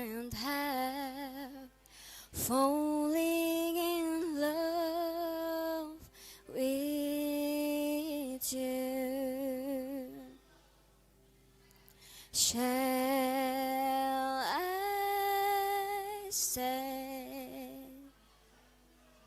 Will it be a sin if I can't have falling in love with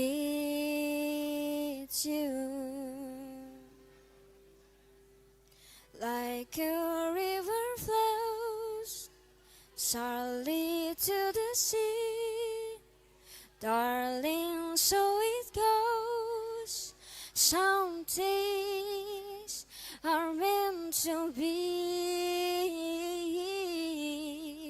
Take my hand, take my whole life too,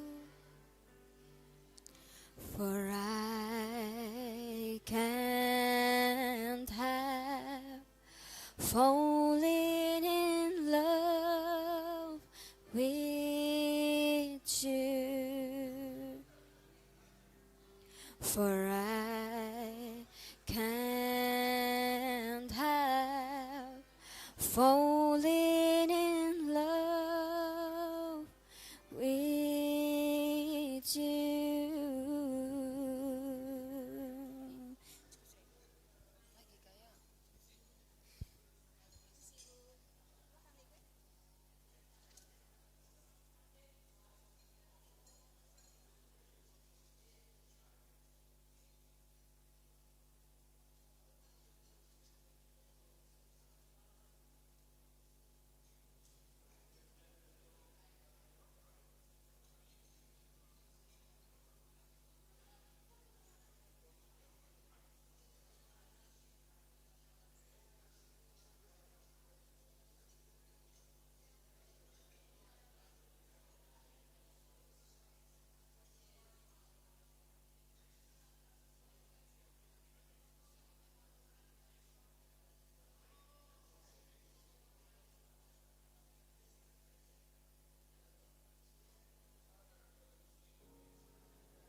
Spend all your time waiting for that second chance, for a break that will make it okay.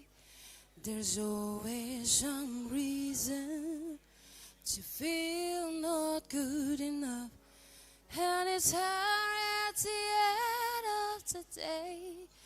I need some distraction. Oh, beautiful release, memories see from my veins. Let me be empty. I'm quite glad that maybe I'll find some peace tonight in the arms of the angel. Fly away from here, from this dark, cool hotel room, and the airlessness that you feel. You are pulled from the wreckage of your silent reverie.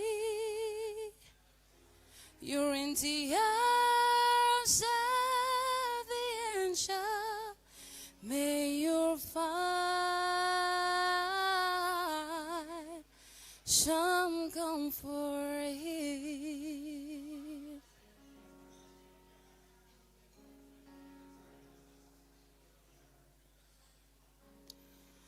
so tired of the straight light, and everywhere you turn, their futures empty at your back.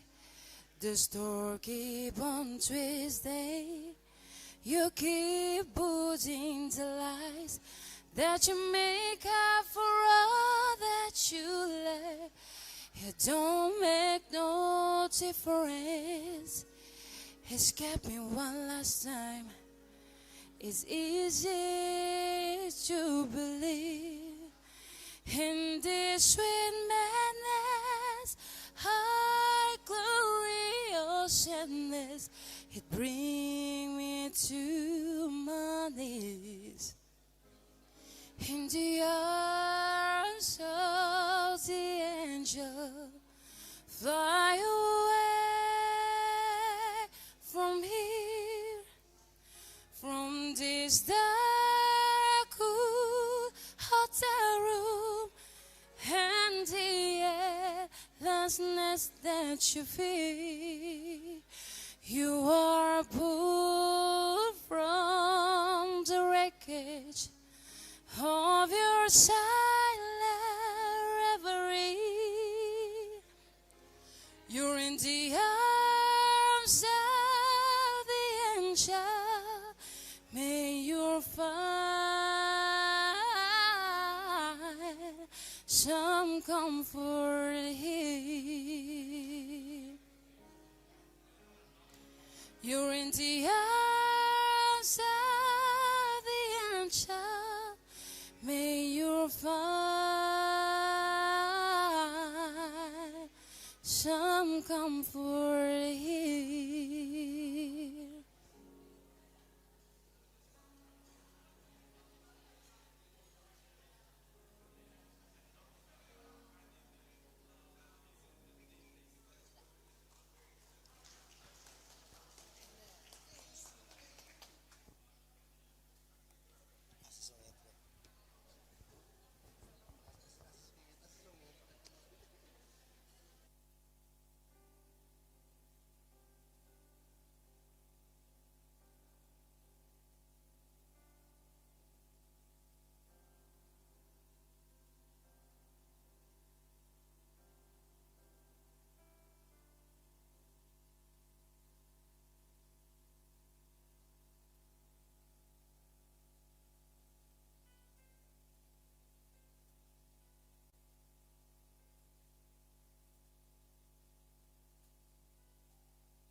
Perempuan yang Regi.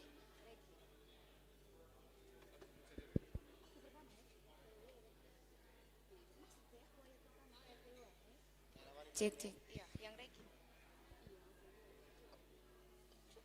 Nyala ini mic apa? Nyala. Cek.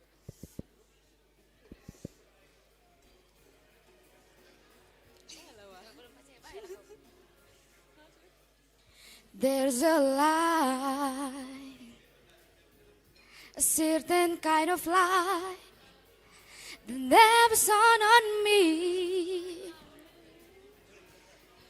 I want my life to be live with you, live with you. There's a way, everybody say. To the and every little thing. What does it bring? If I got you, I got you. Baby, you don't know what it's like. Baby, you don't know what it's like to love somebody, to love somebody the way I love you.